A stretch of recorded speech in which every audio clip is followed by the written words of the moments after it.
This story began 15 years ago when a rift opened in space into the world of demons.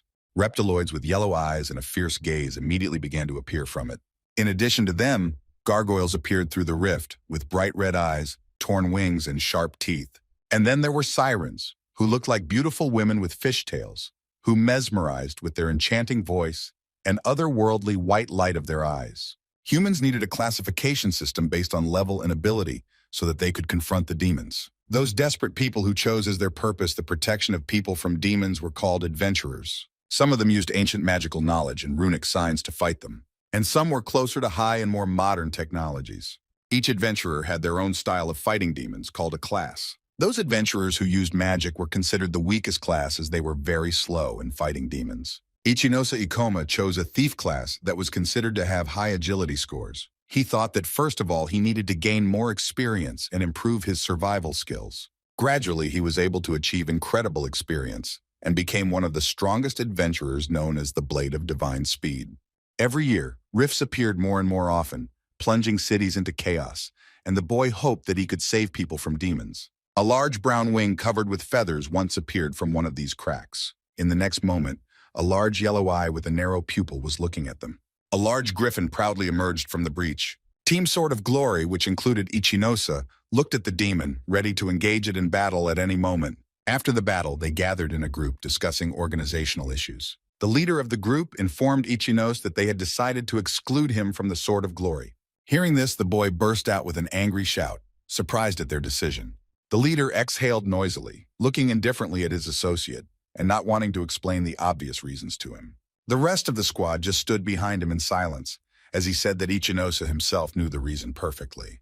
He explained that every year the level of the monsters increased, and the boys' attacks were ineffective against them compared to the rest of the team. Ichinose gritted his teeth when he heard the words that without support and recovery skills, he was a burden to the team. His fingers curled tightly into a fist by themselves, digging into the skin. The Glory Sword leader added that the days when thieves were a strong class had long since passed, and he could only agree to gather resources. Glancing at the pink-haired girl, the boy said that now it is more profitable to have a mage in the squad who can take on the bosses. In addition, the decision was made to remove Ichinose's sea level, as the level of rifts was now much more severe than before. Ichinose wondered how they could do this to him when he had risked his life so many times. In addition, he added that in the field of poisons it will be simply impossible to find a better one. However, he fell silent when he saw that the squad leader was looking at him indifferently, crossing his arms over his chest. He exhaled and tiredly said that he would have only one request for his former colleague. Ichinose's eyes lit up with hope that he would be able to stay, so he asked what the request would be. To which he heard from the leader how he, patting him on the shoulder, asked him to pretend that they did not know each other. Upon hearing this, Ichinose blurted out in front of him in shock, realizing what the leader had just said. The boy hadn't even returned as the rest of the squad set off after their leader, leaving a dazed Ichinose behind. After that conversation left overboard, without a team, job, or status, Ichinose sat at home, sinking into bad habits. His gaze was blank as all his hopes of fighting demons were dashed, taking with him the life he had devoted to working as an adventurer.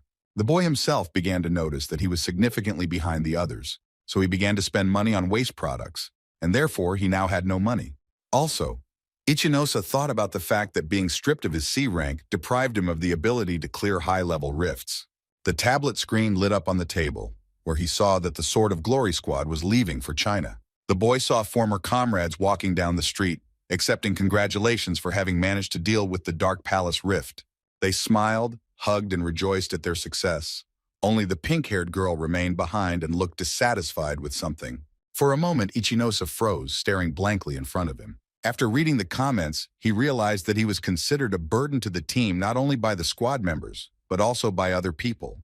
The guy cursed and threw the phone away from him, angry at such words. Ichinose let out a tired breath, realizing that all of his problems were because he chose the wrong class at the wrong time. Looking ahead, the boy thought that if he sold all the potions and equipment, he would be able to hold on for a while. However, he was saddened by the fact that he had devoted his whole life to this particular team. It was this fact that angered him the most, until tears streamed down his face. Lying in his bed, Ichinose tried to figure out what to do next. Suddenly, his phone buzzed loudly and a red mark appeared on the screen. Taking the device in his hands, the boy read the notification about the C-class monster with his mouth wide open. A drop of sweat rolled down his face as it dawned on him that this happened right when the Sword of Glory was not in the country. And in their city, there were no more strong groups of adventurers who could deal with such a monster. Putting his hand to his face, Ichinosa wondered if he could handle such a monster on his own. The boy walked over to the wall where his various weapon elements were. Looking at this, a slight warm smile appeared on Ichinosa's face. After getting dressed and swinging his dagger, the boy advised that he had not yet managed to sell the equipment. Looking at the notification, Ichinosa learned that he would have to go up against a time dragon named Kronos. Standing in front of his opponent, the adventurer smiled, promising his opponent that this day would be his last, so he should remember it. The dragon, hearing these words, growled loudly, raising its head upwards. Ichinosa rushed forward, knowing that he should just hold out until the other adventurers arrived. He jerked to the side as Kronos fired a pillar of hot flame at him. Jumping up, Ichinosa swung at his opponent with the dagger he was holding. Wasting no time, Kronos rushed at the opponent. Clenching his teeth, the adventurer cursed, noticing that the dragon was too fast. He landed on the roof of one of the buildings, when the wall of the neighboring building shattered into pieces behind him. Realizing that the fight is not over, Ichinosa turns back, waiting to see what happens next. Meanwhile, Kronos was already stepping on him again, emitting a bright light from himself. Keeping his eyes on his opponent, Ichinosa thought that he should stay away from him. He reached forward and threw away the poison sickle that was part of his equipment. However, it flew away from the dragon's limb with a loud clank. The adventurer stared at this picture, realizing that he did not expect such a strong skin from Kronos. Meanwhile, the dragon, wasting no time, waved a clawed paw, attacking the opponent in return. At the last second, Ichinosa managed to jump back, avoiding the blow of the lapega. He realized that he was too weak for such an opponent, and if his class did not specialize in speed, then he would have died long ago. Looking ahead, Ichinosa realized he had no choice, so he pulled out the thief's claw. This skill was specific to his class and could help steal any item from an opponent. Ichinosa expected to be able to get a strong weapon from such a powerful opponent. In the next moment, the boy froze, and a golden glow flashed in his eyes, which was like a dragon's ox. A clawed paw swept in front of him, slicing the air in front of his face. The shocked boy smiled and let out a loud breath, anticipating a quick end. He was lying among the wreckage, and blood was seeping from the wound on his chest. Lowering his eyes, the boy thought with despair that now it was really over. While he regretted that he had lasted only a few minutes, calling himself a hero, Kronos was already towering over him. Ichinosa vowed to himself that he would definitely become stronger if he survived. Suddenly, something fell into his hand. Raising his hand, the boy saw a golden box with a chain, surprised that he managed to fish it out with the help of Thief's claws. The item turned out to be the Time God's Dial, which allowed you to rewind time 10 years back, after which it disappeared. Seeing that the class of the item was defined as mythic, Ichinosa looked at him in surprise. It was the first time he had heard of a mythic class item that could rewind time. While the boy was doubting that he would be able to go back in time, Kronos was already flying at him with a new attack. Looking up at his opponent, the adventurer realized that he had absolutely no time left. Realizing there was no choice, Ichinosa shouted loudly for the item to turn back time. It happened just at the moment when Kronos' paw had already practically grabbed him. In the next second, they both dissolved into the air. Ichinosa woke up to the fact that he had fallen out of bed. He opened his eyes and stared at the ceiling, the alarm clock in his hand. On the calendar, he saw an entry for Friday, September 13th, 2030. Sweat covered his face profusely as Ichinosa wondered if he might still be asleep. He went to the window and pushed aside the curtain. Looking out, the boy's mouth fell open in shock. Looking at the phone's calendar, he realized that it was really 2030 outside. Glancing at the notification, Ichinosa noticed that he didn't see a mark about his level, and that meant he could really go back in time. The lips on the boy's face stretched into a slight smile. Resolutely looking ahead, Ichinosa was going to become the strongest adventurer. The story with the rifts was still quite an unusual thing, and it was now being discussed that an ordinary person could not enter there. Ichinosa watched this conversation, holding the phone in front of him as he brushed his teeth. Another scientist reported that the levels and sizes of monsters are constantly increasing, so the rifts can become a real tragedy for humanity. Watching their conversation, the boy realized that he was really in the world of 10 years ago, where discussions are still going on. Holding the toothpaste in his mouth, he smiled as he looked at the phone screen. As he turned off the water, Ichinosa thought that he now had a great advantage. Now he had to get as much experience in rare items as possible. However, the boy considered the knowledge he already had to be his main weapon. However, he also knew perfectly well that first of all, he needed to choose a class. And for this, he had to get at least level 10.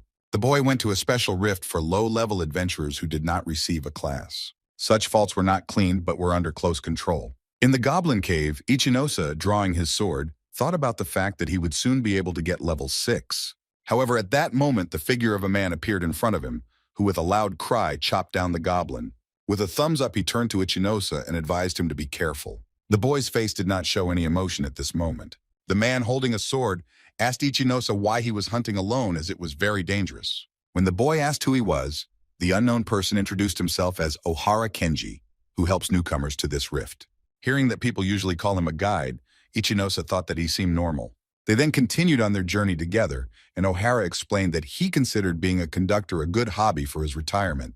However, Ichinos was more worried about whether he would follow him around all the time, as the man seemed very talkative. After some time, after defeating another goblin, the boy finally reached the desired level 10. He stroked his sword with a smile as he looked at the desired level notification. Ohara came up to him and slapped him on the back, praising him for a job well done. At the words that he would make a good adventurer, Iosa smiled, mentally replying that he was once a C rank. The guide said that now he can get a class, so it was worth thinking carefully. Iosa really thought about it, putting his hand to his chin. The received class depended on what characteristics and abilities a person had. Pointing at himself, Ohara advised him to choose the warrior class, adding that he could teach him many techniques. Crossing his arms over his chest, the guide also added that the thief class would be more suitable for that. Having come almost close to the boy, Ohara asked him if he had not yet acquired skills. At the same time, the man had a question about whether he even knows how it is done. Putting his hand to his chin, the conductor was surprised that he had not been taught to activate acceleration and boost in his classes. These were skills that increased the adventurer's physical parameters. And right now, improving these skills was the most important role. Spending points on them to become the strongest adventurer was not worth it. The boy had been thinking about what to do all evening, and now he knew exactly what to do. Keeping his eyes on the notification, Iosa jerked his finger up. Noticing what he was doing, Ohara shouted loudly, hoping to stop him. He shouted that the chosen skill of soft fall could not be accepted by many. The man wanted to add something else, but fell silent when he saw Iosa reaching for the notification again. The boy himself did not take his eyes off the information about his skill. Scratching his head, the conductor said that they didn't have that much high ground, but Iosa ignored him at all. Seeing that he had increased the level of the acquired skill, the man shouted, and when Iosa leveled up to 3, Ohara clutched his head and paled. Falling to his knees, the guide began to complain about the fact that the boy did not listen to him.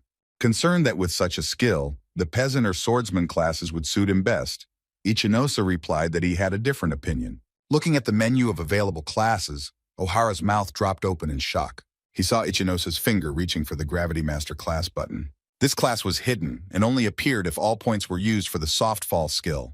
Due to the strict conditions of appearance, it was found much later than the rest of the classes. And even after the opening, this class was not in the favorites due to low ability indicators. And 10 years after the discovery, all the secrets of the Gravity Master class were not revealed. However, Ichinosa himself had managed to figure out its essence when he was still a C-rank adventurer, and he knew very well that it was the strongest class. Seeing that the boy wanted to confirm his choice, Ohara began to shout that he might change his mind and become a swordsman. However, Ichinosa replied with a smile that it was exactly what he wanted. Seeing that there was no way back, Ohara lowered his head in doom. Ichinosa himself raised his fist, exclaiming that he had finally received the desired class that would make him the strongest adventurer. This time, he didn't want to go through the process of being abandoned by the team he worked with again. Ohara's gaze turned stern as he silently addressed himself. Looking at the boy, he said that this is why the magic class does not fit at all. In addition, he added that there is a high probability that he simply will not be able to live for a long time, since it will be difficult to fight with such a class. The man exhaled noisily, advising Ichinosa not to become an adventurer at all. Ichinosa understood that everyone now considered the melee classes to be much stronger than the others. Ohara, meanwhile, put his hand to his head, closing his eyes and moaning. Suddenly, the man raised his head, hearing some noise not far from them. A young girl was lying on the floor, and it looked like she was seriously injured.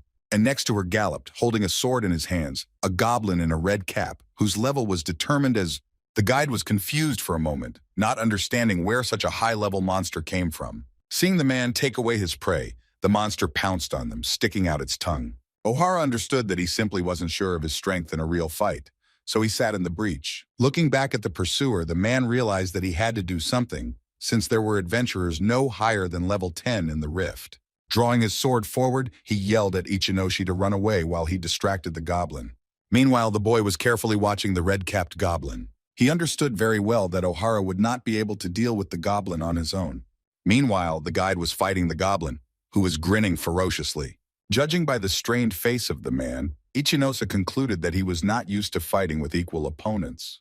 Ohara anxiously asked if there was anyone nearby above level 15 willing to help him. Everyone present understood that with such a schedule, a single mistake by the conductor could lead to a loss. Ichinosa was well aware that he could not help his friend because his level was much lower than that of a goblin. Straining, the boy realized that he could not even make out the creature's movements. He clenched his fist tightly, realizing that his gravity was also quite low, and he didn't know much about his class. He suddenly remembered how Ohara had rushed to his aid earlier, asking if he was injured.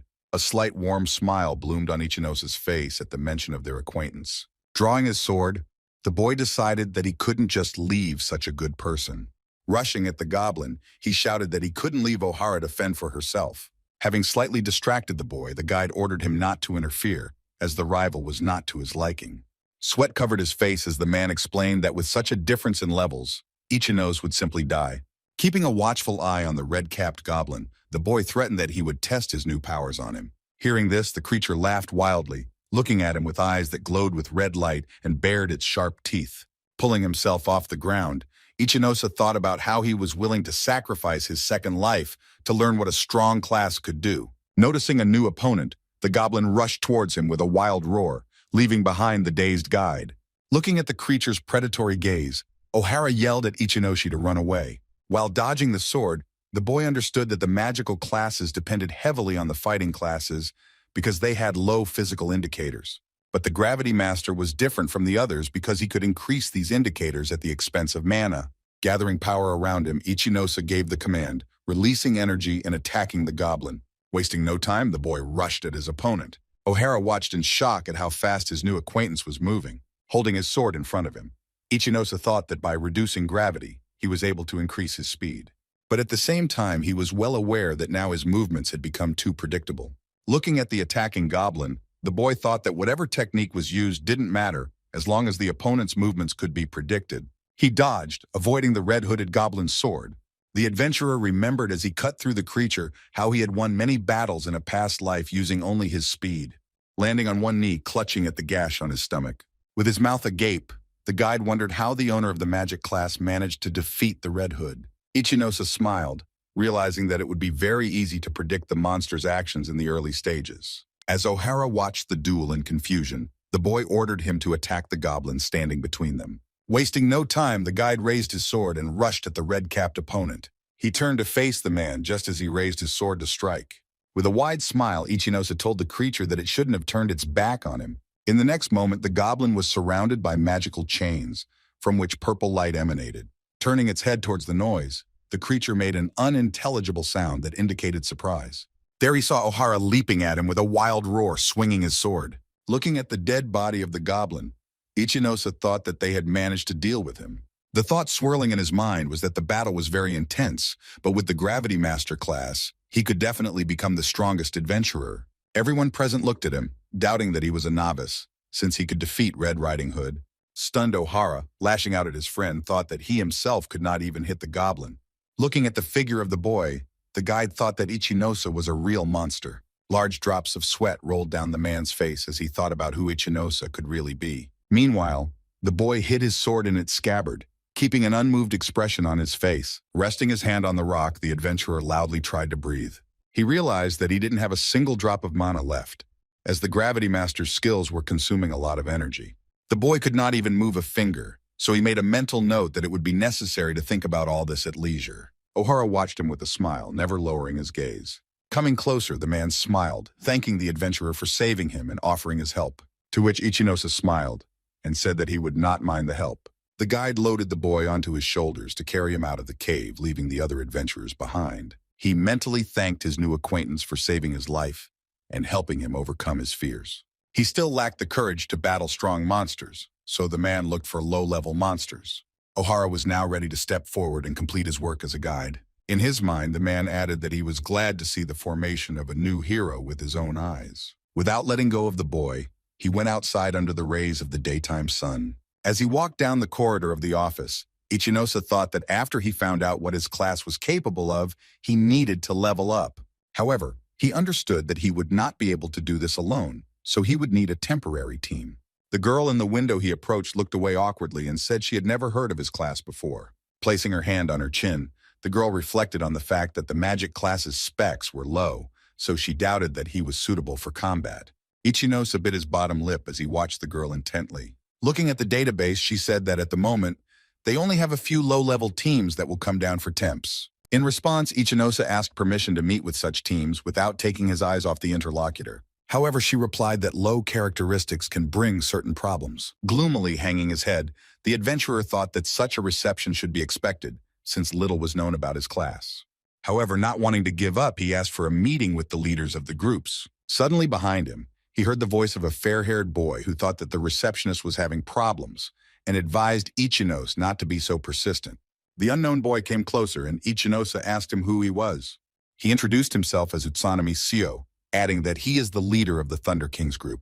When asked if he had a warrior class, Sio replied that it was logical since everyone knew the weakness of magic classes. According to the blonde, such a class could be chosen by those who were afraid to approach monsters. It is for this reason, according to the boy, that those who choose the magic class could not become adventurers. A sly smile appeared on Sio's face as he said that now Ichinosa only had his own wrong choice to blame. Bilyavchik added that they both had a rather rare class, but he had more chances to succeed. With his mouth wide open, Ichinosa asked the interlocutor if he really also had a rare class. Noticing that the newcomer had become curious, Sio's eyes shone with pride. Pulling out his sword, the boy pointed it at the interlocutor, and lightning began to fly around. The boy raised his weapon up, and the lightning around him became bigger and scarier. Sio explained that Thunder Knight is a very rare class with high stats and strong skills. Everyone who gathered around the boys exclaimed in surprise, admiring the incredibleness of such a class. The blonde smiled smugly, realizing that he had managed to draw everyone's attention to himself. To the girl's timid objection that magic cannot be used in the guild, he simply said that he wanted to show his strength to a newcomer. In addition, he added that no one will take a stranger into his team, and he does not recruit various strays into the group. Pointing at the interlocutor with a finger, Sio reminded that adventurers are not volunteers to help everyone in need.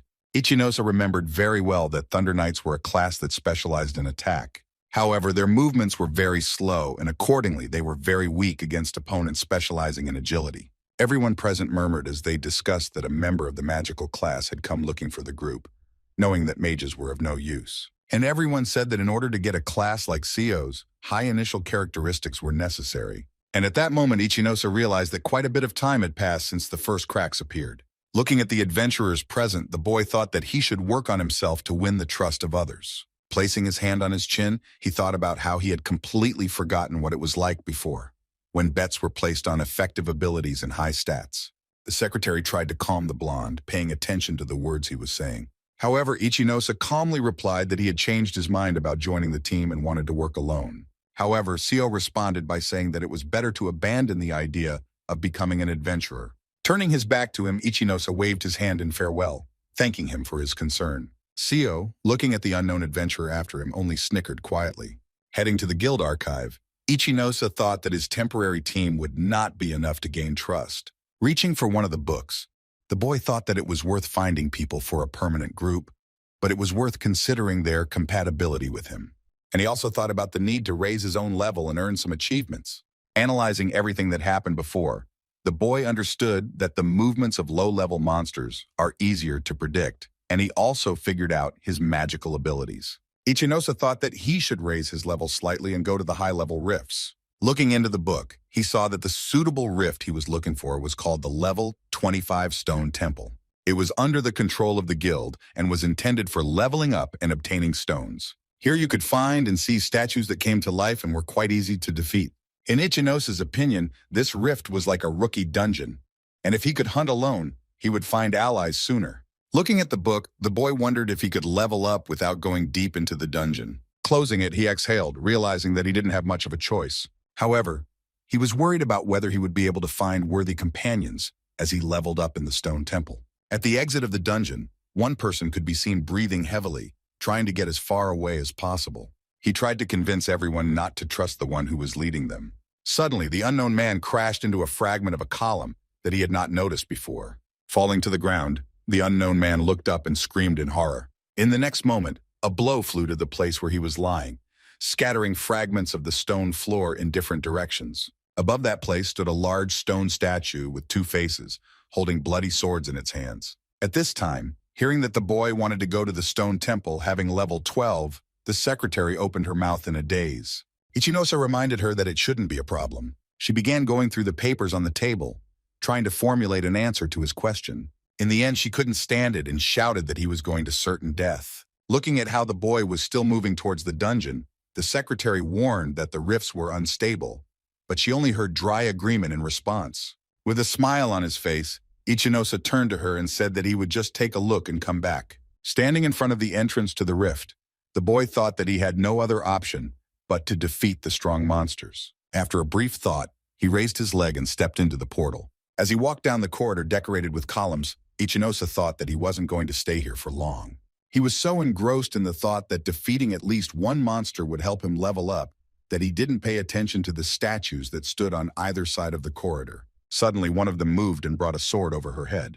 Turning his head, Ichinosa looked indifferently at his opponent, saying that this trick was very unimpressive. After the first hit, the boy looked down and looked at the notification that said the monster was level 20. Measuring his opponent with a careful eye, Ichinosa decided that he was quite enough to raise his level sufficiently. Dodging the attack slightly, the boy thought that it was close enough, but his face showed no emotion. Feeling the wall behind him, he smiled with a soft chuckle. The statue looked at him with cold, empty stone eyes. Ichinosa released the energy as he gave the gravity weaken command.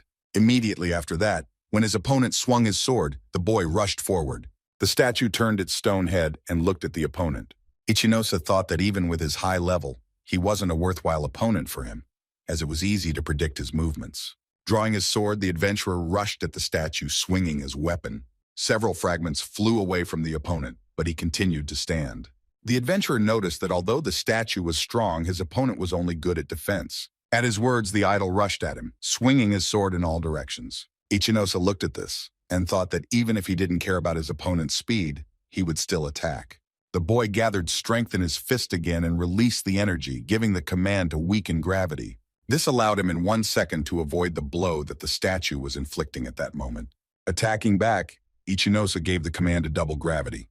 In the next moment, the blade of his weapon pierced through the chest of the stone opponent.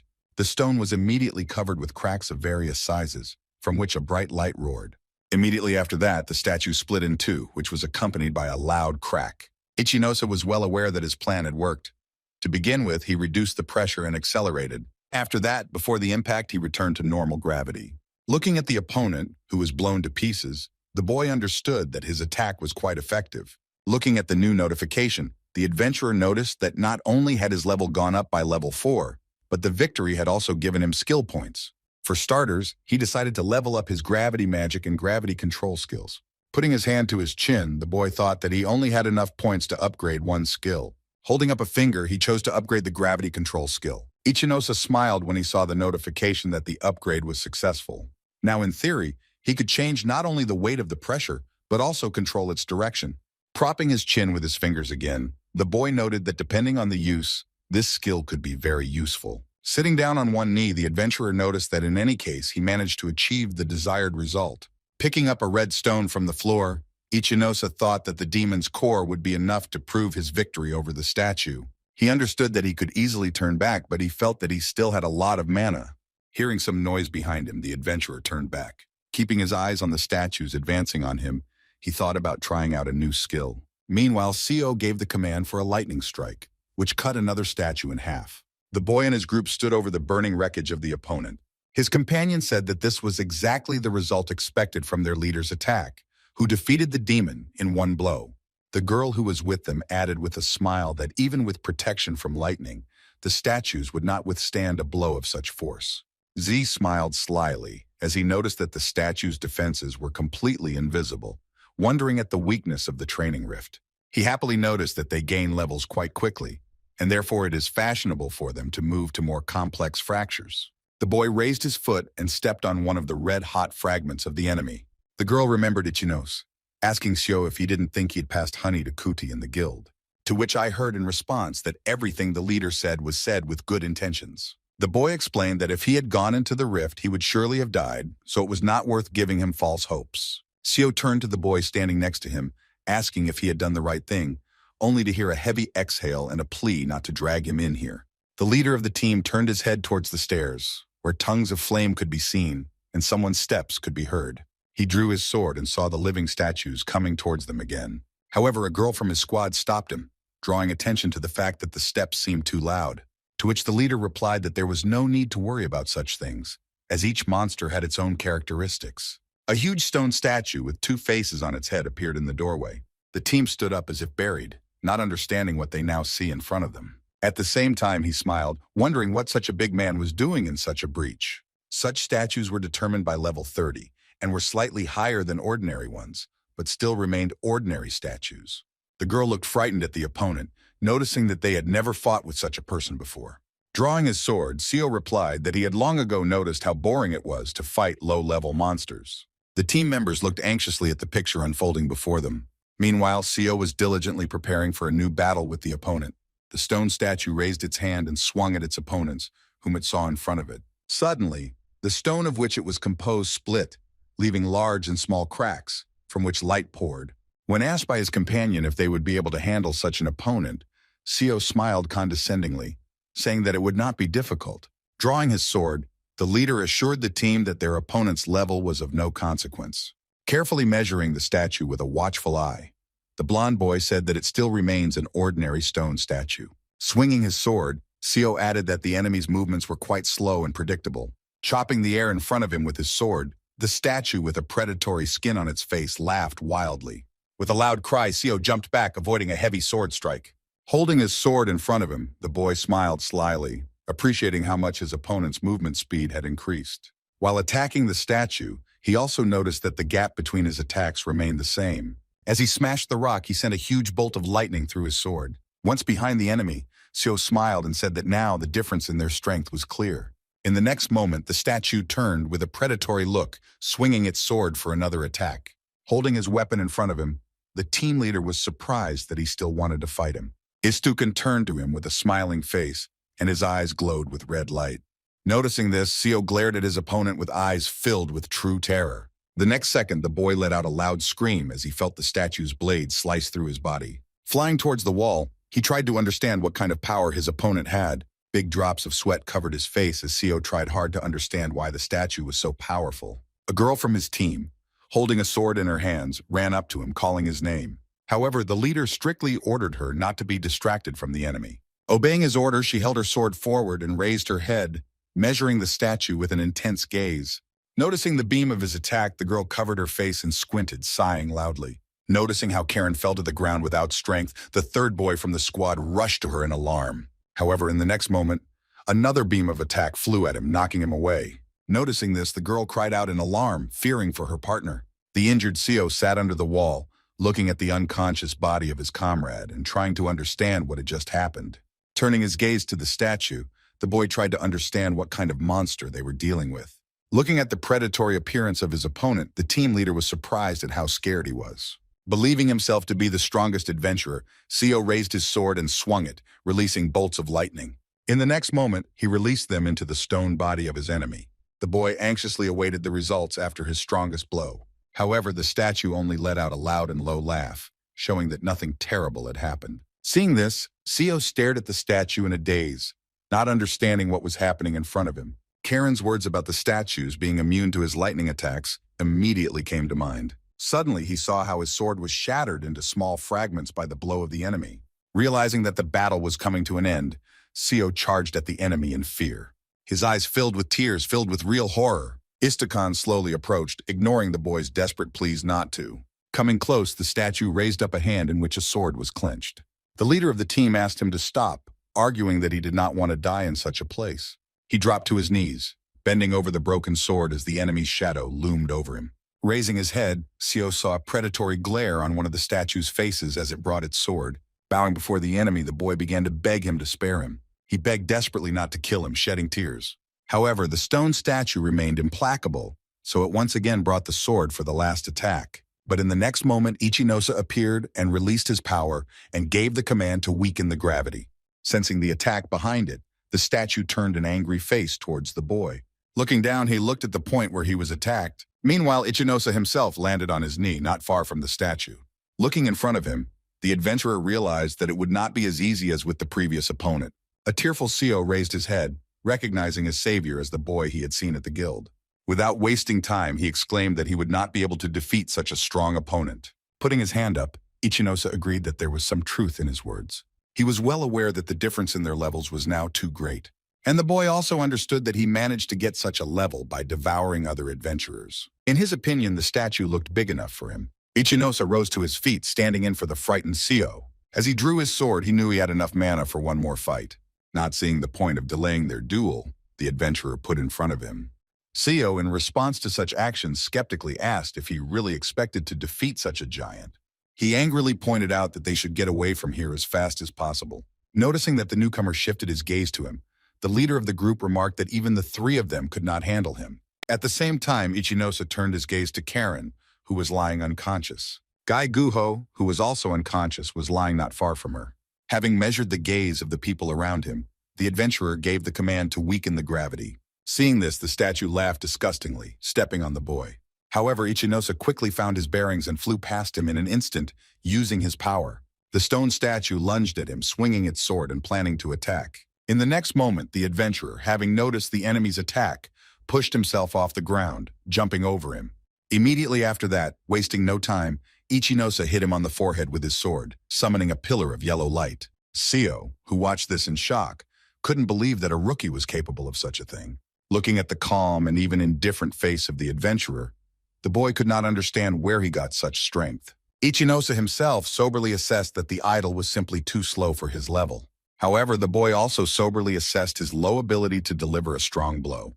Such statues belonged to monsters of the defensive type, and due to the difference in level, they received almost no damage.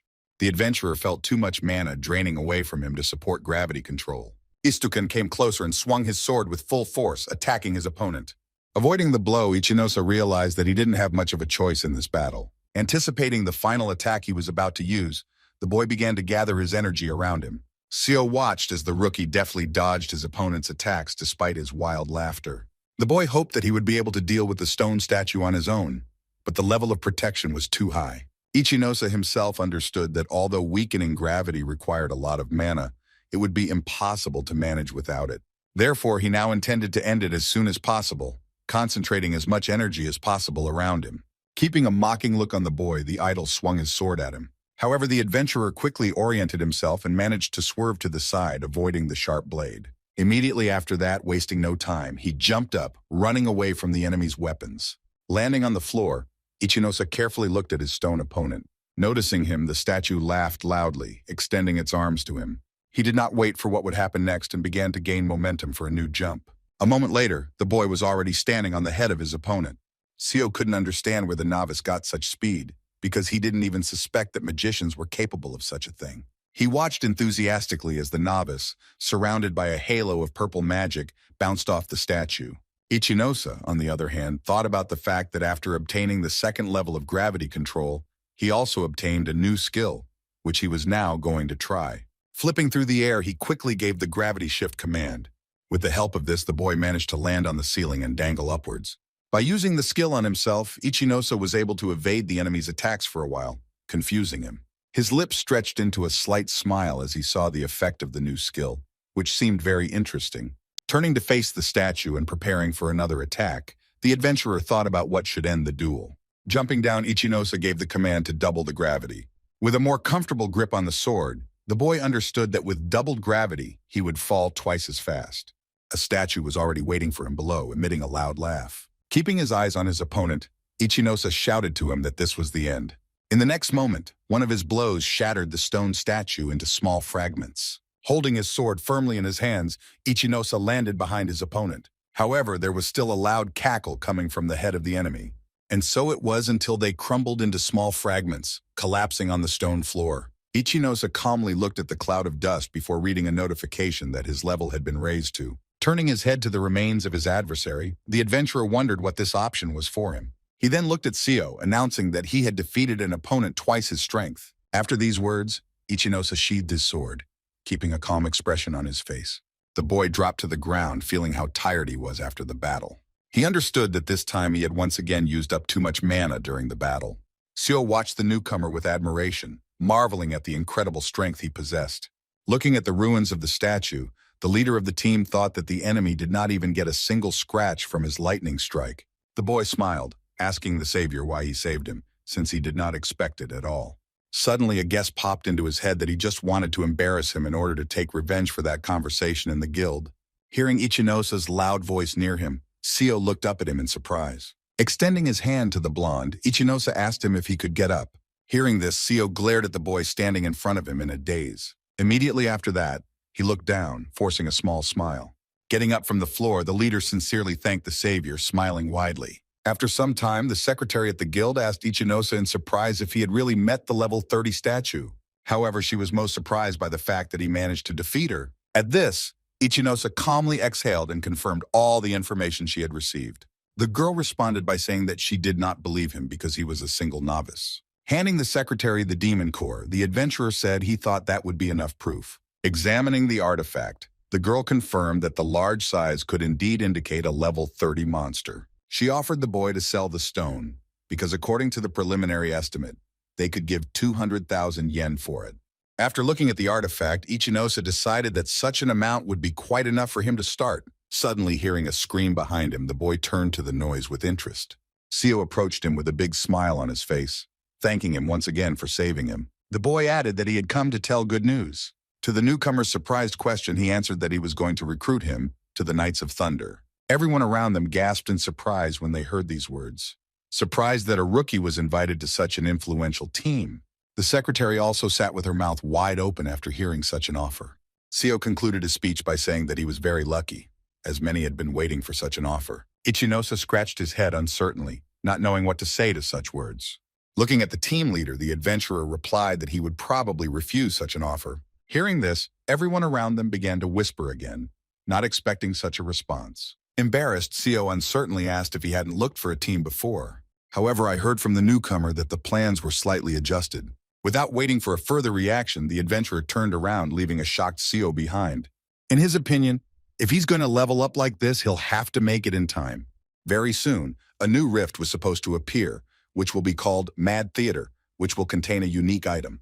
Ichinosa smiled, realizing that he had a good memory of everything that was going to happen, and therefore he would be able to be the first to obtain this item. After some time coming to the guild, the boy poured out several large stones from a bag, wanting to sell them. Everyone present looked surprised at the achievements of the newcomer.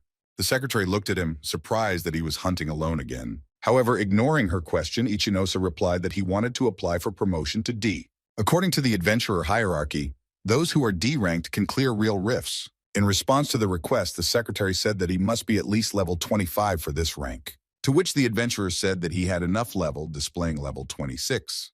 Noticing this, the girl jumped on the spot, wondering how he managed to get up so quickly. She looked up at him and asked how he could level up so quickly. Looking at the adventurer, she wondered how strong the gravity master could be. Ichinosa smiled as he asked if he could finally get the D rank. He mentally answered that his strength is determined not only by class, but also by knowledge for 10 years ahead. The boy's thoughts echoed that he should raise his own level as soon as possible. A D rank would allow him to enter useful dungeons and also make it easier to get quests. In this way, he could prepare for the emergence of the Mad Theater Rift and obtain a unique artifact. In his past life, the adventurer who received it suddenly found great power. However, after that, he went insane and started killing adventurers, so Ichinosa couldn't let history repeat itself. Realizing that he needed allies to clear the rift, the boy looked around at the adventurers present. There were various colleagues in the corridor, some of whom were already part of teams, and some of whom were standing alone. Ichinosa understood that finding a partner to cooperate with his magic would be enough, as the large group would hold him back. It was also important to find a loner who would agree to his terms, of which there were actually quite a few. Looking at the map, he wondered if he could find just that one in the relatively short time he had left. Ichinosa crawled around the city all day, visiting various guilds in search of a partner for his team. Now he was already on his way to the 4th guild, hoping to finish his search here. Finally, Ichinosa thought about whether he should lower the selection criteria a bit. Suddenly, the boy heard the voice of a girl with long blonde hair who was shouting at someone, accusing someone of vanity. The girl with blue hair, looking at her friend with big eyes, tried to apologize to her. Ichinosa turned to the noise as Aoi-chan, with her hands at her sides, shouted that she didn't need an apology. The boy began to watch the quarrel of the two girls with interest. The blonde pointed her finger at her friend and shouted that she was kicking her out of the group. Satsuki, with tears in her eyes, tried to justify herself that she would try harder next time. However, she heard back that her skills were low, and for such efforts she could be demanded monetary compensation. Satsuki looked at the leader of the group, tears welling up in her eyes. Iosa watched the conversation between the two girls intently, pondering what he heard. He recalled how he himself had recently been kicked out of the team due to poor performance. Turning away from them, the boy thought about the fact that he knew such a feeling very well, but it was not necessary to use feelings in choosing a partner. Aoi-chan added that the class her interlocutor had chosen was completely useless, just like its owner. Upon hearing these words, Satsuki silently lowered her head, shedding tears. Hearing the blonde refer to her former colleague's class as shaman, Iosa stopped, staring in front of him in bewilderment. He turned to the blue-haired girl, who was being advised to leave the adventurer's job. He thought that the shaman class was almost a perfect match for his gravity master. In addition, the skills of this class would be ideally needed in the battle with the boss of the Mad Theater. Suddenly, Aoi-chan noticed the boy and growled at him to stop staring. Hearing the words that he came for an ally, the blonde was surprised to rise to his level. She gladly offered him a place that had literally just become vacant in their team. However, Iosa, ignoring Aoi, approached Satsuki and offered her to become his ally. But she snapped at him, not understanding what she had just heard from the unknown boy. Aoi, hearing such a proposal to her former partner, opened her eyes in a daze and screamed. Iosa thought that he was lucky to find such a partner, and he had no intention of letting her go. The blonde sneered that she had a completely useless class, so he should have joined them. The blue-haired one timidly replied that she would agree, but she was only level 10, to which Iosa, firmly grasping the girl's hand, said that this problem was quite easy to solve, but he needed her strength. Satsuki tried to object, but the boy had an answer to everything, and in the end she said that she would rather quit her job as an adventurer.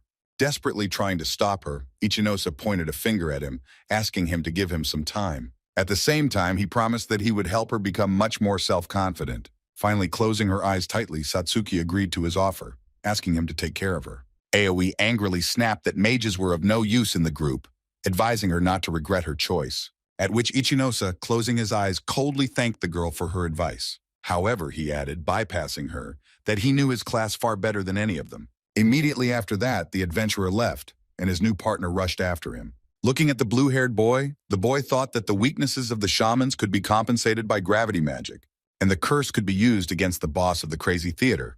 So as long as the girl was with him, he had no doubts about the success of his campaign. Already when they were sitting in the cafe, the girl introduced herself as Kisaragi Satsuki. At the same time, she asked whether everything was really normal. The girl explained that her shaman class was actually very weak.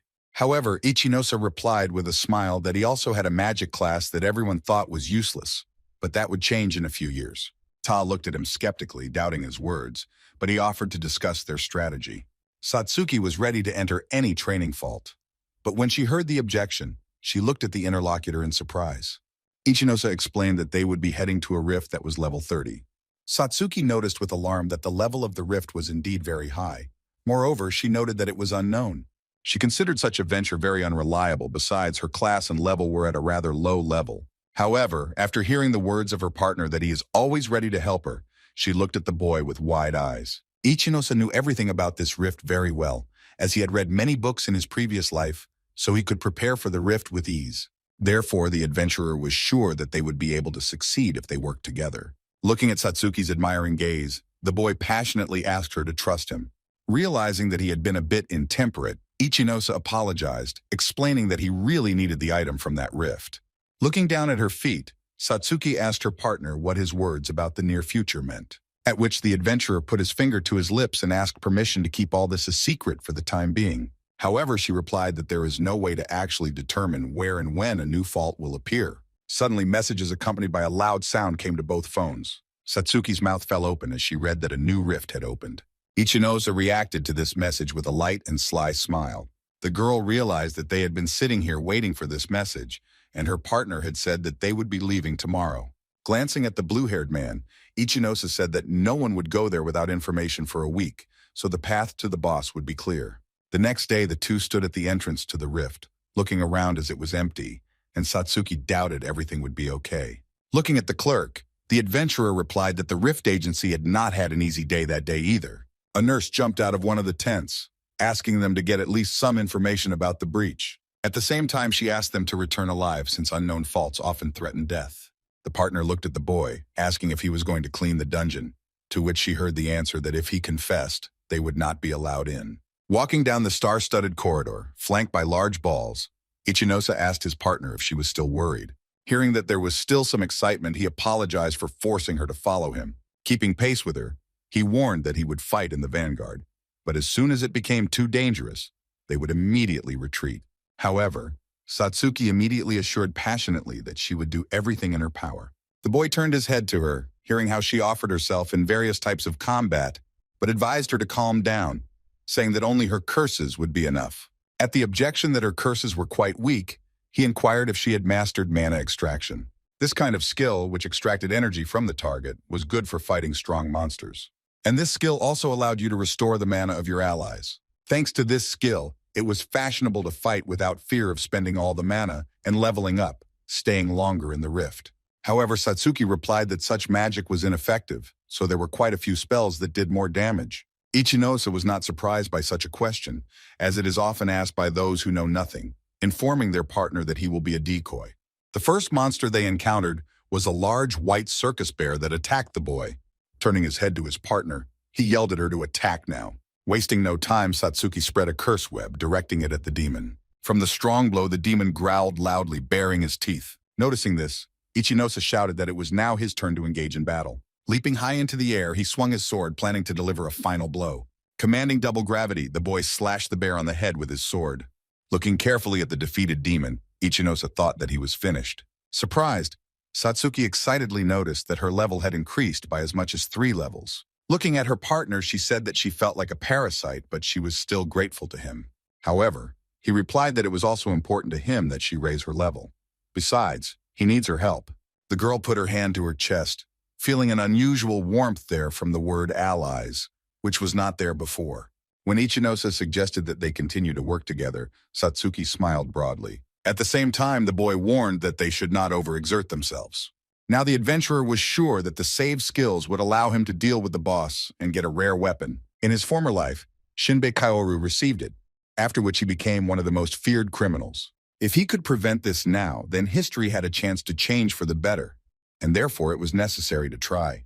Kaoru would have come here much later and one of the guards would have tried to stop him. The adventurer would deftly dodge all the attacks that would be thrown at him, and no bodyguard could prevent him from achieving his goal. Kaoru looked at the newly defeated opponent, saying that he should have been more careful during the battle. Suddenly, his gaze dropped to the bottom where a notification window appeared. Glancing disappointedly at the guard, the red-haired boy said that he was too cocky for his level. Kaoru wondered why humans of the same level were much easier to hunt than demons. Meanwhile, Ichinosa gathered energy in his hands and gave the double gravity command. The defeated demon this time turned out to be a level 27 killer doll. Following her partner, Satsuki marveled at how quickly her level rose from simple attacks. The girl embarrassedly apologized to the boy for having to follow her, saying that he would have coped faster without her. However, he calmly explained that at this level, monsters are not so dangerous, as their movements are easy to read. Ichinosa sternly repeated to his partners that magicians are a rather strong class. Raising an embarrassed look at him, the girl offered to go back since they had little mana left. Assessing his numbers, the adventurer huffed in agreement with her. Crossing his arms over his chest, the boy added that he boosts his stats with gravity control. At the same time, he added that if the mana is less than half, it is a sign that it is time to return to the guild. Ichinosa said that it was time while giving a sly look at her clueless partner.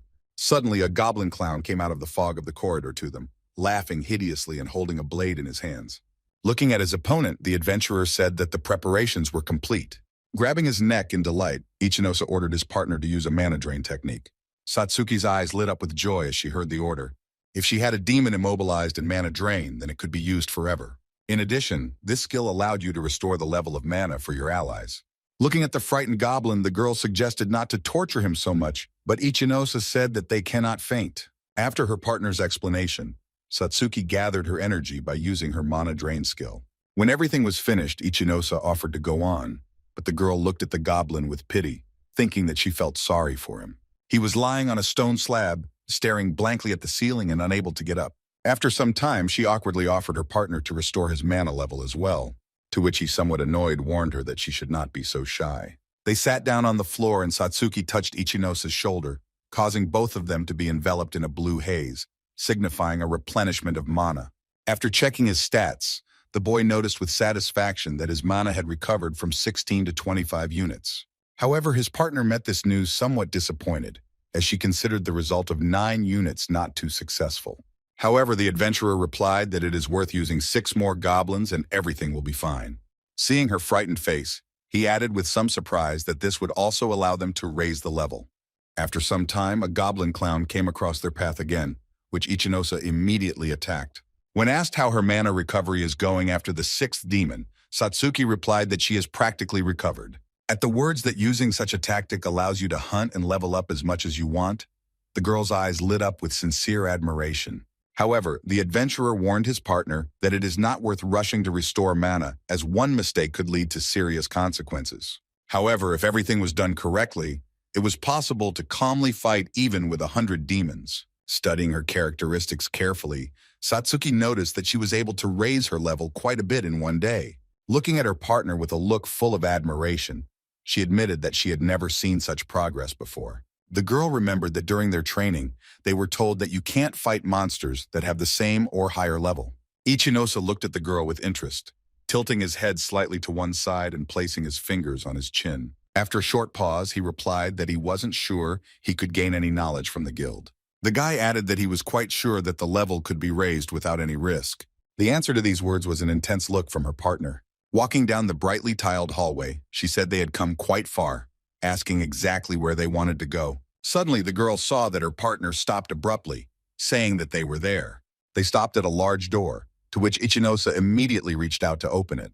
The adventurer wanted to find the boss of the rift there, and a predatory smile bloomed on his face, since no one expected that the rift would be cleared on the 2nd day after it appeared.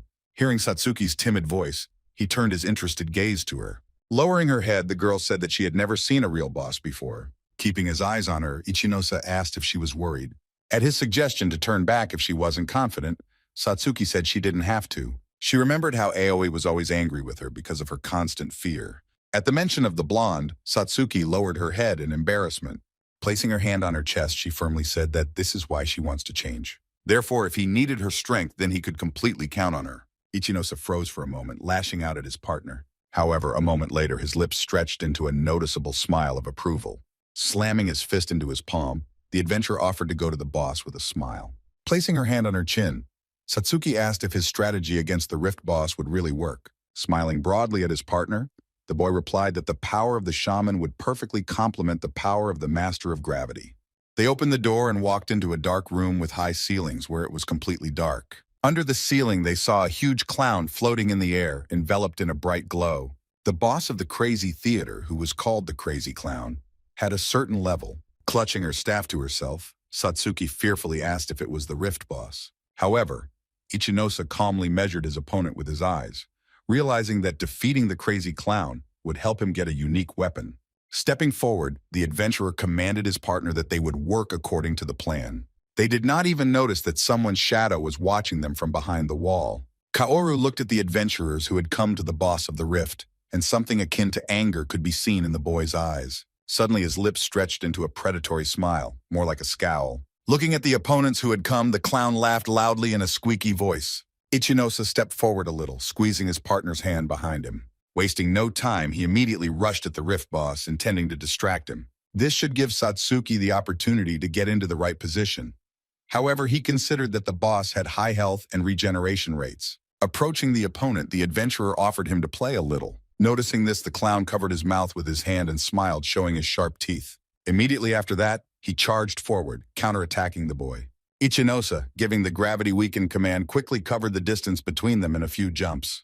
Instead, Satsuki exhaled in the meantime and, putting her staff forward, activated the mana drain skill. A blue-black mist leapt from the stone onto the staff, encircling the huge clown. Noticing this, the boss turned his attention to the girl, and a predatory grin appeared on his face. Fear flashed in Satsuki's eyes, and she let out a frightened sigh. Seeing that everything did not go according to plan, Ichinosa shouted to his partner to run away. She turned her back to the demon when her partner shouted to run to the gate. A bright light began to emanate from the clown as he prepared to attack the shaman, and Ichinosa was advised to stay closer to the center to avoid flying into the wall. Bright rays also emanated from the huge painted eyes on the pale face. Satsuki stopped, seeing a huge shadow of a demon on the wall in front of her. Noticing the wall of fire that the demon released, the girl began to run faster. The Rift boss attacked, looking at the opponent with a look full of rage. At that time, the frightened girl did not even turn around, trying to get away from the pursuer. However, at that moment, Ichinose quickly ran between them, reminding the clown of his presence. In response to this, the boy heard only a loud laugh similar to a squeak. The adventurer jumped up, attacking the opponent with a powerful attack from above. Satsuki watched his movements in fascination, marveling at how fast they were. Noticing that the clown was retreating, avoiding his attacks, Ichinose realized that the clown wanted to escape. At his question, he again laughed hideously, sparkling with one eye. Suddenly, the demon was whirled around by a vortex, pulling him into a magical curse seal. Clenching his teeth, Ichinose warned his opponent that the passage to the gate was closed. Scared to death for her partner, the girl screamed loudly. Focusing his energy, Ichinose gave the command for a gravity shift. Immediately after that, there was a huge explosion, releasing intense heat. A predatory smile did not leave the clown demon's face while the flames burned below. Ichinose, hanging aloft, advised his enemy to concentrate, attracting his attention. The adventurer's lips stretched into a slight smile as he realized that the skill was working better than he expected. He remembered Satsuki's worried face when she asked if he planned to attack the boss from a certain distance. To which, folding his hands in a castle, the boy explained that the attacks of the boss of the crazy theater are quite fast, and so slow counterattacks could lead to the fact that the adventurers simply burn. The only way to win is to attack from a distance. Only with such a schedule could the Rift boss have big problems. Without hesitation, Satsuki pulled out her staff again, commanding the drain of mana again. In a moment, the expression on the clown's face finally changed to a ferocious one. The girl was frightened and thought that her partner was too far from the shelter. Watching him fly head first, she wondered if she had been able to hook him. Realizing that she did something wrong, she closed her eyes tightly. The clown, meanwhile, began to weave a web of curses, leaning over the adventurer. Meanwhile, Ichinose himself noticed that the boss was running out of mana quite quickly. He was well aware that maintaining a barrage of fire and moving quickly drained mana quickly. Gathering his energy around him, the boy smiled, anticipating a quick victory. Satsuki looked up in surprise as she heard the clown back away from her. Ichinose quickly charged forward, attacking his opponent again. Flying closer, the boy gave the command to use Meteor Fall. Flying into the clown's head, Ichinose said that without the necessary skills, his movements were too slow. Putting his sword to the back of the demon's head, the adventurer advised him not to even try to escape. Satsuki still held her staff in front of her, releasing energy. After her attack, Ichinose yelled about doubling the gravity and flew at the enemy with full swing. Immediately after that, he landed a blow on the clown demon's head. With his hands at his sides, the adventurer noted with a smile that they had finally defeated the boss of the rift. Satsuki smiled widely, happy that their plan had worked. The partner informed her that they should hurry because the portal was supposed to close in half a day. Scratching her head in embarrassment, the girl replied that he should have told him about it earlier. Satsuki froze for a moment, oblivious to the remains of the demon lying next to her. She turned her head to see a satisfied partner. He kept his eyes on the exquisite sword, which he called the boss's item, the Clown Blade. After getting the artifacts in his hand, he thought that he was the best for the Gravity Master. Staring at the glowing object, Satsuki asked if this was exactly what they wanted to find. Looking at his characteristics, the girl noticed with admiration that he wore a C rank. Hearing that he didn't look too strong, Ichinose crossed his arms over his chest, replying that he didn't. Looking sternly at his partner, the boy explained that the special feature of this blade is its ability. The blade could actually improve all skill-based classes, so it could be considered the strongest of all. The adventurer could now cast gravity magic faster and reduce mana usage, so that would improve his weaknesses. Looking at the boy with an enthusiastic look, Satsuki could only squeeze out that she understood everything.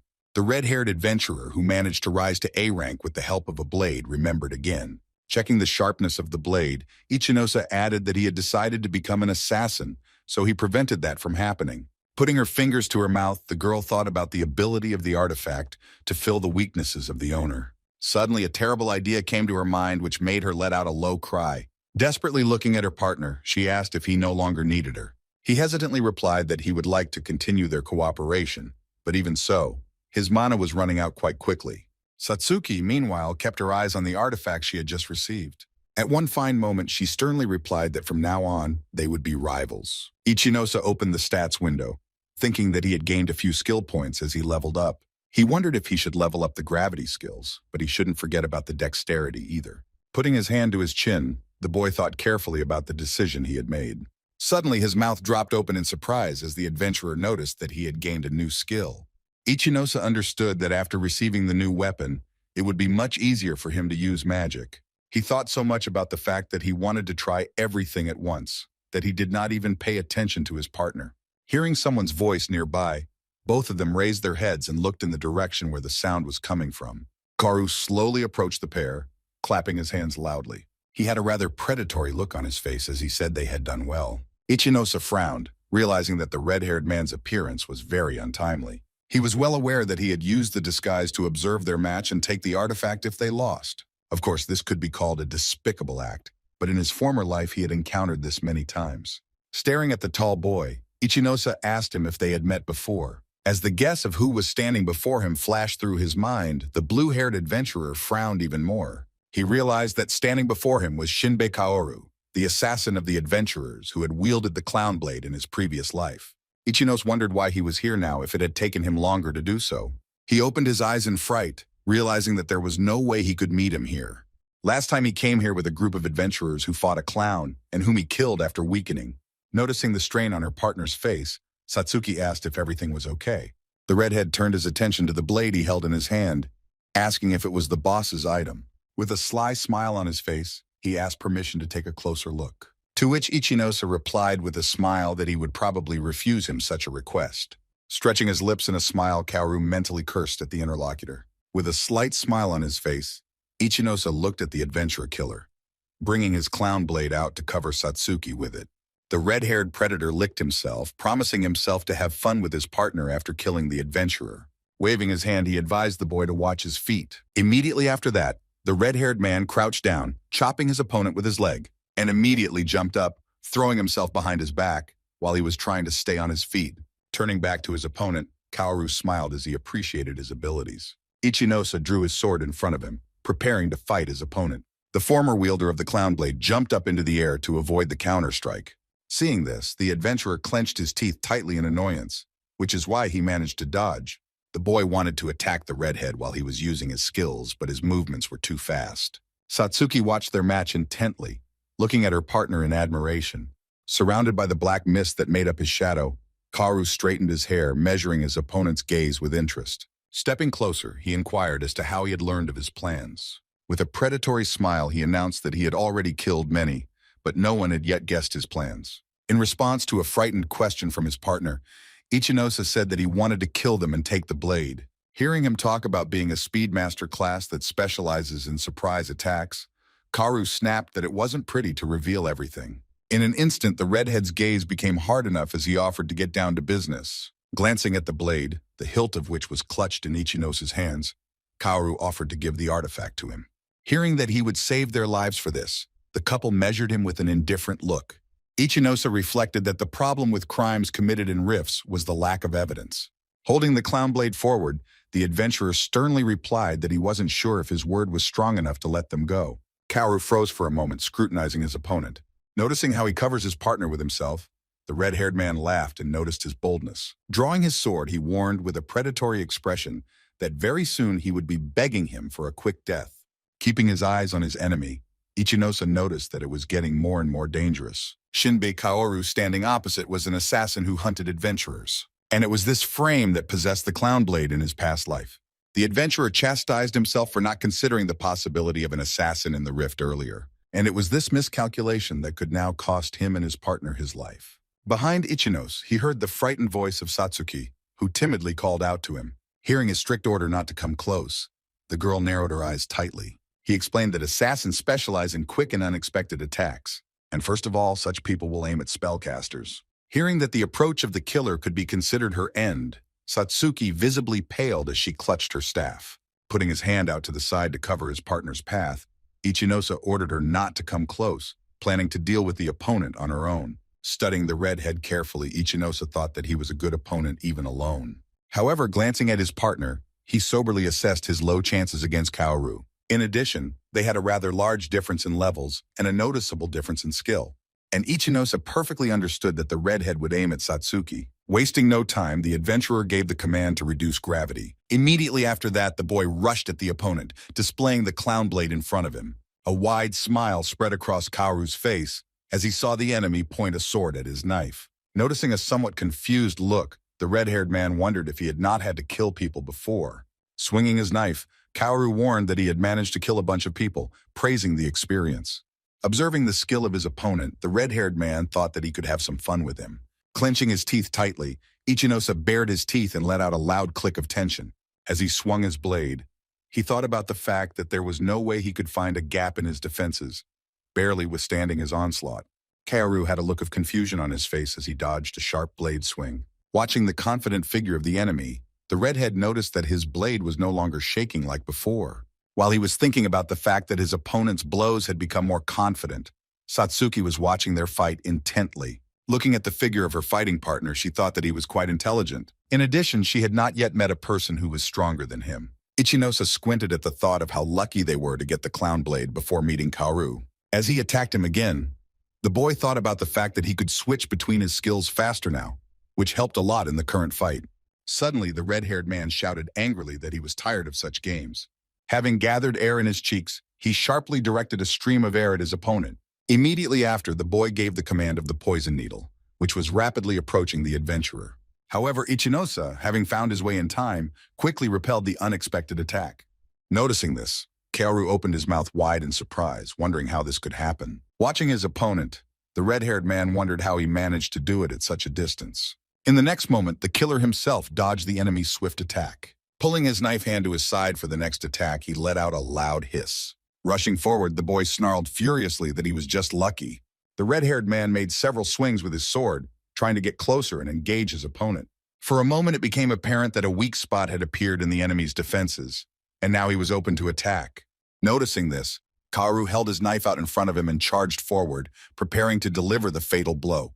However, Iosa wasted no time in giving the command to double the gravity and swing his blade.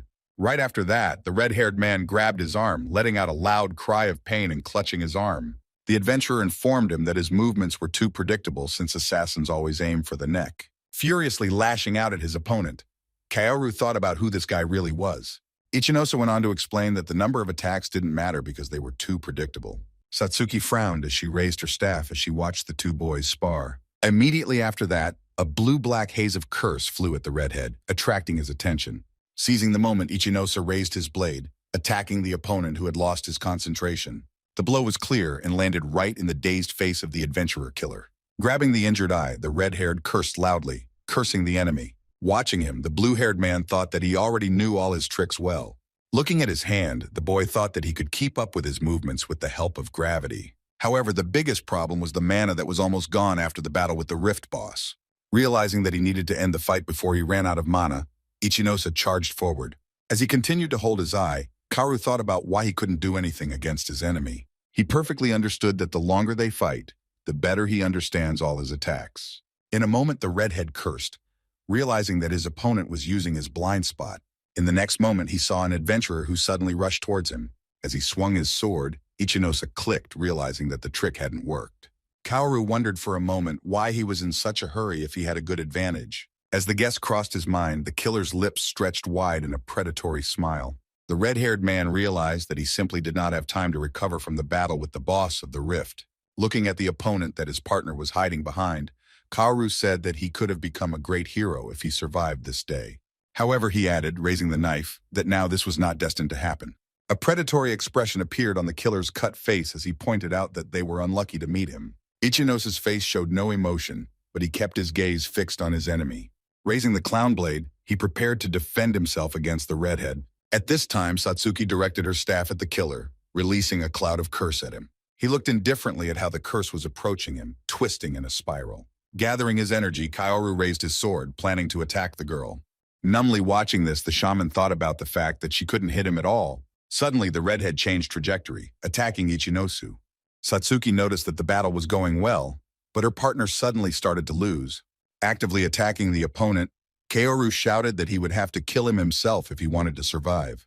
In the next moment, he threw his head back, dodging another quick blade attack. Standing up straight, he thought about the fact that the enemy's weapon was quite close. Wasting no time, Iosa raised his leg, aiming for the redhead's face. Noticing this, Kaoru immediately jumped back, avoiding another attack. Landing a few steps away from him, He advised his opponent to show everything he was capable of. Concentrating his energy, Ichinosa realized that using gravity reduction allowed him to perform certain tricks. Unlike him, Kaoru immediately attacked straight ahead, but his attacks were easy to block.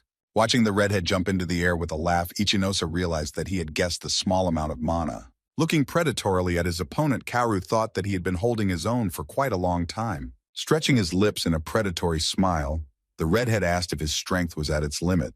Ichinosa held his blade out in front of him, defending himself against his opponent's attacks. A large bead of sweat rolled down his strained face as the adventurer realized he was practically out of mana. So he had to defeat him at the first opportunity, especially now that Kaoru was charging at him, drawing his knife hand behind his back. The boy jumped up, planning to attack his opponent from above. Watching this trick, the redhead wondered how he managed to jump so hard. He expected that the adventurer would not be able to dodge his attack now, but Ichinosa used double gravity. This attack was quite risky as he was going to use up all his remaining mana for it. Lowering his head, the blue-haired man rushed down, giving the command for the meteor to fall. With the clown blade in front of him, Ichinosa lunged at Kaoru, pinning him to the floor, which left cracks. Watching the attack intently, the red-haired man wondered where he got such strength from. Suddenly, he felt how he began to push down his knife with his blade. In the next second, the boy let out a loud cry as Ichinosa swung his weapon sharply, slashing across the body. Breathing heavily, the blue-haired man carefully watched his enemy, keeping his eyes on him. Satsuki called out to him softly as she saw him bend over to catch his breath. Suddenly, she smiled joyfully, saying that he did manage. However, Ichinosa gave her a cold look, informing her that this was not the case. Hearing that he had made a mistake, Satsuki froze, not understanding what he was talking about. Suddenly, an expression of wild horror appeared in her eyes. Behind her partner, the girl saw Kaoru surrounded by a black haze of energy. Holding his stomach, the red-haired man smiled, expressing his pity for his opponent's mana running out. Turning back to his confused partner, Ichinosa ordered her to flee immediately. Turning his face to the killer, the boy added that now he would not have the strength to pursue her. Satsuki stood as if dug in, looking shocked at her partner who ordered a retreat. The red-haired man, meanwhile, with a predatory expression on his face, expressed his admiration for the fact that he managed to fight him on a level right after the boss battle. The girl watched the boys intently while they talked. Hearing the killer's words that even with a ballast near him, he managed to injure him, she tightly closed her fingers on the handle of the staff. Coming up close to his exhausted opponent, Kaoru said that he liked him. Upon hearing the request to give his full name, Ichinosa clenched his fist tightly, and large drops of sweat rolled down his face. Hanging her head low, Satsuki regretfully thought that she was right to think of herself as a burden to her partner. She closed her eyes, tears welling up as she remembered Aoi's words that she should have given up. Satsuki thought that if she had done this from the beginning, Kaoru would not have won. A memory flashed before his eyes of Ichinosa holding her hand, looking at her intently and assuring him that he needed her strength. Opening her eyes, the girl looked at the red-haired man with undisguised hatred mixed with determination. Ichinosa, meanwhile, raised his head and told Kaoru that he wasn't going to say anything to a nobody like him, to which he heard in response that he should not be rude, because he was the first person whom the red-haired man recognized as an equal. Swinging a knife, he promised that he would definitely remember him. Suddenly, Satsuki's voice was heard, launching another curse at Kaoru. He froze, feeling a blue-black haze approaching behind him. Turning to face him, the boy bent down and cursed loudly. As soon as Kaoru was about to unleash his spell on her, she launched the staff at him without waiting. Looking at his rival's enraged partner, the killer mentally called her a devil. Keeping his hand on his stomach, the red-haired man thought about the fact that she managed to attack him from the blind spot. Turning his head to his partner, Ichinosa quietly asked what she planned to do. The girl jumped up to him and grabbed his jacket, offering to get out of the breach immediately. However, he wearily replied that he had absolutely no energy left for it. However, Satsuki, not losing her temper, told him that he had shown what she was capable of. Closing her eyes, she placed her hands on the back of her surprised partner, commanding the restoration of mana. An enraged Kaoru, watching this, cursed loudly as he aimed to attack the shaman. Hearing him approach, Satsuki raised her head and glanced in the killer's direction. However, at the last moment, Ichinosa stood between them, putting his blade in front of him and protecting his partner, thanking him for the rescue. Kaoru stared intently at his opponent, who had regained his strength, and marveled at the skill that regenerated mana. Looking at the adventurers, the redhead cursed loudly. Staring at the assassin, Ichinosa said that they had been fighting together with their partner from the beginning. He reminded Kaori that he was wounded, and that the adventurer himself now had his mana restored. Therefore, he sternly asked who now has more opportunities to survive in their duel today. However, the red-haired man was not going to give up, so after a second, they met in a new battle. Kaoru was breathing hard, fighting hard against the active blows of the blue-haired adventurer. Putting the knife in front of him, the killer decided to use the skills of dark magic. Satsuki watched intently as the blood-red bolts of lightning shot out of the web. She held her staff out in front of her, trying to find a way out of the situation. However, Ichinosa raised the clown blade, reporting that Kaoru's magic was taking too long to activate. He remembered how in a past life the activation time of magic was accelerated precisely by the influence of the artifact. The last thing the redhead heard was a warning that he simply wouldn't have time to activate the skills. The boy did not understand why he would lose if his level was clearly higher than that of his opponent. He looked at the blue-haired man who was glaring at him with hatred. Ichinosa was well aware that the crime investigation department in the middle of the rifts was still poorly developed. Looking at the tortured Kaori, he thought that proving this would be problematic if Satsuki wasn't with him.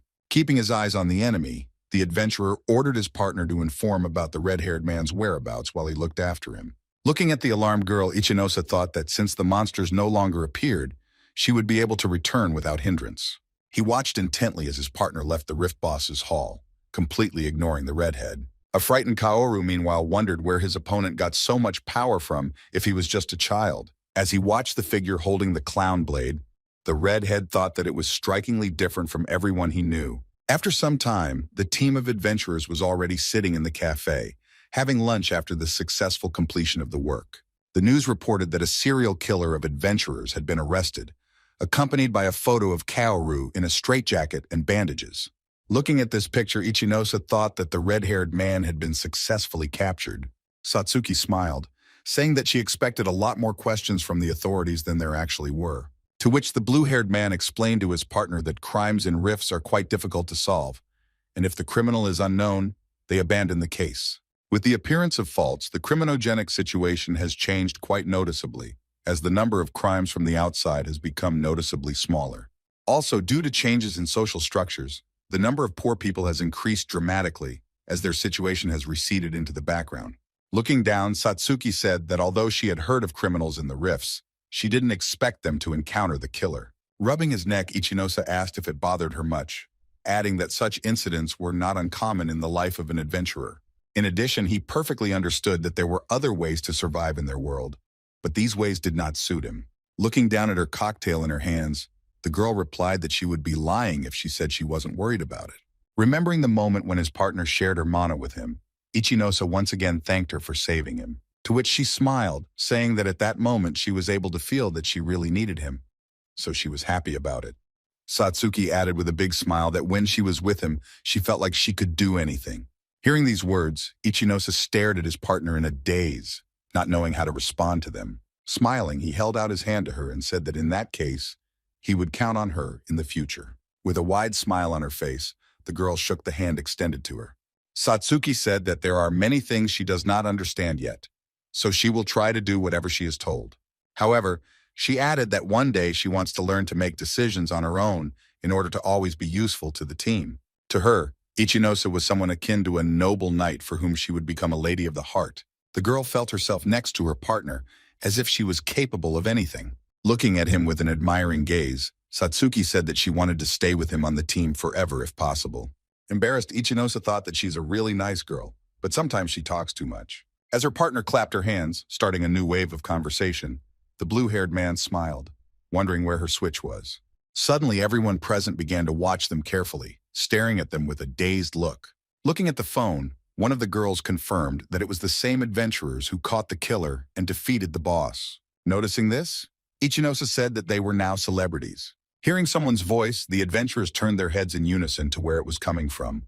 Sio, holding the phone in front of him, informed him with a smile that now all the guilds had heard of them. He hung his head, saying that he did not remember the exact name, but the blue head was in almost every video. Turning the phone screen to Ichinosa, the team leader said that his real name is still unknown, but legends are made about him. When Sio pointed a finger at him and said that the blue-haired man had become a celebrity, the adventurers lowered their heads. At the same time, the blonde threatened that he would be able to recruit Ichinosa to his team. However, the boy did not have time to finish, because he was swept off his feet by a blonde in a pink suit, telling Satsuki that she had finally found her. Looking at her former partner, the blonde said that she had been looking for her for a really long time. Grabbing the girl's hand, Aoi regretted saying too much to her. However, with a broad smile, she offered her to turn back. After hearing the words that they are allies after all, Satsuki turned to her former friend in surprise.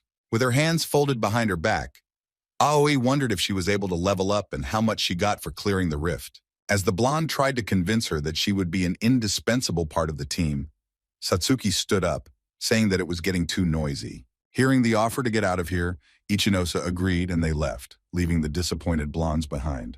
They walked down the street along the roadway without saying a word. Looking around, Ichinose asked his partner if she was friends with Aoi, but she only mentally answered that he wouldn't ask anything.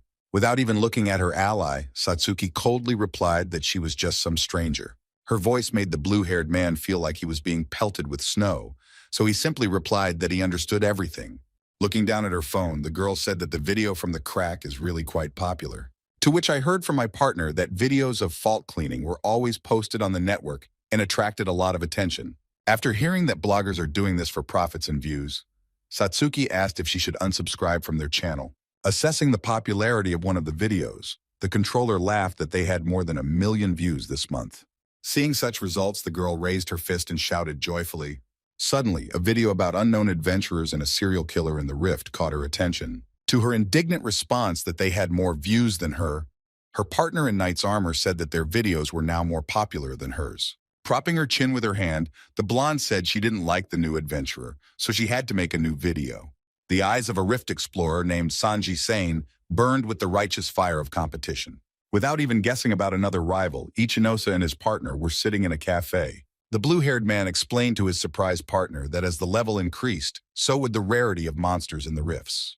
That is why weapons played an important role for the adventurer. And therefore, to compensate for the lack of firepower of the shamans, an expensive staff was needed. For this reason, I plan to make as much money as possible in the next rift. Looking down sullenly, Satsuki tentatively guessed that the staffs might prove to be very expensive for her. However, Ichinose let out a weary breath, assuring her that she shouldn't worry about that as he wanted his comrades to have the best weapons. Hearing him call them comrades, the blue-haired girl smiled, placing her hands on her open face. Looking at her genuine delight at this, Ichinose thought that the girl looked very naive, but he hoped that she would be fine. Analyzing the cracks they could go into, the boy said he had an example of one that would fit.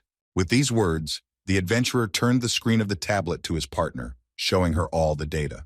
There was a great chance of finding rare items in the rift called the Tomb of the Ancient Kings that was discovered a few days ago. From his former life, Ichinose remembered that this fault was very rare, something few people knew about now. And he himself learned this once from the notes of those who investigated him. It was in this dungeon that you could get extremely rare items. Right now, Ichinose was thinking that there shouldn't be many adventurers there, since there was no information about the rift yet. Observing her partner, Satsuki noticed that his expression now looked quite creepy. After some time, they walked along a stone path in the chosen dungeon. Holding her staff as tightly as possible, the shaman looked around in fright. Suddenly seeing the demon in front of him, Ichinose brought the clown blade forward, preparing for battle. The level 29 skeleton warrior looked at them with empty eye sockets, screeching hideously. Wasting no time, Ichinose gave the command to weaken gravity. Satsuki closed her eyes and turned away, covering her face with her hand, shielding herself from the bright light.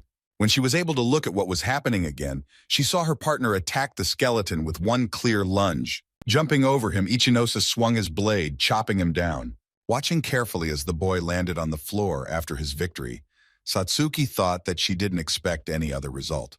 Watching the sweat dripping down his face, the girl appreciated how quickly he dealt with the opponent. However, looking at the warrior's bony face again, Ichinose realized that stabbing blows would be ineffective against him. So he turned to his partner, ordering her to attack the enemies with her magic. Wasting no time, Satsuki began to gather her energy, putting her staff forward. The blue-haired man jumped, avoiding a blow from one of the skeletons. Immediately after that, a blue-black haze of the shaman's curse flew towards him. With an indifferent expression on his face, Ichinose entered the stats window, assessing how many points he had this time. While her partner was bending over a pile of bones, the girl noticed that there was something else besides a magic stone. The found artifact turned out to be the Blade of the Ancient Kings, which emitted a mysterious blue light. Hearing that it could be sold for around 400,000 yen, Satsuki looked at the blue-haired man in surprise. To her surprise, he explained that such a blade could not be found anywhere, so they would find buyers for it quickly. When asked how much they would be able to earn from the artifact in such a case, The boy replied that an adequate amount would be about 3 million yen. In response to his assistant's shocked question, he added that no one knew about the rift yet, so they should make the most of it. Therefore, he suggested not to stop and explore the dungeons for 3 days. Satsuki tried, bending her fingers, to calculate how much they could earn during this time. When the possible sum appeared in her head, the girl blushed, thinking that the place was simply wonderful. Hearing the sounds of someone's struggle in the corridor, Iosa put his fingers to his chin and offered to check what was happening there. Looking at the determined gaze of her partner, the blue-haired girl froze for a moment. At this time, not far from them, a knight in armor was protecting the girl from a monster that looked like a mummy. He jumped up with his sword forward as he prepared to attack his opponent. A moment later, the monster was already falling, defeated and cut in half. Another knight, looking at his lady, encouraged her, saying that she would be able to cope with her opponent. When she asked if the camera was ready, the third knight said everything was fine. One of the knights put his blade, shrouded in fire, forward. After that, he handed it to the girl, who looked at her opponent with a determined smile. Wasting no time, she jumped up, swinging a flaming blade in the direction of the mummy. A second later, the opponent was already burning like a torch wrapped in bandages. Standing in front of the camera, Sana raised 2 fingers in greeting to her followers. Approaching the statue of Anubis, she said that she had come today to investigate an unknown rift. Not noticing that she was being watched from above, Sana boasted about killing one of the monsters, adding that the dungeon was not that dangerous. Satsuki, seeing the girl, exclaimed in surprise that she was a rift researcher. The blue-haired girl added that she had seen her on several sites that posted videos of the rifts. Hearing how she thanked her followers for their support, the adventurer frowned. Turning back to her partner, she noticed that his face showed absolutely no emotion. I immediately remembered their conversation about why fault researchers record their videos. Satsuki mentioned that Iosa hated bloggers who did rift research. Looking at the video he had just recorded, the feet of 2 more people became visible. Noticing this, the night operator flinched in surprise. Surprised, Sana suddenly turned around, staring at the adventurers in a daze. Hearing the complaint that they ruined her good shot, Iosa frowned, looking sternly at the blogger.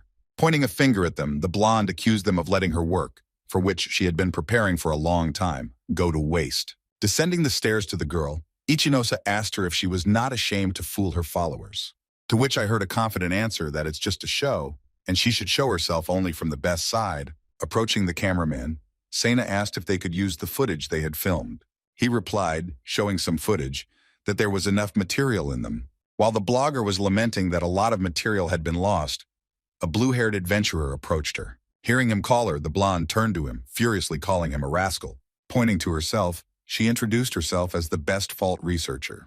Instead, Iosa introduced himself and his partner. At the same time, he apologized for the fact that they spoiled her frame on the set with their appearance. However, she simply waved her hand, saying that they would record more material.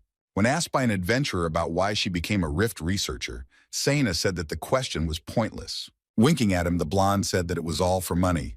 Such videos were among the most popular. In addition, famous bloggers were offered advertising integrations. And the videos made her very popular, which made her feel like an idol. Iosa warned Sana that being an adventurer was very dangerous, so she better stop before she got hurt. Hearing this, the blogger barked fiercely, showing her displeasure with his proposal. Measuring the statue standing next to him with a careful look, the blue-haired man added that one should not relax in such rifts. Therefore, I warned that if she continues to take this seriously, she may regret it very much. Clenching her fists and looking down at her feet, Sana said that not only did he ruin her video, but he also said a lot of nasty things. Satsuki walked over to her partner, assuming that he had lightly passed the honey to the kuti, to which she heard back that he was doing it for her own good.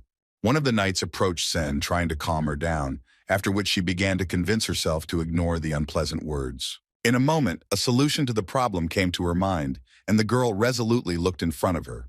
Hearing her command to prepare the chamber, one of the knights asked in a daze whether he had heard correctly. Approaching the adventurers, Sana asked if Iosa was confident in his own abilities.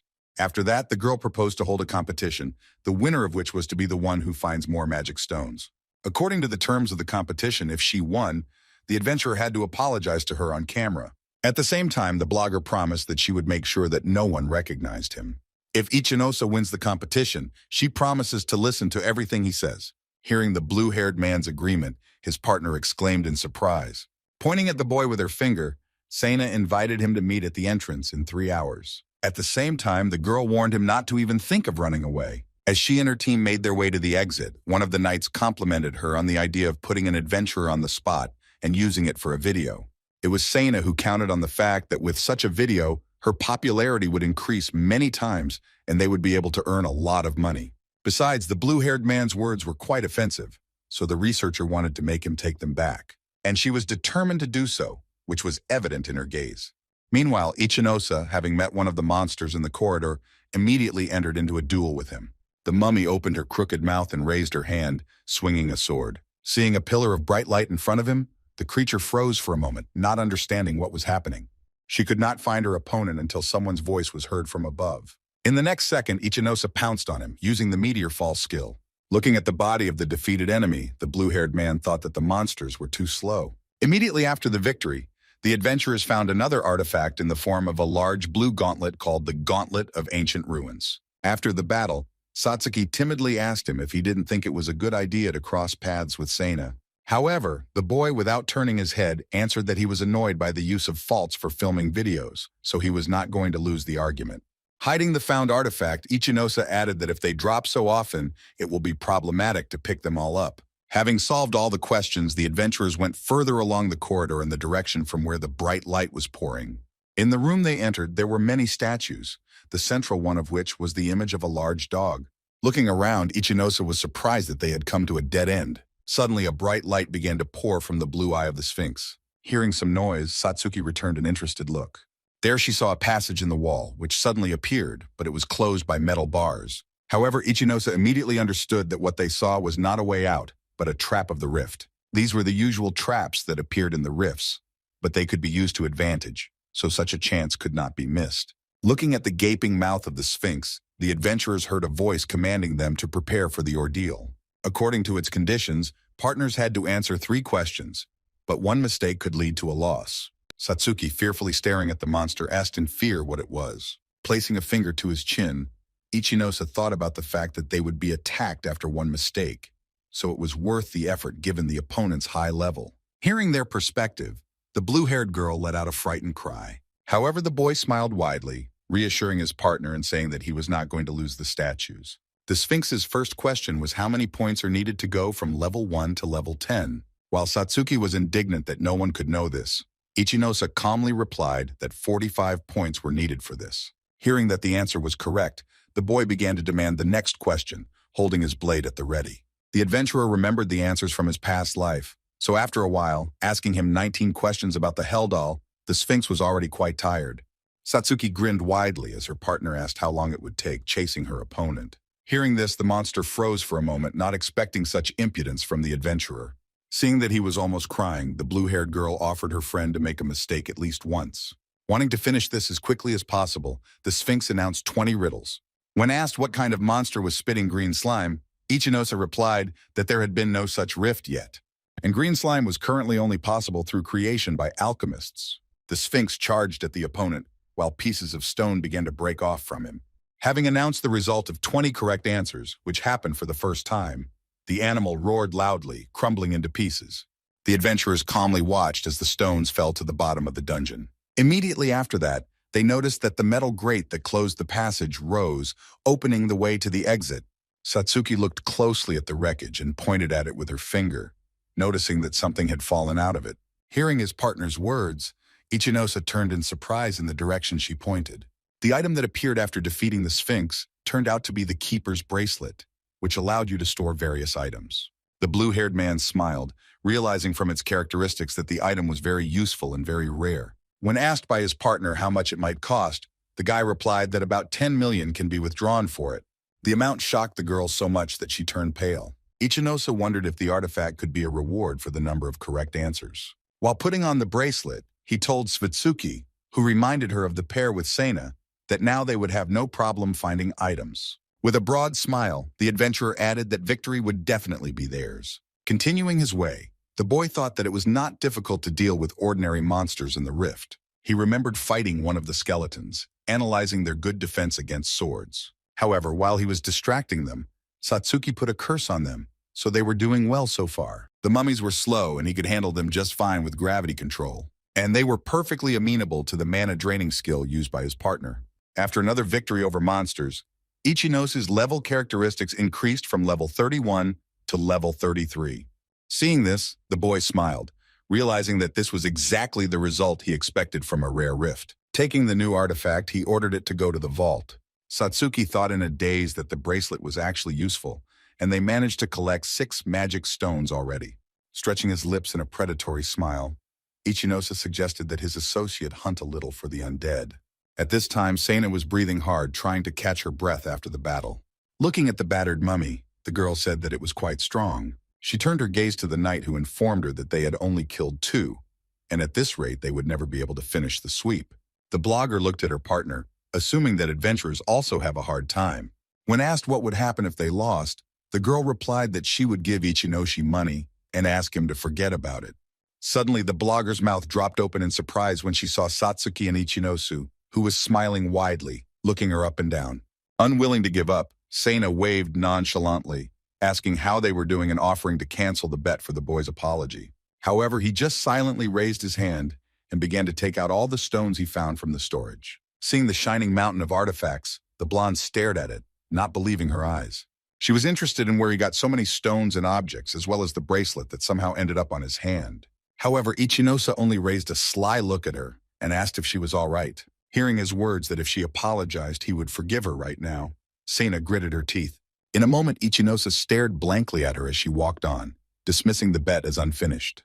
When asked by his partner whether he thought it was too much, the guy said that he only teased the blonde a little. However, he himself hoped that she would not do something stupid in such a state. Meanwhile, the Rift researcher herself was resolutely heading through the corridors of the dungeon. Hearing the question about whether he wanted revenge on the girl, Ichinosa turned his head to his partner with interest. He explained that she was extremely frivolous about faults, and he didn't like that. Remembering her words about fame, money, and popularity, the blue-haired man added that exploring dungeons should not be taken so lightly. So if she continues in this spirit, she will regret it very soon. Seina, meanwhile, was thinking that in order to defeat the adventurer, she had to find something really grand.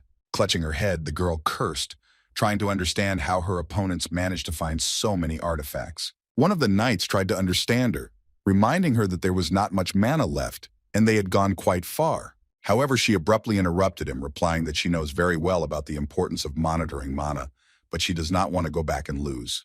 Clenching her teeth tightly, she growled that she had not yet shown everything she was capable of. She remembered how 8 years ago, the city was burning due to a disaster that fell on it. At that time, fault ruptures occurred extremely often, and monsters came out of them into the cities. Seina remembered her frightened self while someone called her name. Their father was attacked by an orc, knocking him to the ground as the man reached for the children, begging them not to abandon him. The blonde herself was standing, pale and hugging her little brother, who was hugging her with his small arms. Seeing how their father was being torn apart, the children ran away, hoping to escape from the monsters. Seina ran forward, not paying attention to the tears that gathered in her eyes, and not letting go of her crying brother's hand. She looked desperately for help with her eyes full of panic. At that time, the authorities organized modular camps for those who had nowhere else to go due to the disaster. Everyone who passed by them shook their heads in sympathy, realizing that the children's father was no longer alive. The blonde was then sitting and watching a video on her phone of how an adventurer from Japan, Kwan, who had an A rank, was being welcomed. She didn't like the feeling of helplessness, so she began to improve her skills. It was then that she decided that she would become someone's hero who would save them from monsters. After the creation of the channel, everyone began to admire her courage and courage. However, Seina wanted to give inspiration not only to her loved ones. She did not want to be looked down upon. Looking at one of her knights, the girl added that they still had very little material. Suddenly, a slightly crazy light lit up in her eyes, which indicated the presence of a new idea. Turning her back to her partners, she set off deep into the dark corridor. The knights who rushed after her tried to find out where exactly she was in such a hurry. Peeking around the corner, Seina replied that while she was being persuaded to turn back, she remembered another enemy in the rift. There she saw a tall blue demon with many arms, blue skin, and eyes that glowed with a bright yellow light. A man lay at his feet, fearfully watching the monster towering over him. It was a rift boss named Fallen Pharaoh, whose level was determined by. Seina lashed out at him, not understanding what he was doing here, but realizing that with his level 33, he would not be able to defeat him. One of the knights put his sword in front of him, protecting the blonde and saying that they couldn't do anything to him, so they had to run. While the partners were discussing the need to find a narrow passage so that the pharaoh could not pursue them, the blogger froze. Her attention was drawn to a figure reaching out to her and begging for help. The Rift researcher once again felt helpless, which she didn't like very much. The face of the father, whom the orc was holding by the head and who was begging for salvation, came to mind again. And I also remembered the confident face of the girl who appeared on TV. And only now did the blonde understand why she liked it so much then. Sena understood, remembering herself as a child with an urn in her hands, that she liked that woman because the girl herself needed help. Wasting no time, the blogger rushed forward, ordering her companions to run away without her and ignoring their questions. In the next moment, the girl, putting her blade in front of her, protected the adventurer from the blow of the pharaoh. The Rift researcher ordered him to run while she took on the boss. He timidly thanked her, but Sena was already focused on the multi-armed pharaoh who was already about to attack. While watching him withdraw his hand to strike, the blonde heard someone's voice. She turned her head in surprise to see the manager saying he wouldn't let her fight alone. To her surprised question, he explained that he couldn't just run away because he was her biggest fan. Hearing a commotion behind her, Sena turned to see another knight approaching them. The operator said that although he is not very good in combat, he is ready to show everything he is capable of. Meanwhile, the boss of the Rift is almost close to them, swinging weapons at opponents. A second later, Sena was already standing, ready to fight with one of her assistants lying behind her. The operator, in order to protect her, stepped forward, placing a barrier in front of her. Pharaoh was not deterred by this, and he withdrew his hand for a strong blow. A second later, the wall erected by the knight crumbled into hundreds of small fragments. Squinting her eye, Sena realized that she was losing both in strength and agility, so there was no chance of winning against her. Shaking like an aspen leaf, the blogger fearfully looked at her boss, who towered over her. He waved all his hands, each of which had a certain type of weapon. The blonde looked at him, not lowering her attentive gaze, and realizing that she had lost this battle. Realizing this, the girl turned pale and narrowed her eyes tightly. She heard Ichinosa's voice repeating again that she was being too reckless. He stood between her and the pharaoh, protecting her with his magic. Sena opened her eyes to assess the situation around her. Wanting to take the frightened blonde away from here, the adventurer took her in his arms, carefully watching the boss of the Rift. Seeing the blue-haired man, Sena asked why he came to save her. He let out a loud breath and explained that he had decided to follow her so that she would not suspect anything. And then he heard a story from the runaway adventurer. Remembering his warning and her offer of a bet, the boy smiled and said that he had lost. Looking intently into the eyes of the girl he was holding in his arms, Ichinosa, without losing his smile, added that he was ready to take back his words. Sena didn't even notice that he was holding her in his arms, hanging from the ceiling upside down. Below them stood the pharaoh, aiming one of his spears at them. Noticing this, Sena looked down in fear, but the blue-haired adventurer's face showed no emotion. Pharaoh threw spears at them, but by the time he reached the target, there were no people there, so he simply dropped several stones from the ceiling. Concentrating his energy, Ichinosa dropped sharply to the floor, holding the blogger tightly in his hands. He did not take his eyes off the boss of the Rift, giving the next command of the required skill. In the next moment, he, still not letting go of the blonde, swung the clown blade, deflecting the attack. He deftly fought off all the attacks of the pharaoh, which he tried to inflict. Landing, Ichinosa thought that by reducing the gravity with the skill, he was able to parry the attack. At this moment, Satsuki was already running towards the boss of the Rift, holding out a staff in front of her. In the next moment, a blue-black haze of curse was already flying in his face.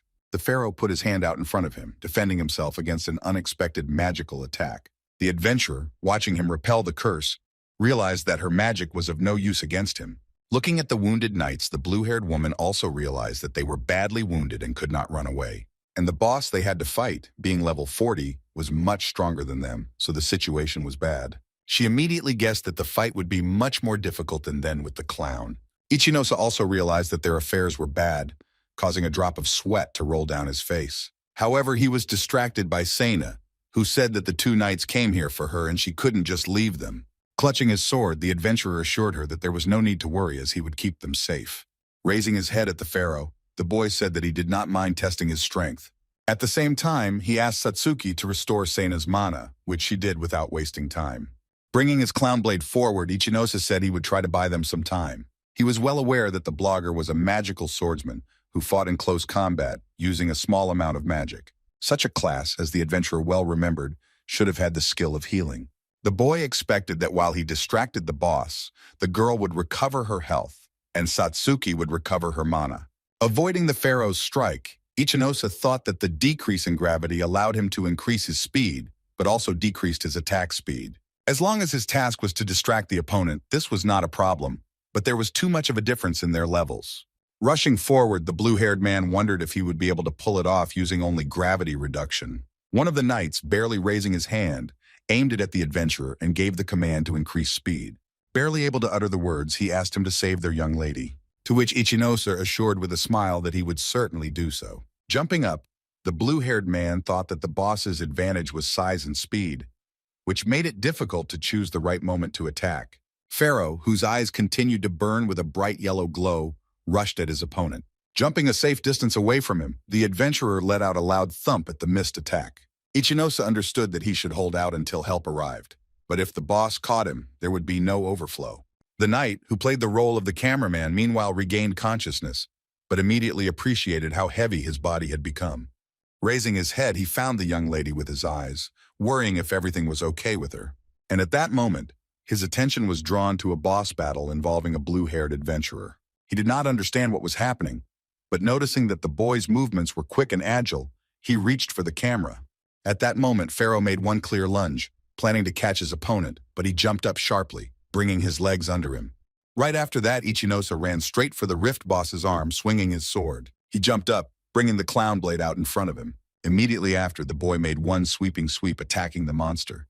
All this was professionally filmed by the knight who came with Sena. Holding the device in front of him, he admired both the boy's technique and his speed. The blue pharaoh, meanwhile, stopped, waiting for the battle to continue, and 2 red scratches adorned his chest. Ichinose understood that he could make up for the difference in level for now, but he couldn't hurt him. Realizing that he would not be able to overcome it alone, the adventurer turned his attention to his partner, who was treating the blonde. When she finished, she turned to face her and thanked her with a smile.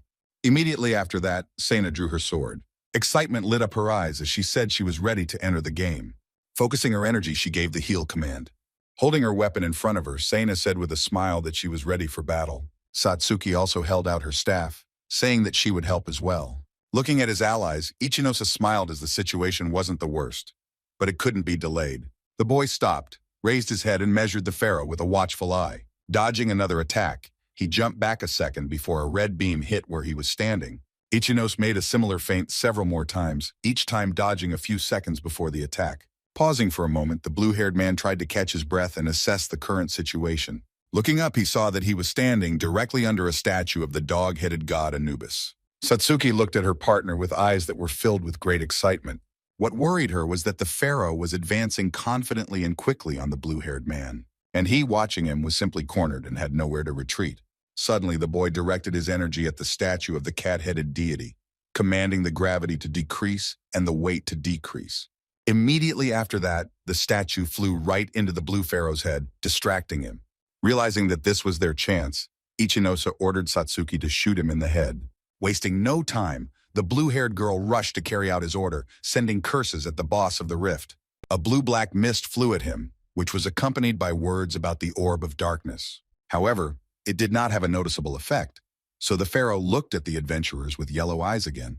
Satsuki let out a frustrated breath as she looked at the pharaoh with a scared look that their strategy hadn't worked. However, such a result still satisfied the blue-haired man, as he understood that such armor could only protect something very important. He was looking at the boss of the rift, whose hood was already slowly becoming covered with visible cracks. Sena ran closer to the monster, realizing in an instant that she had found his blind spot. However, in the next second, she already flew to the side, avoiding a direct attack in her direction. Covering her face with her hand from the stones that flew everywhere, the blonde thought about the fact that it was almost impossible to get to him. Considering this, she was even more surprised by how Ichinose managed to attack him almost head-on. Landing near her, the adventurer said he would weaken him, but she would have to destroy the boss's mask. The magic swordsman class had the armor penetration skill, which required a short amount of training, but greatly weakened the enemy's defenses. Realizing his plan, the blonde drew her sword, once again focusing her energy around it. However, realizing that he was going to weaken him, she anxiously asked what exactly he was planning to do.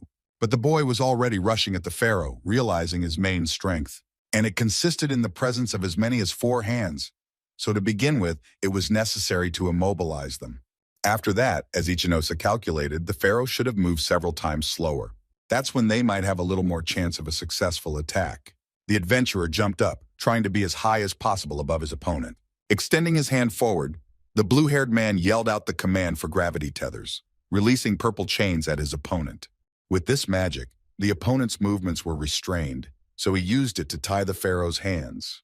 That should have been enough. In addition, he used tenet closer to the shoulders, which made it difficult to tear them. Ichinosa smiled, thinking that this tactic would work well against large and multi-armed opponents. Landing, the adventurer assessed the results of his attack by looking at the giant, who could now wield only 2 hands. Watching him carefully, Sena thought now was the time she should attack the Rift boss. Realizing this, the girl visibly frowned, and the same desire to fight flashed in her eyes. She thrust her sword forward, shooting high-voltage lightning from it, and gave the command to pierce the armor. Ichinosa watched in shock at the effect this attack had on his opponent. And Satsuki opened her mouth in shock, watching the blogger's movements with undisguised admiration. Pharaoh, who did not expect such a powerful blow, watched the lightning that flew in his face. In the next moment, there was a crack in the dungeon, and his face was covered in cracks, crumbling into fragments. Still with 2 hands in the tentacles, the Rift boss grabbed his mask with one of his free hands. When he did remove it, the adventurers were exposed to the hideous face of the monster, which had 2 pairs of eyes and a mouth with crooked teeth. While Sena was worried about the pharaoh's hideous face, Ichinosa finally found a weak spot in him. Without wasting a second, the boy charged forward, yelling that he needed to attack while there was a chance, and the boss's movements were slowed down. Raising his paws, the pharaoh growled loudly, opening his mouth from which bright yellow light poured. Jumping up and doing a pirouette in the air, the blue-haired man gave the gravity shift command. Suddenly, the pharaoh raised his fists and hit the stone floor with all his might, lifting dozens of different fragments into the air. Ichinosa immediately remembered that he had seen a similar feint before, and he anticipated the use of all 4 hands. The boy was sure that as long as half of his hands were tied, he would not use such tactics. And he also noticed that when using such an attack, the pharaoh lowered his head too much. The Rift boss' bright yellow bug eyes glowed with an orange light as he looked back at his opponent. The blue-haired man jumped up to get close to his opponent and delivered the decisive blow. Having given the command for the meteor to fall, the boy quickly fell on the bowed head of the boss. At the same time, he swung his sword, dealing him a decisive blow. Immediately after that, the defeated blue pharaoh fell to the ground, smashing the stone floor of the dungeon with his huge body, sending a bunch of cracks through it.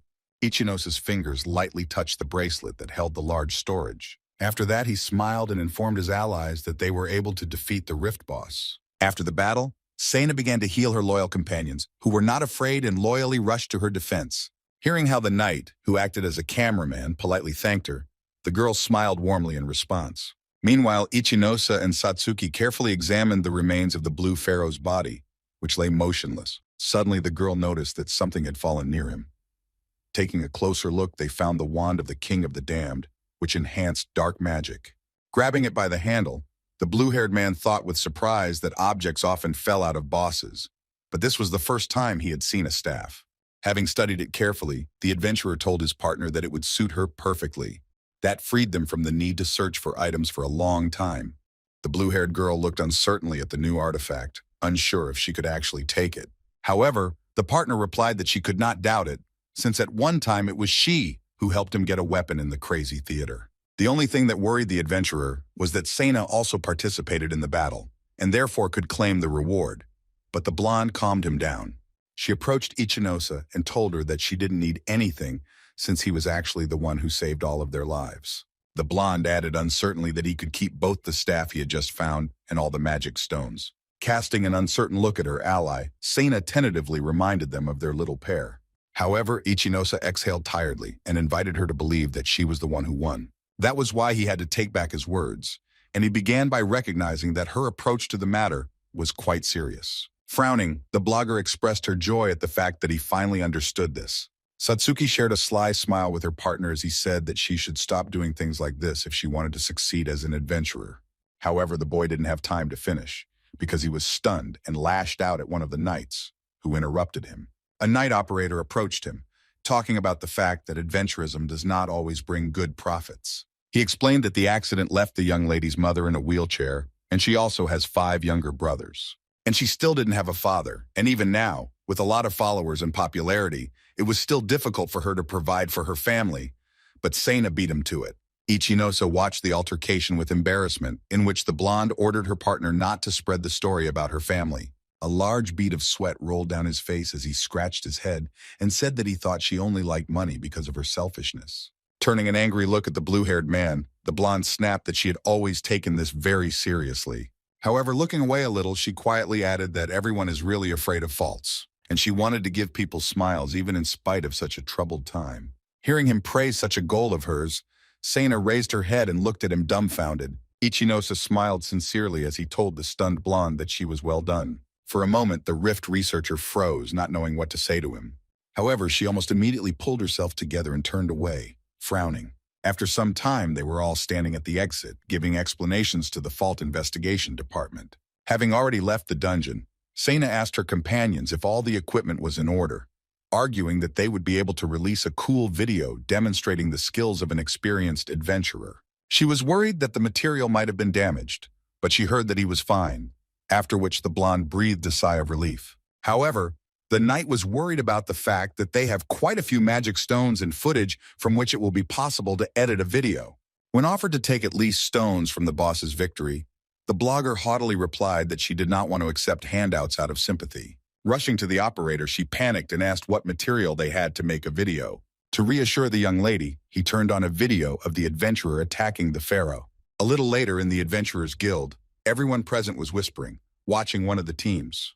Ichinosa and Satsuki were sitting at one of the tables, covered with books and phones. Suddenly, the assistant called him, wanting to show him one of the videos about the faults. Not knowing what was there, the blue-haired man calmly answered that it is not worth looking for information from the cracks in the video.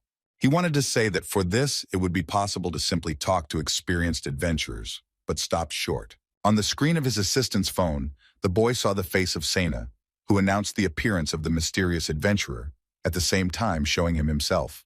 And there was also a noticeable video with an excerpt of his battle against the Blue Pharaoh. After reading comments where people admired his speed and risky moves, the adventurer smiled. Now he understood what was causing such attention from those present here, which made him grab his head while Satsuki thought in admiration that the video had many views.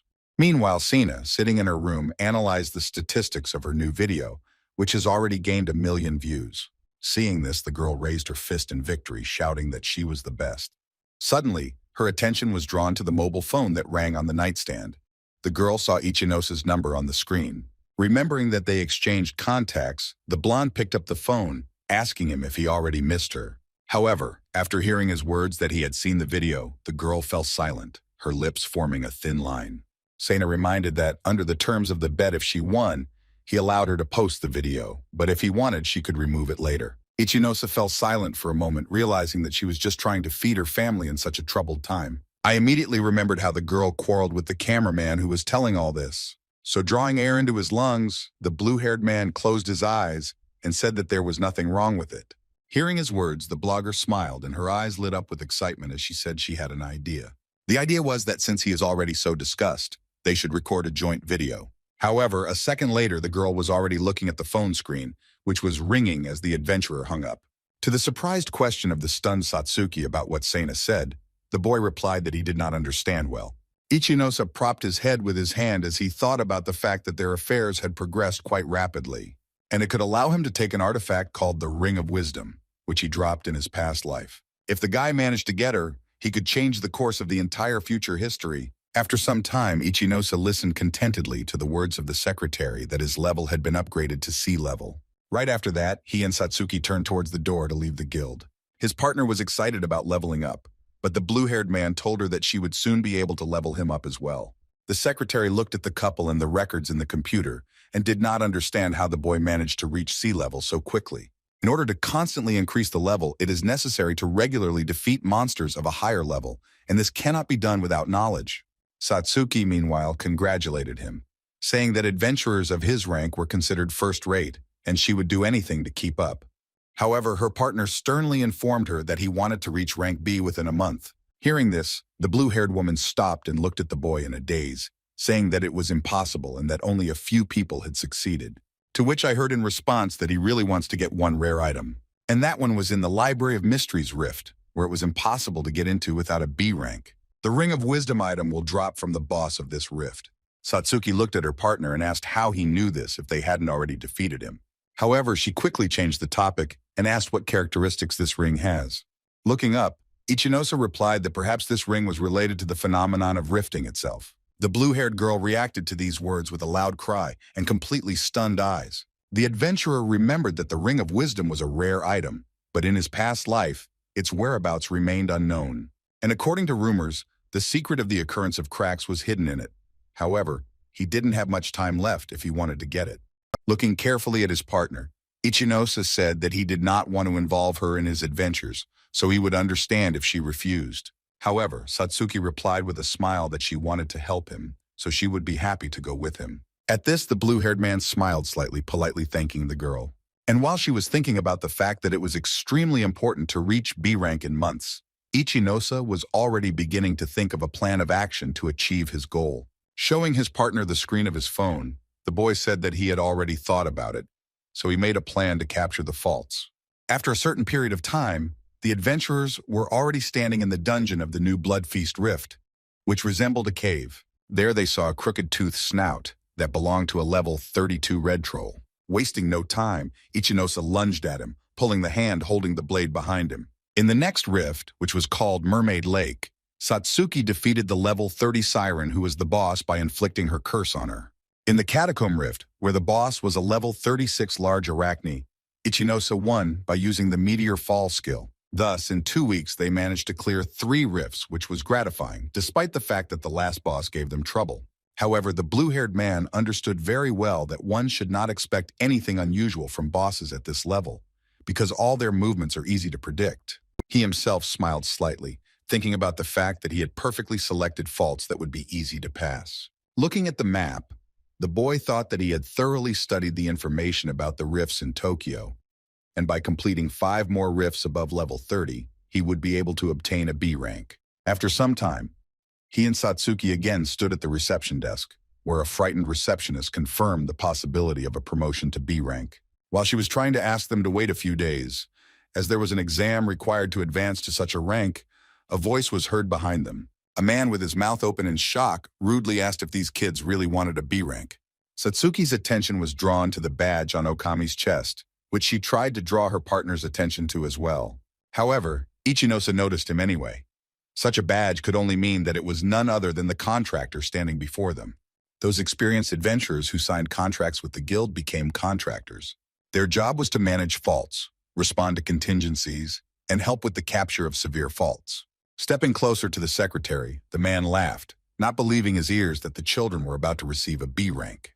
The same, tapping her fingers on the keyboard, explained to him that they already have level 40 and a good track record. Hearing this, he looked at the secretary with a disbelieving look, his mouth wide open. Looking skeptically at the adventurers, the man wondered in surprise how they managed to defeat so many bosses.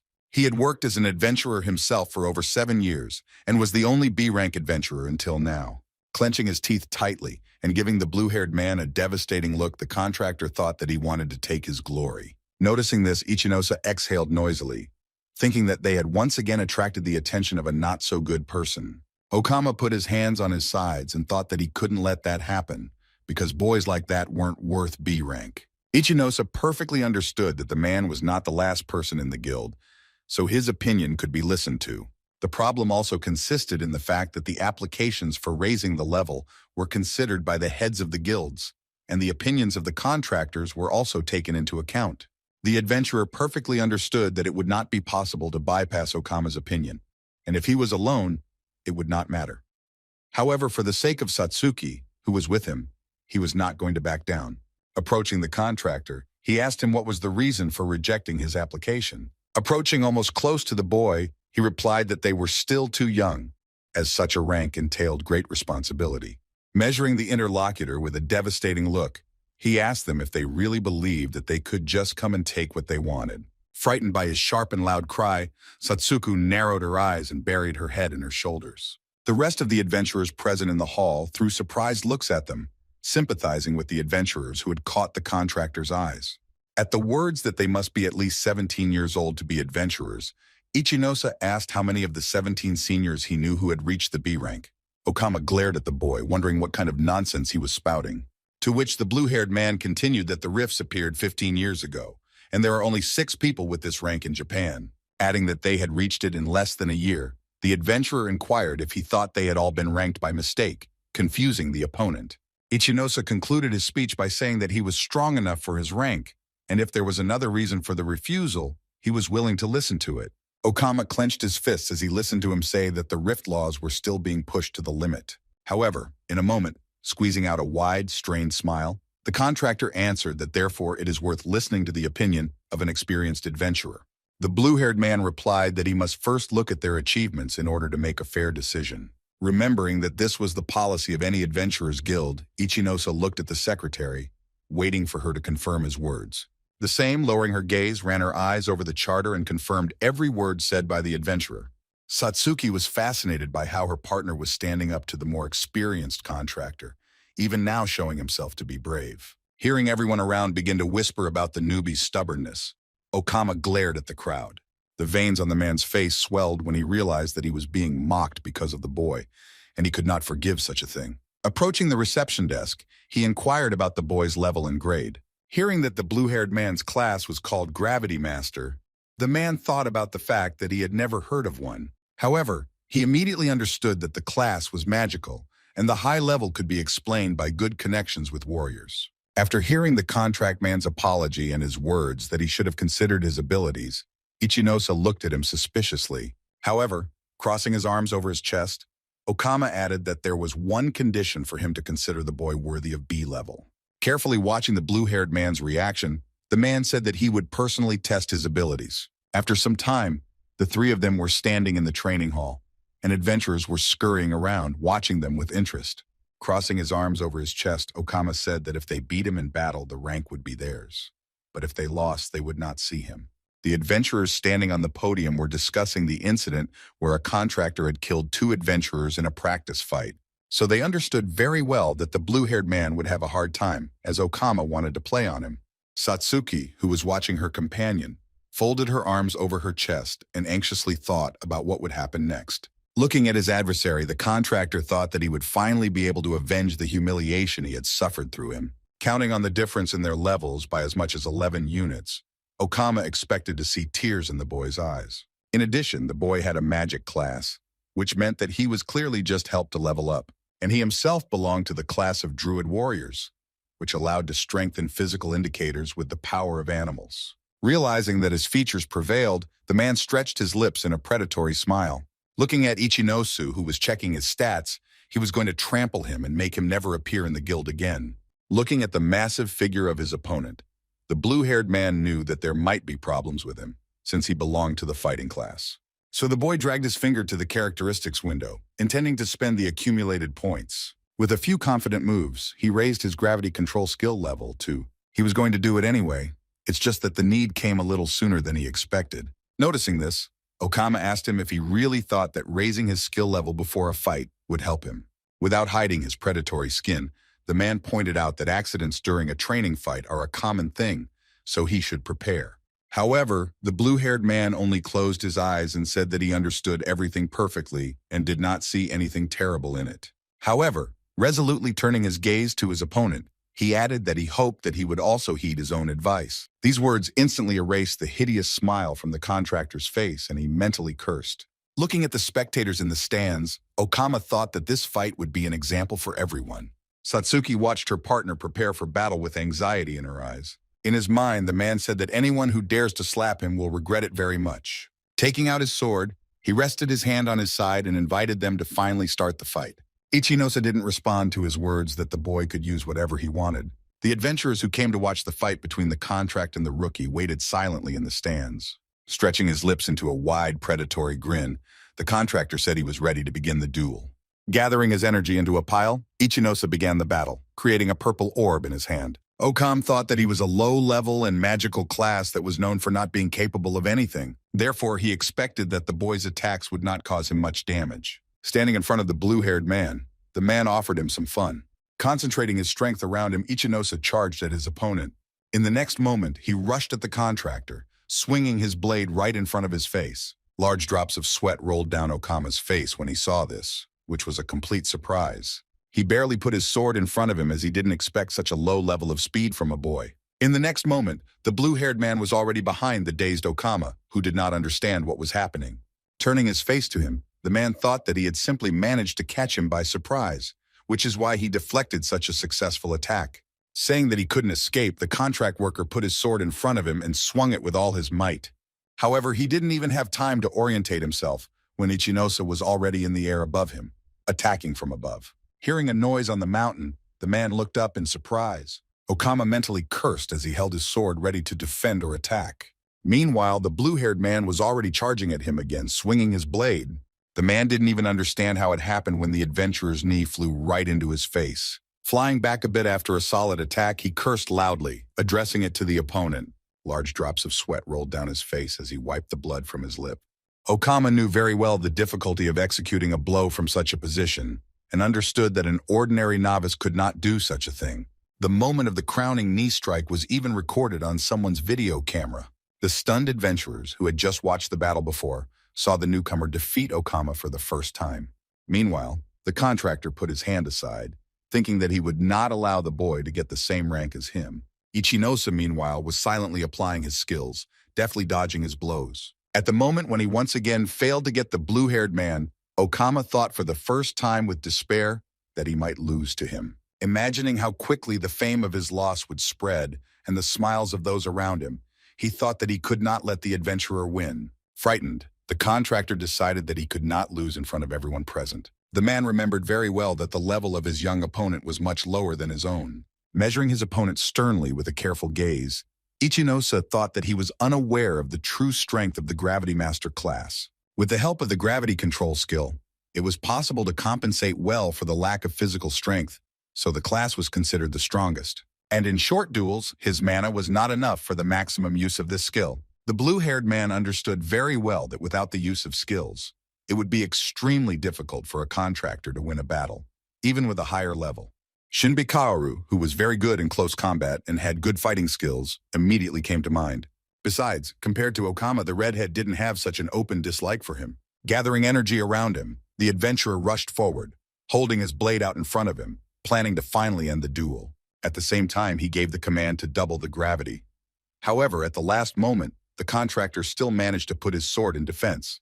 Trying to hold back the swift attack, Okama was surprised to notice that the opponent's sword had become heavier, indicating an incredible strength. The man raised his hand with the weapon, wanting to attack the blue-haired man in return. However, he suddenly noticed an empty place in front of him, not understanding where and how the boy could disappear. Facing an empty field in front of him, the contractor thought that this was simply not possible. Okama was so engrossed in the thoughts of where his opponent could go that he did not notice it just behind his back. Feinting mid-air, Iosa landed quietly and brought the blade out in front of him, stabbing it into the back of his enemy's head. Feeling the touch of the cold blade of the weapon, the contractor clenched his teeth tightly, but was in no hurry to turn around.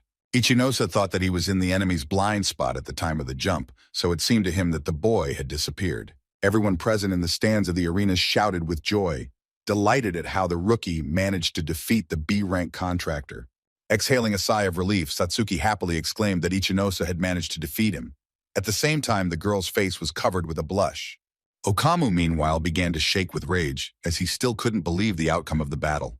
He was worried about how he could lose, so he barked loudly that he wouldn't recognize him. The blue-haired one, meanwhile, wanted to say that there should be no problems with assigning him the desired rank. However, he suddenly fell silent, addressing his recent opponent in front of him. He saw an evil glint in his eyes, which indicated the bloodlust of the contractor. Cursing, Okama lunged at the boy, raising his hand and unleashing his animal claws. Trying to put up some sort of defense, Iosa blocked the sword strike with his blade. Immediately after that, he flew away for several steps, increasing the distance between them. Iosa cursed mentally, chastising himself for letting his guard down when he was victorious. For a moment, the duelists froze, measuring each other with watchful eyes. Facing the opponent, Okama thought that he had tricked the boy with throwing his sword, but attacked with his skill. The adventurers present also noticed the meanness on his part, adding that this was the act of a real coward. Okama froze when he heard the words that reminded him of his own promise not to use skills.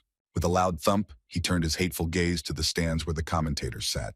Iosa, whose face was covered in sweat, asked what the matter was, that they had stopped, and if they were going to continue. Hearing that he continued to slap him, the contractor clenched his teeth in rage, saying that he would never acknowledge him. The stuttering blue-haired man, trying to catch his breath, said that he considered what he had shown sufficient for the B rank. However, Okama still did not want to recognize his achievements, believing that he simply underestimated him due to his low level. There was no way he was going to let him win because it would mean the collapse of his reputation, so with a smile, he rejected his B-rank bid. Ichinosa's face showed no emotion while the rest of the adventurers in the stands gasped in surprise. The contractor haughtily explained that although they had fought, the decisive blow had not been struck, and with such an approach, the boy would not be able to deal with serious demons. Looking up at his opponent, Okama said that he was deliberately leaving him many gaps in his defense, which he simply did not take advantage of. Watching as Ichinosa pressed his hand to the wound in his side, the man added that even when his opponent did not use his skills, he received a wound. After hearing the words that he was unable to react to unforeseen situations, the audience understood that Okama was not going to give him a rank. Hearing the adventurers discuss his villainy, the contractor cast an alarmed glance at the stands. Noticing this, the boys immediately regretted their words, as they understood that it was not worth making a man angry. However, Seo, who was also watching the match, had no fear of Okami, so he loudly called him a scoundrel, embarrassing him. Hearing the unpleasant words addressed to him, the contractor froze and spoke to himself, not expecting such an attack. The blonde's eyes expressed extreme displeasure and indignation at the man's act. Ichinosa looked at the boy in shock, not expecting him to come to his defense at all considering their past. Sho continued to accuse Okama of breaking his promise not to use the skill, reminding him that Ichinosa had beaten him fair and square. Not knowing what to say, the contract man clenched his teeth tightly in rage as he heard the words that the contract man had confessed. Not knowing how to respond to this speech, the blue-haired man quietly called the adventurer by name. However, he only smiled and winked, asking him to lean on him, assuring him that everything would be fine. Ichinosa appreciated that, but he didn't understand why he suddenly became the blonde's best friend. Behind him stood his partner, who also did not understand why, despite the victory, the boy was not given a B rank. Her lips were drawn into a thin thread, and her eyes flashed with anxiety.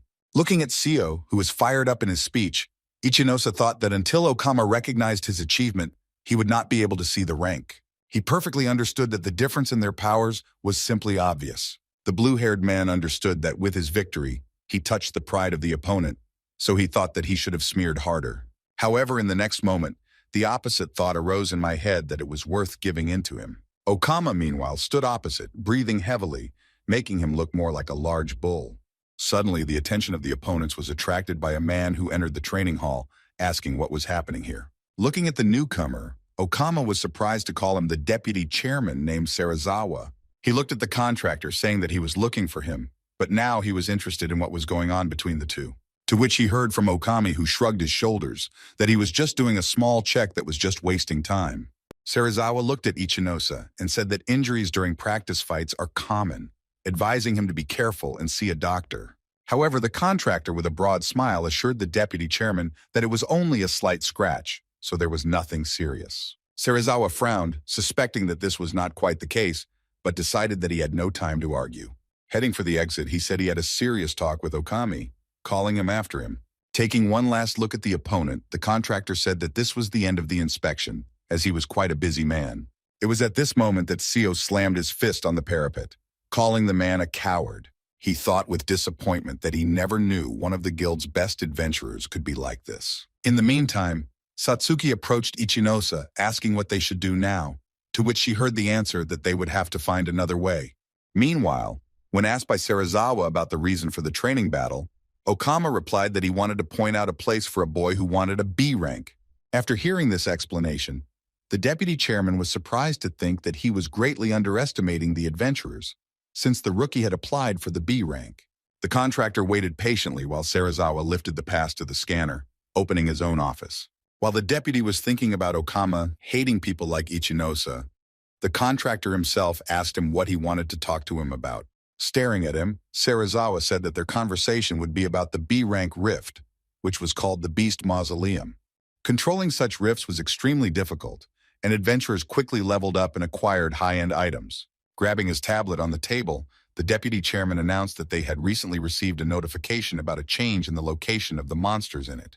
The concentration of magical energy in the middle of the rift also increased many times, which meant that the disaster was approaching. Adjusting the glasses on his nose, the man said that they simply had to eliminate all possible risks. Looking at the rift data document he was handed, Okama wondered if he wanted to close it before disaster struck. Examining the stack of papers on the table, Serizawa replied that the guild and agency wanted to keep a few B-rank rifts. That is why the deputy chairman himself wanted the contractor to close this rift. Serizawa felt that until they knew much about the rifts, it was risky to make such decisions. So Okama had to make his head change. Getting up from his chair, the contractor exhaled loudly and said that he always gives him rather boring assignments. The deputy chairman tried to stop him, sternly saying that they were not done talking yet. However, he only threw a sheet of paper in his face, rudely telling him to shut up. Scattering the rest of the document, the contractor said that none of this was his problem. Trying to gather the data into a pile, Serizawa shouted for him to take another look at the records. Stepping onto one of the sheets, Okama wondered if he really expected to learn anything about the rift through statistics. Remaining on the floor, the deputy head listened to the contractor's conviction that he did not see the problem. With a final wave of his hand, Okama assured him that even if there was a problem, he would simply go there and close the rift. Slamming his fist on the table, Serizawa snarled that it would be too late since they wouldn't know where the disaster would occur. However, the contractor did not even turn his head in his direction when he left the office door. The deputy guild head watched the man carefully, frowning and thinking that they should do something to save the people. Slumping his shoulders, Serizawa thought that he hoped the contractor's words were true and nothing would happen. Meanwhile, in one of the cracks, an unknown creature was waking up, needing its body. Reaching for the skin, the monster opened a large black eye and looked around. Sitting in the cafeteria, Satsuki expressed her opinion that the situation was pretty dire. Remembering the contract man's haughty look, she added that she would never have thought that the guild's best adventurer would turn out to be such a person.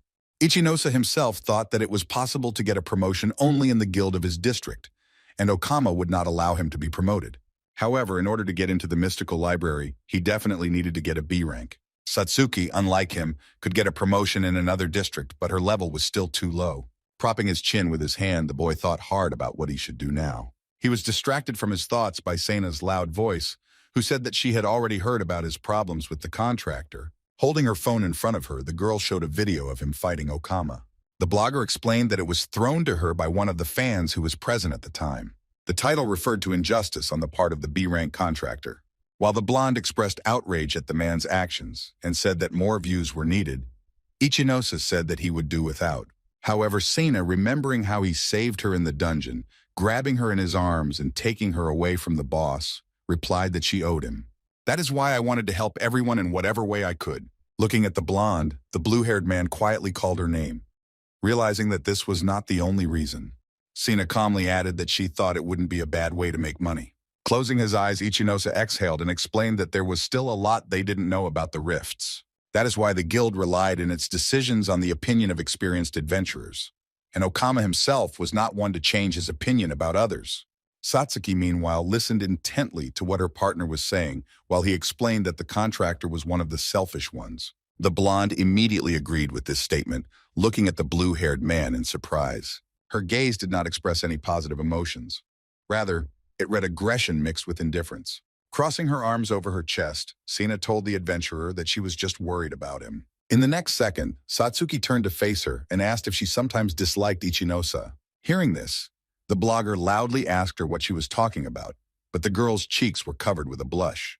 Looking at the blue-haired man, who calmly sipped his coffee, the blonde said that he was too rude and self-confident, and she did not like such boys. Lowering her head, she added that she was just helping him for saving her life. However, Satsuki's face perfectly showed that she was not convinced by such arguments. She was about to start a scandal for her suspicious look, but a notification on her phone flashed on the table. All three rushed to the news about the appearance of a new fault and descended into the shelter. Picking up her phone, Satsuki read that the new rift was B rank, which surprised her quite a bit. Seina added that the animal mausoleum appeared not far from them, asking if there would be an invasion this time. Their invasion was called a disaster, when monsters from the rifts came into their world, and the only way to stop it was to kill the boss. Iosa thought about it, as this had never happened in his past life. He tried to understand if it was a coincidence or if it was a pattern that happened because of his changes in this life. Immersed in his thoughts, the boy put his hand to his chin and turned away. Suddenly, Seina's voice reached him, who gloomily informed him that the situation in the rift was getting out of control. The blonde herself thought that the dungeon had passed all checks and should be under the control of the guild. Staring at her phone screen, Seina thought about not being in the B-rank rift yet, as she was too low in level to do so. She immediately remembered the frightened face of her father, who was attacked by an orc, while she herself was standing, holding her brother close to her. Clenching her teeth, the blogger thought that there are people in the city who have no level at all. With her hands at her sides, she resolutely declared that she was going to the rift. However, in the next second, the blonde watched in shock at the adventurer, who got up from his seat and replied that they were too. Heading for the exit, the boy understood that anything could happen, so he had to hurry. Meanwhile, Okama was already in the rift, holding his sword in front of him, ready to attack the huge werewolf. The werewolf's level was determined to be 34, and his eyes glowed with a red, otherworldly glow. Giving the berserk command, the contractor swung his sword and rushed at the enemy. Staring at him wildly, he ordered him out of the way. A moment later, he was already standing over the body of the defeated werewolf, trying to catch his breath. In his thoughts, in addition to swear words, there was only a question about why this happened now. He did not expect that the deputy chairman's prediction would come true, even so quickly. Remembering Ichinosu and the fight with him, the man thought about the fact that he once again managed to make a fool of himself. His subordinates, who came to the sweep with him, exclaimed enthusiastically that he had killed such a monster with one blow. However, Okama growled at them to stop their chatter, adding that the monster only wore a C rank. The contractor ordered them to spread out around the perimeter and always be in touch. Looking at the devastation caused by the disaster, the man thought that he must do something immediately, or his reputation would come to an end. He knew full well that the level 47 Phantom Fox, who was now the boss of the Rift, was not that difficult to defeat. And if he defeats him before everyone else, he will become a hero who can dump everything on Serizawa. Smiling, Okama put his hands to his sides and told his team to finish off the boss and deal with the disaster. Suddenly, everyone screamed, looking at the tongues of flame that rose to the sky, looking for their boss. A huge paw with razor-sharp claws appeared from the shadow of the ruins of the collapsed building. A two-headed fox came out of the rift's vortex with a terrible scar on its face. Looking at her, the adventurers sighed, realizing that the information they had about her was strikingly different from what they had seen. The sight of the two-headed fox, on whose back were hands holding an eye with a vertical pupil, was truly terrifying, and its level was determined as the creature walked down the street, slowly circling the air with its nose and looking for its new victim. The adventurers stood, waiting for what the boss would do and not daring to move. Such changes could only be explained by the phenomenon of evolution, when animals quickly raised their level and turned into completely new creatures. Clenching his teeth tightly, Okama thought that the disaster was not only due to the flooding of the labyrinth, but also due to the evolution of the Rift boss. Noticing that the Ouija spirit fox monster was now level 55, one of the hunters asked how they could counter it. According to the adventurers, they should retreat now to buy time and wait for reinforcements to arrive. However, Okama thought that this would jeopardize his status and that all efforts would be in vain. Turning to face his subordinates, he growled, recalling his status as a B-rank adventurer. Hearing the words that he got into such situations many times, the boys looked at each other in silence.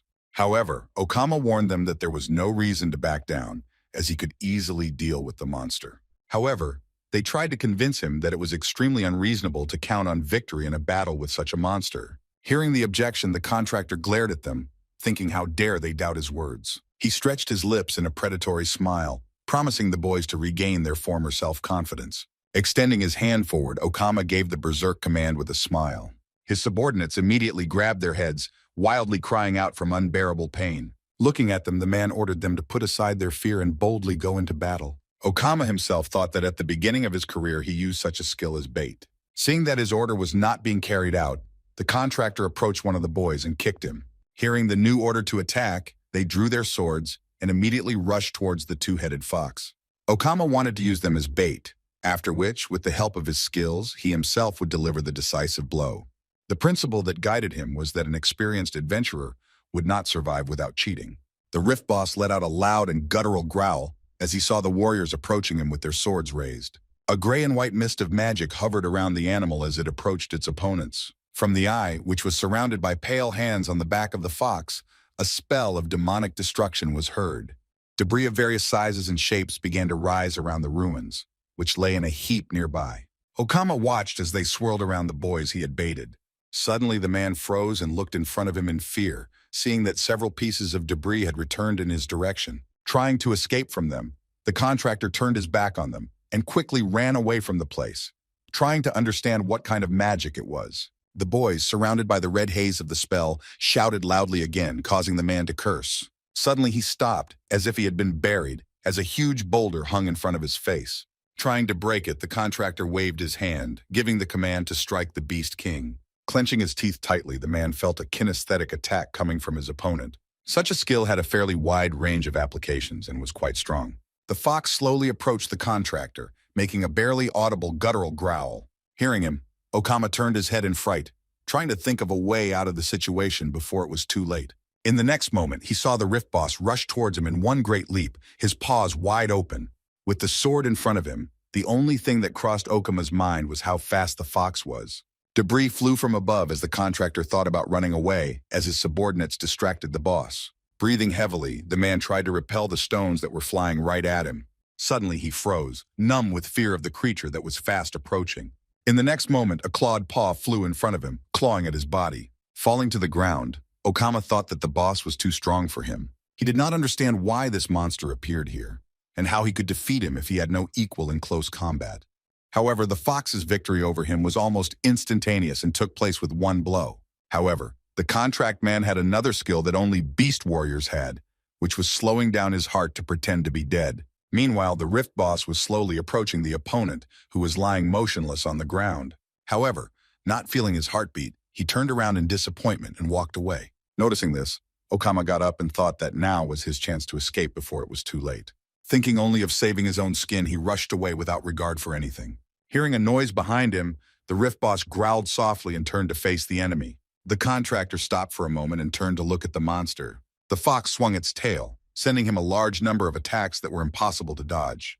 Sitting on his back, Okama tried to understand how he could have noticed him. He couldn't move, but he desperately didn't want to die in a place like this. The two-headed fox came closer and raised one paw, surrounded by a large black smoke. A similar haze appeared around the man, which made him realize that the boss was using telekinesis again.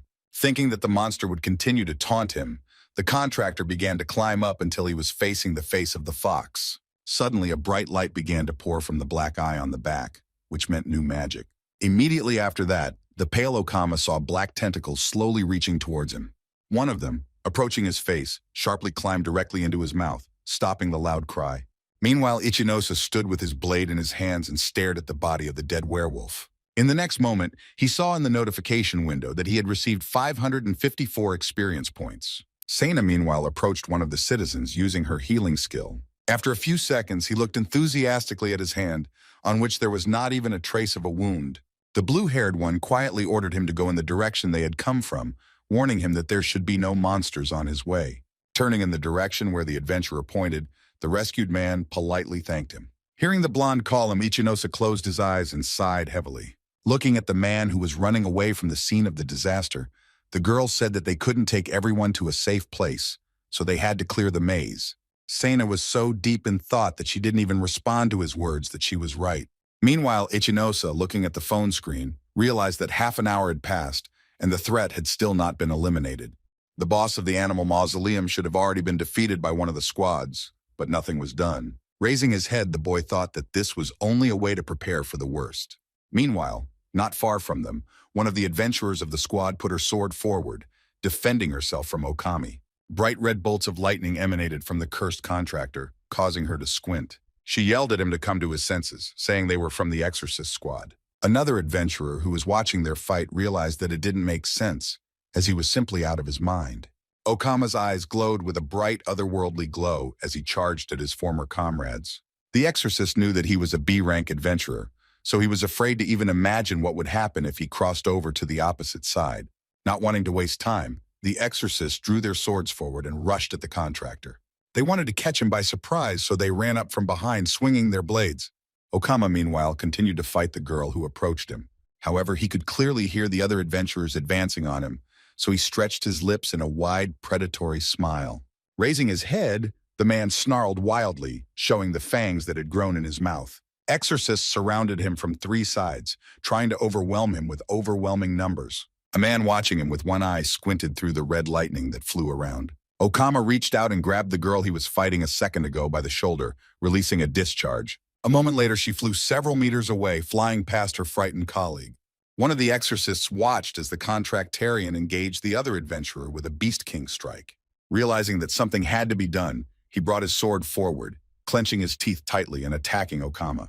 However, he quickly drew his sword, defending himself and deflecting the blow. With a predatory smile, the contractor said that all this did not make much sense. A large drop of sweat rolled down the bald man's face as he glared at his opponent with hatred. Raising her head and seeing that her captain was in danger, the brunette, who was the first to fight the contractor, let out a loud cry. Okama, upon hearing this, let out a loud laugh, displaying a demonic glint in his eyes and sharp fangs. The exorcist thought that fighting a B-rank adventurer was like fighting a high-level monster. All this was the result of a disaster that none of them had ever experienced before. Looking at the cursed Okama, the exorcist knew that this was not a job for ordinary adventurers and exorcists. Bringing his sword above his head, the contractor jumped up to attack with a decisive blow. However, at that moment, Ichinosa shouted the command to reduce gravity. Immediately after that, he flew headlong towards Okami, displaying the clown blade in front of him. Carefully measuring the cursed man, the blue-haired man was surprised at the psychological effect of the monster's skills. However, the contractor didn't respond, only growling loudly while looking at the boy. Noticing him coming forward, the exorcist tried to hold him back, saying that this was not a job for beginners. However, Ichinosa ignored his words, attacking the drooling Okama from all sides. Staring at him, the blue-haired man thought that a B-rank adventurer would have to fight an equal opponent. Although he noticed that the attack and combat options had changed a bit since their training battle. Seeing that the movements had become slower than before, he thought that it might be a side effect of the Rift Boss's influence. Okama, gathering red energy on his hand, growled loudly. Immediately after, he swung his fist at his blue-haired opponent. However, Ichinosa, flying into the air, thought that he had lost patience and attacked too hastily. Using double gravity, the boy landed on his feet and slashed with all his might. Immediately after that, wasting no time, he jumped up and kicked his opponent straight in the face. Noticing how he was clutching the injured area, Ichinosa asked him if he had regained consciousness. Barely uttering words, the man opened his eyes wide, trying to understand who was in front of him. As if in a fog, he remembered the boy he had fought in the training class not too long ago. It was remembered how he was determinedly ready to fight for the promotion of his rank to B, despite the fatigue. Using his skill, the man growled that he would not allow him to look down on him. Seeing the monster lunge forward to attack, Ichinosa realized that the monster's influence on Okama had greatly increased. While fending off the magical attack, the blue-haired man frowned as he focused on his defense. Realizing that he could not prolong this battle any longer, the adventurer jumped up, simultaneously asking for forgiveness from his opponent. The same, not fully understanding what was happening, looked at the newcomer in a daze. Trying to hit the adventurer, the man let out a loud roar as he swung his hand. Spinning in the air, Ichinosa drew his blade, preparing to attack Okama again. The same, in turn, raised his hand, looking at the opponent who was flying at him. Swinging his sword, the blue-haired man perfectly understood that the higher he rose into the air, the stronger the impact from gravity would be. A second later, the sworn contract man was already standing in the same position, but without one hand. Ichinosa, landing on the ground, froze for a moment, looking in front of him. Okama opened his mouth wide and let out a loud grunt of pain. In addition to the severed arm, the adventurer cut the tendons on his opponent's right arm so that he did not pose any threat.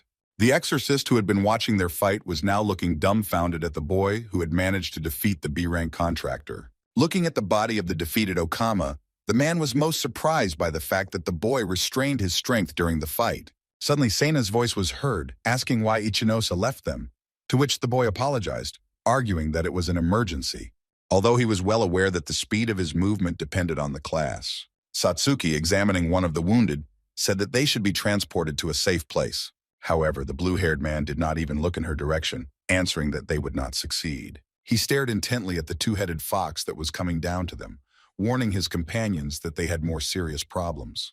Seina and Satsuki looked at the Rift Boss in fear, not knowing how to deal with him. The two-headed fox snarled and bared its teeth as it looked at the group of newly arrived adventurers. He started swinging his tail, raising gusts of strong wind, but Ichinosa didn't even bat an eyebrow. Anticipating a tough fight, the blue-haired man drew his blade and got into a fighting stance. The boss of the rift growled loudly, showing by his appearance that he was out hunting.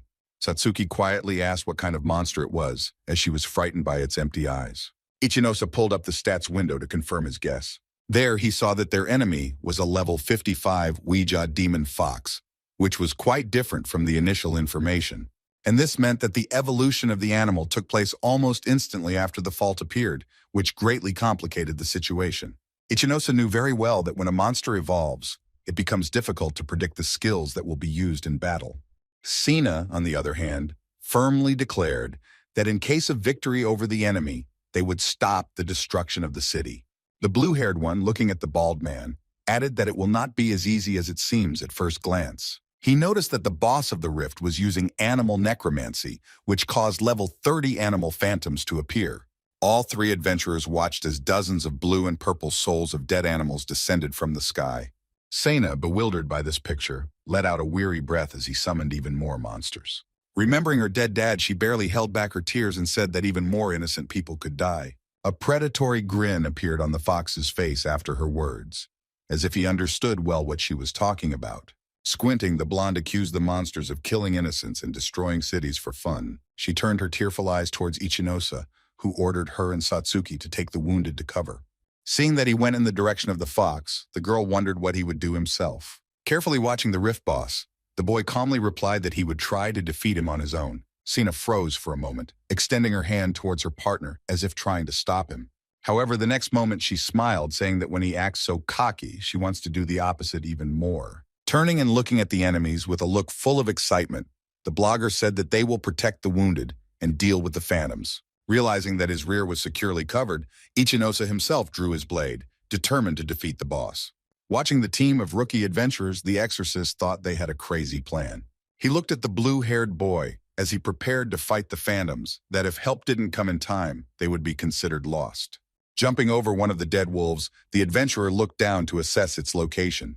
The animal immediately raised its head in a jump, opening its fang-like mouth to grab the boy's boot. At the very bottom, Sena and Satsuki were fighting the phantoms with sword and staff in front. The guy looked at his partners, shouting that he was leaving phantoms on them. To which the blue-haired girl turned to him and answered, making it clear that she understood everything. Immediately after that, without wasting time, Iosa rushed towards the fox, never taking his eyes off him. However, he turned his black eye on the boy, directing another curse at him. Immediately after that, fragments of various sizes and shapes began to rise from all possible piles of stones. For a moment, Iosa froze with his mouth wide open at the sight. He stood still with his head held high and watching the flying debris intently.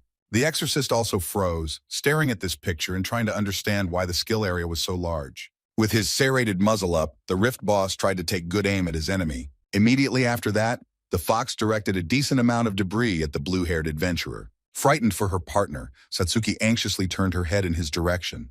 Sena harshly said that he couldn't just lose the monster like that. Watching the blonde fight off one of the phantoms, the exorcist realized that the monster was just playing with them. At that time, the boss of the rift himself was watching the efforts to defeat him, and a grin was burning on his face, similar to a hideous smile. At this time, Iosa quickly gathered his energy around himself, preparing to attack. Immediately after that, he rushed forward with mad speed, jumping from one wreck to another. The exorcist stared at this picture in surprise, not understanding how the boy could move so fast, as he had never seen such an adventurer before. Iosa, meanwhile, thought back to his past life, thinking that he had too much experience in battles where life depended on speed. Realizing that the past in the class of thieves is now also the same for him, the blue-haired man stretched his lips in a light smile. Seeing his opponent advancing, the two-headed fox looked up, keeping his eyes on the boy. Iosa himself, seeing his bewilderment, asked if he was upset about the skill not working. Hearing the mockery directed at him, the monster let out a low, guttural growl and bared its fangs. The next second, he charged forward with a wild roar, planning to finish him off once and for all. Leaning on one of the wreckages that was closest, the adventurer gathered his energy and used the partial gravity skill. After which, in the next second, he sent the stone into one of the mouths of the two-headed fox with one strong push. However, he simply closed his jaws, crushing the huge fragment into many small stones. This is exactly what the adventurer was counting on, once again gathering energy for another fox attack. Bringing the clown blade forward, Iosa gave the command to activate the gravity bomb skill. Shocked, the exorcist watched as the rookie boy single-handedly dealt with the level 55 rift boss, something the V-rank contractor had not. The man understood that one day he would become the strongest adventurer in the world, but still could not understand who he was.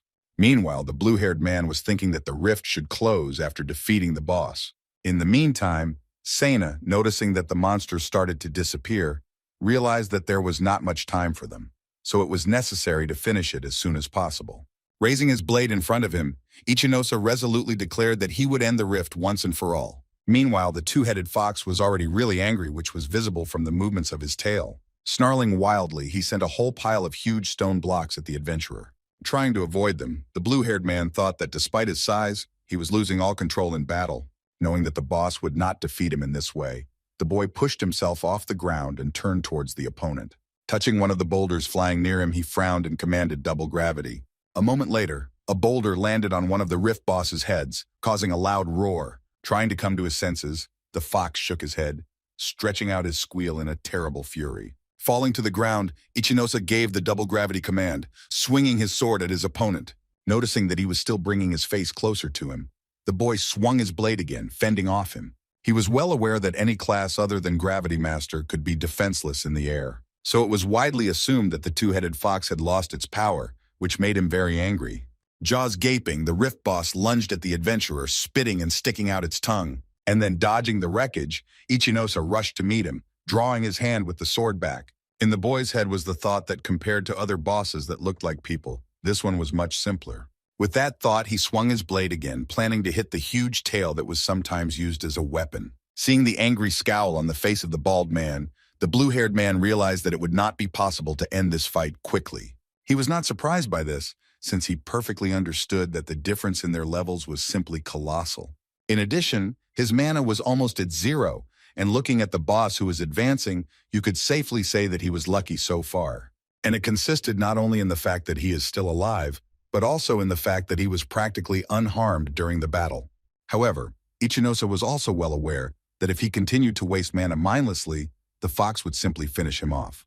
The boy understood that he had to reduce the use of mana in battle to save money. However, this was impossible as he would not be able to win without using mana.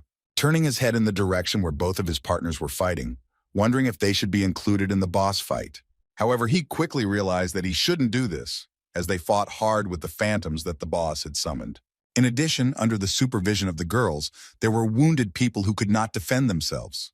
Remembering his past life, the boy thought that thanks to experience, he had already learned to determine the possible endings of a fight. The boss had health that he could restore, so it would be lucky if only the adventurer himself was hurt and left without mana. The blue-haired man remembered Seina's frightened eyes, wondering if there was another way to end the fight, because if he lost, the disaster would be unstoppable. Staring blankly in front of him, Ichinosa decided that he couldn't afford to run away. In the next moment, the boy's lips stretched into a slight but noticeable smile. The figure of himself appeared in front of his eyes, but an adult from his previous life, and the blue-haired man realized that there was no other way. Realizing this, he turned to face the two-headed fox, withdrawing his hand and preparing for another attack. Simple instructions about how to focus, use your powers effectively, and dodge ran through your head. Holding the blade in front of him, Ichinosa jumped up and began to approach the boss's face. The adventurer was willing to become even more reckless than he was in his previous life, just to be able to save others. From his blow, the fox squinted his eyes and growled loudly in pain. Growling in pain, the animal took a fighting stance, lashing out furiously at its opponent. Immediately after that, he began to gather phantoms of dead animals around him, calling them to him for help. However, in the opinion of the adventurer himself, such a technique was simply a waste of time. With a loud growl, the two-headed fox activated another skill, which he used to lift a pile of debris into the air. The exorcist, observing this, noticed that the adventurer began to use mana very recklessly, and the fox was very strong. Seina noticed this as well, realizing that Ichinosa couldn't handle the fox on her own. Meanwhile, Satsuki was looking at the blonde, and the thought that they should help their partner was also swirling in her head. The blue-haired girl could not understand why, despite the fact that the boy was cornered, he did not want to retreat. However, looking at the angry face of the two-headed bald, the girl noticed that he was afraid of the adventurer. Meanwhile, Ichinosa himself was staring intently at the animal phantom summoned by the Rift boss. Pausing for a moment and placing the blade in front of him, the blue-haired man thought that he needed to focus first. A second later, he opened his eyes and looked determinedly in front of him, ready for another battle. Rushing forward, the boy focused his energy around him, using another skill. He swung his weapon, slashing at the enemies one by one, his face showing no emotion. The shocked exorcist watched this picture in a daze, not understanding what kind of power the boy was using. Seeing the swirls of energy and bright light, the two-headed fox gaped and began to spin its heads. Ichinosa jumped, standing over the boss and glad that he had finally revealed his weak point. His target was a black eye with a yellow vertical pupil located on the back of the Rift boss. Now the blue-haired man was going to end their match with one precise and powerful blow. Having given the command for the meteorite to fall, the boy swung his sword with all his might, attacking the fox. In pain, The boss of the rift pulled his face up and growled loudly, baring his sharp fangs. A moment later, the adventurer watched as his body dissipated, signifying victory. As the boss himself disappeared into the dark vortex, the blue phantoms of the animals summoned by him also disappeared. A few minutes later, the adventurers were looking at the ruined street completely cleared of demons. Iosa turned his indifferent gaze to the window of his own characteristics that appeared nearby.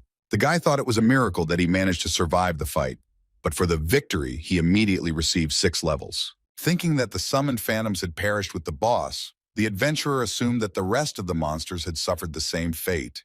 The adventurer turned his gaze to the street they had just saved from complete destruction. Seeing this, the boy smiled warmly, realizing that despite the difficulty, they still managed to cope with the disaster. Satsuki walked up to him, loudly exclaiming that they were able to win. While the blue-haired girl was happy that they had saved many lives, Sana looked at her, deep in thought. She wondered if she had finally become a hero who had saved many lives. The blonde remembered her dad, who carried her in his arms while she herself was interested in everything in a row. Meanwhile, the exorcist kept a close eye on the blue-haired man, wondering how he managed to defeat the boss on his own. Watching his teammates approach him, the man wondered who the boy could be who defeated such a strong opponent. A few hours later, a team of adventurers stood in the guild while the secretary checked the information in the database. Standing up, she announced loudly that thanks to them they were able to reduce the damage to a minimum. The girl bowed, adding, on behalf of the guild and the townspeople, for the team's help in closing the rift. Satsuki turned her head back as she heard someone discussing in low whispers how they had saved the city from disaster. And although everyone talked about them as a team, the girl felt as if Iosa had done everything all by himself. However, the adventurer himself replied that he would not have managed without them, since without their cover, he would have been killed in the first minutes. Sana straightened her hair, agreeing with his words that they had won with their support. Iosa smiled and expressed his sympathy that the blonde didn't record the match on her channel, to which I heard back that she was not up to it. Listening to her talk about the fact that it was also necessary to help the wounded, the blue-haired man thought that he was too calm about everything. Meanwhile, the deputy chairman went to his office, listening to a report on the situation with the fault. He could not even think that the disaster would happen immediately after the conversation with Okama, and even so that the special forces would not be able to cope with it. He was glad that the squad of adventurers was in town, otherwise they wouldn't have made it. Suddenly, he heard someone talking about them. Turning his head, Serizawa saw a blue-haired boy who seemed very familiar to him. He carefully began to look into the face of the adventurer, trying to remember where he could have seen him before. Suddenly, a guess came to his mind, and the deputy head opened his eyes wide and glared at the adventurer. He remembered that it was the same guy he had seen Okama doing a training battle with. Serizawa remembered that he wanted to apply for a B rank. The man thought that looks were deceiving as the young man had managed to save their town from disaster. The deputy head's lips stretched into a slight warm smile. Looking at the team of adventurers, he thought that real legends were being born just before his eyes. Meanwhile, in the hospital, Okama furiously slammed his hand on the table, cursing loudly. As he sat on the hospital bed, he thought about his poor memory of the battle after the boss took control of his mind. However, he was angered by Iosa chopping off his arm during their duel. In addition, now everyone admired the blue-haired man as a hero who single-handedly closed the portal and stopped the disaster. Clenching his teeth, the man swore to make the boy's life hell for taking all the glory and cutting off his hand. Suddenly, the door opened, and 2 adventurers from the exorcist squad entered the room, accusing the contractor of ingratitude. Okama looked at them in surprise, but they explained to him that given that he was under the control of a monster, they had every reason to kill him. However, he added that Iosa actually saved his life, to which the contractor, looking furiously at his associates, wondered if he should thank the boy for cutting off his hand. When asked what they needed, the exorcist asked the boy who was with him to come closer. Finally turning his attention to the second visitor, Okama opened his mouth wide and glared at him. He had an eye patch and a bandaged hand, but the contractor recognized him as the soldier he was using as bait. He remembered how they had been convulsed by the skill then, surprised that the boy had managed to survive. Realizing the predicament he was in, Okama gritted his teeth and glared at his visitors. The exorcist, folding his hands on his chest, asked the contractor if he really used his people instead of cannon fodder. The injured soldier listened in silence as his boss talked about the crime of psychological abuse without consent. Furthermore, it was impossible for a B-rank adventurer who had entered into a contract with the guild to be ignorant of rift crime laws. Okama gritted his teeth and mentally cursed, realizing that this time he had stuck really hard. A few days later, at the Adventurers Guild, the secretary was handing in a promotion application marked rejected. This result of the review greatly outraged the boy, so he asked the girl why his application was rejected. She timidly answered that a high rank has more privileges, and a quick review of the application in case of rejection is impossible. After hearing the words that he would be able to submit a new application only after 3 months, the boy said that he had fulfilled all the requirements. However, the secretary said that she understands everything and is sure that if he submits an application after the specified deadline, he will definitely receive a B rank. Ichinose thought with despair that in 3 months the Library of Mysteries would be wiped out and he would not be able to obtain the rare item. The blue-haired man gritted his teeth, realizing that all of this was happening because of Okama.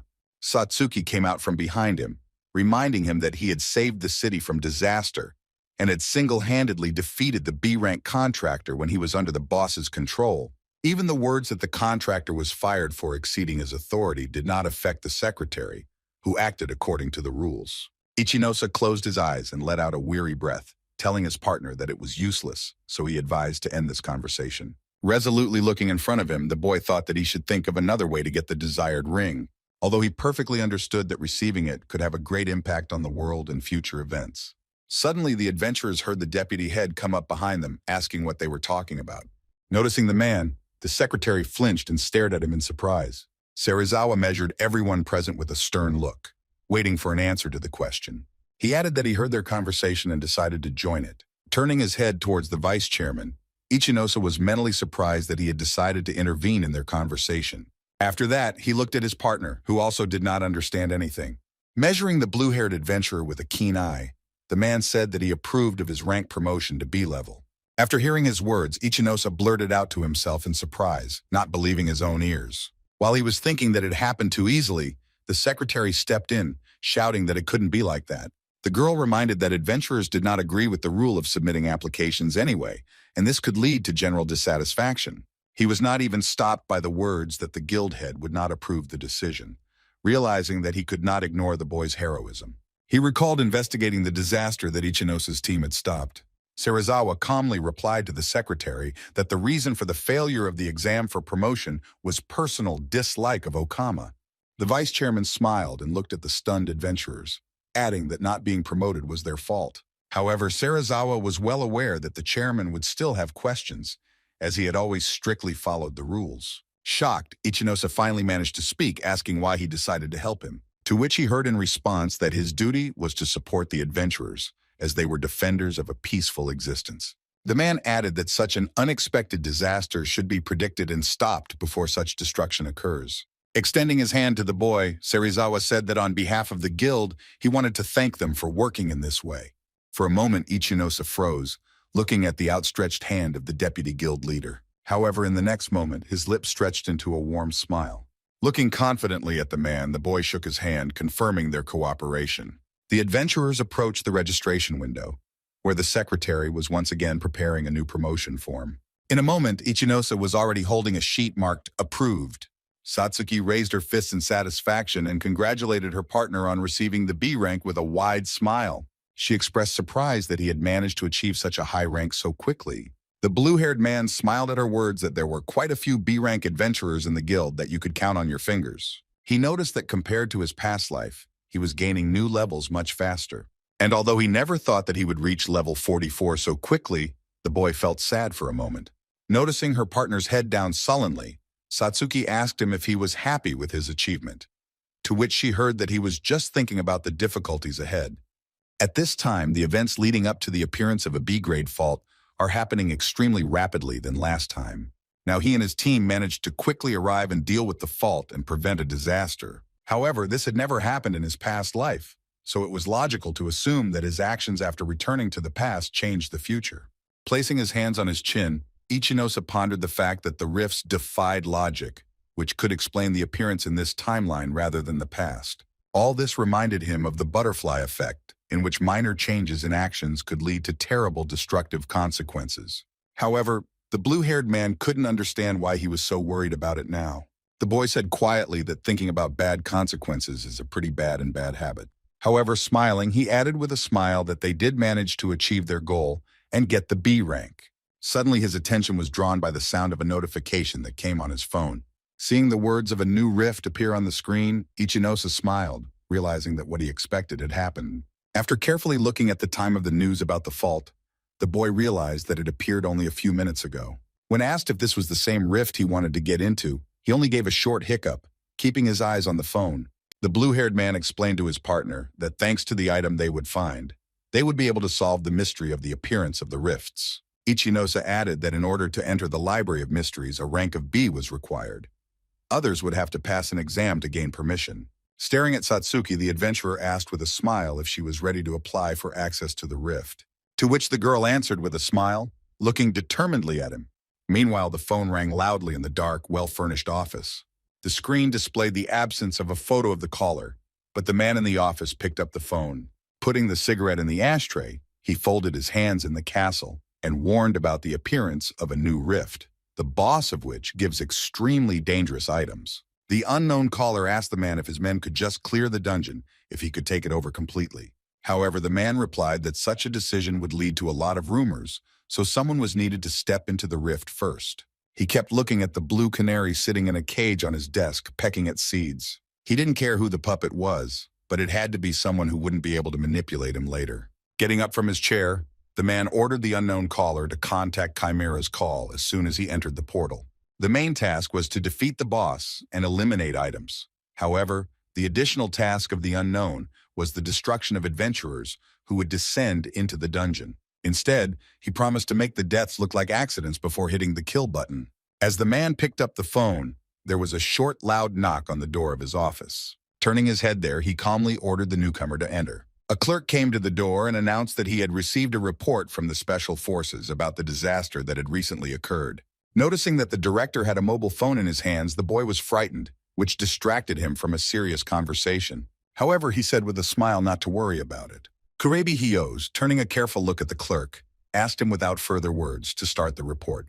Meanwhile, Iosa and Satsuki were riding the subway, looking for information about the new rift. When asked by his partner about him, the boy explained that the dungeon was a large library and the monsters used magical attacks. The level of the boss in the rift was defined as 60, so with this you always had to be on guard. The girl doubted that they would be able to defeat him with such a level, but the blue-haired man was convinced of victory. Looking ahead, Iosa said he had already developed a winning strategy for this. However, he was in for an unpleasant surprise as his request to access the rift was rejected. The secretary explained that such a decision was made by the guild because access to the Library of Mysteries was restricted. The girl raised her head and realized that the adventurers were from another unit, which is why they were not aware of the latest news. Recently, many adventurers have died in their area, and at the same time, the charges were issued to the guildmaster, so the issuing of permits was made tougher. Iosa, meanwhile, tried to convince her that ignoring the rifts would lead to their growth and chaos. Listening to the boy's reminder of the adventurer's task, the secretary boredly supported her cheek with her palm. When he finished, the girl closed her eyes and let out a weary breath. Finally, looking at the adventurers again, she offered to look at his specs. She said that he had only recently become a B rank and his partner was a C rank at all, so entering the rift was out of the question. Suddenly, someone's voice came from behind, asking them if they also wanted to enter the Library of Mysteries. Iosa turned to the man and asked him who he was. The man smiled as he introduced himself as Jugo Seiji, who was a level 43 doctor. He said that he was also a B rank like Iosa himself, and there weren't many such adventurers in the district, but he also wanted to clear the rift. Placing a finger to his chin, the blue-haired man thought it would be a good idea to gather more people to give them access. Looking at the smiling doctor, the boy thought that he had promised Satsuki to level up to this rift, but he could not worry about her safety if there were high-level adventurers around. But he looked too suspicious, so the question arose whether he could be trusted. The first to come to her senses was Satsuki, who happily said that they would be able to enter the rift together. She looked at her partner and asked if he thought that was a good idea. Zugo also said that he would like to see such a high-level adventurer in his unit. The next moment, the man's gaze turned to Satsuki, and the smile slowly slipped from him. The girl listened dumbfounded as he said that she would be of no use in the dungeon, as all the monsters there used magic. In addition, Zugo said that the more people there are, the more difficult it will be to divide the loot and the boss. Satsuki was already ready to agree with the doctor, but Iosa coldly warned that he would not go anywhere without her. Hearing this, the doctor looked at them indifferently, removing the smile from his face. Clenching his teeth, he asked the boy if he did not think that his stubbornness would not benefit him. The man warned that he already had 2 high-class adventurers in his troop, so he was serious about clearing the rift. Frowning, Ichinosa explained that the shaman class would not be superfluous on the team, as they could replenish the mana of allies. Jugo pursed his lips slightly when he heard that shamans were simply necessary for the healer or gravity master classes. Finally, he closed his eyes and agreed to his terms. Pulling out his phone, the man offered to exchange numbers as he wanted to talk to other team members. Waving his hand, the doctor added that if they reached a common opinion, they would submit joint documents and meet at the entrance. Left alone, the adventurers sat on chairs in the reception hall of the guild. Satsuki asked her partner if he thought the idea of going with a man was a good idea, as she got the impression that he despised her. Staring at his phone, the boy said that Zugo really seemed a bit unpleasant to him. However, he understood that he could be very useful for them. The boy was glad that he was able to tell him all the conditions at once, because the doctor resembled a leader who did not want quarrels. Ichinosa promised Satsuki that he would protect her no matter what if he threw something like that away. The adventurer understood that they were in no position to turn down opportunities, and a large group would provide an opportunity to enter the rift. In addition, it will be easier to defeat the boss with a large group, although this will mean that the chances of getting the ring will decrease. Meanwhile, Shion Inabuki, hearing that Jugo had called more people to the team, asked if their plan had changed. To which the doctor replied that they didn't have enough people in the team, and getting a permit to enter cost a lot of money, so they had no choice. However, the girl asked him what they needed: a support mage and a melee mage who didn't want to name their classes. Jugo smiled and said that there were reasons for that as well. He said that Ichinosa's level was quite high, and they would need Satsuki as a backup. The blue-haired one was glad that they were going to get into the rift, but she noticed that everyone was very tense. Carefully watching the team, she asked her partner if he was absolutely sure of his decision. Looking at Shion, the blue-haired man thought about what he thought would be the doctor's biggest problem, but miscalculated. But she did not take her eyes off the newcomers, after which she firmly decided to talk to them directly. Putting her scythe forward, the girl promised that she would personally finish them off if they did not help them. However, Ichinosa calmly replied that he agreed that everyone would receive exactly as much as they worked. Shion turned to the boy who was standing under the wall with his arms folded across his chest and asked what he thought about it. Kasan replied that he didn't care, but if their participation allowed them to enter the rift, then they could join. Ichinosa thought that although there were high-level adventurers in the team, they did not want to reckon with each other at all. Entering the rift first gave quite a few privileges for the adventurers, but Zugo had absolutely no thought as to who should really be chosen for the job. However, the blue-haired man perfectly understood that they did not have much of a choice. Meanwhile, the doctor smiled, expressing his understanding that although there might be arguments between them, he was grateful that they agreed. After speaking, he ordered the team members to go to the Library of Mysteries. Ichinosa looked at his new partners, seeing in each a separate flaw. So, for example, Zugo personified greed, not even paying attention to a smile. Platinum-haired Shion was just a walking arrogance that she didn't even try to hide. And Kasan, who was almost always silent, clearly demonstrated his audacity. And in the midst of all this, Satsuki stood silently, who did not fit into such a company. Ichinosa mentally hoped that their mission would go smoothly. The rift called the Library of Mysteries was indeed a large, spacious library bathed in sunlight. The group walked into the middle, carefully observing what was happening around them. The doctor exclaimed in surprise that one of the elite rifts looked rather modest in the middle. He smiled, realizing that such rifts were extremely rare, so if they could clear it, it would be a good opportunity. Ichinosa and Satsuki looked at Shion, who silently approached us. Pointing a finger at Zugo, she said that they were only recruited into the team because of a lack of men, so they shouldn't be caught. Satsuki wondered at her arrogance at a lower level than Ichinosa, but Ichinosa said that he had done too much to get here, so they wouldn't leave without a reward. However, the platinum-haired girl looked at him sharply and asked if he was asking for a fight. The blue-haired man replied that he was just giving her his opinion on her words. He fully agreed with the condition that he who does nothing gets nothing. After these words, she turned around and said that she doesn't want to waste her time on empty scandals and finding out about relationships. Satsuki expressed doubt that they would get the desired boss item, so she asked if they should go there, to which the boy replied that he was also concerned about this issue, but they should focus on future strategy. The rift they were in wasn't one that could be easily cleared, but with his knowledge, he knew what to expect. While Ichinosa was thinking about how hard it was to guess what they would encounter, the doctor tugged at one of the books on the shelf. He became interested in what kind of knowledge is stored in such a large library, so opening the book, he ran his eyes over the lines. Looking at the strange drawings and yellowed pages, however, He did not understand the inscriptions because he did not know the language. The blue-haired man looked around, knowing full well that all the items could be taken out of here. In the future, scholars will explore the rifts from the perspectives of science, culture, and art. And they also managed to find out from which language family the manuscripts from the rifts came to them. There have been quite a few theories built on theories, but they may never be able to determine what is written in the old books. And only the Ring of Wisdom could help unravel all the mysteries associated with the rifts. And now the adventurer planned not to let such a valuable item go under any circumstances. Suddenly his attention was drawn by fireballs that were flying straight at Zugo from an unknown place. Quickly orienting himself, the man held out his hand in front of him and gave the command, displaying the shield. The fireballs began to smash against the defense, and none of them reached their intended target. In front of them, the team saw a level 40 goblin librarian holding a staff in one hand and a book in the other. While he was evaluating the effectiveness of his attack, Kasan was already flying at him, swinging his sword. In the next moment, the magical creature was falling to the floor with its head severed.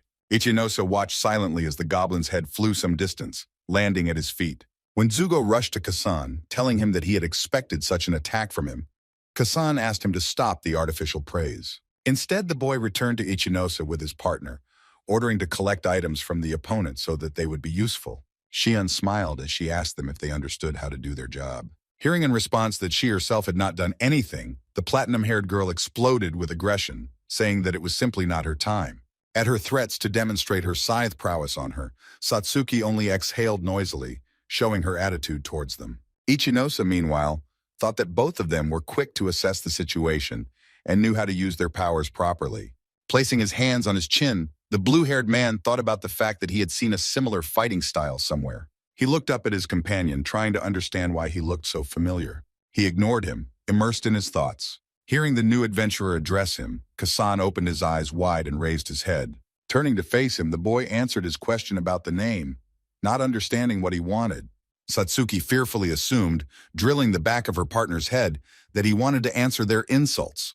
However, he only quietly repeated the attack tactics he used. With a wide smile on his face, Iosa realized that the tactic seemed familiar since the boy's class was called Thief. The pale blue-haired girl tried to call him, not understanding what was happening. With his hand on his chin, Iosa said he specifically went behind his opponent because he knew he would hit straight. Without hiding a happy smile, he advised to upgrade the stealth skill if he wanted to achieve much. However, Kasan only lashed out at him, not understanding what he wanted from him. Iosa also advised combining the class with a magic support class or learning the decoy skill, which made the thief lower his head wearily. However, the next moment he was making excuses to the angry boy, who shouted that he had not asked him for advice. Satsuki came closer and asked why he would decide to talk to the boy, to which she heard that he was having a little trouble with his class. He knew for himself that in the future the thief class would become useless, so if Kasan didn't do anything, he would just lose everything. Shion's voice came from behind, asking the blue-haired man what he might know about Kasan's class, who was the best C-rank adventurer. In his mind, the boy answered that in his past life, he himself was the best adventurer thief. However, he stretched his lips in a light smile and also mentally added that it no longer matters. As Kasan ran his fingers along the spines of the books, Zugo talked about the useful items hidden within this rift, if rumors were to be believed. When the thief told him to shut up, the doctor replied that he was glad to have such a strong adventurer join their team. Suddenly, a loud knock was heard nearby, which made the boy raise his head warily. Turning his head at the sound, he saw an open door, in which stood a figure resembling an anthropomorphic hare. Hiding behind the wall, they were watched by a sentinel rabbit, whose level was determined as Kasan, looking at him, exclaimed in surprise that the level of the rabbit was much higher than that of the librarian. However, Iosa was more concerned about where he could come from here, as he was a rare boss that killed a bunch of raids and wasn't that easy to defeat. Stepping forward, the blue-haired man offered to find a detour, adding that the rabbit wouldn't attack them unless they provoked him. However, the thief said that if he was scared, he could leave, planning to deal with the guard on his own and ignoring attempts to stop him. Clenching his teeth tightly, the adventurer waited anxiously to see what would happen when the rabbit activated his skills. Meanwhile, Kasan stood in front of the guard, preparing to fight him. The only thing the Gravity Master understood was that it would be quite difficult to defeat him after that. Kasan drew his dagger and rushed at the rabbit, which began to run away from him. Iosa tried to stop him, as he understood that running after the guard would just lead them into his trap. However, he did not listen, and in the next moment he attacked the rabbit, swinging his dagger. However, he ran away, leaving the thief standing with a dazed expression on his face. The boy couldn't understand what type of monster could be so fast, while not attacking, only evading. Keeping his pace, the sentinel rabbit ran further forward, using the rabbit run skill. Escape with the help of the skill quite surprised the adventurer, which led to the idea of Yi 200 beats U 200 by the rarity of the boss. Based on such a conclusion, one could say that anything can be expected from a rabbit. Ichinosa quietly approached the doctor and told him that there was no way to retreat now, as the guard had already spotted them. Looking resolutely in front of him, the blue-haired man thought that now he would definitely have to fight.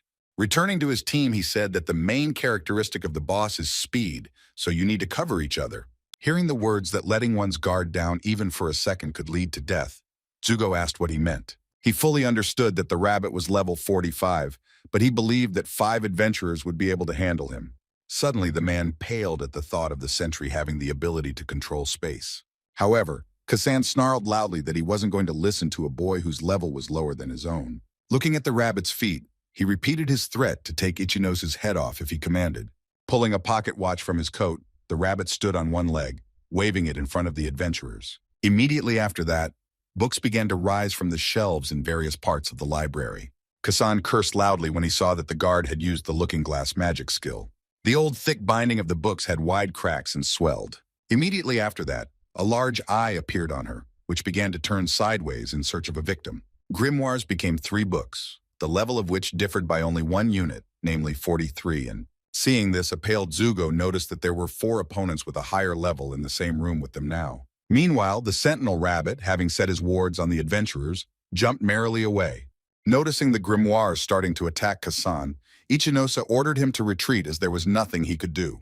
Turning his head in his direction, the thief said that he didn't need his advice, but completely missed the attack of one of the books. In the next moment, the boy was already jumping, avoiding the attack of the pillar of flame that was released by the grimoire.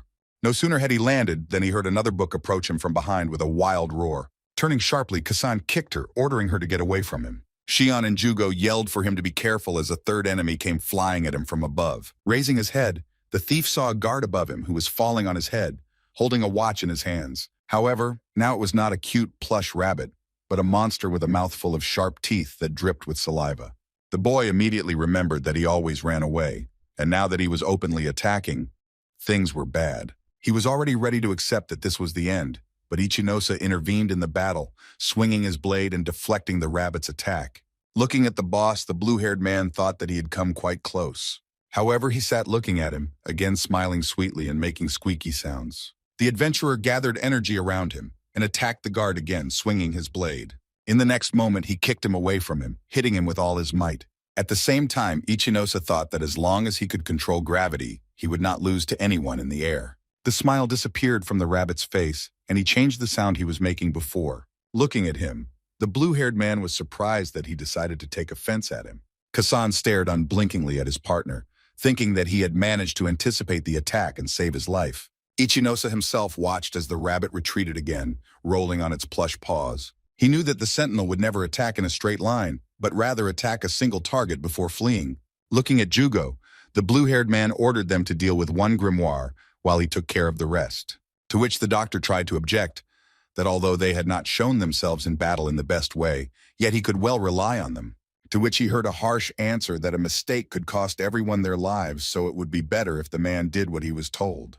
The doctor fell silent, hearing the metal in the newcomer's voice, and deciding that it was better not to argue with him.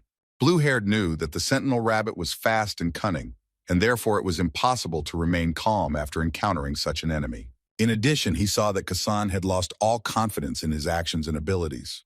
But the platinum-haired Shion was already starting to properly panic, which was becoming more and more noticeable. And the doctor and the shaman will not be able to help in such a situation if everyone does not take care of themselves. Shion angrily called him crazy after hearing his plan to take on 3 monsters at once. However, Satsuki, sternly looking at her partner, thought that since Ichinosa was saying just such a plan, they would be able to cope. Taking the situation into her own hands, the girl growled at everyone to pull themselves together to help the blue-haired man. Meanwhile, the adventurer stepped forward, and one of the grimoires rushed headlong at him. However, Ichinosa was not confused and calmly waved his blade, repelling the monster's attack. Carefully watching the opponents, the adventurer thought that the books were moving very quickly in the air, and they also had a long attack range and a fairly high level of magical damage. In addition, he carefully watched the rabbit, not losing his vigilance because he could suddenly attack. Exhaling noisily, Ichinosa realized that his situation now was much more difficult than it was back then, when he was fighting the monsters in the city. Besides, he understood that now he was in a battle in which he could not afford to make a mistake. Leaning his hand to his side, the boy invited his opponents to attack, promising to chop them up with confetti. At that moment, a rabbit rushed to him, happily waving its plush paws and making a joyful squeal. The blue-haired man looked at the 3 predatory books that were flying at him, tongue sticking out. Zugo, meanwhile, thrust his staff forward, exposing a shield in front of them. Immediately after that, one of the grimoires flew into his and Satsuki's defense, causing a column of sparks. Jumping up and swinging her scythe, Cheyenne advised her enemies not to underestimate her. Immediately after that, she attacked another grimoire, which bared its teeth and rushed towards her. Landing on the floor, the girl thought about the fact that in addition to their high attack power, they also had the ability to move freely in the air. However, the platinum-haired one also remembered about the rabbit that had to be watched. Without holding back her indignation, Shion advised Ichinose not to be a fool and not to take the whole blow on himself. However, he did not pay attention to her, chopping with a blade one of the books with which he entered the battle. The other grimoires began to form bright red spell webs in front of them. Giving the command to reduce the gravity, the blue-haired man pointed his leg at the opponent, attacking her. Using her as a foothold, the adventurer pushed off her and jumped up. In the next moment, he drew his bladed hand to the side, planning to strike again. At the same time, he crashed into the grimoire, commanding Meteor Fall for a stronger blow. For killing such an opponent, he received 2015 experience points. However, the adventurer himself thought that he had only managed one of the 3 so far. Satsuki, meanwhile, raised her staff, sending an orb of darkness curse into the demonic book. Kasan pulled the dagger hand back, jabbing it sharply into the eye of the other grimoire. Jugo turned to a happy Shion and said that they had already defeated 2 demons. Meanwhile, the rabbit, having taken out his pocket watch, rushed towards them with joyful cries. Following him, several more books were flying in the air, wrapped in a magical glow. Ichinosa, watching this carefully, realized that he had decided to summon 2 more grimoires to replace the lost ones. Satsuki, who also noticed this, shouted desperately that there would be no end to this battle like this. Shion watched in fear as 2 demonic books flew towards her at once, so she tightened her grip on her scythe. Placing it in front of her, she ordered her opponents to attack, preparing for battle. Ichinosa, fending off another grimoire, advised to attack paired with a shield that the doctor could provide.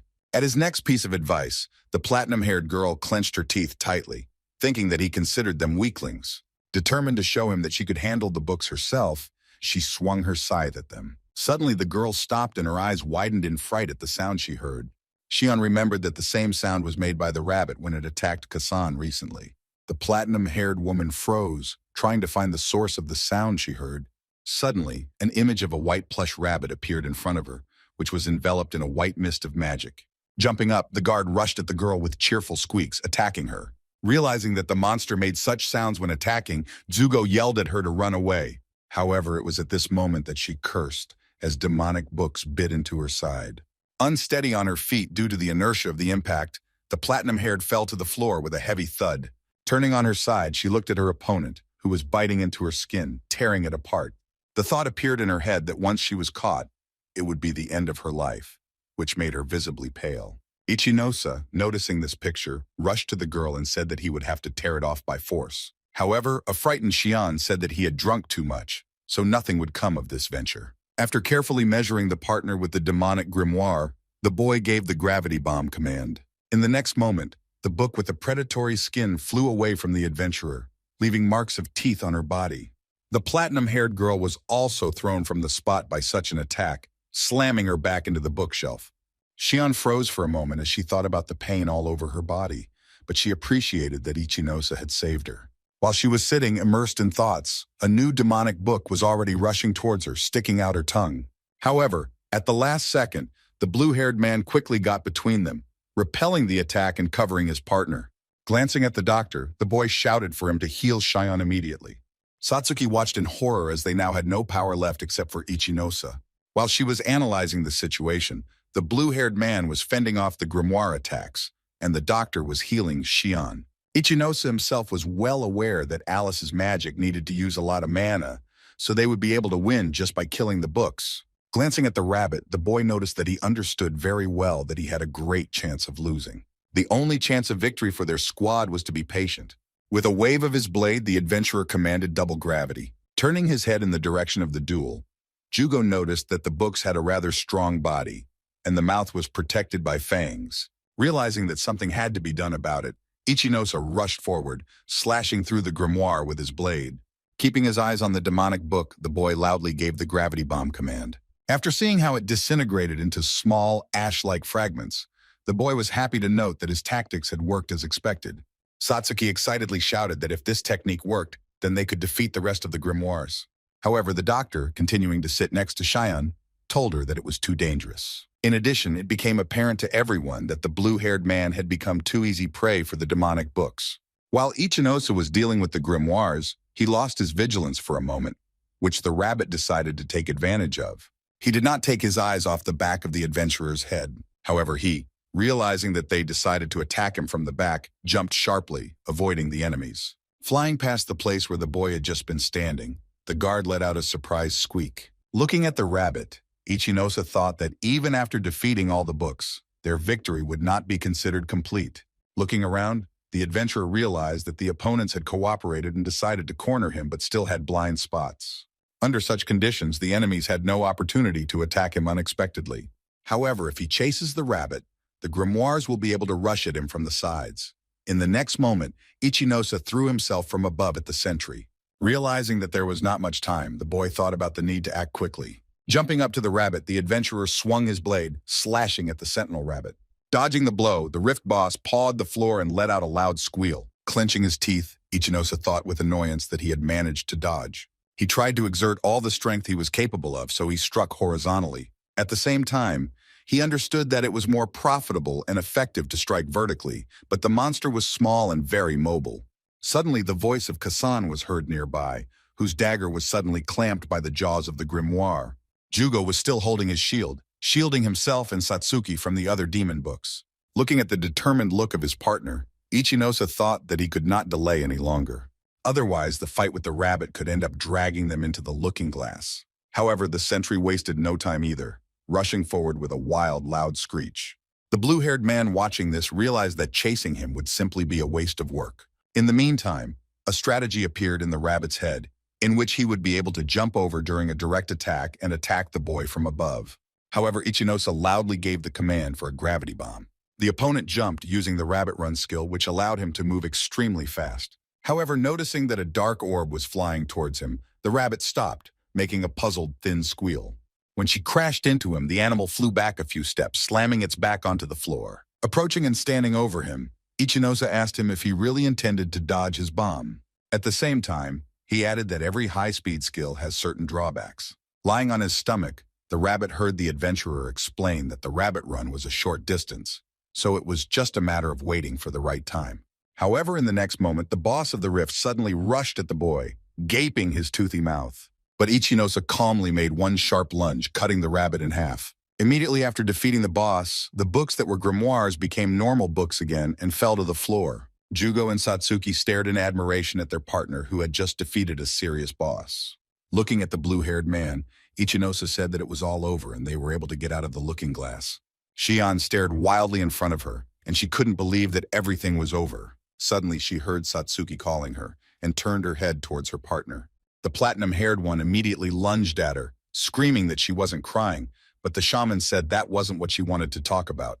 Meanwhile, the doctor approached the blue-haired man and extended his hand to him, thanking him for saving them. Glancing at the remains of the rabbit, the man added that he had been wrong in thinking he had gathered a sufficiently trained group of adventurers. Suddenly, a large book with metal corners on the binding appeared in front of them.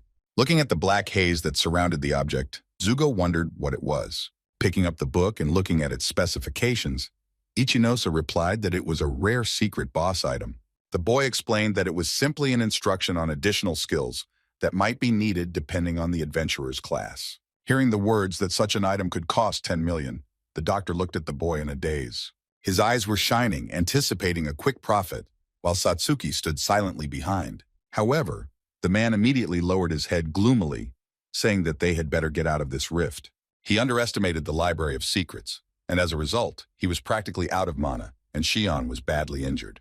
Ichinosa frowned, realizing that this would be the right thing to do, but he couldn't let anyone take the Ring of Wisdom.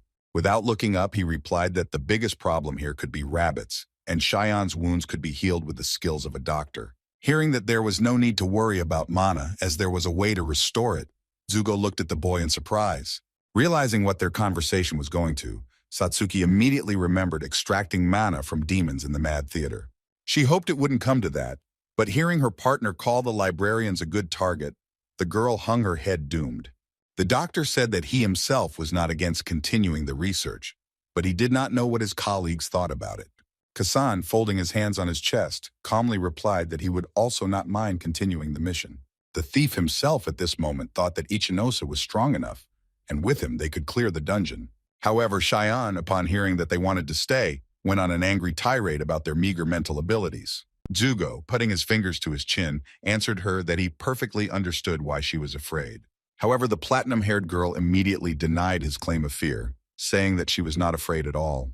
Meanwhile, at the entrance to the rift, the guard was looking at the members of the special forces, not expecting them to come here.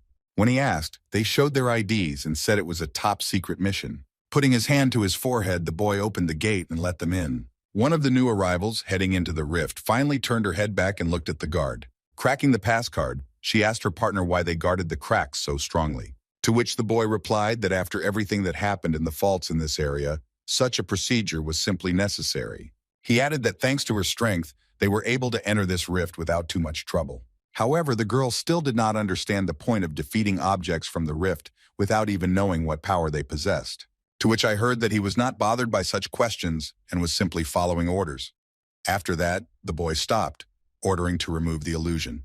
Reaching her hand to her head, the girl told her partner that he was incredibly boring. However, Kikyo, glancing at her friend, answered that she should follow the order of the leader of the Chimera clan. The girl smiled widely, thinking that they would need strength in the battle against the boss. A moment later, Kyoku's appearance changed, and he now looked like a young boy with a bald head and light gray eyes. And his partner, instead of hair braided in two pigtails, now had white short hair and eyes with vertical pupils, which made Alice resemble a cat.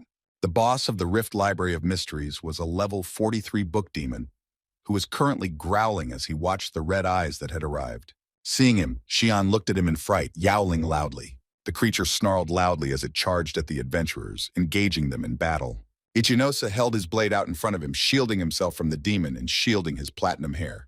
Returning to the girl, the boy ordered her to stop idle chattering. Wasting no time, he charged at the Rift boss, swinging his blade and delivering a clear attack. The blue-haired man perfectly understood that the book demon's limbs could stretch as he pleased, and if you looked into his eyes, he was enjoying the fear of the attack. Ichinosa understood that such an opponent was quite unpleasant for Shion, since even during the fight with the rabbit he noticed that she had a rather unstable psyche. Meanwhile, Satsuki, raising her staff, attacked the demon with one of her curses. When he laughed loudly, the girl looked at him intently, determined to continue the fight. In the next moment, jumping up high, she hit the face of the opponent with a staff. Pausing for a moment, the shaman looked intently at the demon, waiting for the fight to continue. Ichinosa noticed that unlike Shion, his partner became much stronger after the battle with the rabbit and was able to level up.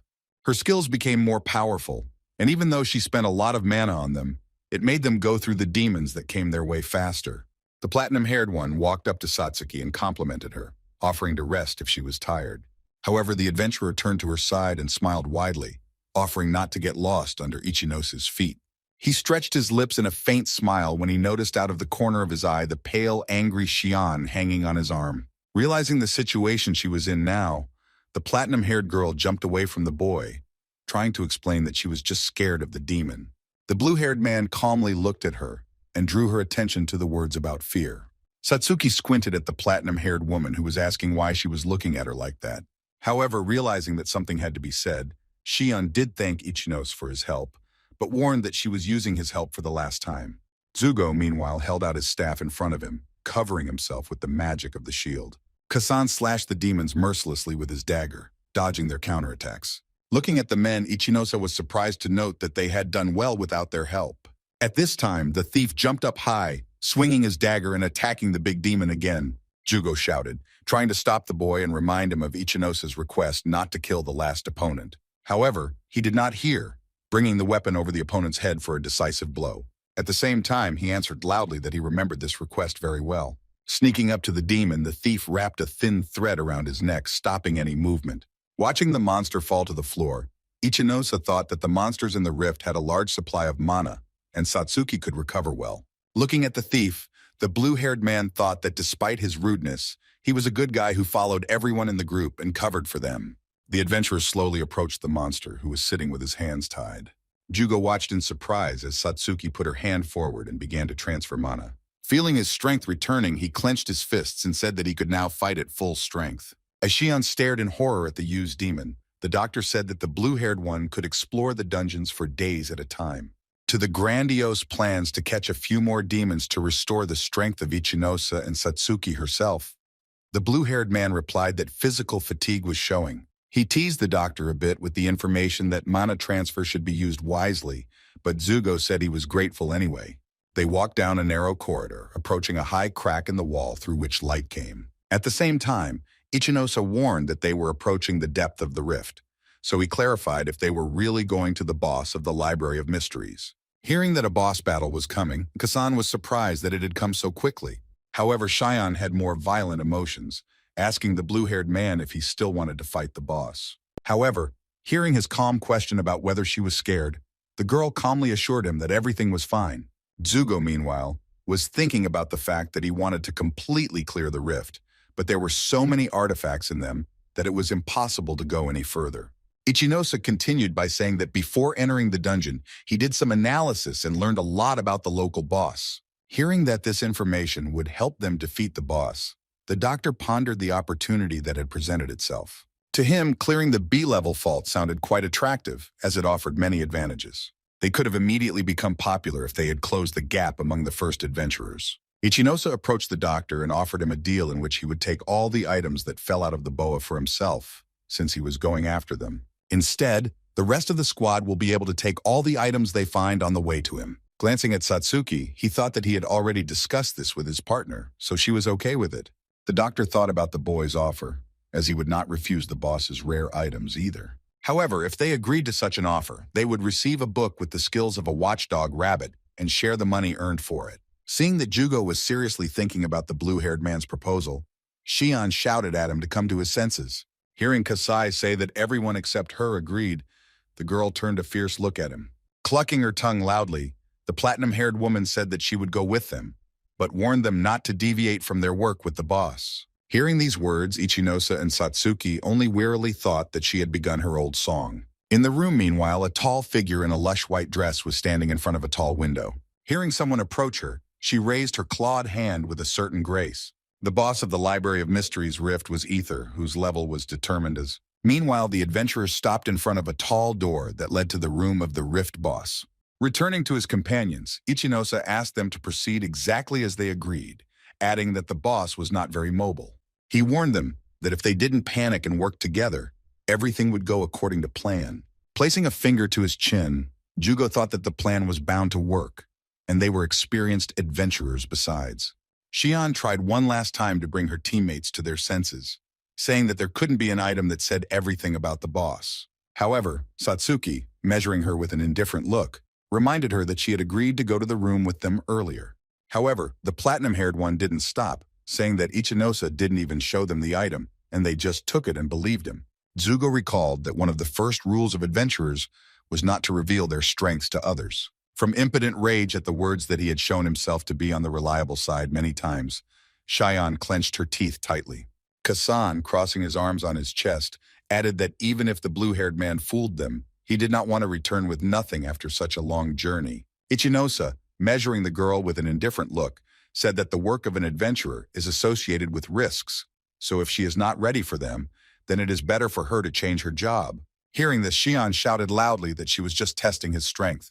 The blue-haired one agreed and pointed at her teammates, and said that he would take most of the damage while Satsuki and Zugo would protect her. In the next second, he was already making excuses that he wanted to instill some confidence in her, since the girl evaluated his words as humiliation. Kasan, looking at their quarrel, thought that he had worried about the girl in vain, but he understood that he should have been on guard. Ichinosa summoned a skill window, advising the rest to also allocate experience points before entering the room. He thought that it would be better to raise the level of gravity control to level 4, but right now he needed gravity magic. When he was notified that he had learned gravity magic, the boy was happy to receive a new skill. Turning to face the team, Ichinosa smiled and said that he was now ready to battle the boss. With these words, he opened the door in front of him. A group of adventurers descended the grand staircase, looking around in the almost pitch black. Suddenly, Ichinosa, who was leading the pack, stopped and looked at the bright light in front of him. He saw many tall windows that reached the ceiling, and in front of them was a figure in a white dress. Suddenly, she moved and began to turn toward her guests. The level 60 ether looked like a woman whose eyes were hidden behind a cape, but her snow-white skin and blood-red lips were visible. When Xian asked if it was really the local boss, Kasan replied that she really wasn't very mobile. Rushing forward, Ichinosa commanded everyone to act according to their plan. Ether, meanwhile, stood before them, enveloped in yellow lightning that formed from the webs of curses above her head. Ichinosa knew perfectly well that such a technique was called thunder rolls, and he was ready for it. Ichinosa noted in his mind that his information about the boss's use of lightning magic was confirmed. From experience, the boy knew that this kind of magic had a small radius, but it was quite powerful. That is why the first stage of the plan was that they spoke with Kasan. The blue-haired man's speed was enhanced by his gravity magic, which he took before the duel. And Kasan, thanks to his thief class, had the ability to move as fast as Ichinosa himself. The boy knew very well that Ether could not defeat them with only thunder magic, and because of her immobility, she could not get at them. So the main task of the boys was only to get to Ether when she used her skill. Immediately after that, the rest of the squad joined the battle. Satsuki raised her staff, sending a curse at the boss. Xian, taking a fighting stance, swung her scythe, sending a whirlwind of blades into the ether. From the combination of several powerful attacks, the Rift boss covered her face with her hands and bowed her head. After some time, she lowered her hands, deciding to see what was happening around her. Turning to face Satsuki, who was standing opposite, F4 quietly ordered her not to even think about attacking her. The blue-haired girl looked at the boss in a daze, not expecting what she would say. Noticing this, Ichinosa realized that the ether would attack with magic that had a long range, so he ordered everyone to move closer to the doctor. Kasan, hearing such an order, thought about the fact that he did not like to follow orders, but this time he decided to listen. Immediately after that, Ether raised the hem of her cloak and a wave of hot fire filled the room. The blue-haired man ducked, trying to avoid contact with the wall of fire. Xian looked at the boss in fear, asking where they should run now, stretching his lips into a slight smile. Ichinosa thought that if they failed to hide, they would have to face a direct attack. Zugo stepped forward, held out a staff in front of him, and ordered the rest of the squad to hide behind him. Immediately after that, the man put up a defense into which a large fireball immediately flew. He smiled, realizing that mass skills were perfectly dispelled by his magic, as Ichinosa had said before. He shouted to his teammates that he could protect them from the ether's magic, and after she finished the attack, they could advance. Looking at the boss, Ichinosa thought that Ether couldn't move fast, so there were many strategies where she couldn't respond. Back at the team, the blue-haired man yelled that he would cover them so they could attack again. A few seconds later, Ether tiredly lowered her head, ending her attack on the adventurers. Noticing this, Xian with wild enthusiasm commanded the adventurers to advance, attracting Kasan's attention. Glancing at the blue-haired man, the thief thought that he would rather use the boss to get rid of a few people. However, it was worth admitting that Ichinosa was quite a capable guy and a good leader. Meanwhile, Ichinosa himself was carefully watching the ether, trying not to lose his vigilance. And the thief was well aware that killing the blue-haired man himself would lead to the complete disintegration of their team. In the next second, the boys synchronously rushed to ether to attack again. Noticing this, the boss stretched her arms forward, forming a ball of blue lightning between them. A moment later, the lightning in her eyes began to transform into a sword surrounded by discharges. Ether pointed her sword at the adventurers, planning to attack them.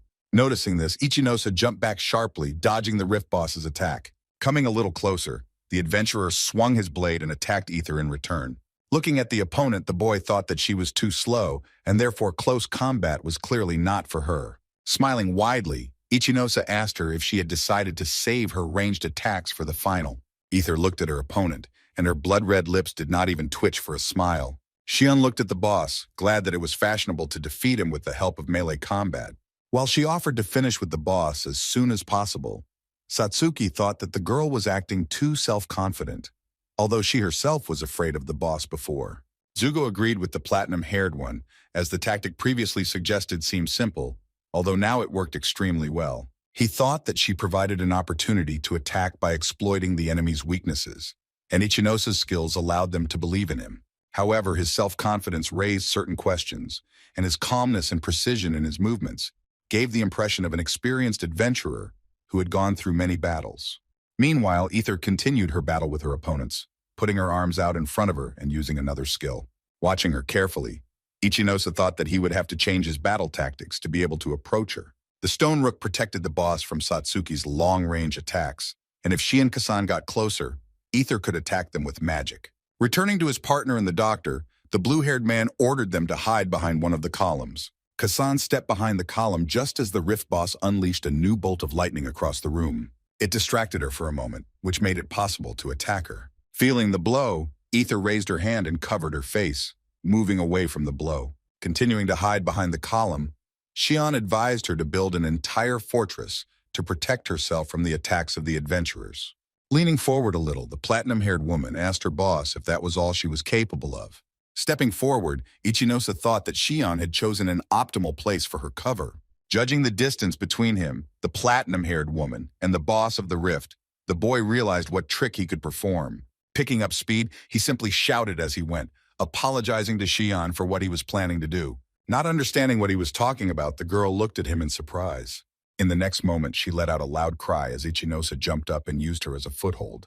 The blue-haired man, pushing away from his partner, jumped up once more and ended up at the top of the column. Lifting her head up, Xian indignantly reminded her that she was not a springboard for his jumps. Ichinosa understood that Ether was waiting for them to come out of cover to attack, but if they attacked her from above, she would not have time to react.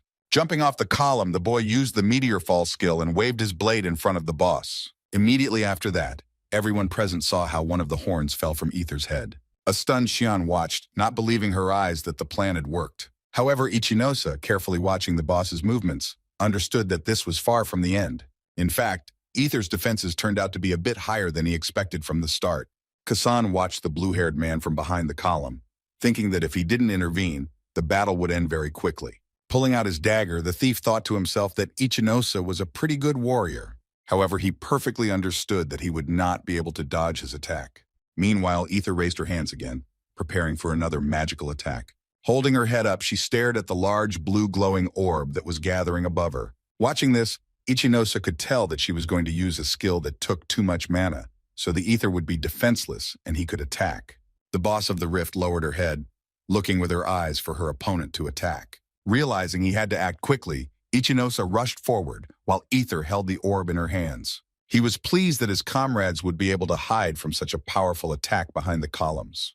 After the Ether releases the orb, everything will be finished with one final blow. In the next moment, Ichinosa was deflecting the dagger that was flying straight at him with his blade with a loud click. Kasan, watching this, thought that the reaction was simply flawless, as the boy managed to repel his attack. Noticing that the blue-haired man was heading towards him, the thief tried to apologize, explaining that he was actually aiming for the boss. Looking carefully at Kasan, Ichinosa thought that he had no doubt that he was the target. However, realizing that there was no time for this, the boy shouted that Ether was preparing for a massive attack.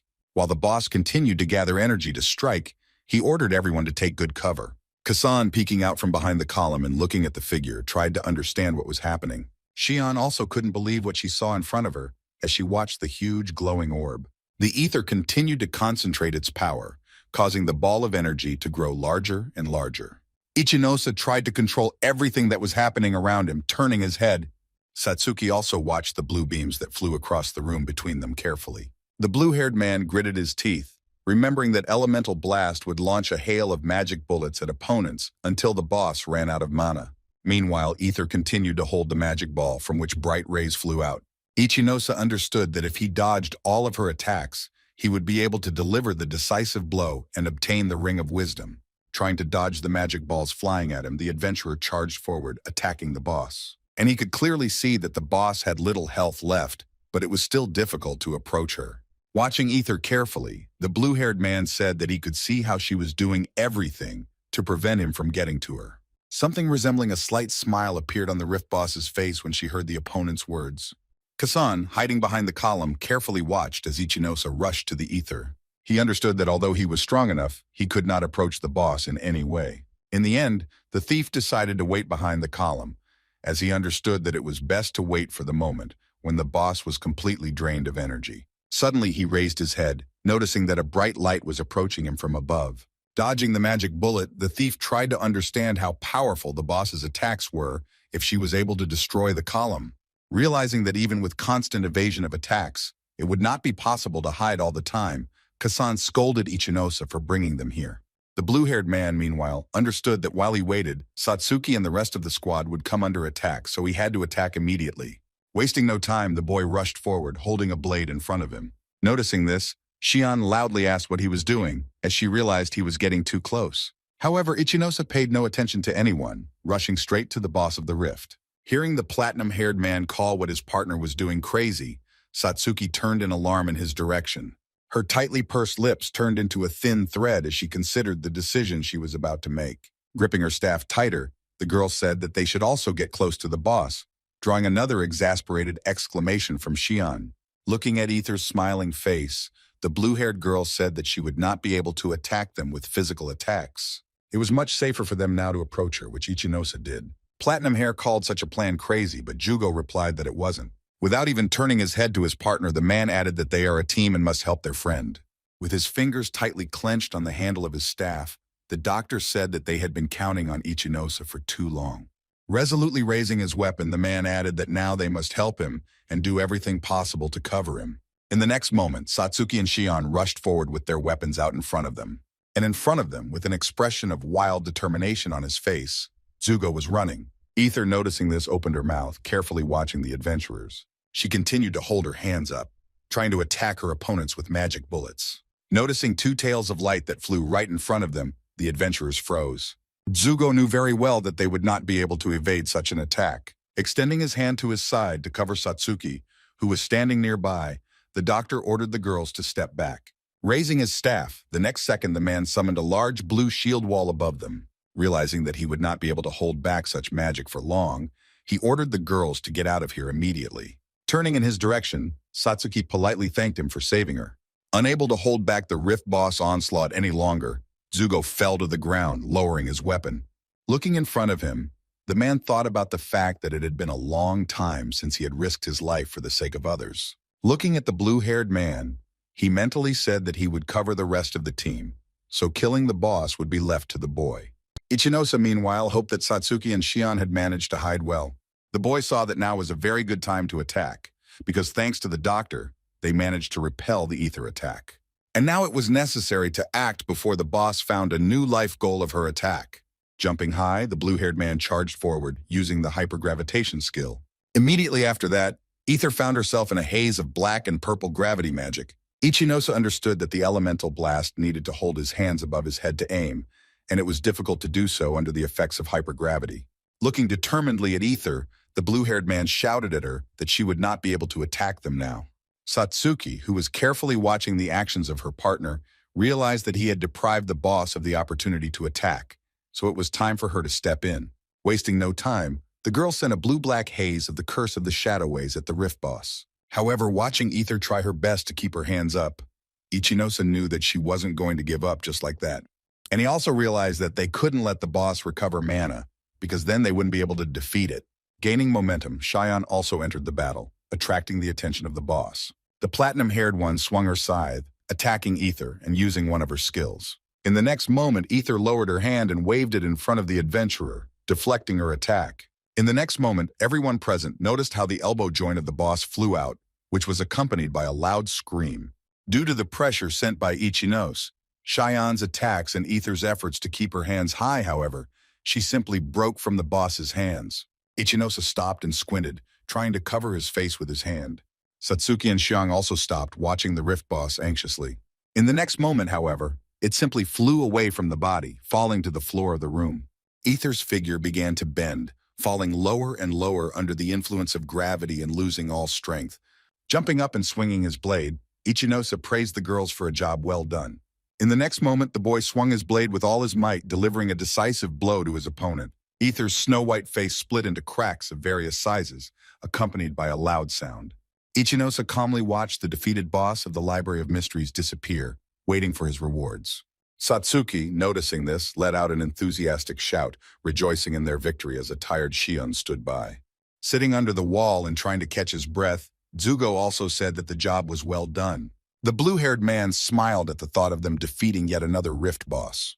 Now that he had obtained the Ring of Knowledge, he could finally learn the secret of the Rift's appearance. In all this commotion, No one noticed how keenly Kasan was watching them. Ichinosa leaned over the metal grate that used to be the frame that Ether stood on. The boys shouted happily, holding the ring, that they had defeated the Rift Boss and received the item they came for. The Ring of Wisdom was a rank B artifact, and could summon a Grand Witch from the Library of Mysteries. Examining the object, Satsuki asked if she could help solve the mystery of how the rifts formed.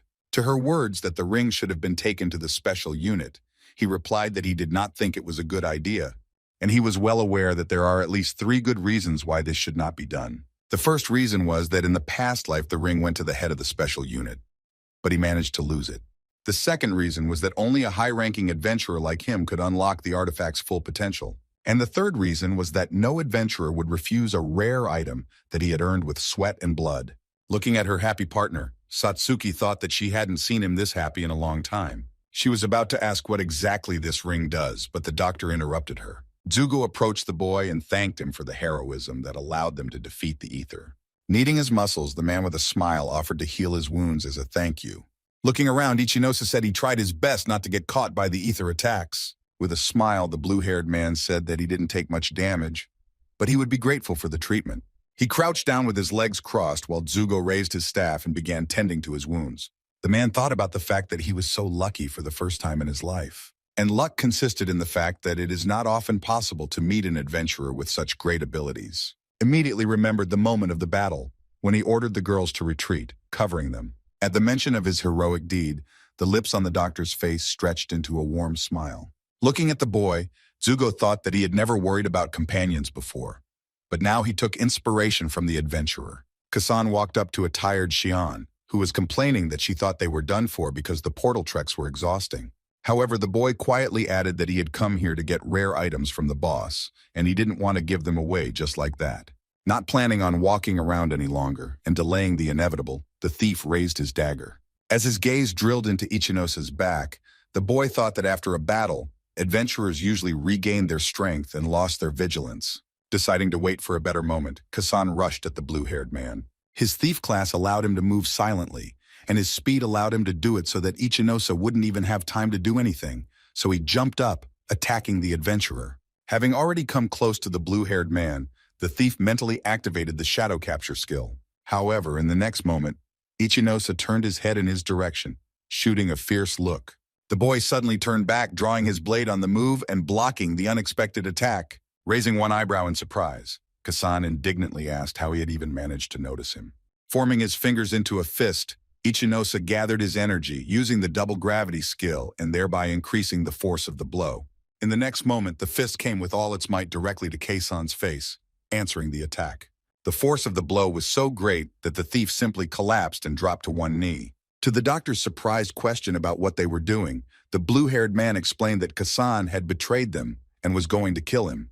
Ichinosa added in his mind that he understood the need to deal with the thief, but he did not expect that it would happen simply in a rift. As he began to gather energy, the blue-haired man said that Kasan had practically no part in the battle, and he had enough power, but Ichinosa himself still had enough mana to fight him. Moreover, they could fight 4 against 1, but the boy decided not to involve his partners just yet. However, raising one hand, the thief replied that he had already managed to get what was rightfully his. The keeper's bracelet flashed on his hand, and the Ring of Wisdom was clutched in his fingers. Clenching his teeth tightly, Ichinosa realized that he did not want to kill him, and that the boy's goal was only rare items. Jugo watched the boys closely, thinking that the keeper's bracelet was quite a valuable item in itself. However, it now contained all the loot they had collected during their time in the rift. Xian, outraged by such an act of her partner, shouted loudly, calling him a piece of shit and threatening to kick his ass.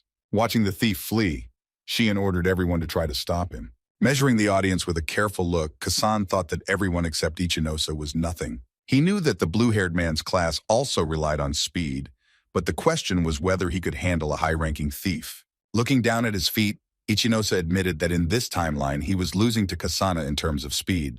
Remembering the sense of kinship he felt when he learned of the boy's thief class, Ichinosa thought that he could never have imagined that he would steal from his colleagues. Meanwhile, quickly shifting his legs, Kasan thought about the fact that his whole life was built on blackmail and intrigue.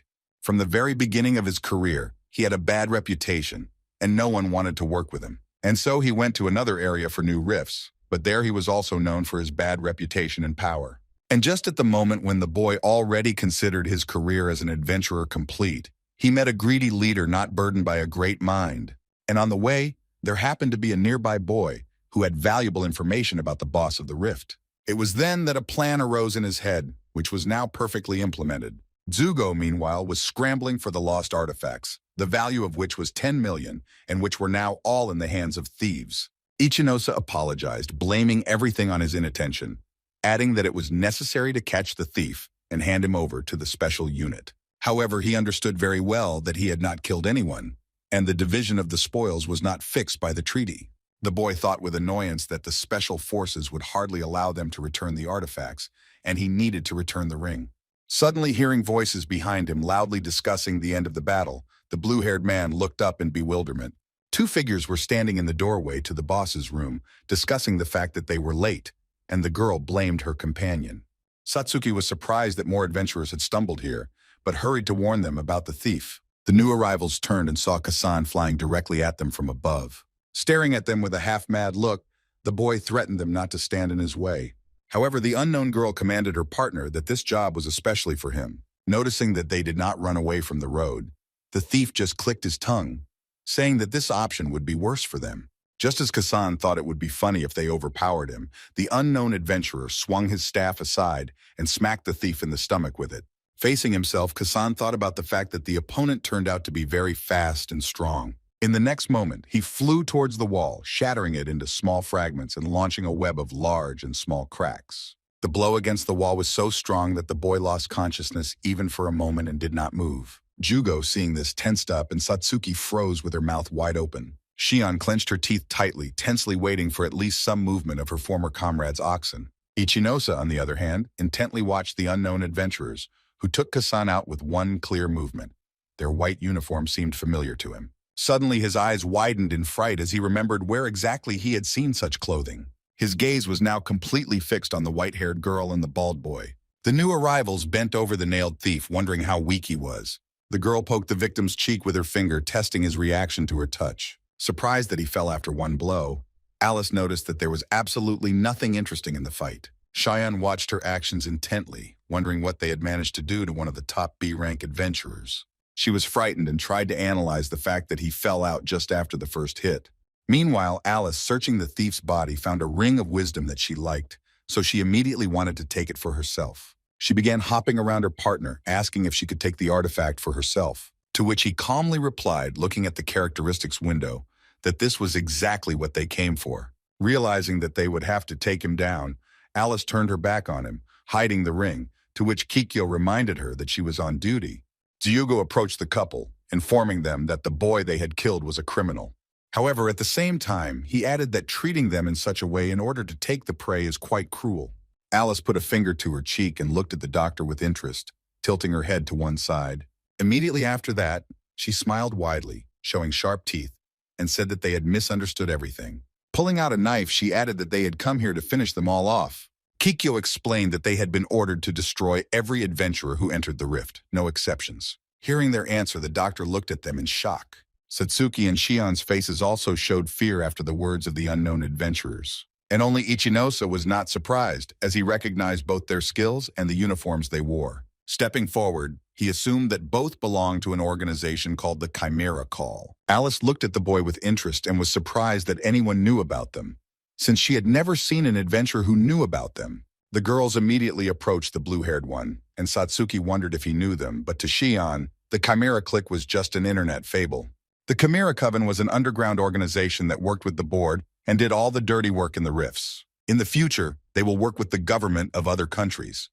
Ichinose remembered meeting a Chimera clan warrior in one of the rifts. And even if they weren't popular right now, meeting them was the worst option for any adventurer, so he took out the blade without thinking. Intensely watching the members of the organization, the boy thought about the fact that they do not reveal their existence just like that. And if they were standing in front of their squad now, it meant that they were not going to leave any witnesses. He should have thought about it, as Alice and Kikyo simultaneously rushed at the adventurers.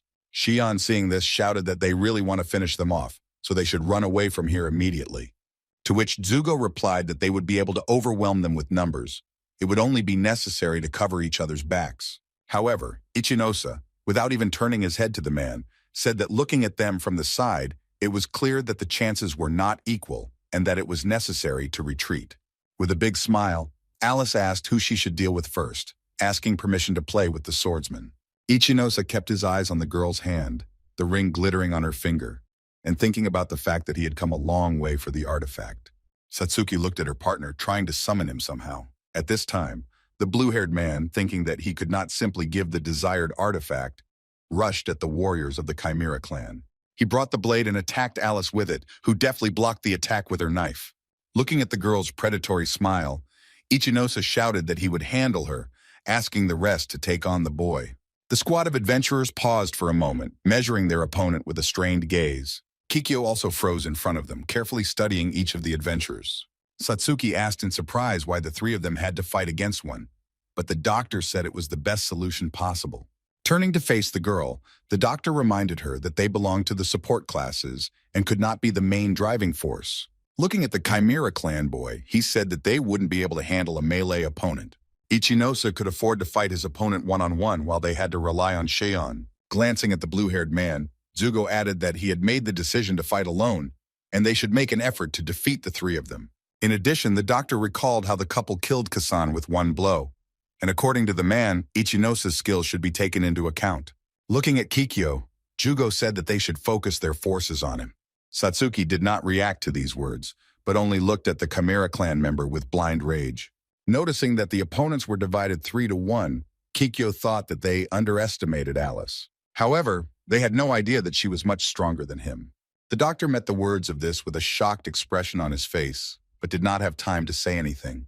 Meanwhile, Ichinose deftly blocked all of Alice's attacks, but she kept up with him. Repelling another attack, the girl smiled and thanked him, explaining that she hadn't had so much fun in a long time. At one point, she noticed that his blade began to tremble, which meant that the opponent was quite tired. A tense Ichinose thought that although he could dodge the girl's attacks, he was practically on edge until she looked completely exhausted. Remembering how the thief Kasan flew into the wall, Alice told the blue-haired man that she was level 57, and her partner, with a predatory grin, she asked how he was going to beat her if his level wasn't even up to. With these words, Alice made another sharp lunge, swinging her knife. However, Ichinose calmly looked at the girl and replied that he considered her level to be much higher. To this, Alice replied that he became more and more impudent once he dared to say such a thing to her. She remembered how since childhood she was forced to constantly raise her level, practically not allowing her to breathe. Such was the life of a Chimera clan warrior. Many could not stand such a frantic pace, but they were quickly disposed of. And now, after all she'd been through, she couldn't let some boy laugh at her. However, Ichinose replied that he did not understand her indignation, as he could tell from her fighting style that her class belonged to those who operate from the shadows. To which the girls replied that although they did not take all the damage, they were more mobile and caused a lot of damage themselves. The blue-haired man smiled, looking at Alice, and said that they were exactly the same. Hearing the suggestion that she decided to judge him by herself, considering herself not so strong, Alice stiffened. Squinting, the adventurer thought that without finding out what she was capable of, he would not be able to defeat her, so he decided to provoke her. Turning his head to the blue-haired man, the doctor asked him in surprise what exactly he was going to do. However, in the next moment, Alice laughed wildly, showing everyone her sharp teeth. Raising her hand, the girl said that Ichinose was quite an interesting opponent, adding that he asked himself. A bright orb of light began to form in her hand, from which sharp blades flew out. With a predatory grin, Alice looked at Ichinose and threatened to make him bite his tongue. She glared at Ichinose, anticipating a quick victory. The boy frowned as he knew that such an attack aimed to deal multiple damage to a single target. Alice's class, which was currently teasing him, was one of the most problematic. He jumped, trying to dodge the blades flying in his direction. Measuring him with a careful look, the girl realized that his skills allow him to be quite agile and strong when needed, and she also noticed how easily he dodged her blades. With a predatory lick, the girl thought that Ichinose was actually quite an interesting opponent. Looking at his focused gaze, Alice mentally told him that he was stronger than she expected. Holding the knife in front of her, she thought she was already looking forward to seeing his look, full of horror and despair. In the next moment, the blue-haired man flew up to her and struck with his blade, but the girl skillfully blocked the attack with a knife. Staring intently at his opponent, the boy thought about how he was still holding on thanks to gravity magic, but their level difference was too great. Realizing the same thing and seeing how tense he was, Alice stretched her lips in a small smile. Glancing at their swords on which sparks were falling, The boy realized that by doubling the gravity, he would simply lose mana for nothing. He wouldn't be able to attack her directly, and right now he couldn't even count on the support of Satsuki and Shion. Screams could be heard behind him, signifying that the team was fully engrossed in the battle with Kikyo. Frowning, Ichinosa looked sternly at her opponent, ordering her to show everything she was capable of. He wanted to expose her to massive attacks so that her mana would run out quickly, so he asked her to show everything that the illusionist class was capable of. Alice snorted, baring her teeth, and answered that he was very well versed in classes. Illusionists were a martial class that could bring the most secret and specific fantasy to life. Having created a web of curses over herself, the girl said that she will show what she is capable of if the boy wants it. Ichinosa understood that he was using a technique capable of multiplying the illusion many times over and increasing the number and radius of the knives used. Alice sent a spell at him, remembering that neither a person nor an animal had yet escaped such an attack. However, she was surprised to notice that Ichinosa simply jumped high, avoiding all of her knives.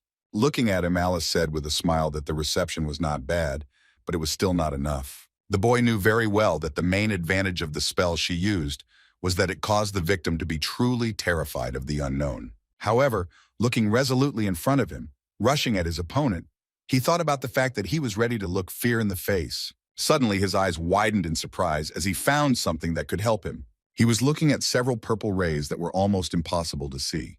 Looking at the fact that the illusions did not drive the opponent into a stupor of terror, Alice tried to understand what was happening.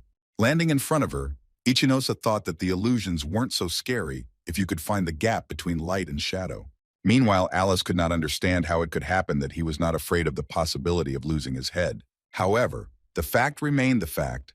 The blue-haired man was standing in front of her, so the only thing left to think about was how he got out of her illusion. Holding a knife in front of her, Iosa began to knock away the small fragments that her opponent sent her. Before she lost her vigilance, Ichinosa rushed forward, and the girl froze in fear, realizing that he was already behind her. Turning her head in his direction, Alice realized that his exit from the illusion was not just luck, but knowledge and experience that her rivals never had. Looking at his focused gaze, Alice realized that although she had already fought high-level monsters and adventurers, the boy was at a completely different level. And while she was trying to figure out who he really was, Ichinosa swung his blade, knocking the knife out of her hands. With a predatory smile, the girl said that she had underestimated him quite a lot. It was the first time she had met a person who broke out of illusion and did not succumb to fear, so she asked him if he was even human. Staring down at his blade, the blue-haired replied that although he had broken out of the illusion, he planned to end her with one precise strike. Raising his eyes and looking at his rival, the boy added that it would be too easy. Alice squealed loudly, clutching her ear from which a thin trickle of blood was pouring. Looking at her bloody hand, the girl froze for a moment, opening her mouth in a daze. Immediately after that, Alice let out a wild laugh, throwing her head up and spreading her arms. Hugging her face, the girl began to scream fanatically that it was very cool. Looking at Ichinosu as he pointed his blade at her, Alice said that she felt the fear of death for the first time, and she really liked it. As a thank you, she wanted to show him her trump card, adding that she doesn't like to use this skill because it sends enemies flying in an instant. However, given that the latter is much stronger, Alice began to summon shadow doubles. Watching this, Ichinosa thought that her opponent had dared to use such a skill against him. This technique was the strongest in the illusionist's characteristics, and was able to summon 3 strong copies of him. And if he is distracted even for a second, he will immediately become just a personal toy for Alice. The illusion caused by the reception of the shadow twins could make any magical attacks it wanted, and by the number of copies, it was possible to determine how strong the illusionist was. In the next moment, Ichinosa deftly dodged the attacks of all 3 Alices, who quickly attacked him. Shaking his head tensely, the boy thought about the fact that because of this spell, he couldn't even attack her adequately. Jumping up to attack him from behind from above, Alice asked loudly if he was having fun with them. Swinging the knife, the girl with a predatory look asked him why he didn't even try to attack them. Not getting his bearings in time, Ichinosa put his hand out in front of him to shield himself from his opponent's knife. Leaning on his injured arm, the blue-haired man thought that the shadow doppelgangers could be defeated, but his level was too low to do so. Meanwhile, the girls rushed at him again, hopefully asking if he could still fight. The adventurer's attention was attracted by the ring of wisdom, which flashed on Alice's fingers. Frowning, Ichinosa thought about the fact that he must take her for himself at any cost. Meanwhile, Kikyo was intently watching Shion and Satsuki, who were standing opposite. The 3 adversaries also did not lower the chimeras of confident and determined looks from the Blade Warrior. Zugo thought that even though Kassen was out of the game, they still had an advantage in numbers, and the boy was aware that if he rushed at one of them, the other two would simply be able to attack him, so his movements were careful. Realizing that they could win with their advantage, the doctor ordered the girls to advance now. At these words, Cheyenne swung her scythe, and Satsuki put her staff forward, releasing a cloud of curses. However, Kikyo raised his spear, the hilt of which immediately burst into flames. Zugo froze for a moment, watching intently what was happening right before his eyes. A huge fiery maw with sharp teeth and predatory skin was bearing down on them and the girls. The girls, seeing this, froze in fear, not knowing what to do next. However, a doctor quickly appeared in front of them, holding out his staff. They sat with each other's arms around each other and intently watching Yugo's actions. Satsuki thanked her partner for covering for her, but the platinum-haired girl was more interested in what their opponent was up to. The doctor also couldn't understand what kind of power it was, so he stared intently at the figure of the Chimera Blade warrior. Kikyo, meanwhile, thought that he could bide his time until Alice returned and dealt with the rest, but she was again dragging out the fight. Banging his spear on the floor, the boy said he was tired of playing with them. His eyes turned blood red, and his body showed swollen veins as he ordered them to surrender. Cheyenne looked at him and did not understand what was happening to him, as the opponent began to resemble a monster. The Path of the Bloody Guardian was a skill that allowed all the mana to be sent to the muscles of the body, making them stronger and the attacks more powerful. No opponent, no matter the number, would be able to withstand such a skill, and he expected to deal with them before he ran out of mana. Wasting no time, Kikyo thrust his spear forward and charged at the trio. The doctor tried to cover the girls by pushing them back and hiding them behind his body. Noticing that the warrior had become much faster, Zugo thrust his staff forward, opening a shield above them. However, he did not have time to do this, and in the next moment he flew away with his back forward from the strong blow of the opponent. Immediately after that, Kikyo heard a loud scream from Shion, who rushed at him, swinging her scythe. Raising his hand, the boy managed to block her attack, deflecting the weapon away from him. A few drops of sweat rolled down the face of the platinum-haired woman when she realized that when she hit her hand, it felt like metal. However, she didn't have much time to think, as Kikyo rubbed her stomach, pushing her away. The girl's mouth opened in a silent scream from the sharp pain and the air knocked out of her chest. On his knees, Jugo tried to figure out what kind of power the opponent was using if he wasn't being taken by Shion's magic and scythe. Looking at the blood-red eyes, the doctor wondered if he was even human. At times, Ichinosa continued to fight Alice and her clones, who demanded that he attack them. Looking at him with a crazy look, the girl asked him to show her real fear. Kikyo, who was watching their battle, understood that since his partner had summoned shadow doubles, the boy should have tired soon. Staring at her opponent, Shin cursed as she gripped her scythe tightly. Satsuki, meanwhile, was thinking that Kikyo was too strong even for the three of them. However, they had to distract him or the two Chimera Clique warriors would definitely defeat Ichinosa. Clenching her fingers tightly on the handle of her staff, the blue-haired woman thought with annoyance that this was not right. She remembered how Aoi kept using her as bait when they went out on missions. However, Ichinosa showed her that she could achieve more and stand on the same level as him. Deciding she can't afford to play bait again, Satsuki gets the team's attention by saying she has an idea. Jugo and Shion looked at her in surprise after hearing the words that they hadn't lost yet. Satsuki shouted as she held her staff forward. 3 against 1, they could definitely win. Kikyo's blood-red eyes flashed with a mischievous glow as he said that it was foolish to continue fighting against him. Holding his spear in front of him, the boy reminded his opponents of the difference in their levels. However, the 3 adventurers who came against him were not frightened even by the words about the futility of such a fight for them. Zugo wondered at the moment how they would be able to approach the opponent, how his technique increased his characteristics. Hearing this question, Satsuki closed her eyes and sank deep into her own thoughts. In moments when she didn't know how to act, she thought about how Ichinosa would act in her place. It was not possible to prolong the battle due to the difference in levels and the amount of mana, so it was necessary to win with one precise blow. However, now the question arose about how to hit such a strong opponent. Suddenly, the blue-haired woman thought that if they could not defeat him, then they would be able to weaken him. Without waiting for the girls to attack first, Kikyo rushed at them in 1 second. Cheyenne, noticing this, warned her partner that the enemy was attacking them again. She asked Satsuki what they should do since the boy was strong before using the skill, and now he was like a titan. However, the blue-haired girl, looking intently at Kikyo, asked her to trust her, assuring her that by using her skills they would be able to win. Hearing the request to hit him on the right side, Shion turned her gaze to the boy in fear. She recalled that her punch had failed last time, asking if she wanted to repeat the tactic. And while she was wondering why it was to the right, Satsuki was already asking the doctor if he could cast a spell on Shion, similar to the opponent's skill. Realizing what exactly the blue-haired man wanted to do, the man replied that he could, offering to take a risk. Shion rushed to him with complaints when he pointed the staff at her, but Jugo advised her to trust her friends for once. Frowning, he sternly added that he trusted Satsuki with his life, his look confirming his words. For a moment, the platinum-haired woman froze, thinking about the fact that her comrades were mocking her. Bringing her staff forward, Satsuki commanded the Shadow Shackle skill. Kikyo, meanwhile, was carefully watching what his opponents were going to do. In the next second, he was already trying to pull his arms and weapons out of the dark cloaks that enveloped everything around him. Breaking one of the ropes, the boy appreciated how strong his enemies could be. Shion still thought that it was impossible to defeat this monster, but realizing that the choice was small, she rushed at him. Picking up speed, Kikyo swung his spear, deflecting the platinum-haired woman's attack. In the next moment, Shion watched in a daze as her scythe flew over her enemy's head, landing behind him. Grabbing her head, the girl cursed loudly at her allies, blaming them for the loss of her weapon. With his staff out in front of him, Zugo thought about being able to attack his warrior directly using his shield. Without wasting a second, he rushed forward, putting his plan into action. Kikyo looked at him in surprise, asking if he really thought such a childish trick would work on them.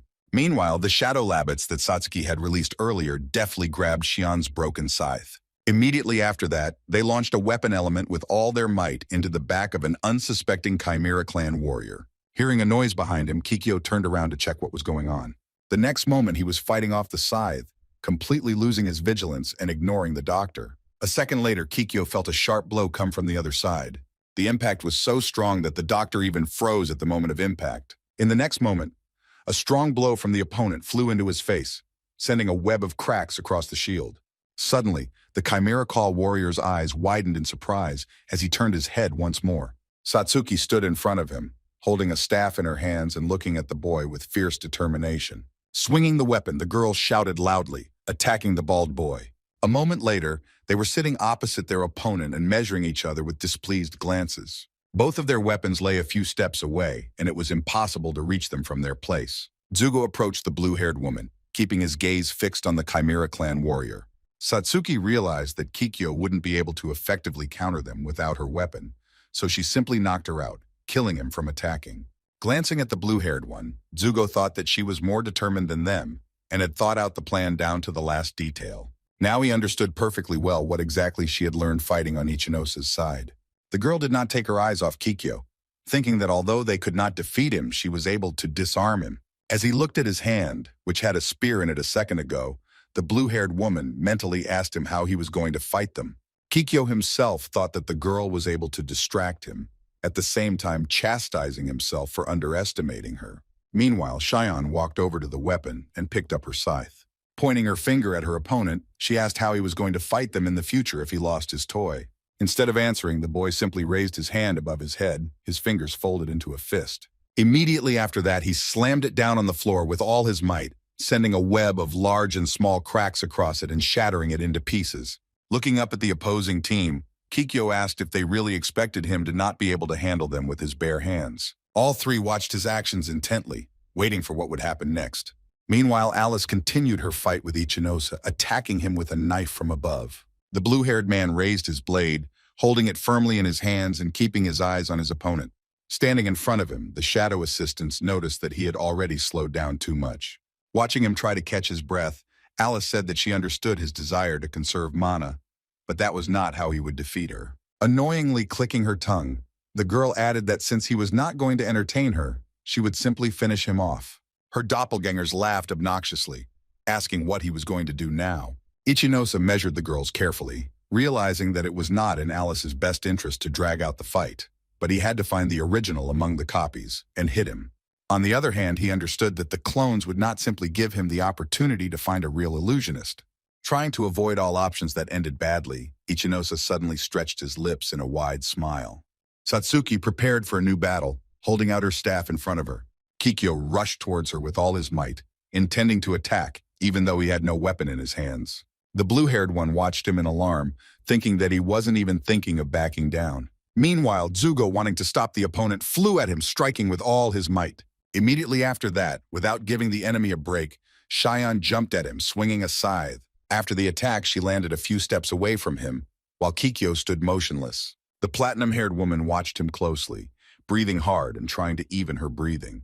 She was interested in how a boy could fight 3 opponents at once with his bare hands. However, the doctor realized that hopes had come true, and the Chimera Clan warrior could not use his skills to the fullest without having a weapon in hand. And although he should have given up already since he was in a disadvantageous position, he did not even think to ask. Frowning, Kikyo thought that this trio was not as weak as it appeared at first glance. However, he suddenly realized that the strongest of the adventurers was the blue-haired boy, since Alice had already been messing with him for quite some time. Kikyo understood that he would not be allowed to see the boy, so he would not be able to help Alice. However, he wanted to complete the mission even at the cost of his own life. His eyes, glowing with red light, burned with a thirst for victory and a wild determination to achieve it at any cost. Alice, meanwhile, attacked Ichinosu again, unleashing her infernal fang skill. The boy turned sideways to her, avoiding the 2 dark lines that marked the attack. However, he slightly miscalculated his own speed, and one of the knives flew right into his right shoulder. Crashing to the ground, the blue-haired man swore, cursing his carelessness, which had caused him to be kissed. Throwing her double at the boy, Alice laughed and said that he amused her, but he could not resist her for a long time. Meanwhile, Ichinosa rose to his feet and calmly watched as his rivals approached. They pulled out their knives, swinging them and wanting to finish off their opponent. However, at the last second, the blue-haired man took out his blade, deftly repelling both attacks at once. While he was following the 2 rivals, the third one sneakily approached him from the side. After exclaiming that it was time for them to say goodbye, Alice, with a mad look, rushed at him with a knife. However, the next moment she froze as Ichinosa turned to face her. A slight smile shone on the boy's face as he caught the opponent's hand with his own, stopping the attack. Alice gave a predatory grin, appreciating that he had ducked to stop her on the final blow. Continuing to hold her wrist tightly, Ichinosa advised her to concentrate, and then she would deliver the decisive blow, not her clones.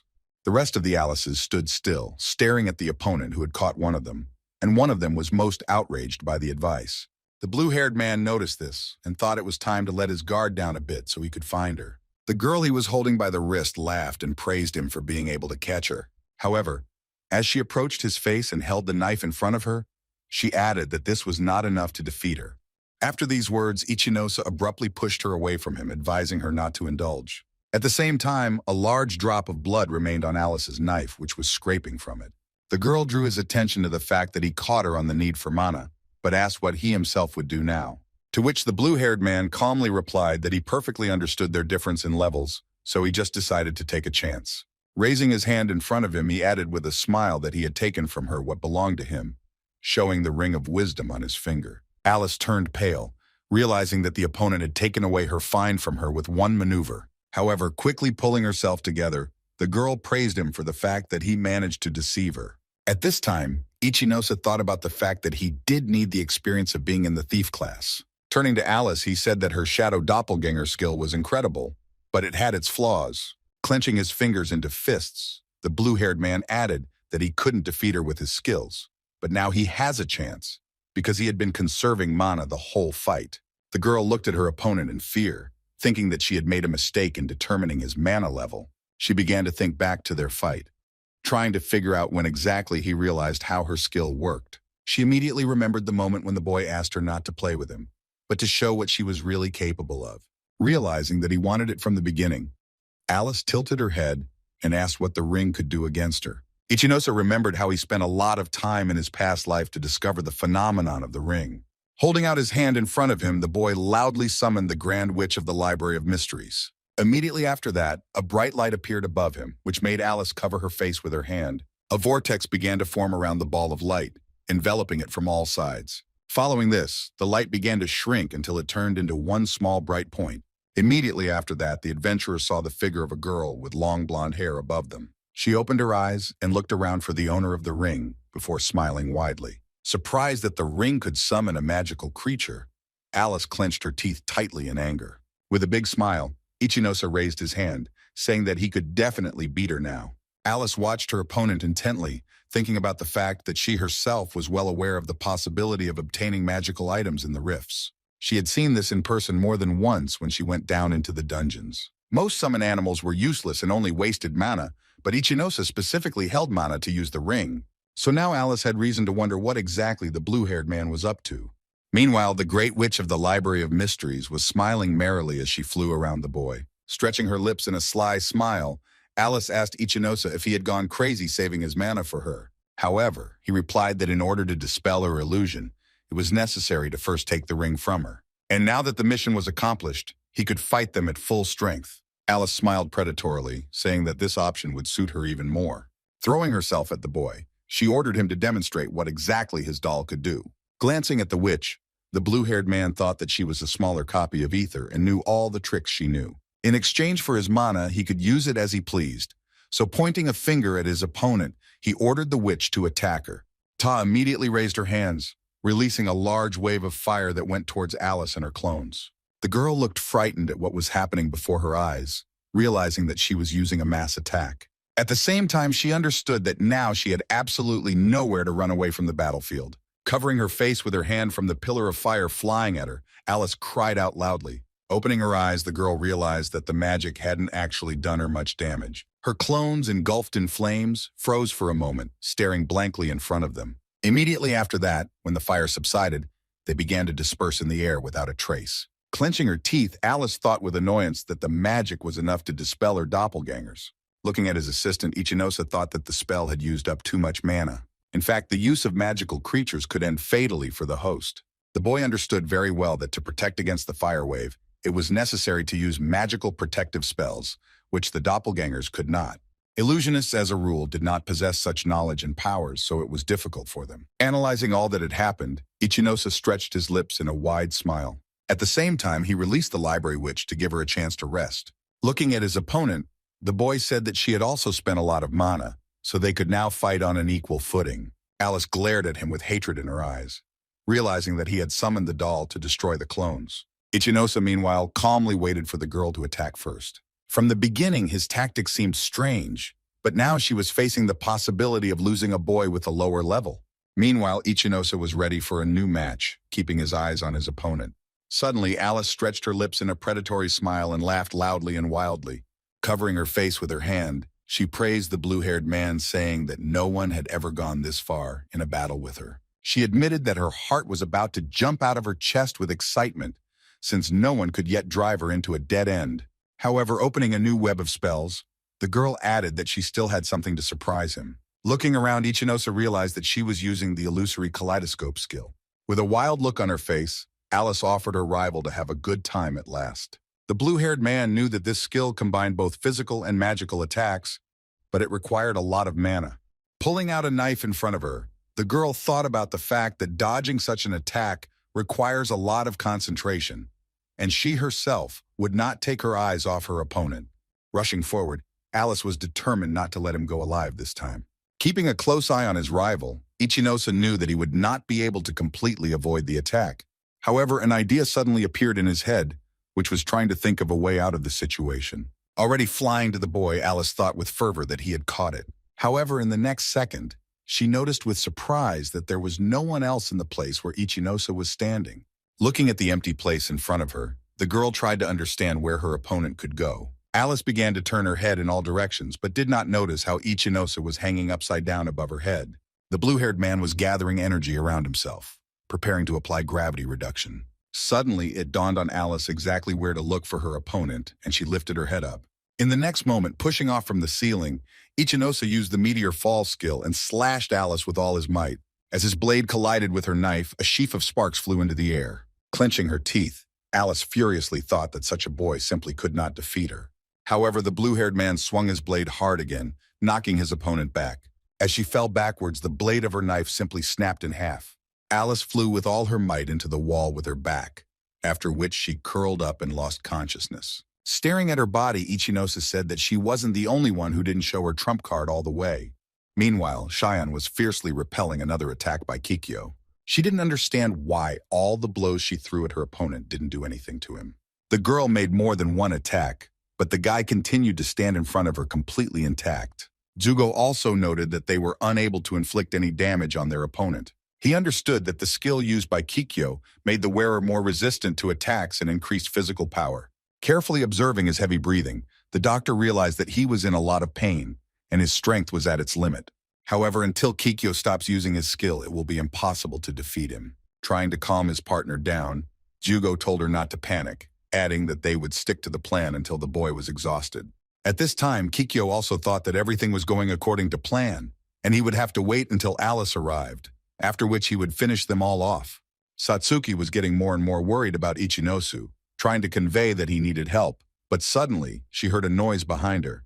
She turned her head there, followed by Zugo, who looked dazed. Standing before them in the purple light was Ichinosa, staring grimly ahead. In front of him, he dropped the body of Elisa, who was still lying unconscious.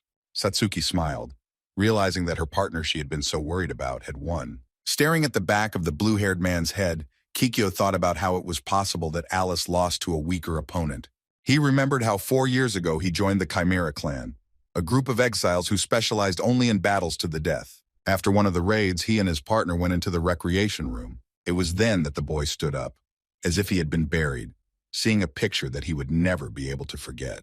Alice was a warrior whom no one could beat, and who was bored sitting in a soft chair. And at her feet, on the floor covered with blood, lay the bodies of the people she killed who dared to challenge her. However, Alice herself now lay on the ground, defeated by an adventurer whose level was lower than hers. Raising his blade, Ichinosa quietly told the girl that she was very dangerous, and he had no desire to meet her in the future. Watching the boy intently, Kikyo thought that since he couldn't stop his opponents, he would at least do what he could. Seeing that his opponent was about to attack them, Zugo yelled for everyone to back off while he covered them. However, the next moment the man froze, staring in front of him in a daze as Kikyo flew past him. Trying to understand what was happening, he turned back to see where the Chimera clan warrior was in such a hurry. There, the doctor saw Ichinosu, who was bringing his sword to finish off the unconscious girl. When he was already lowering his sword, Kikyo suddenly jumped under him, covering Alice's body with his body. Swinging his sword, the blue-haired man watched in shock as he slashed the boy's back. Jugo also stopped, surprised that the Chimera clan warrior was not running at him with the girls, but at Ichinosu. In the next moment, Ichinosa himself was already jumping to the side, dodging Kikyo's fierce attack. The blue-haired man drew his blade, not intending to simply surrender to whoever came to kill them. However, Kikyo quickly found his way, and after carrying Alice's unconscious body, rushed to the exit. Frowning, Ichinosa asked the boy if he was really going to just back off like that, to which the boy replied that this time it will be like that. But he remembered everyone, and the next meeting will be their last. Taking a fighting stance, the blue-haired man asked who had hired them to kill everyone. However, Kikyo did not answer, only telling Alice that it was time for them to go. Disappearing in the illusion of the mirage sent by the illusionist, the girl just waved her hand to Ichinosa, saying goodbye to him. Listening to the thanks for making her happy, the blue-haired frowned as he watched them closely.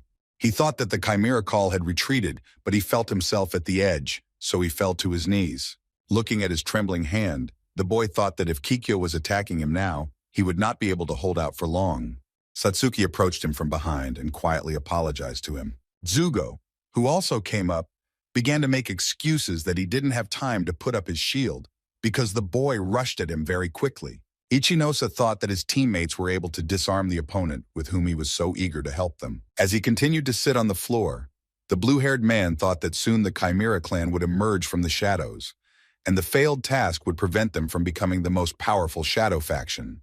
Looking at his teammates, Ichinosa thought that none of them had been hurt this time, but he didn't know if they would be safe in the future. Looking down at his hand, the blue-haired man thought that he had finally managed to get the most important item. He knew that the Ring of Wisdom was the key to solving the rifts. Now, with the emergence of the Chimera clique hunting him, it became obvious just how important he was. Now he understood what happened in the past timeline where the ring was lost by the special forces. However, the question remained whether the head of the special unit himself could give orders to the Chimera call this time. Suddenly hearing someone's voice, Satsuki and Ichinosa simultaneously raised their heads and looked in front of them. It turned out that Kasan came to his senses, who, holding his stomach, said that it was time for them to get out of here. Looking at his former associates with a guilty look, he asked them to help him get out. However, in response to this, he only heard the scream of Shion, who cursed him for what the world stood for, and whom Zugo tried to calm down. Analyzing the boy's appearance, Ichinosa understood that he couldn't even stand on his own, so he decided that they would take him out of the dungeon and hand him over to the special forces. Meanwhile, outside, Kikyo continued to carry Alice, who was bragging about a wonderful fight and talking about how she was already close to getting peace. Placing her hand on her cheek, the girl said that her mother would reprimand them for running away. However, Kikyo, continuing the journey, said that it was not worth his life, and they would definitely meet them again. And next time they will ask for help in eliminating the team of experienced A-rank adventurer. Puffing out her cheeks, Alice thought about the fact that she did not want this man to kill her blue-haired man. Soldiers guarding the entrance to the middle were already running towards them at the exit from the breach.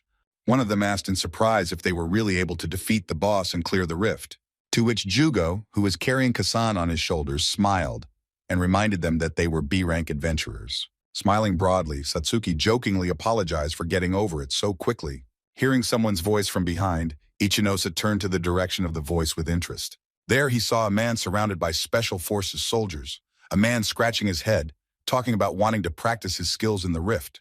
Frowning, Mayumi Toya added that the adventurers had dealt with him rather quickly. However, he frowned after that, muttering something about civilians doing whatever they want without thinking about the consequences. Hearing this, Shion charged at him, shouting that they had risked their lives to cover the tails of the Special Forces soldiers. Ichinosa stepped forward, apologizing for his partner's rudeness and explaining that they were tired. That's why she was being rude. The blue-haired man understood very well that the soldiers of the special unit almost all treated the adventurers as civilians. Adventurers appeared thanks to the desire of civilians, but the special unit monitored their work and could even deprive them of their rank. Glancing at Mayumi, the boy thought that in the future they would completely control the work of the adventurers. However, now the lieutenant could only glare at him and grunt once. One of the soldiers approached Mayumi, suggesting not to make unnecessary arguments. She looked at him hopefully, adding that the main thing was that the rift was cleared and he was not a threat. Suddenly, Ichinosa called the lieutenant to him, saying that they would like to inform one of their group. Pointing at Kasan, the blue-haired man explained that he wanted to steal their loot found in the rift. Hearing these words, Mayumi turned an angry look at the thief. The boy wanted to make an excuse that it was their business, but Shion rudely shut him up, reminding him that he wanted to finish them off and rob them. Ichinosa replied that the guild would look into it, shocking him with the knowledge of crimes in another branch. Carefully watching the thief, the blue-haired man thought that judging by his behavior, he was pulling such a trick not for the first time. The boy carefully watched how the soldiers of the special unit took Kasan out, holding him by the arm. Meanwhile, Ichinosa approached Mayumi, informing him that something else had happened in the rift. He said that they were attacked there by two soldiers from the Chimera Call organization, describing their appearance. Hearing about the Chimera's call, Mayumi looked at the adventurer with an intense gaze. Keeping his eyes on him, the lieutenant asked if it was really so, warning of responsibility in case of a lie. However, the blue-haired man replied that everything he said was true, promising to make a detailed report and send it to the guild. Looking intently at the back of the adventurer's head, Mayumi thought that he looked quite suspicious. Then, clutching his head, the lieutenant ordered the assistant to contact the headquarters, as he could not ignore such a statement. After some time, Ichinosa and Satsuki gave detailed explanations at the Adventurers Guild. Shion of Jugo did the same, thinking carefully about every word. Everything that the adventurers said about clearing the rift, as well as about Kasan and the Chimera Call, was entered into the base by a worker. The evening they were released, Shion let out a weary sigh that they were finally released. She grumbled all the way that everything would have been much calmer and faster if one thief had not spoiled their raspberries. The platinum-haired one said she didn't expect anything else from a person whose class was called Thief. This angered the blue-haired man, who belonged to this class in his past life, even more. At one point, Ichinos bombed and said that not all thieves are bad, which confused Shion. Jugo approached them with a broad smile, asking them not to quarrel and reminding them that now they also own a part of Kasan, to which the platinum-haired girl sighed, saying that he only thinks about money. When the doctor asked if they were sure that they didn't want to share the loot, the blue-haired man replied that they had already agreed on everything. He kept his eyes on the Ring of Wisdom, saying he had no regrets about the reward given to them in full. The group approached a signpost where the direction to the station was written. Zugo smiled and said that he was very glad that they met. Ichinosa and Satsuki listened intently, looking at the man with surprised looks. He admitted that at first he wanted to use them as labor force in capturing the rift, and all that guided him at that moment was only his greed. However, next time he would like to use his powers to the fullest, so when the rift appears again, he will rush to help his comrades. Hearing the words that the doctor wanted to be like him, Ichinosa smiled warmly. Satsuki suddenly felt Shion elbowing her in the side, so she turned to the platinum-haired woman in surprise. Frowning, the girl asked them for forgiveness for being rude to them, to which the blue-haired man smiled and replied that if the company needed to clear the fault, they could count on them. Sometime after they said goodbye to the rest of their teammates, Ichinose and Satsuki walked down the street in silence. Finally, the girl decided to break the silence, asking what exactly the ring did, to which she heard that it could summon a magical creature. In order to demonstrate her capabilities, the couple went to the playground, where the blue-haired man summoned a witch. In a second after that, Satsuki was staring mesmerized at the little doll that appeared above their heads. Opening her mouth wide in surprise, the girl noticed that she looked like ether, to which Ichinose explained that it was the same ether, but in a reduced and weakened form. Extending a finger to the doll, he added that he could use her skills by draining his mana, though they would not be as powerful as the real one. Remembering the wave of fire the doll had released during the battle with Alice, Ichinose thought that its presence was already increasing his stats. Keeping her eyes on ether, Satsuki wondered if she would really be able to reveal to them the secret of the rifts. While the partner explained to her that ether is considered one of the rare monsters, the doll herself was actively interested in the children's slide. Looking at the little witch, Ichinose added that she could also speak their language. Hearing these words, Satsuki opened her eyes wide and let out a loud sigh. She remembered how during the battle with the boss and turned her head in her direction and spoke to her. Meanwhile, the blue-haired man continued to explain that the level of the summoned creature is the same as that of the summoner. He explained that some monsters may have a special skill that increases depending on the level. So, for example, a clown could have luck, and a goblin master could have dexterity.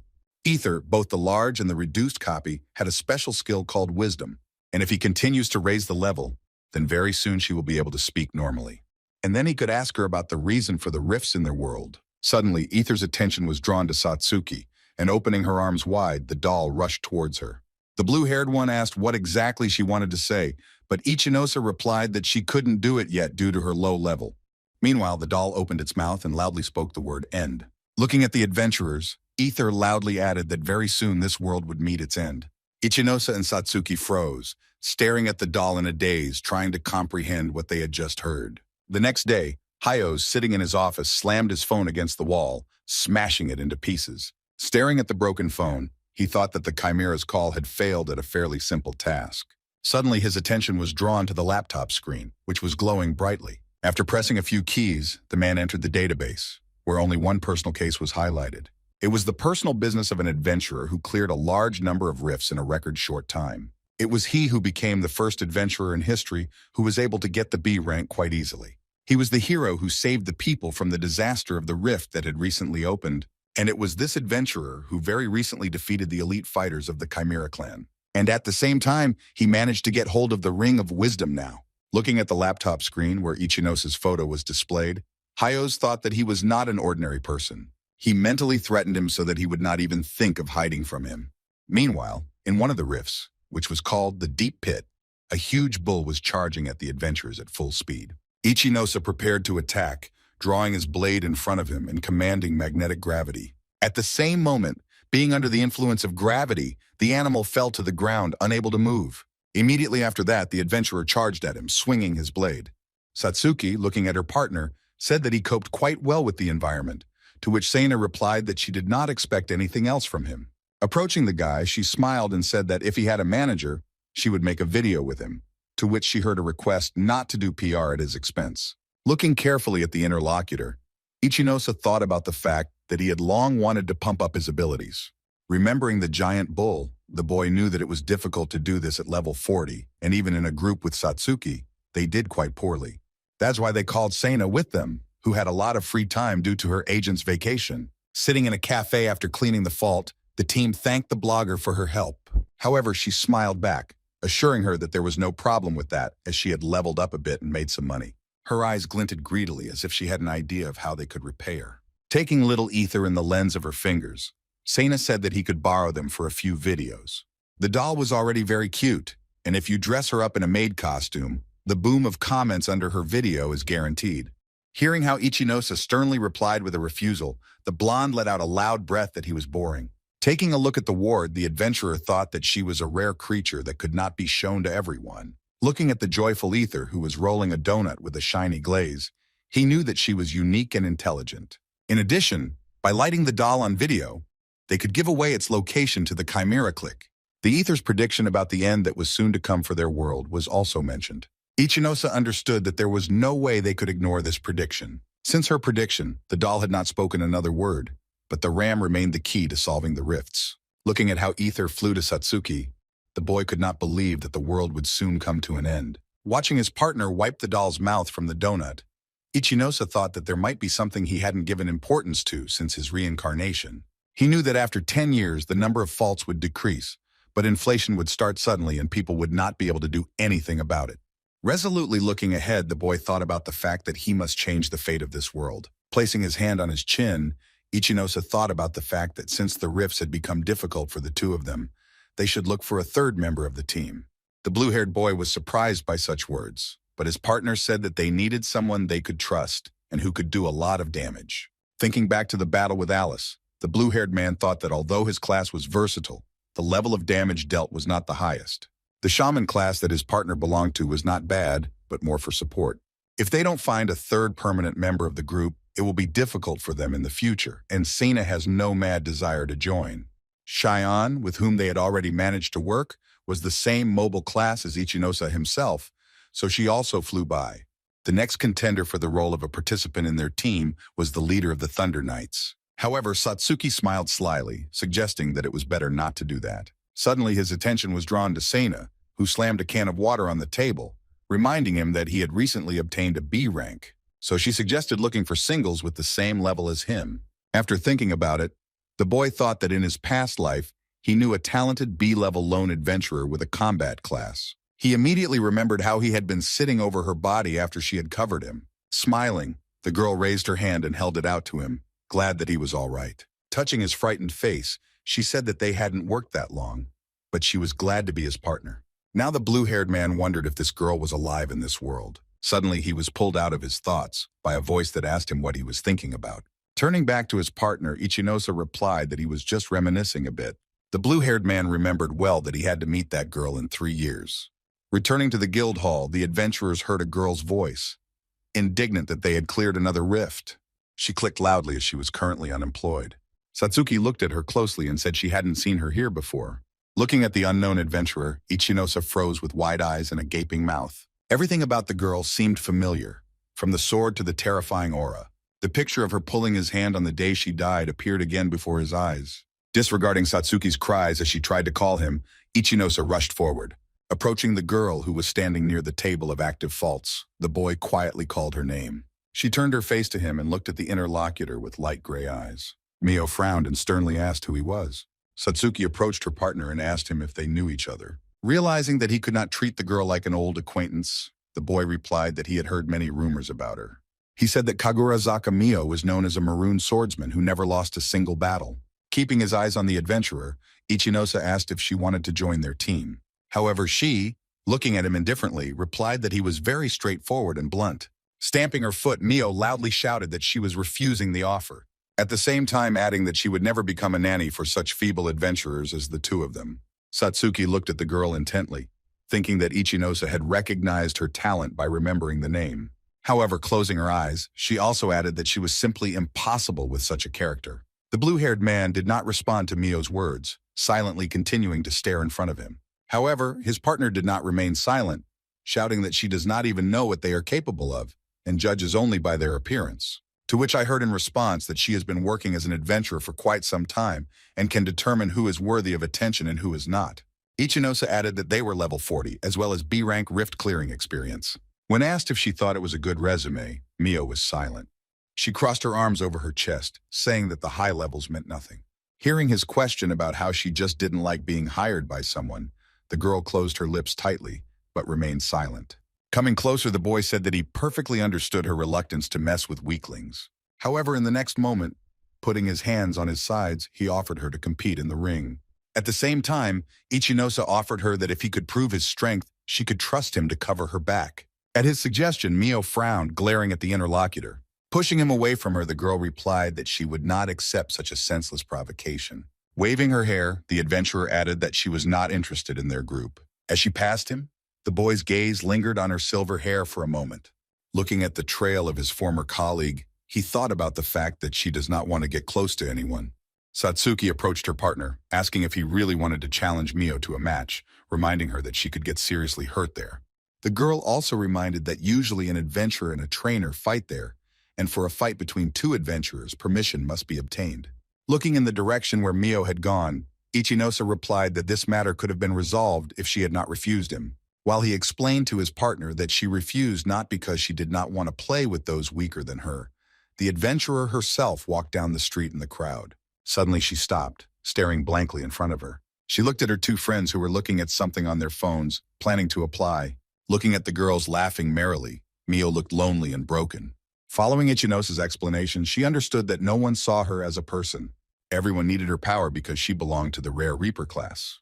The boy explained that representatives of this class perfectly combine magical and physical attacks, so she will be able to succeed if she survives. After hearing the words of his partner that he wanted to find a person whom they could trust, the boy turned to face her. And when she added that she wasn't sure if she could get along with such a person, Ichinosa assured her that everything would be fine. Lowering her head sullenly, the girl agreed with his words that Mio is a reliable person. Already late in the evening, the blue-haired man was sitting in his room, reviewing information on his laptop. Little Ether sat by his hand on the table, carefully watching his actions. He remembered Mio well as the bravest girl he knew in his life, and who always chose the most dangerous faults. She hated weaklings, and also constantly refused to fully join the group. And in his past life, it was Mio who saved his life. Ichinosa knew very well that the path of a single person was full of dangers. And since he has already returned in time and changed the course of time, he must save her life in gratitude for her act in his past. With a sweet reach, Ichinosa asked Ether how she thought he could convince Mio to join his team. However, seeing that the doll did not respond to his question and turned its back to him, the boy quietly called her name. The next moment, looking at her master, the doll quietly said that the actions of one person can change the course of events. Hearing this, Ichinosa stared at the creature in surprise, not understanding what it was talking about. Seeing her naive look, the blue-haired man supported his head with his hand and looked at his ward with a smile. Another memory from his past life appeared in his memory. He remembered how the leader of his team once came with him to a place where they wanted to find a person who dealt heavy damage to the enemy. Hearing this, Ichinosa smiled, saying that he knew just such a person, but asked him to give him some time to persuade her. After a while, he came to Sio, waving his hand in greeting with a big smile. Without saying a word to him, the girl simply turned and left.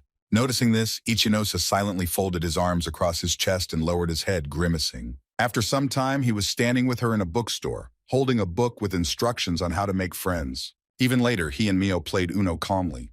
One day, when they came to the fault area, the girl asked Ichinosa what he had forgotten here. The blue-haired man didn't answer, only looking at her with interest, his arms folded across his chest. Looking at his team, the boy explained that many high-ranking adventurers go on raids into dangerous rifts. Without hiding a broad smile, Ichinosa added that his group would also participate in clearing the rift. Mio didn't answer Nai's offer to look at their work and then make a decision. Meanwhile, in the rift itself, a pair of eyes that glowed with pink light were looking at the unconscious bodies of the adventurers. Ichinosa and Mio looked at their boss with gritted teeth, not understanding what exactly awaited them next. Suddenly, the blue-haired man was snapped out of his memories and he stared at himself. Clearing his throat, he told Ether that he must have fallen asleep, and meeting Mio brought back a lot of extra memories. After reading on the news that another rift disaster had begun, Ichinosa knew something serious had happened as they were putting together an emergency raid. Such news surprised him, as he knew that such problems were to appear only after 3 years. Deciding to look at the name of the crack, the boy stared at the laptop screen. In the next moment, he jumped up in fright as he saw that the rift that was in trouble was called the Poison Blade. Ether watched anxiously as the young man paced around the room, thinking that the fault should have appeared in 3 years. He well remembered that it was in this portal that Mio sacrificed herself to save his life. Staring at the screen, Ichinosa cursed, not understanding what was going on. The next day, when meeting the blue-haired man in the guild hall, Satsuki said that the suit suited him very well. The girl was smiling widely, but Ichinosa just calmly thanked him for the compliment. She added that she was very surprised when her partner invited her to go shopping. After all, she would never have thought that one day she would help him with the choice of clothes. So Satsuki enthusiastically suggested that they now go shopping together. A drop of sweat rolled down Ichinosa's face as he read the information about the poison blade, completely ignoring the assistant's words. Knowing Mio's character, he was sure that she would take part in clearing the rift this time as well. Compared to his past life, Ichinosa now had much more experience, but the level was many times lower. However, in the past, regardless of skill and level, he failed in the rift. Even now, Mio had a much higher level than himself, and she simply won't listen to his advice, believing that she can figure it all out on her own. Still, he couldn't leave her alone in that rift, and since the rift was dangerous, He couldn't ask Satsuki to come with him.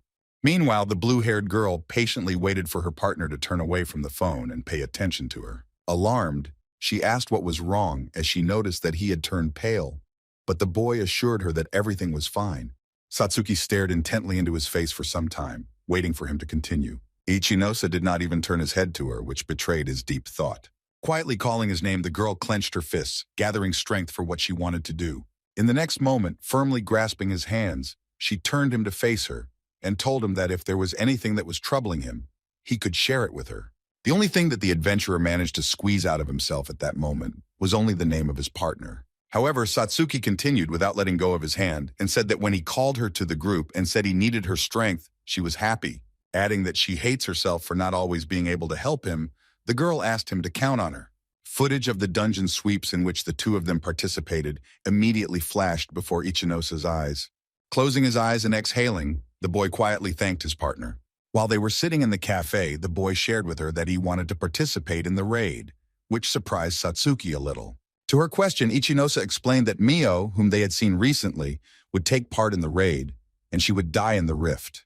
The blue-haired girl looked at her partner in a daze, shocked by his words. Crossing his arms over our chests, the adventurer calmly added that he just wanted to make sure Mio was safe. He looked up at his partner when she asked him if he was sure that Mio would participate in the raid and what made him think she would die.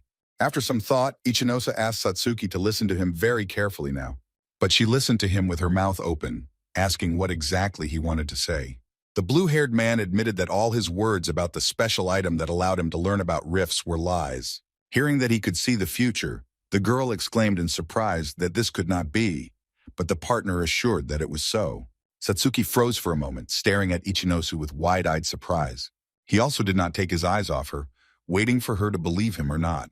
Finally, a shocked Satsuki quietly replied that she believed him. She added that he proved it when they cleaned the cracks that he knew like his 5 fingers. Besides, she trusted him and he thought he would fool her in such a stupid way. Iosa smiled warmly as he called his partner's name, but mentally he was worried about such blind faith. She definitely believed everything he said, but he hoped it wouldn't cause any problems in the future. As they rode the subway to the raid, Iosa studied Satsuki's face for a while. Hearing his words that this raid could be the most dangerous battle of all in which they participated, the girl looked up at him. Therefore, crossing his arms on his chest, the boy warned that they should be as careful as possible.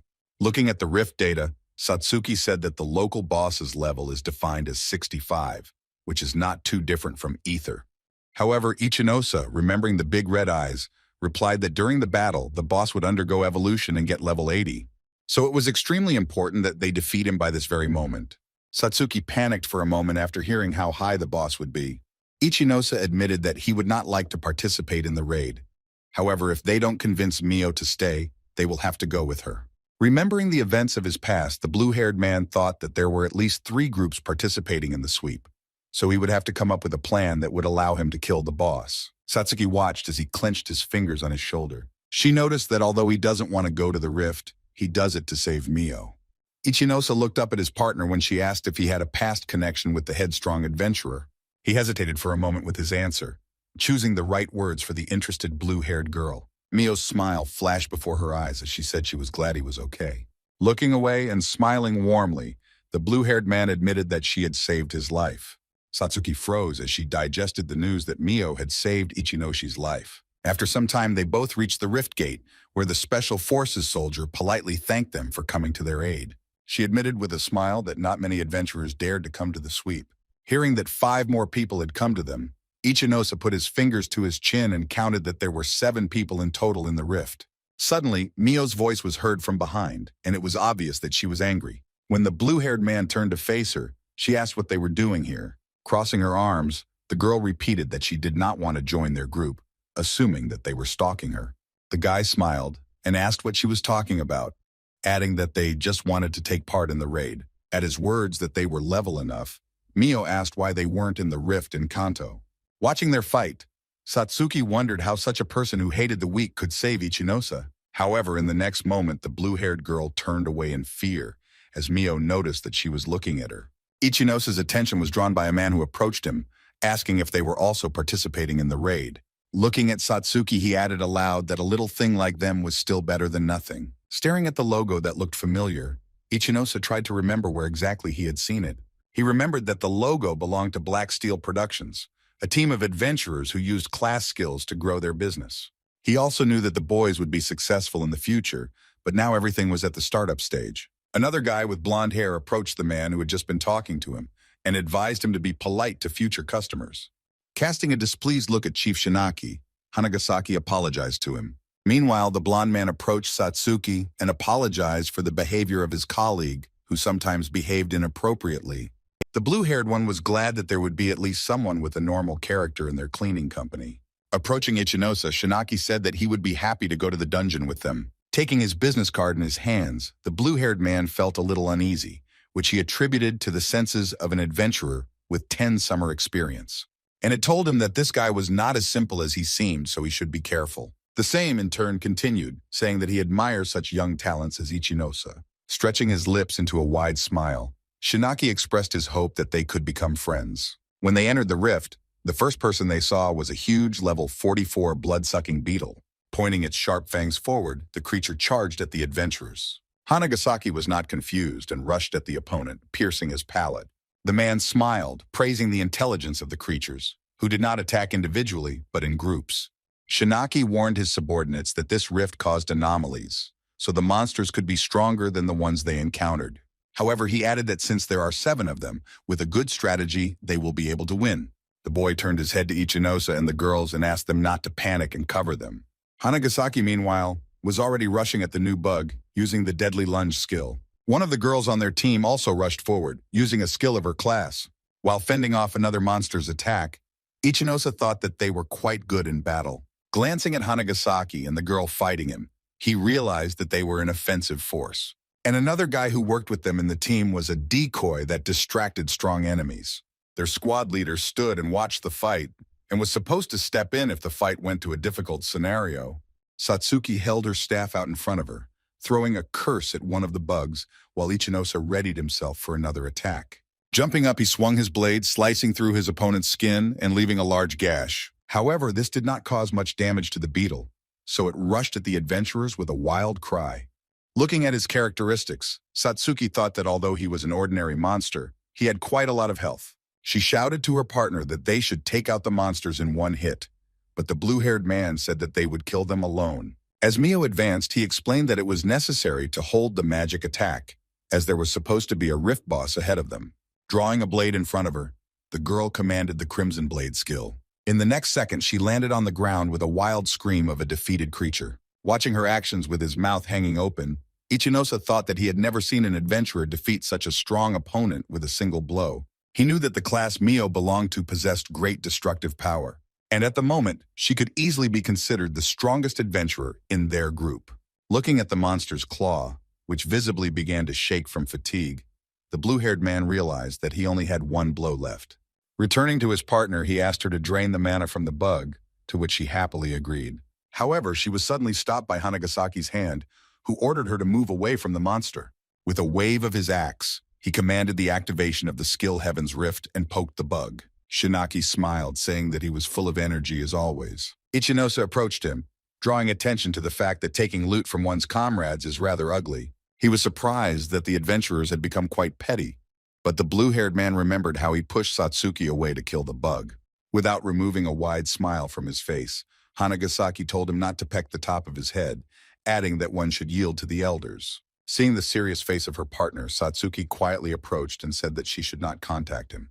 Watching Hanagasaki celebrate his victory, Iosa thought that there was a rule among adventurers about scoring a lot of points for the last hit. Clenching his fists tightly, the boy decided that he would not go anywhere with these people again, because there was no trust in them.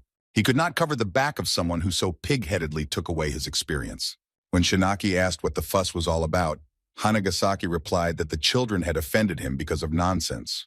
Turning his back to them, the man offered to go further, adding that there are still many ways to earn experience. Scratching his head, Shinaki apologized to Iosa for the misunderstanding between him and Hanagasaki. Squinting one eye, the boy replied that perhaps he was also too sharp. Walking further down the rift, Shinaki shouted that he wanted all of Japan to know about their feat in the rift. He added that due to the influence of the special forces, lone adventurers could not reveal their potential, but he believed that the future belonged to corporate adventurers. Satsuki smiled at these words and added that he was very ambitious in his plans. Shinaki added that their team only had one problem, and that was leveling up. They couldn't do it too fast, so they had to take any job. Iosa knew exactly what he was talking about, because at a high level it was very difficult to earn experience, especially in a team of 4 people. The leader of the adventurer group said that they were always having trouble because of this, so he apologized once again for Hanagasaki's actions. Satsuki sympathetically replied that she wished them success in raising their level. After some time, one of the group of adventurers noticed that the special forces did not inspect the passage on the right side, at which Shinaki proposed to stop, since their duties included making a map.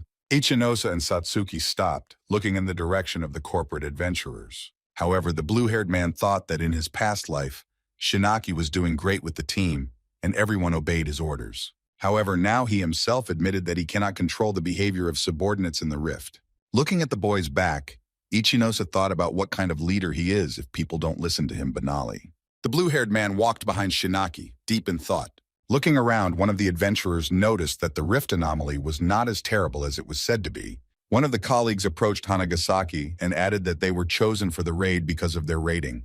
He admitted that he thought that it would be many times more difficult in the fault, since the company had already arranged a selection. Shinaki turned to the group and said with a smile that he hoped for an easy passage through the rift, but asked them not to let their guard down. He added that they were sent on the raid as representatives of the company so they could not fail.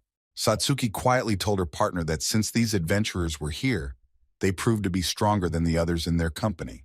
Iosa himself understood that this raid was different from anything they had seen before. Last time they came to the boss right in the middle of his evolution, so it was possible that this time it would be the same. He understood very well that the purpose of his stay in the rift was to research and save Mio if she got into a fight with the boss. All he had to do afterwards was to make a convincing report so that trained people would deal with the fault. And although everyone came to defeat the boss and show himself, the blue-haired man thought that he should convince them not to do this.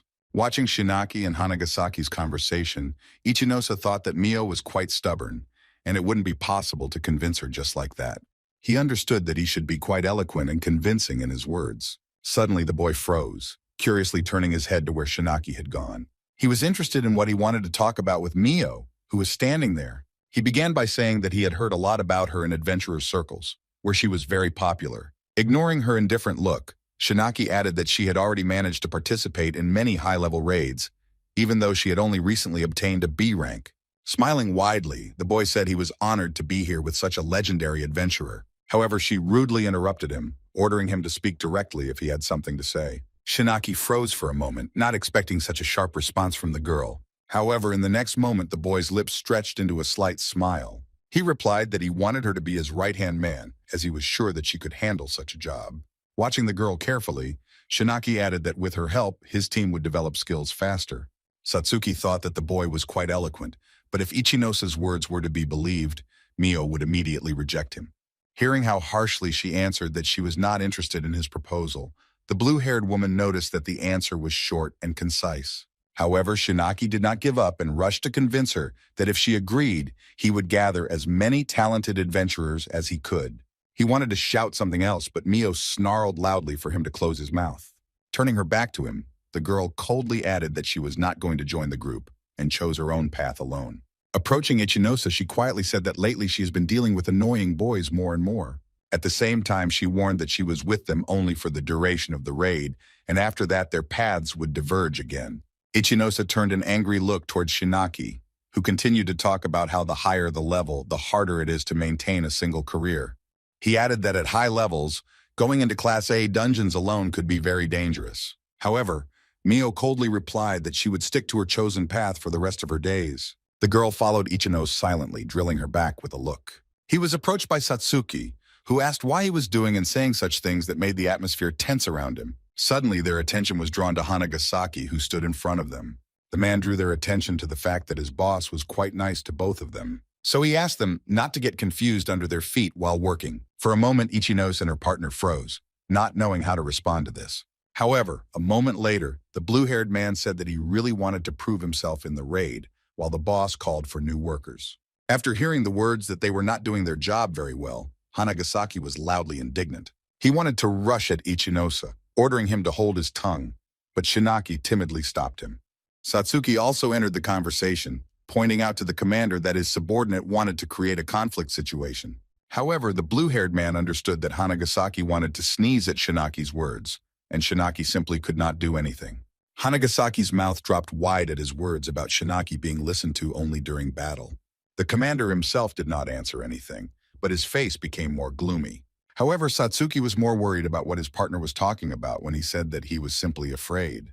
Ichinose replied that he never criticizes his people, trying to maintain a friendly atmosphere in the team, and he's always kind to strangers, and apologizes for every misdeed of his subordinates. However, the boy pointed out that once the battle starts, everyone becomes very controlled, because in battle, you have to be disciplined. Shinaki listened to the blue-haired man's speech in silence, carefully studying him with his eyes. Ichinose, meanwhile, continued, saying that he couldn't rule people out of fear because it was important to him to save face in front of strangers. So he warned that his subordinates might listen to him like trained dogs, but he himself was not going to do that. Shinaki smiled and suggested that he was tired of being attacked by his subordinates, but they should work together to gain raiding experience. To which Ichinose smiled and said that they would work together, but he wasn't going to work for the good of their company.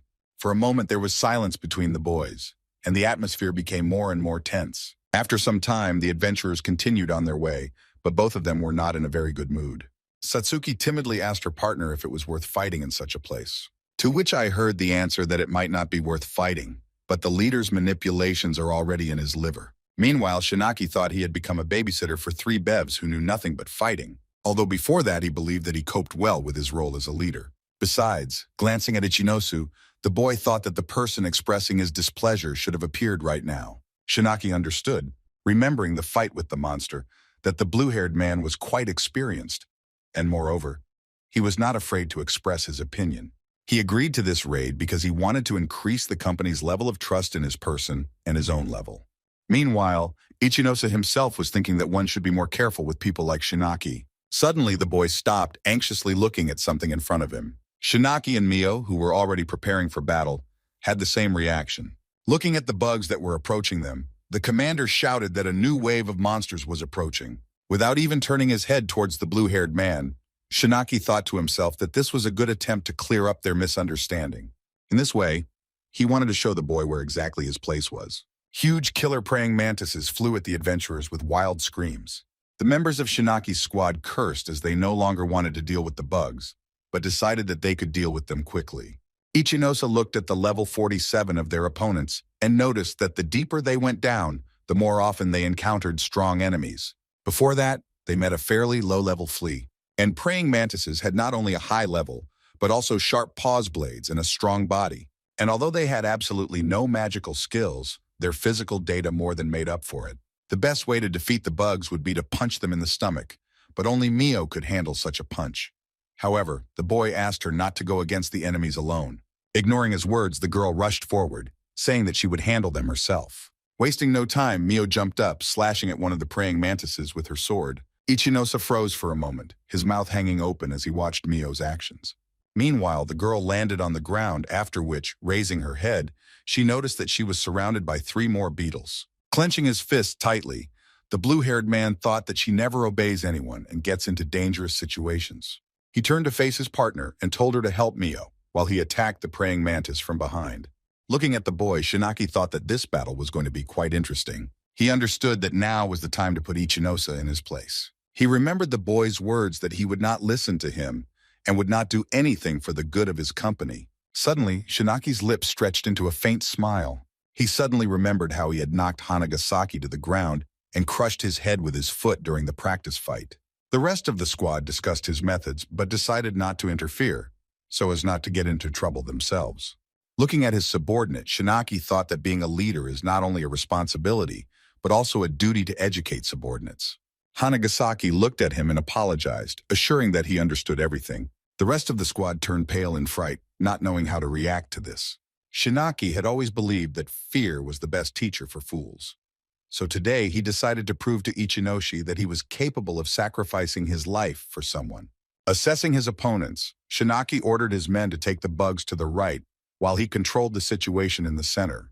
Hanagasaki, not even thinking of arguing, said quietly that he understood him. Shinaki froze, looking at Mio for a moment as she walked past, about to attack the new bug. After evaluating the leader of the group, the girl realized that he was quite strong and agile, but his attacks were rather indecipherable. The next moment she saw the face of a praying mantis attacking her with a wild squeal. Mio held her sword in front of her, preparing to fight a new opponent. However, in the next moment, the figure of Shinaki suddenly appeared in front of her, who took her place. He put up a shield that protected them from the powerful blow of the claw blade. Turning to face Mio, the boy smiled and said that fighting alone was dangerous enough, so he would cover her. However, the girl in her characteristic manner rudely replied that Derbetsalo would not interfere in her fight. However, the manager's gaze, as well as his broad smile, were already turned towards Ichinosa. He understood that by standing in the center, he would be able to watch the blue-haired man and come to his aid at the right moment. At times, Ichinosa himself deftly dodged his opponent's blade-sting blow. Hearing her partner's command, Satsuki thrust her staff forward, casting a dark curse at one of the praying mantises. This slightly distracted the insect, which turned its head to repel the shaman's attack. Ichinosa praised his partner as he jumped up and swung his blade to cut off the bug's paw. From wild pain, the creature screamed wildly, accompanying this sound with a hiss. Giving the command to double gravity, Ichinosa thrust his blade forward and charged at the enemy. Satsuki watched him anxiously, realizing that the boy was spending a lot of mana on normal monsters, so it was necessary to end the battle quickly. The blue-haired man himself understood very well that he could not prolong this fight, since Mio was busy with other bugs, and he did not trust Shinaka. The boy looked at the beetle, which rose to its feet, showing readiness for a new battle. Frowning, Ichinosa tiredly told his opponent that he was quite stubborn. He didn't even notice Shinaki behind him, who was carefully watching his actions. He noticed that Ichinosa's movements were quick and precise, so he thought that he should not be underestimated. Placing his fingers to his chin, Shinaki thought to himself that if the blue-haired man joined his team, they would become stronger. The guy recalled how his idea of a special unit of adventurers that would bring corporate benefits was received with distrust in the organization. However, they agreed to sponsor her if he shows good results in the next task. And today, Shinaki was ready to show everything he was capable of and stand out in this raid. Not intending to give his glory to the blue-haired man, the commander called one of his subordinates. He looked at her intently and explained that the fight should be over soon. However, before that, she must pretend that Ichinosu was suddenly injured during the fight. For a moment, the girl froze, not knowing how to react to such an order of the commander. Meanwhile, Shinaki thought that during the battle, the adventurers were more focused on the opponents, so the boy wouldn't realize that he had been hurt on purpose. Closing her eyes, the girl thought about the order given to her by the commander. Meanwhile, Ichinosa once again fought off the beetle's attack, swinging his blade in front of his opponents. While telling his partner that they were almost finished, the blue-haired man didn't even notice the girl approaching him. In her mind, she was apologizing as she understood that Shinaki would simply kill her for disobeying the order. At the same time, she thought that if she wounded him in the shoulder, the wound would not be serious. Suddenly, Ichinosa stopped and shot a glance in the direction of the attacker. It was at this moment that the girl loudly activated the laser shot skill. The blue-haired man did not take his eyes off her, assessing her lunge. The girl expected that the boy would not be able to dodge from such a close distance. In addition, she took into account that Ichinosa had a giant monster on one side, and she was coming from the other side, and he wouldn't have had time to deal with both of them at the same time. However, in the next moment, the blue-haired man jumped up and with one clear movement cut off the monster's head. In the meantime, the girl who attacked him unexpectedly found herself in the shadows. Hearing the curse his partner sent, Ichinosa smiled widely. Amemiya frowned, realizing that she absolutely could not move. Looking at Satsuki, Ichinosa smiled widely, thanking her for covering for him. The blue-haired woman herself stood, sternly looking at the girl with a look that indicated a readiness to finish her off at any moment. Approaching Amemiya, Satsuki harshly asked how to understand this outburst of hers. She immediately began to justify that she was aiming at the monster, but she miscalculated the trajectory a little. Looking at his subordinate, who had been captured by the adventurers, Shinaki thought with annoyance that he couldn't entrust even the simplest task to anyone. He fought off one of the bugs following his subordinate and realizing that Ichinosa and Satsuki were quite experienced. Suddenly, the blue-haired man yelled for Amemiya not to relax as the battle was still not over. The girl turned to him, not understanding what exactly he wanted from her. She saw a giant praying mantis flying at her, throwing ice toys at her. Amemiya turned around and screamed, not expecting such an attack. Seeing that the bugs possessed magic, Shinaki clenched his teeth tightly and clicked loudly. Glancing at the wounded subordinate, the boy thought that it was a mistake to send her so close to the enemy. He turned to the other guy on his team, ordering him to heal his colleague immediately. Upon hearing the order to accompany Sawai, Hanagasaki was indignant, saying that he had not finished the bug yet. However, in the next moment, Ichinose suddenly appeared in front of the man, who was deflecting the mantis sting from him. Throwing a fierce glare at Hanagasaka, the boy snapped that monsters were none of their business right now. When the blue-haired man growled for them to immediately help his colleague, the man ran to the girl without any objections. Seeing how his subordinates rushed to obey the adventurer's order, Shimaki froze for a moment. He clenched his teeth in impotent rage, realizing that his provocation had failed. Sawai got down on one knee in front of Amemiya, casting a healing spell. Finally, after some time, Ichinose stopped and looked around to say that they were done here. Meanwhile, Mio was still fighting one of the bugs while swinging her sword. In the next moment, the praying mantis head just flew away from the body, landing on the ground.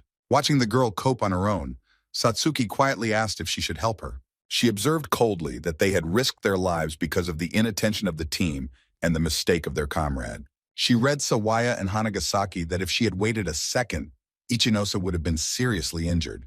As Shinaki approached the blue-haired man to apologize for his subordinate, he quietly interrupted him, ordering it to stop. He reminded the pale captain that all three obeyed without question during battle. And so it was logical to think that Amemiya would never make such a mistake, given that level of control. Satsuki understood that they were under the control of their boss, but if she and her partner continued to close their eyes, something bad would happen. Looking at Mio, who stood with her arms crossed, Ichinose thought that even proving the injury was intentional would be quite difficult. Referring to the injured girl from Shinaki's team, the boy said that she was lucky she wasn't hurt more. However, he harshly added that he couldn't continue like this, since there was still a battle with the boss ahead of him, and he was left without mana. And in order to avoid unnecessary casualties, he decided to stop his investigation of the rift right now. Hearing his words, Shinaki pressed his lips tightly into a narrow line, but remained silent. Suddenly their attention was drawn to Mio, who said that they got her with their showdowns, adding that she wasn't going to leave the portal until she killed the boss. Turning his fierce gaze back at her, Ichinose growled through clenched teeth that he only went into the rift for her, so he couldn't just leave her like that. However, she crossed her arms and drew their attention to the fact that they are only quarreling. Then they will interfere with her, and she will manage on her own. Exhaling, Ichinose asked her if she hated working on the team because of her comrade's death. Hearing his words, Mio froze, glaring at him.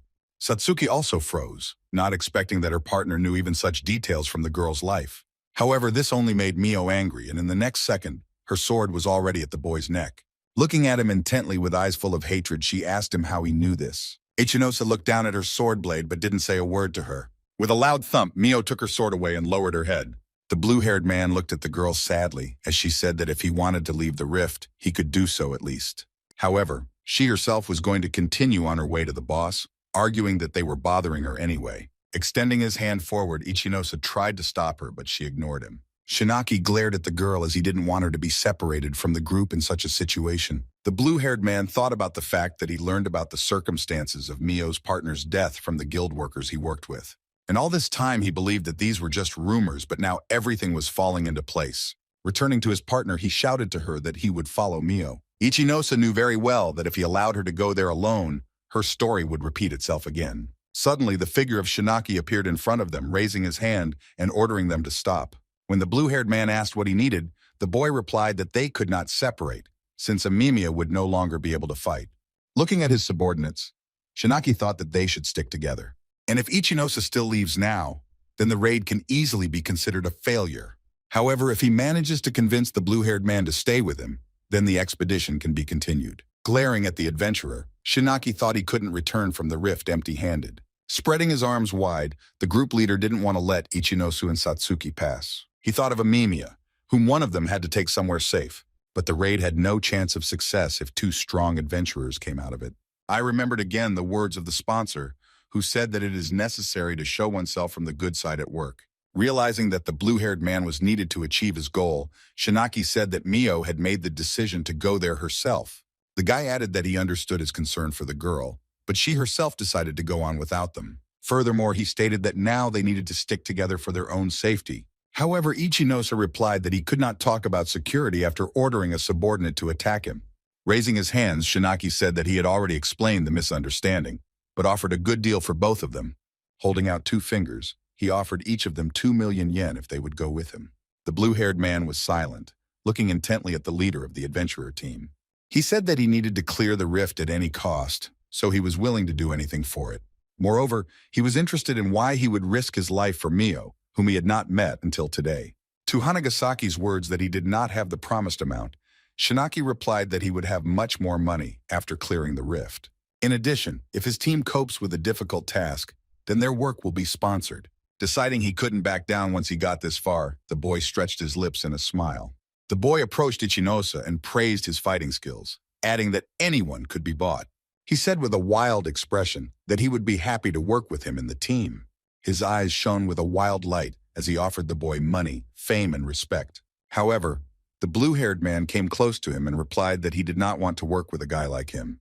Shinaki glared at him, trying to process what he had just heard. In the next moment, the adventurer pushed him out of the way, saying that he would go in search of Mio. At the same time, he reminded the manager that he could take Amemiya to the exit, which made the girl exhale tiredly. However, Shinaki did not want to give up, and grabbing Ichinosu by the shoulder, he repeated his offer again. When he saw that it didn't work, he frantically began to raise the promised price. However, the blue-haired man calmly admitted that he had become an adventurer to help people. Dropping his hand from his shoulder, the boy advised the commander not to waste time and just go. Stretching his lips in a wide smile, the boy loudly asked to leave Satsuki with them, since Ichinose himself did not want to stay. Hearing this, the blue-haired girl tensed up and looked at Shinaki with a disappointed look.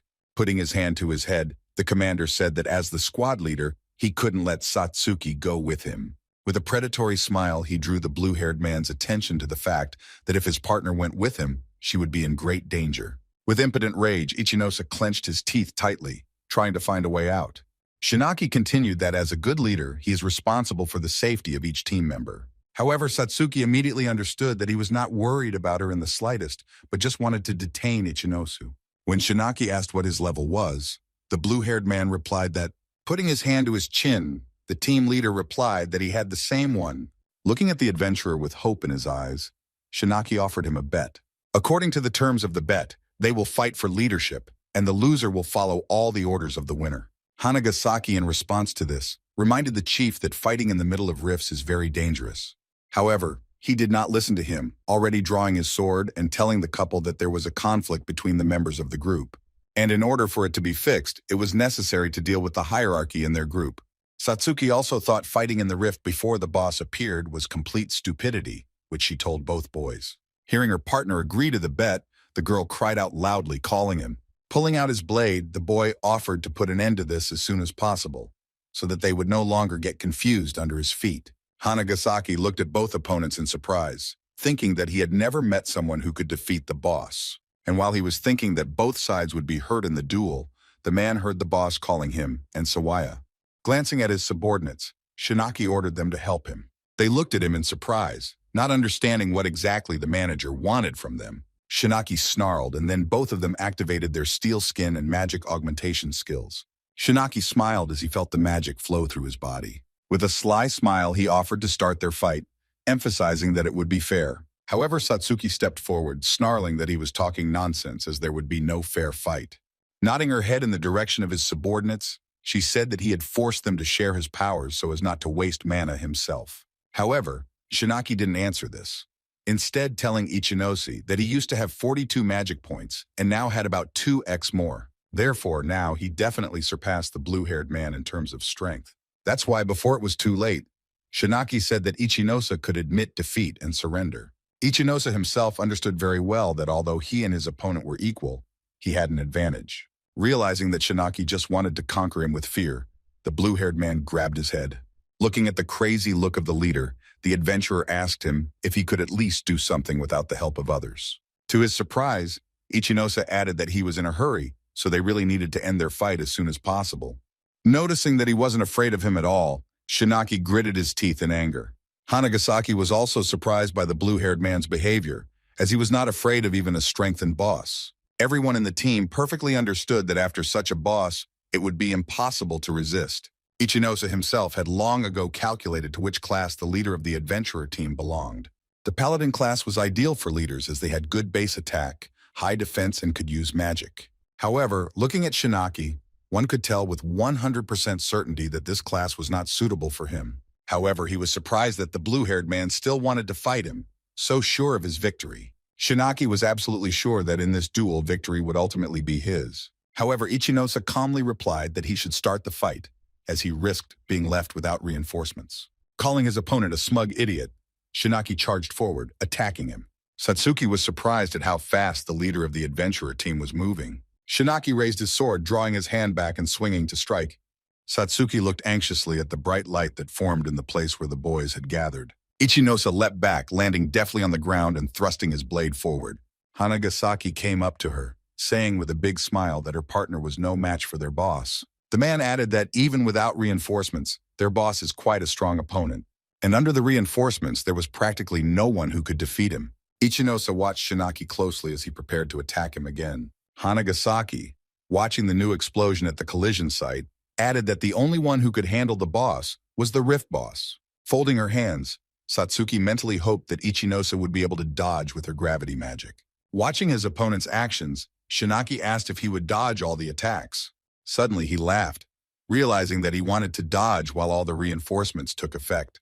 Glancing at his subordinates, the team leader said that they would impose new abilities on him. Smiling widely, Shinaki said that there was no way he could defeat the entire group by himself. Keeping a watchful eye on his opponent, he added that true strength is found in numbers. It was something he had learned in school when he could devote little time to studying, but still remained the best. Others, looking at his success, other boys looked at him with undisguised envy. Once he was dragged into the toilet and beaten, laughing at him for not being able to stand up. They smiled widely, saying that he couldn't give a pass to ordinary schoolchildren.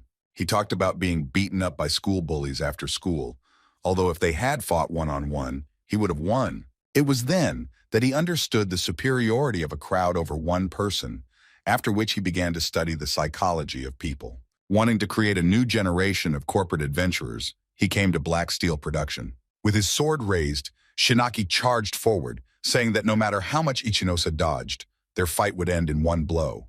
However, the blue-haired man, calmly watching his opponent, advised him to speak a little less. Immediately after that, he hit the leader of the team, causing him to fly back a few steps. He fell to his knees, tightly wrapping his arms around his stomach, which had been hit. Folding himself in half, he tried to understand what had happened and why he was in so much pain. However, Ichinosa only quietly replied that he only hit him with the blunt side of his sword.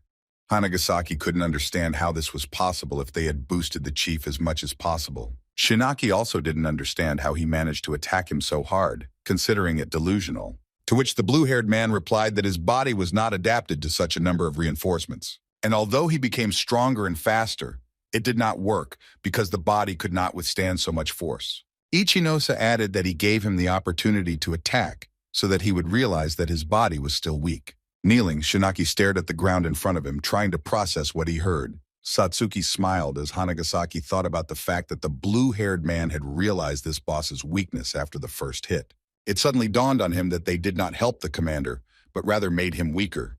Getting to his feet, Shinaki laughed and said that he just lost his vigilance, but it wouldn't happen again. Looking at the opponent, the boy said that if he did not attack him with the sharp part of the sword, he simply lost the chance to win. He himself thought that he must win this duel, because otherwise he would not be able to prove his strength to others. However, looking at the blue-haired man's figure, Shinaki noticed that Ichinosa was still too calm. The guy understood that he had to calm down, because if he succumbed to his emotions, he would lose to his opponent. Looking at his strained hand, Shinaki knew that the reinforcements would end in 3 minutes, and he had to win in that time. In the end, he decided that with the help of his paladin magic and the reinforcements of his subordinates, he would surely be victorious. However, Ichinosa calmly told him that he could no longer ask his soldiers for help. Hearing that it would be useless, Shinaki gave him a surprised look. The blue-haired man added that from this moment he would not even allow himself to be caught. Shinaki let out a loud cry, outraged at such a statement from his opponent. Sawai watched dumbfounded as his boss lost a battle to a young adventurer. It surprised him, since it was the first time he had seen it, and also considering that the boss had all possible reinforcements. Remembering the strong and fast punch to the stomach, Shinaki thought that despite all his reinforcements, he had become slower. However, he realized in time that the boosts affected not only his strength and speed, but also his magic. So the boy began to gather energy around himself to strike his opponent with magic and end the fight with one blow. Focusing, Shinaki swung his sword, sending a wave of magic at Ichinosu. Hanagasaki perfectly understood that he had used the strongest spell that required a lot of mana. Ichinosa, while dodging the blow, was thinking that he didn't want to expend more power on the fight than necessary, so he didn't use gravity reduction. Suddenly, his attention was drawn to the previously cut-off claw of one of the praying mantises. Kicking him, the boy gave the command to activate the double gravity skill.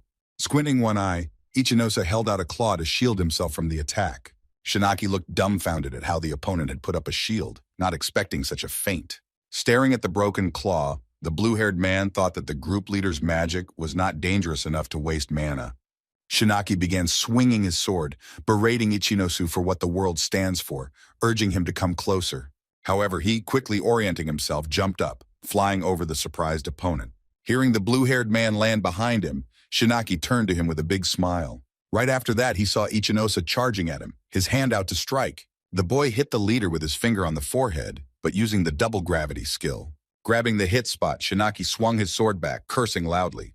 Suddenly, the boy stopped, feeling that his head was spinning and not understanding what was happening. Momentarily off balance, Shinaki struggled to understand what Ichinosa had done to him.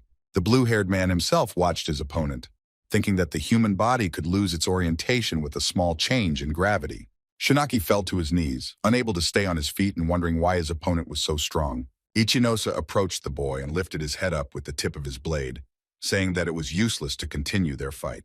Shinaki thought feverishly that his comrades had put all possible reinforcements on him. However, the blue-haired man managed to defeat him, even though he was alone against the crowd. Hanagasaki, who could not understand anything, approached Ichinosa. He looked at the blue-haired man who, even though he was a B rank just like everyone present, was on a completely different level. Shinaki slowly got to his feet, thinking that he couldn't admit defeat right now.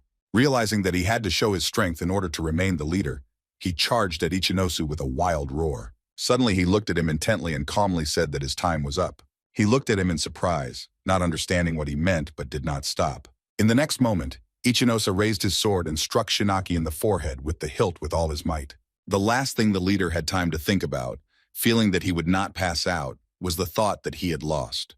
A moment later, the boy fell to the ground, sending up a cloud of dust at Ichinosa's feet. Looking at his opponent's body, the blue-haired man explained that the basic boost magic lasts for about 500 seconds. That is why his inevitable defeat was only a matter of time. Hanagasaki looked at Ichinosu in admiration, amazed that he could even calculate such a thing. The blue-haired man declared loudly and sternly that he would be the leader of the team from now on. He ordered Hanagasaki to rest for a while and then exit the rift the same way they came in. Suddenly, the man felt Satsuki grab his arm, explaining that Ichinosa had lost too much mana due to their leader's abandonment. The blue-haired girl added with a smile that since they won't be fighting monsters anymore, they will leave all their mana to them. The blue-haired man said alarmedly that he had not planned such a reception at all. However, a plan quickly appeared in his head, and in a moment Hanagasaki was holding Shinaki, from which Satsuki was taking his mana. As she returned the stolen mana to him, Ichinosa added that their duel was taking too long, and they needed to go get Mio immediately. Suddenly, they were stopped by a loud shout from Shinaki, who asked the blue-haired man to stop. He was still trying to convince the boy that with his power, it would be possible to take their group to a new level. However, Ichinosa once again coldly repeated his words about becoming an adventurer to help people. Ichinosa added that this requires not people, but tools. At the same time, the boy remembered the moment when he was expelled from the group, because he was not needed there. Finally, he added that a group whose members do not trust each other is doomed to failure. So he told the stunned Shinaki that with such an approach, he would never be able to achieve his dream. He silently lowered his head, staring at his feet with a disappointed look. When they were alone in the cave corridor, Satsuki quietly said that Ichinosa had been very kind to them and had even explained how to get out of the rift. She added that after what they had done, they did not deserve such treatment. To which the blue-haired man replied that he still wanted them to get out of the portal safe and sound. In addition, he remembered how in a past life his team asked to turn back due to fatigue. However, Ichinosa, who had huge ambitions, convinced them to go on, saying that he would handle the boss himself. Then he thought about himself and did not think that the opinion of each member of the team was important. Then the guy thought only about the result, and this could be one of the reasons why their paths diverged. Seeing her partner so upset, Satsuki quietly called his name. She came closer and said with a smile that now he has become a completely different person. Ichinosa hurried to the boss's lair, thinking that Mio shouldn't have been hurt too much since the boss was just starting to evolve. However, he knew that he still had to hurry before it was too late. Meanwhile, the rift boss, surrounded by a purple glow, began its evolution. Mio stood below and looked at the beetle, which with its movements dropped small fragments from the rock. Her face had a look of blind determination in her battle with the bug. The boss of the Venom Blade Rift was a huge bug called the Cursed Queen, whose level was determined by picking up one of the fragments lying on the ground. Iosa began to examine it with interest. He knew that such debris fell from local monsters after they were killed, which meant that Mio had been here for quite some time. Satsuki came closer to her partner and asked him why the girl did not take the award with her. And in their world, magic stones held the mana of monsters and were very valuable. And in 10 years, they will become the most ecological source of energy. However, even now they could be sold to the guild for a lot of money. The boy was brought out of his thoughts by his partner, who mentioned the fallen comrade Mio. He replied that he had heard the story from other adventurers and had never believed it to be true. However, he knew that during her first year as an adventurer, Mio had lost her close friend while clearing the rift. Answering Satsuki's question, the boy said that this is probably why Mio doesn't want to work in the team. Iosa understood that judging by the girl's reaction, she still blamed herself for her friend's death. Satsuki asked him why he was gathering information about Mio, to which she heard that he wanted to get closer to her. When the partner said that he was engaged in stalking, the guy tried to explain to her that everything was wrong. When Satsuki froze for a moment without answering, Iosa looked at her in surprise. At that time, the girl herself thought that he simply fell in love with Mio. Noticing such a reaction, the blue-haired man realized that he had been completely misunderstood. Looking at the cave corridor ahead, the adventurer said that Mio had gone into the deepest part of the rift, so they should hurry. At this time, the Beetle Queen rushed at her unexpected guest with a wild squeal. Mio looked at her and realized that the boss's level was much higher than she expected. Suddenly, the creature opened its toothy mouth and rushed at the adventurer, attacking her. However, she did not get lost, swinging her blade and fighting off the monster. Glancing at the beetle, the girl noticed that the queen had incredible strength and speed, as expected from a level 80 boss. The absence of other monsters nearby indicated that evolution would soon begin, so it was worth getting out and warning everyone of the danger. However, she understood that the queen might chase after her, and thus the other members of the group would be in danger.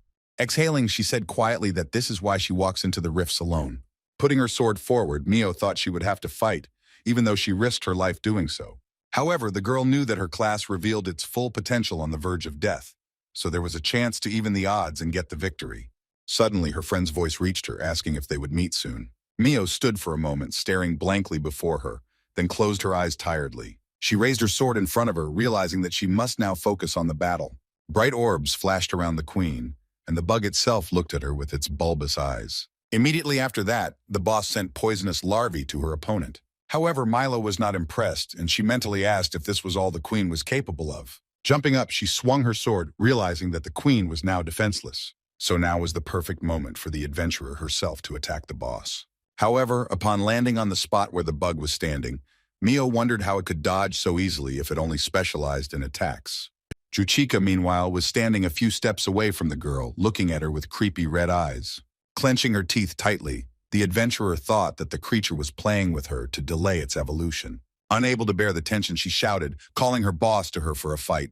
With a wild roar, Mio lunged at the queen, bringing her sword hand back for another attack. She was going to attack the queen and win in one blow, showing everything she was capable of. The blood rush skill that Mio used could transform life force into a powerful chopping blow. Assessing the opponent's attack, the queen raised her claws and exposed them, crossing them over her head. Stopping her attack, Mio warned the bug that she would not be able to simply defeat her. She understood that she had spent quite a lot of points, but she still had a chance to win. The queen swung her paw and knocked the adventurer away from her with a click of her grizzly. Not expecting such a strong blow, Mio fell to the ground, releasing the sword from her hand. Looking up at the monster, the girl understood that she could hit 2 more times, but she understood that it would not be enough. Meanwhile, the bug flew at her again, looking after her opponent with its red eyes. The adventurer looked after the monster, thinking with despair that it had become much faster. She barely had time to draw her sword in front of her to defend herself when the queen's blade was almost right in her face. From the wild pain and tension, Mio coughed loudly, spitting blood on the ground. However, the bug rushed to fight her again, swinging its bladed claws. From the blow, Mio flew into the wall and hitting it went limp like a doll. She was in terrible pain and couldn't move an arm or a leg, so she wondered why the creature hadn't finished her yet. Meanwhile, the gnawing queen, who seemed to sense the thoughts of her opponent, was fast approaching. The adventurer looked up at her tiredly, realizing that her end was near. A girl who was running in a school uniform between the ruins appeared in my memory. She saw a group of special forces soldiers enter one of the cracks. Mio stood still, not daring to move and watching the soldiers carefully. Suddenly, a soldier appeared in front of her, who shouted that she should be in the vault, as monsters could still happen here. Barely speaking, the girl asked him to let her into her house. Realizing who was in front of him, the boy fell silent, and distance and compassion appeared in his eyes. However, in the next moment, he was already calling her again to stop her, when the girl was moving towards the ruins. He screamed in panic, realizing that he had to detain her, but Mio herself ignored him. The soldier tried to shout at her not to look there, but the girl's eyes were already open in fright. She looked at the bodies of her murdered parents who were at the entrance, but could not understand how this could happen. And now Mio was sitting in the cave, thinking about the fact that monsters always take the most precious things from her. From the memory of past events, the adventurer found the strength to rise and release a dark aura around her. Meanwhile, the bug was almost close to the girl, planning to attack again. However, she rose to her feet, holding the sword in her hands, and said that she was not so easy to defeat. Mio's eyes were similar to those of a demon as she used the Reaper's Last Wish skill, which increased her attack power and removed all debuffs. Mio knew that this skill could work as long as she had life force, so she held her sword in front of her as she prepared to battle. Looking at the queen's grizzly, she thought about how she hated all these monsters with all her soul. The adventurer rushed forward, realizing that she could not do anything with the insect's severed legs. However, the bug suddenly put its claws in front of it, blocking the opponent's attack. In the next moment, she took one of them away to attack her opponent in return. However, the one thing Mio didn't consider was that Reaper's Last Wish took too much life force. She knew she couldn't stop because she had to put all her strength into the blow before it ended. Balls of poisonous grubs began to gather around the queen again, so the attack was obvious. However, Mio felt that the beetle's projectiles had become much faster and more powerful. Suddenly, she noticed how one of them was flying right at her, moreover, extremely quickly, and realized that she would not be able to avoid him. However, the adventurer did not plan to give up, so she decided to fight as long as she had life force. The girl swung her sword with all her might and struck one of the queen's claws with it. At the same time, with wild screams, she tried to break at least one blade on the monster's body. In the next second, she saw it flying away from the insect's body with a crash. Suddenly, the girl froze, feeling that her strength at that moment had ended. She fell to the ground, and above her was already towering the figure of a monster, which was rapidly approaching. Closing her eyes, Mio thought about how she was destined to die. She remembered the same day when she and her friend went on another assignment, and she asked her to wait. To Mio's question about why she constantly follows her, her friend answered that she wants to rest. However, the adventurer then said that monsters like to sneeze, and if she couldn't keep up with that pace, she wouldn't go next time. Immediately after these words, Mio moved forward, ignoring her friend's request to wait. Stopping, she looked back at her friend, asking what else she needed. However, she saw her covered in blood when her friend said that she died because of her. Mio froze, fearfully looking at her dead friend and not knowing what to say. She approached her almost close and asked when they would finally meet. Covering her eyes from the bright light, Mio, lying on the floor, quietly said that very soon they would be able to see each other. At this time, the queen was already flying at her, snapping her teeth. Suddenly, something wrapped around her paw, preventing her from reaching her dying rival. Satsuki, holding her staff in front of her, yelled at Ichinoshi to hurry up as she was holding the monster. Standing next to the shocked Mio's head, the adventurer praised her partner for a job well done. When the girl raised her head to the blue-haired man with her last strength, she saw how he was carefully studying the beetle. Stretching his hand forward, he shouted the name of one of the skills, and Mio saw a bright beam of light. Returning to the girl, the blue-haired man grabbed her in his arms to take her away from here. He carried her behind one of the rocks, where she wouldn't be under a direct hit from the boss and where Satsuki was already standing. Asked by his partner if they managed to save Mio, the boy thought that they had arrived just in time. However, lowering her gaze on the girl, the blue-haired girl realized that things were pretty bad for her.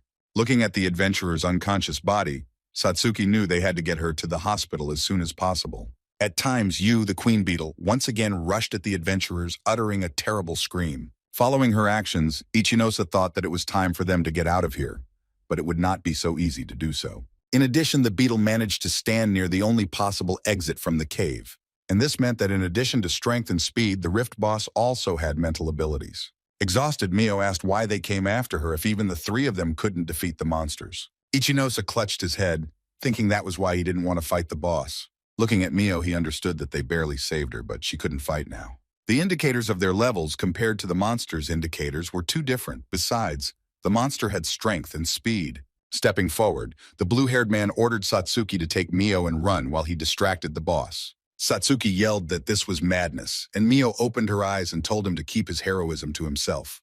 Ichinosa calmly looked at the girl who was standing up, leaning on her sword and talking about how she was lonely and wanted to die alone. She added that when she chose such a path, she was absolutely ready for such a result.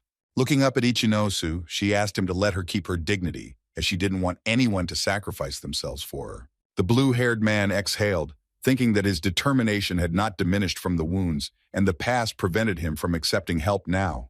Hearing that she could stay, the girl thanked him, offering to distract the monster while they fled. However, the boy interrupted her and said that they would also stay and help her defeat the boss. Hearing this, Mio lashed out at him in fright, not expecting to hear such a thing. While Mio fumed, Satsuki pragmatically observed that the two of them would not be able to defeat the level 80 boss. At his words that she restore her mana, the blue-haired Mio noticed that she had almost no health. Satsuki began to help Mio up from the ground, keeping her eyes on Ichinosa's back. Meanwhile, the boy himself assured them that he would be able to distract the monster. Mio tried to convince him that it was suicide, because she fought him, and the monster is really strong. However, the blue-haired man didn't even turn in her direction, thinking that he knew much more about the monster than she did. However, in his voice, he only asked the girls not to worry, adding that he had a plan. The queen, noticing a new rival, again gathered poisonous larvae around her. In a moment, her attention was drawn to Satsuki's back, which was covering the injured Mio. Hearing the wild howl, the blue-haired woman frowned, guessing what it could mean. At this time, Ichinosa was already rushing at the beetle, drawing his attention to himself. The boy was standing on one of the rocks, holding a sword in his hand and waiting for the boss to pay attention to him. Keeping his eyes on him, the boy shouted loudly for the insect to attack. Meanwhile, Satsuki tried her best to transfer as much mana as possible to the wounded Mio.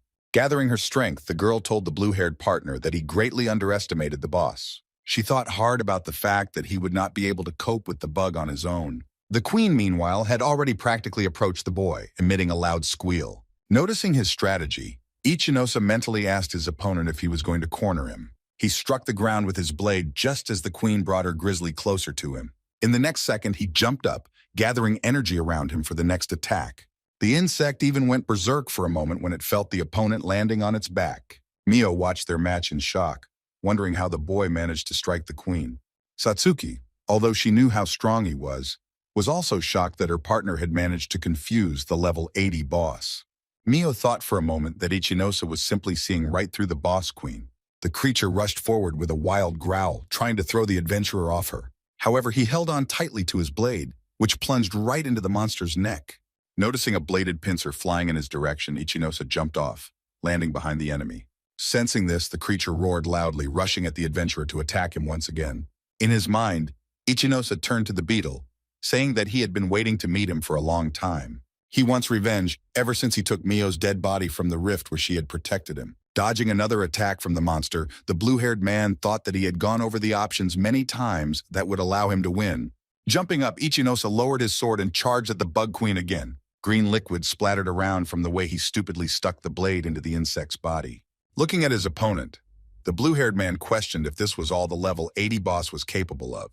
Returning to Mio, Satsuki hopefully asked if Ichinosa could defeat the boss, to which she replied no. She added that although the boy was very strong, due to the difference in his levels, the blows did not do enough damage. Panic flashed across Satsuki's face as she heard that the queen would run out of mana sooner than Ichinosa would kill her. Looking at the blue-haired man's back, Mio thought that he had deliberately asked Satsuki to share the mana. She understood that he wanted her to join the battle, but the girl did not understand what was on the boy's mind. Looking at the queen's ferocious bite, Ichinosa thought to himself that he had waited a long time to avenge his friend's death. Pointing his sword forward, he challenged her to battle, preparing to attack. The queen began to retreat, summoning poisonous grubs, and in her reddened eyes appeared something that did not look like fear. Mio looked at this picture, trying to understand what was happening to the beetle. She was surprised that the queen recognized the boy as a threat, despite their difference in levels of 30 units. Ichinosa, meanwhile, dodged the attack of the poisonous grubs, mentally wondering that this was all the boss was capable of. Mio watched his actions angrily, not understanding why he didn't back down as she understood the level of danger. Meanwhile, the blue-haired man was already rushing at the queen, holding out his blade in front of him. Behind him, he heard loud explosions, and the cave was filled with a bright pinkish-yellow light. The boy mentally scolded the boss for what the world stands for, adding that he remembers their fight as if it happened yesterday, not 10 years ago. Suddenly he stiffened, feeling a swirl of dark aura around him. The queen rushed at him with all her might, snapping her fangs on her grizzly and glaring at him with bulging eyes. However, Ichinose was not confused and took a fighting stance, swinging his sword at his opponent. In the next moment, he landed a blow directly on the head of the queen, who had come to a sufficient distance. The insect immediately jumped away from the enemy, screaming loudly in wild pain after being hit. Seeing all of this, Mio skeptically asked if this guy was really a B rank, although she understood that harming the queen still did not mean anything, since it was still not enough. Clenching her fists tightly, the adventurer understood that the queen was too strong, and she would be able to restore her health with a skill. And she also understood very well that one accurate blow was necessary to defeat the queen, so she decided to go. However, Satsuki stopped her, reminding her that she had not yet fully recovered her mana, and entering the battle, he could be her last. She answered tensely that she had just enough mana, and there was no need to worry about the rest. With that, Mio got to her feet and activated the Reaper's Last Wish skill again, glaring at the queen. Blue-haired realized that this unique skill of the Reaper class allows you to use health instead of mana.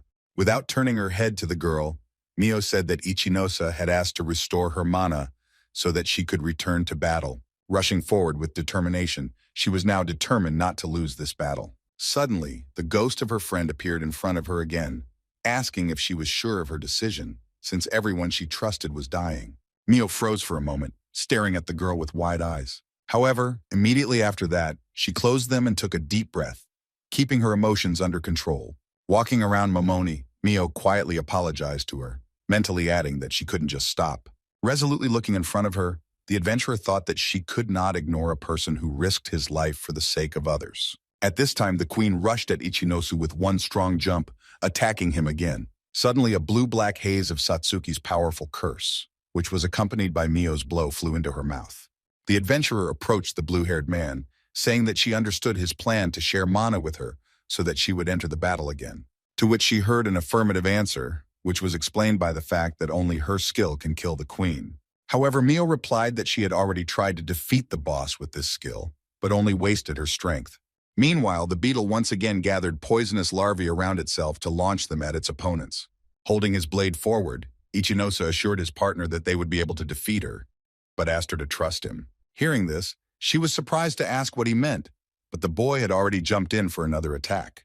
Wasting no time, she jumped up, sword firmly grasped to attack the queen as well. Looking at the bright flash that was fast approaching, Mio knew that she would not be able to dodge it. Suddenly, she felt someone quickly put a hand on her shoulder. Turning her head, the girl saw Ichinose looking determinedly at the queen. In the next second, Mio felt them flip upside down, dodging the boss's attack. Meanwhile, Satsuki watched how the poisonous larvae flew right into the cave wall, scattering stone fragments in different directions. Mio screamed loudly, but Ichinose's face still remained indifferent. Landing on the ground, the shocked girl tried to understand what had just happened. The blue-haired man, flying away from her in the direction of the queen, shouted that now it was her turn to attack. Meanwhile, the shadow bonds that Satsuki cursed were once again reaching for the queen's grizzly. They wrapped around her healthy claw, which the beetle tried with all its might to tear it out. However, as soon as she raised the blade up, an adventurer rushed at her from there, slashing at her with his blade. Mio watched their movements, remembering how recently she wanted to do the same herself. Looking at the huge cloud of dust that formed at the place of collision between the blue-haired man and the beetle, the girl thought that it was possible to win. She gripped her sword tighter and charged forward, realizing that she needed to use the full potential of her class to win. Her face expressed an extreme degree of determination despite her extremely low health. Mio understood that in order to maximize the effectiveness of the strike, she needed to gain high speed and also not allow other monsters to attack. Rivals froze, looking at her from the bottom up, and the bug even made an incomprehensible sound. Ichinose, wanting to support his partner, yelled at her to finish it all. Keeping her eyes on the queen, Mio flew at her and activated her blood revenge skill. At the place of her collision with the boss of the rift, a huge explosion was immediately formed, accompanied by fiery flashes. The blow of Mio's sword went straight to the queen's chest, causing her to scream loudly. The exhausted adventurer fell to the ground, tightly closing her eyes from the strain. Looking ahead with a tired look, she thought about the fact that she could not move at all. However, seeing the body of the dying queen in front of her, she realized that it seems they managed to defeat her. Looking at the eyes, which still glowed with a bright red light, Ichinose thought that the beetles had a special gift. He kept a close eye on the stinger, knowing that it could play dead until its opponent let its guard down. After that, The queen attacked with a poisonous sting that could kill the enemy. Satsuki screamed as she saw the stinger fly straight towards the tortured Mio. Ichinose had a similar reaction. At this time, Mio herself also watched the stinger approach her as she could not do anything else. She understood that it was coming too close to her, and she simply wouldn't be able to dodge this attack. Something similar to fear appeared in her eyes when the girl thought that this was how she would end up. However, in the next second, an angry Ichinose quickly appeared in front of her and swung his blade. The blue-haired man knew he had to redirect the trajectory of the queen's sting, and he was going to do it with the help of the gravity reduction skill. As his blade collided with the venomous sting, there was a huge explosion that the boy had to turn away from. Feeling a sharp pain, the queen lowered her surprised grizzly and screamed loudly. Ichinose remembered how in his past life, it was Mio who protected him from this technique, which led to her death. Swinging his sword, the boy shouted to the queen that it was with this that she took the life of his close friend. He jumped onto her chest, where the sword left by Mio after her attack was already sticking out. The blue-haired man growled fiercely, wanting to finally put an end to this. He used one of his strongest skills, delivering a decisive blow, and then his level increased from 50 to...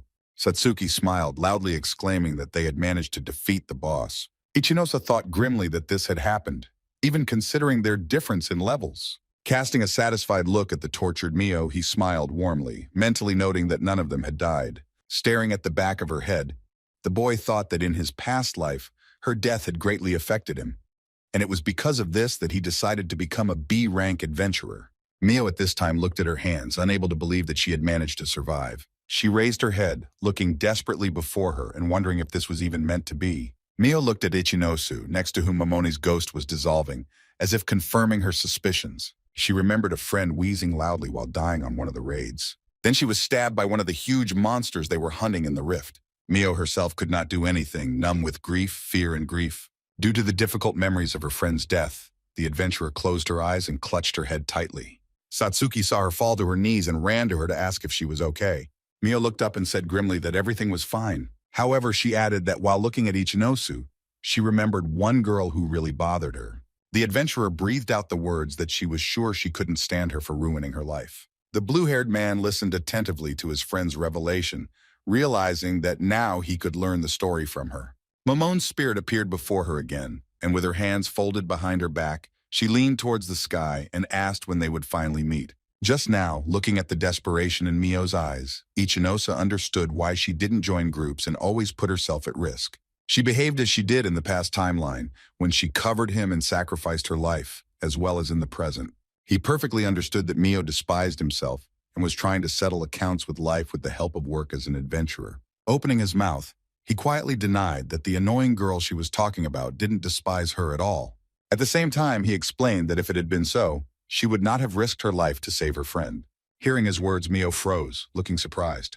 The girl turned her gaze to the adventurer, choosing the words she could use to answer him. However, he went on to say that he had heard of this case in which she only survived because her partner covered her up. He told her to face the truth, but he said it so rudely that even Satsuki stepped in to give her partner a bit of a hard time. Mio was silent at this time, thinking about Ichinose's words and lost in the memories of her friend. She remembered Momone coming up to her and asking her with wide eyes if she really wanted to drop out of school. Mio nervously asked if she knew that the number of rifts was increasing every year. She added that because of the monsters, she was left without everyone she loved, and the payment as a victim will not be enough to enter the university. That is why, leaving the office, Mio announced that she had decided to become an adventurer who did not need a higher education. Clenching her fists tightly, Momone shouted that she would join the adventurers as well, causing her friend to turn around in surprise.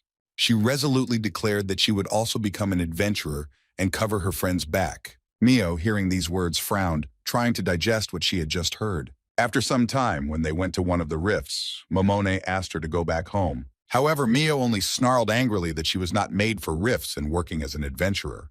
Hearing that next time she would go into the rift alone, Momone grabbed her wrist and asked her not to say such a thing. She asked to be allowed to be near and help her, saying that she is still not alone. Mio froze, looking intently at her partner, choosing the words to answer. When everything was done, she dragged Momone on her back, begging her to be patient a little longer until they got out of the forest. To which Momone, barely able to utter the words, asked her friend if she was not hurt. Falling to her knees under the weight of her memories, Mio said that she had no doubt that Momone hated her. To which Ichinose replied that he had no idea what the dead were thinking about, and it was not even worth thinking about it. He explained that she risked her life to save her, and she risks her life because she hates herself and seeks death. He asked if Momona would like that.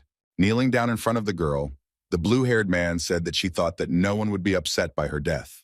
However, he added that he was sure that her friend wished her all the best, for which she even gave her own life. Mio froze, Momone's voice calling out to her softly in her head, barely able to say the words. She, like that evening, quietly asked her friend if she was not hurt. Immediately after that, Momone asked if she was okay, if she was eating well, and if she had any friends. Momone added with a smile that they wouldn't meet soon, but warned her not to worry as she would always watch over her. Mio felt her friend hug her tightly, telling her that it was too soon for her to die, so she should live happily ever after for the two of them. This feeling brought tears to Mio's eyes. When she opened them, her cheeks were already filled with tears, and the only thing the girl could say was her friend's name. A moment later, regaining consciousness, Mio approached the queen and dropped to one knee to examine the loot. Looking at the adventurer with a sympathetic gaze, Iosa asked her if she was acting so darkly because of her guilt towards Momone. His mind wandered to how he himself had fought over her body in a past life when they were cleaning the rift. At the same time, the boy added that Momone was always worried about her, so if she died, her friend's efforts would be in vain.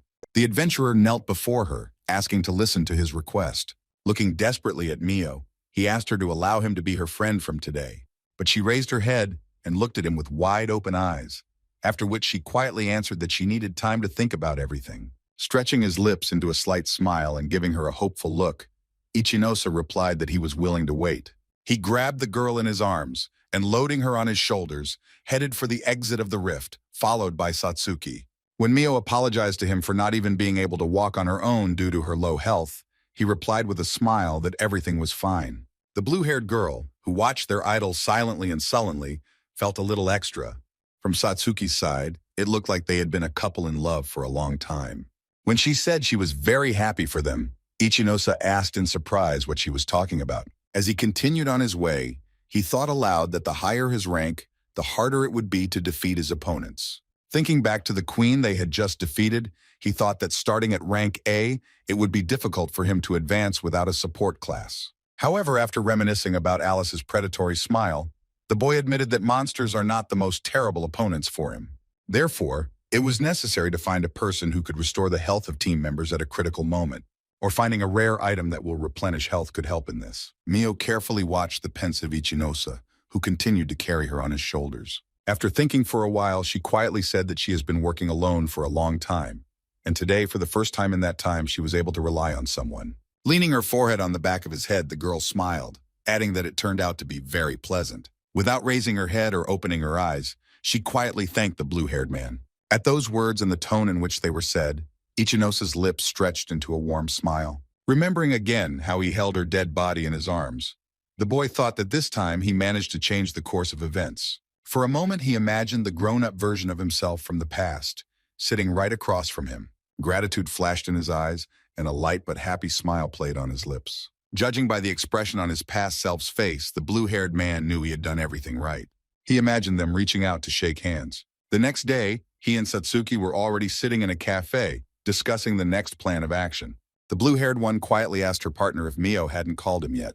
Having hesitated a little with the answer, Iosa looked at his phone in embarrassment. After that, he put the device on the phone and slowly handed it to his surprised partner. Noticing that she didn't answer any of the messages or calls, Satsuki smiled, realizing that Mio was ignoring the boy. Frowning, Iosa let out a weary breath so she wouldn't say anything, adding that he knew about Mio's stubbornness, but he hoped he could bond with her.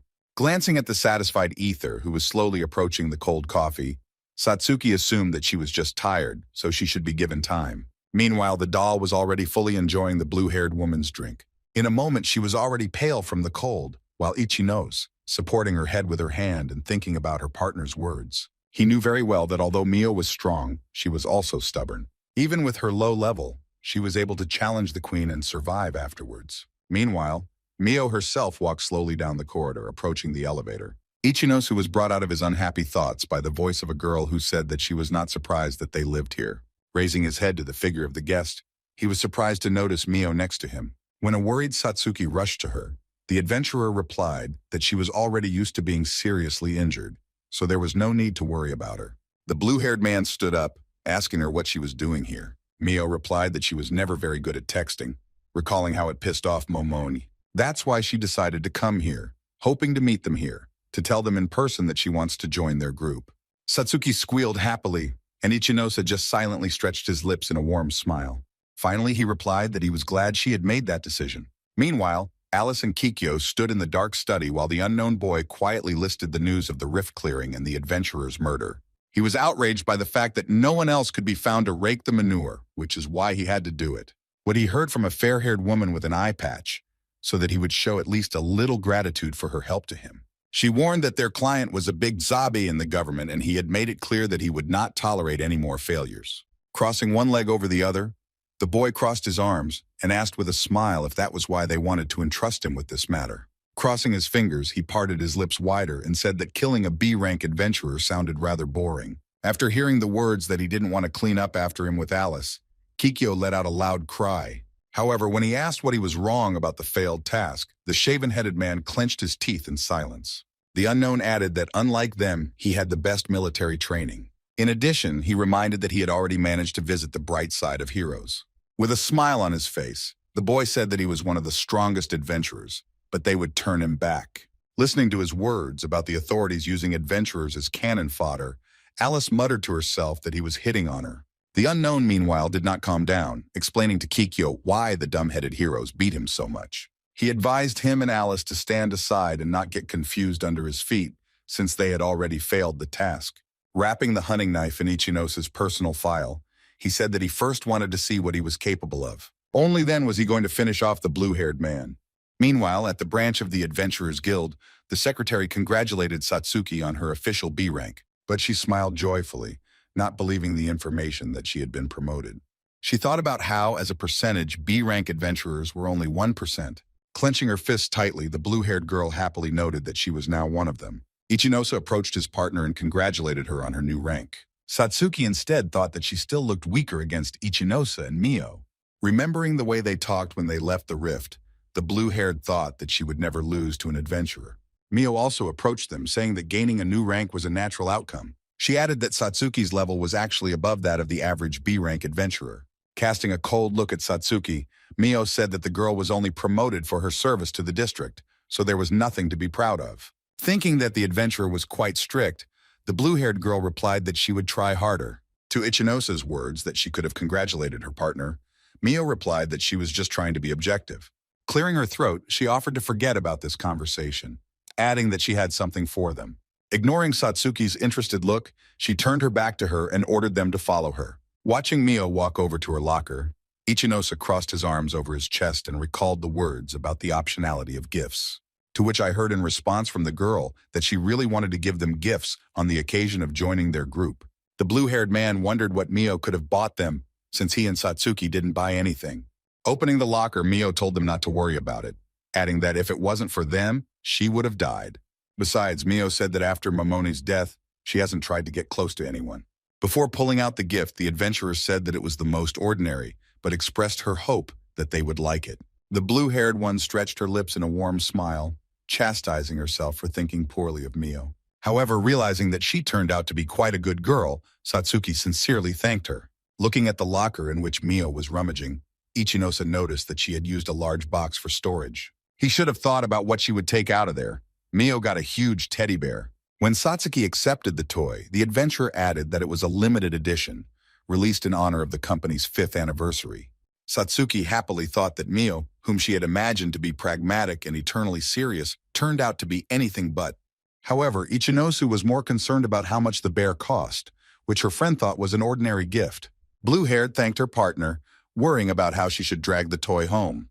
Suddenly hearing the sound of an incoming message, Ichinose took out his phone and looked at the screen with interest. Having also received a notification on her phone about the appearance of a fault, Satsuki noticed that there were more and more of them. Looking at her phone, Mio said that Miyagi Village was not far away and they could be there today if they left now. The blue-haired man noticed that if the dungeon was C-ranked, then the bosses there should be level 40, so they would quickly deal with them. As he continued to stare at the alerts, Ichinose wondered why the special unit wasn't investigating the strange rift activity. Suddenly paying attention to the name of the crack that had formed, the boy let out a surprised cry. When Satsuki asked if he knew anything about this rift, the boy replied that there were plant monsters in the dungeon, which is why it was called the Fairy Garden. However, He warned that they could not allow him to go beyond the rift, as they would not be able to defeat him after that. Realizing that they would need help, Ichinosa texted Sena. In a moment, a team of 3 adventurers was already running out of the guild building to go on a mission to a new rift. In their wild enthusiasm, they did not even notice how a figure in a dark hooded cloak was watching them. Noticing the trio run past her, she pulled out her phone to report it. The unknown, who was sent to kill Ichinosu, was surprised at how quickly the customer managed to organize an artificial disaster. Staring down at his phone, he thought that the authorities had some way of getting something like this done. And now everything was in order to lure the blue-haired man into a trap. He dialed the number, and when the caller answered, the boy asked the adventurer if she was already leaving for the place. After that, the unknown person offered to meet her on the spot. When the phone conversation was over, he expressed his hope that he would enjoy the surprise he had prepared for Ichinosa. With that, the boy raised his hand and held it up, looking at his rings. At that time, in the rift itself, one of the adventurers who thought to enter there was attacked by a level 24 Earth monitor. Jumping away from one of the machines, Mio thrust her sword forward, activating her Crimson Blade skill. At the same time, Ichinosa was preparing to fend off the attack of a whole horde of annoying insects that flew at him with a nasty buzzing sound. Raising his hand, he summoned the ether to command her to attack the opponents. The doll wasted no time and rushed to fulfill the young master's orders, releasing a wave of fire at the insects. At this time, Satsuki was standing aside, holding a plant in her hands, growing on a large turnip which was making strange sounds. But she looked at the adventurer with big round eyes, and small tears ran down her chubby cheeks. Looking at her, the blue-haired girl smiled widely and sincerely, narrowing her eyes. Extracting mana from the plant, the girl shouted to her companions that she had refueled enough, so now she could restore their mana level. With these words, she threw away the exhausted root on the ground to be covered with saliva.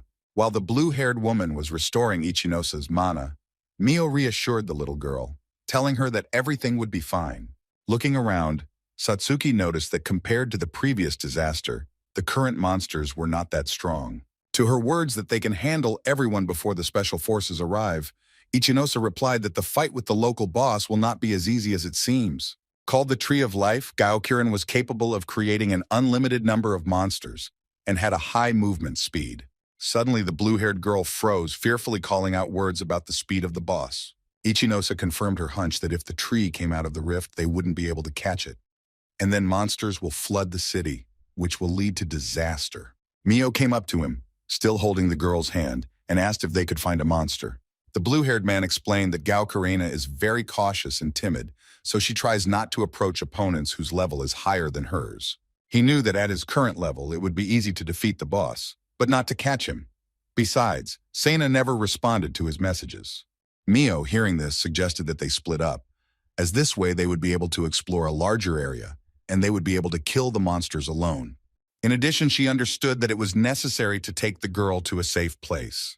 Satsuki calmly replied that she agreed with the girl, drawing Ichinosa's interested gaze. Looking ahead, he said quietly that he had a rather bad feeling about what was happening around him. Looking at his partners, the boy remembered that in his past life this rift was simple, but now he felt that something had changed. However, he came closer to the girls and agreed to Mio's proposal to split up, but asked to let him know if they found anything.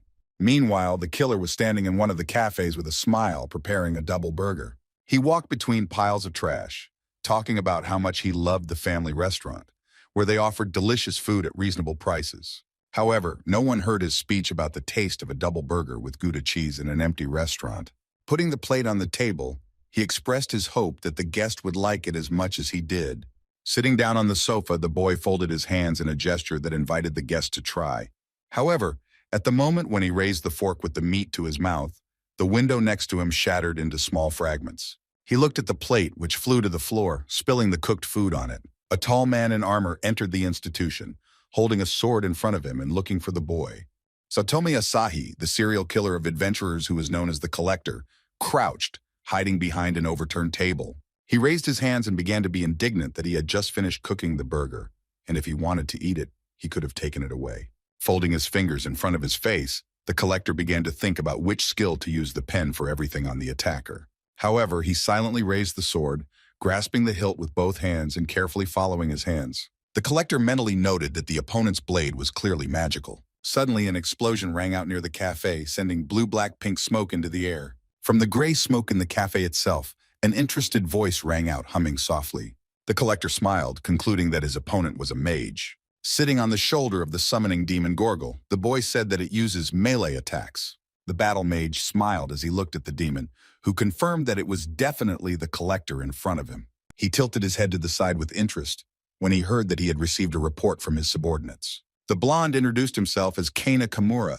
adding that he was an A-rank adventurer who made a name for himself by killing the likes of the collector, to which he asked why the bounty hunter didn't go to ordinary adventurers. To which the blonde replied that it was a thankless job and that he got much more money and fame by killing the likes of the collector.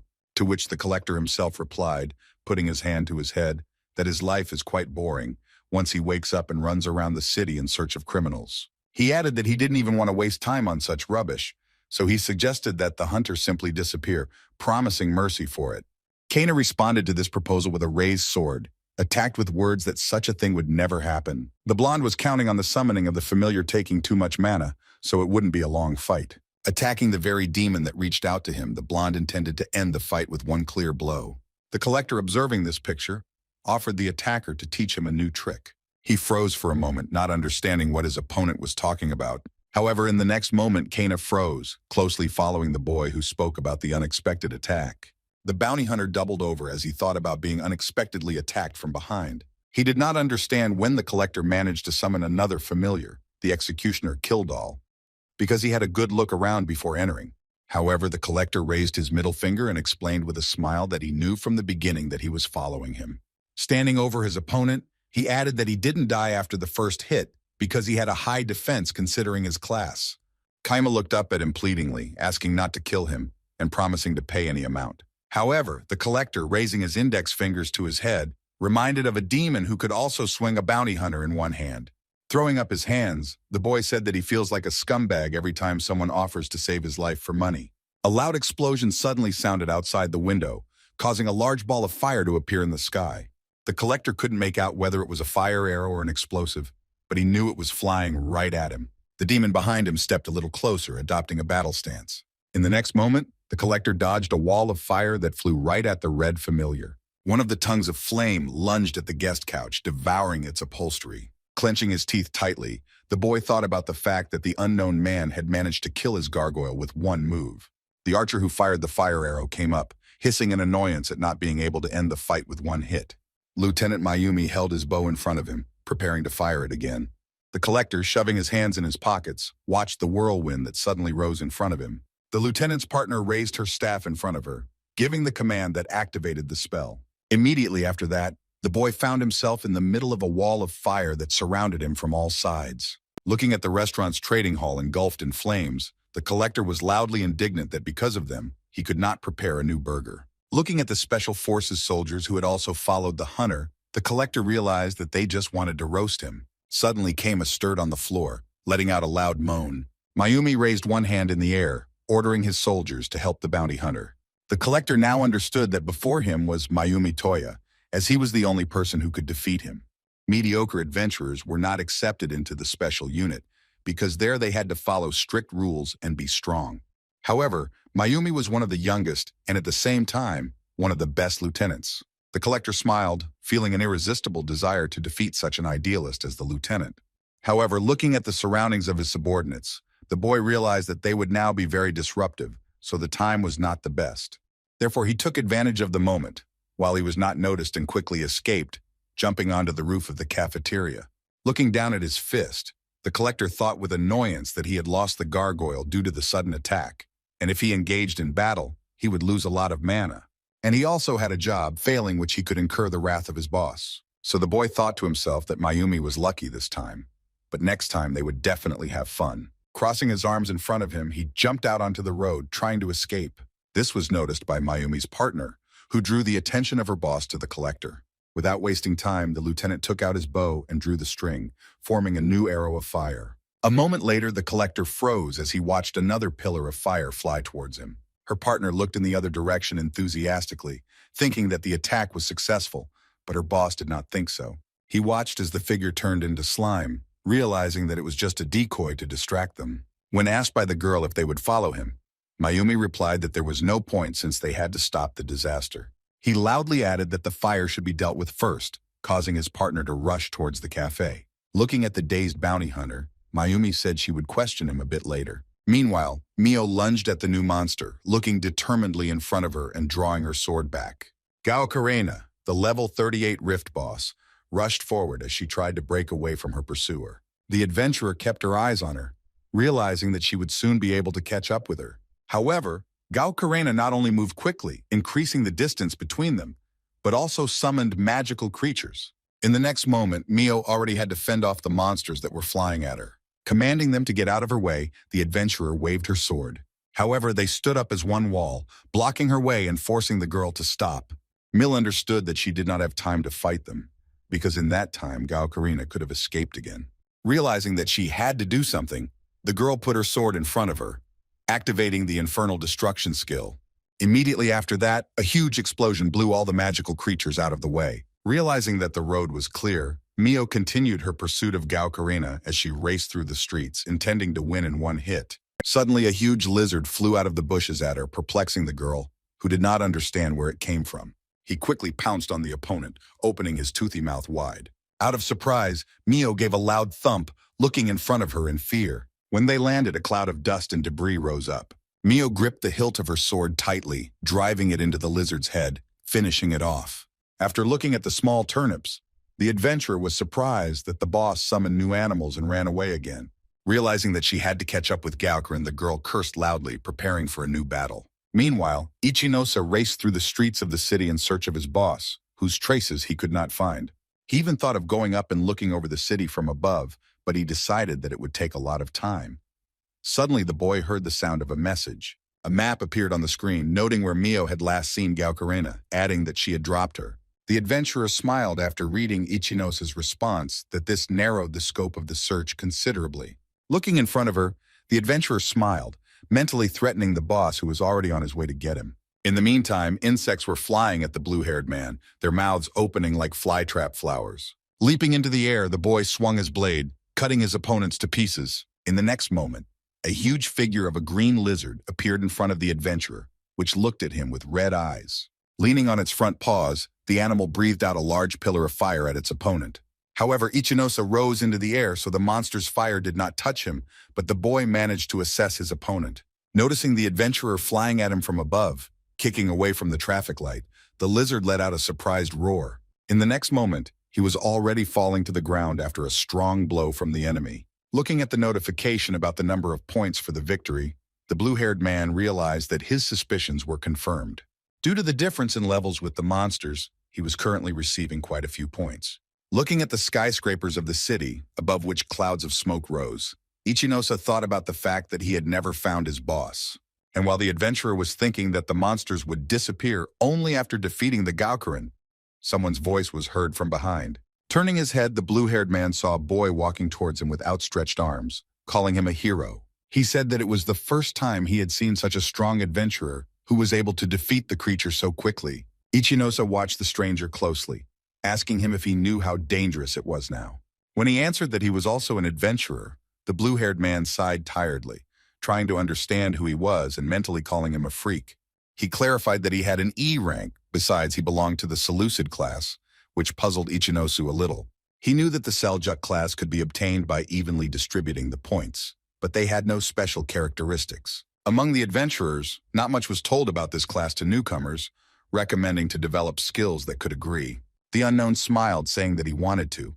The Seljuks were a rare class, but completely useless. The blue-haired man, putting his hand to his chin, thought about the fact that the boy simply did not know how to distribute the points correctly. In the meantime, he came almost up close, calling the adventurer by name and calling his class a rare, drawing attention to himself again. However, he didn't even have time to ask how he knew when the boy almost started singing to him, saying that everyone knew about his achievements. The unknown person showed him the screen of the phone, on which the avatar of Sena's channel was lit. Ichinosa didn't even hear the words about his lucky friendship with the blogger, because he was thinking about what she was talking about him in her videos. The adventurer turned his back to the boy, as he said that he was very jealous of him, and would also like to control gravity. Trying to be as polite as possible, the blue-haired man said that he had no time for idle talk. However, he tried to stop him, asking him to take him with him and adding that such a chance comes only once. To which the adventurer replied that taking into account his rank, His level is a maximum of 20, and therefore local monsters are not to his liking. However, turning to face the boy, he said that if the boy wanted to help, he could find people and lead them out of the rift. He froze for a moment, tightly closing his lips in a narrow strip. After that, he picked up one of the crystals from the ground and squeezed it tightly in his hand. Keeping his eyes on the item, the boy activated Item Cleave, causing a bright light. Ichinosa lowered his head and looked at his hands, which also began to glow with the same light.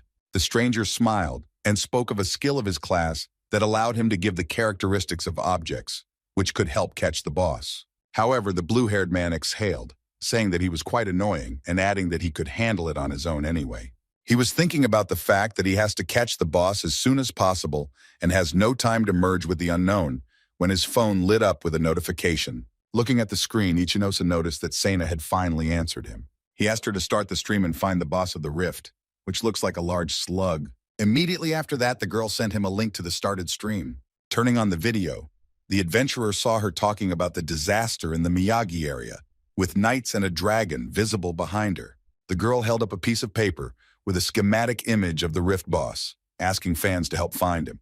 Immediately after that, photos of eyewitnesses with their location of the monster began to appear in the chat.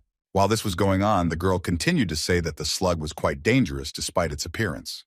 Noticing that such messages had already accumulated quite a lot, Ichinosa thought that thanks to the blogger, he would be able to track the boss's movements. He smiled, realizing that with such a trump card in his hand, the slug would definitely not be able to hide from him.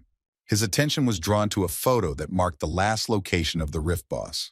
However, the problem was that he wasn't fast enough, so he decided to write a message to his teammates. Suddenly, Ichinosa froze, hearing an unknown adventurer near him about whom he had completely forgotten.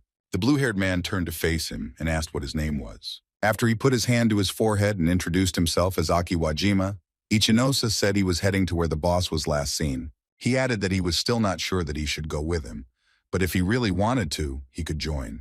Hearing these words, Aki happily raised his fist and smiled widely. As they ran down the street, Aki was happy that he was going to clear the rift with the legendary Ichinosa. The boy rejoiced like a small child, while the blue-haired adventurer himself said that he was not obliged to go with him. To a question from an unexpected partner, the boy replied that he had drawn up an approximate route of Gaukarena's movement. He was looking at the map, where red dots marked the path the rift boss was taking, which showed that he was moving north. Secondly, it became noticeable that he prefers the shadows provided by bushes, trees, and alleys. So it was possible to conclude that he was specifically hiding from the sun so as not to dry out on it. Ichinosa was about to suddenly attack Gaukarena, sending her into one of the suitable alleyways that would be impossible to exit. Placing his fingers against his cheek, Aki noticed that it looked like some sort of boss trap. He added that it was the first time he was fighting the boss of the rift, and he had not yet seen a professional in the business. Looking at the adventurer in admiration, Aki said that he managed to come up with a plan of action in a fairly short period of time. Aki quietly said that he looked like his brother, who was also strong and intelligent and a great champion of justice. Tears began to run down the boy's cheeks as he added that everyone was always comparing them, but he himself had not been able to achieve anything. Ichinosa watched this sudden hysteria without even knowing how to respond. He was distracted from thinking about this by the ringing of his phone, which received another notification, but this time it was a warning about the collector. Ichinosa knew that he only killed high-ranking adventurers and took their prey as his trophies. The blue-haired man remembered that he had once been a strong adventurer who specialized in summoning familiars, and in his past life, he had wondered the same way. Recalling the newspaper clippings, Ichinosa remembered that even the special forces could not catch him, and the adventurers did not survive after meeting him. The blue-haired man knew perfectly well that the appearance of the collector in the rift could not be a coincidence, so he was most likely hired by the Chimera Call. And the only purpose for which they could do this was to obtain the Ring of Wisdom that summoned the witch. Now Ichinosa was worried about whether he would be able to put up a decent fight against the former adventurer, whose level was much higher than his own. Noticing Ichinosa's extremely serious expression, Aki asked him if he was okay. Realizing that the collector was not the most important problem right now, the blue-haired man looked at his partner, assuring him that everything was fine. Thinking that he should defeat the boss as soon as possible and get out, the adventurer said that there was a serial killer in the rift. Hearing the words that he had encountered a special unit not far from here, Aki put his hand to his chin and thought. Ichinosa warned that this opponent was quite dangerous for an E-ranked adventurer, so he should run away immediately upon meeting him. While Ichinosa was distracted by another notification on his phone, Aki mentally called his mother to save him. Meanwhile, the blue-haired adventurer said that there was new information about Gao.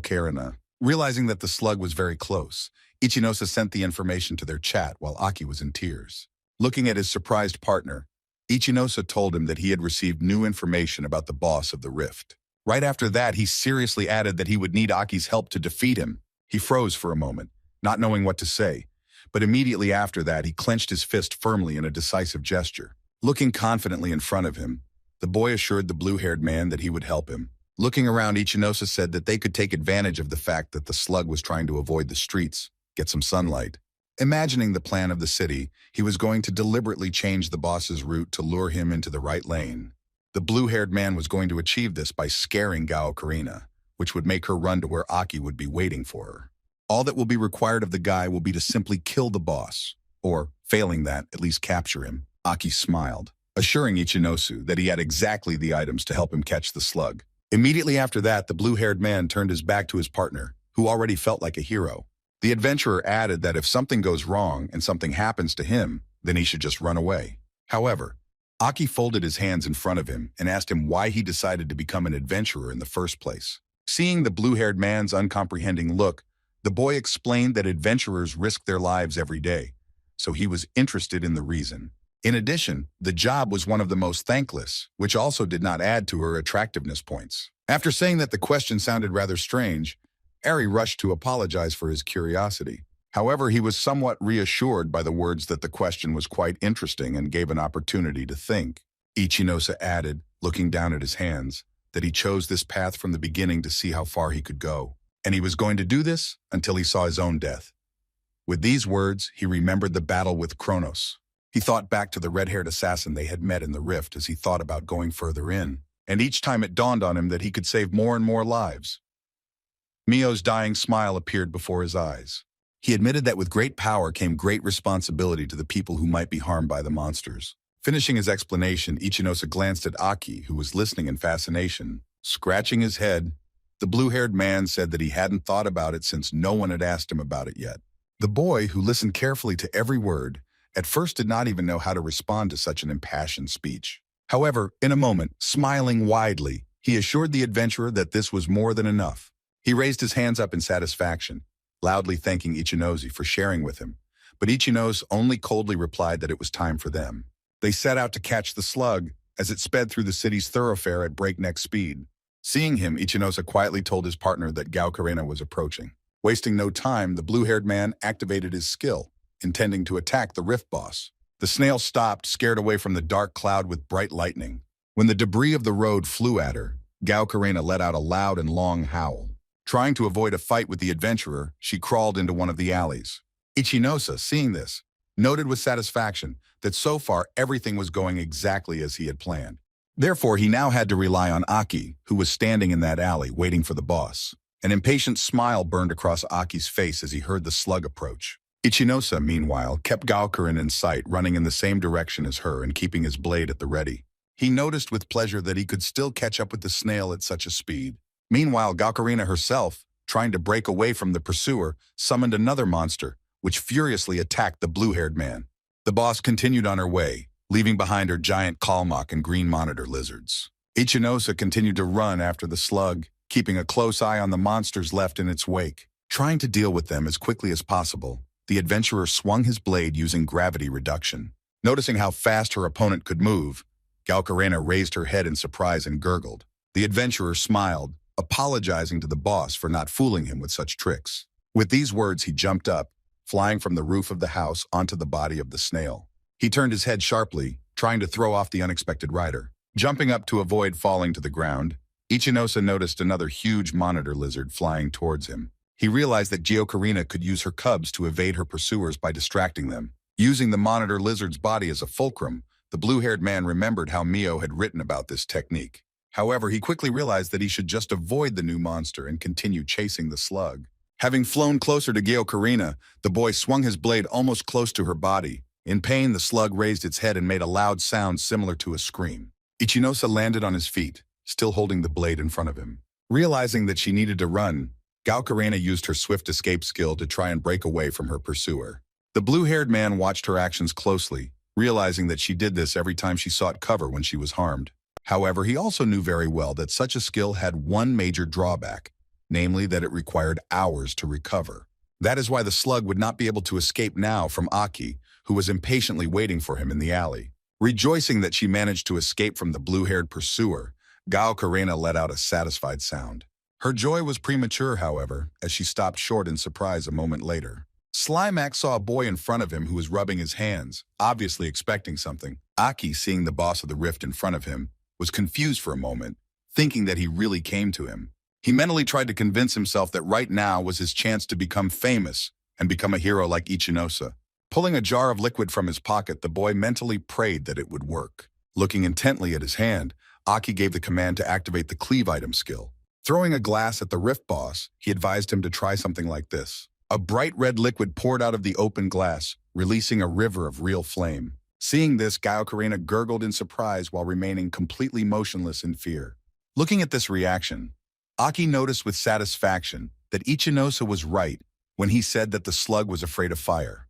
The rift boss actually froze, not daring to move after seeing the flames. Aki threw his arms up in joy, happy that he had managed to trap Gao Karena. Hearing his partner call him, Iosa walked up to them and praised them for a job well done. Extending his hand to his side, the blue-haired man turned to the slug, saying that now he had nowhere to run. Hearing a sound similar to laughter from the boss, the adventurer added that he had spent his mana summoning monsters, so there was no more mana left. Without taking his eyes off the boss, the boy asked him what he was planning to do now. However, Gakarena raised her head, letting out a loud cry for help.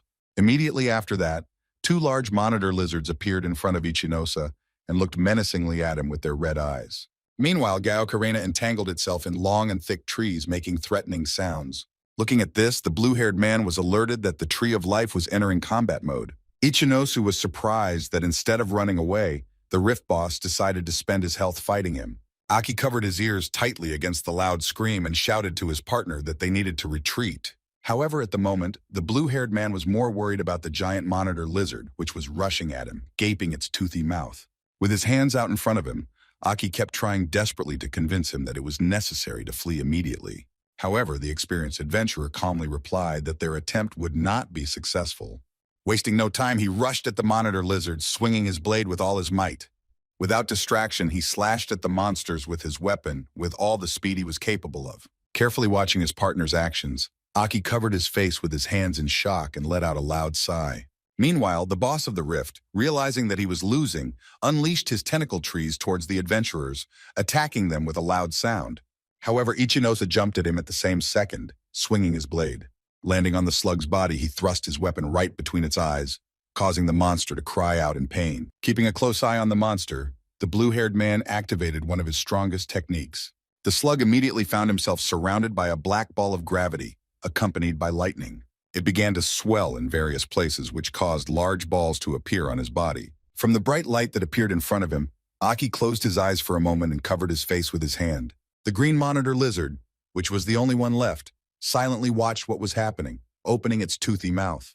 Aki, who had also been following all of this, shouted loudly in support of Iosa. After the fight was over, the satisfied boy energetically walked up to his blue-haired partner. The adventurers didn't even notice how the collector was watching them from the roof of one of the buildings, happy to see Iosa at work. He was smiling widely, thinking that he was completely unimpressed by the sight of his future opponent's skills. While Aki happily jumped around him, shouting words of praise, Iosa kept his eyes fixed on the body of the defeated slug.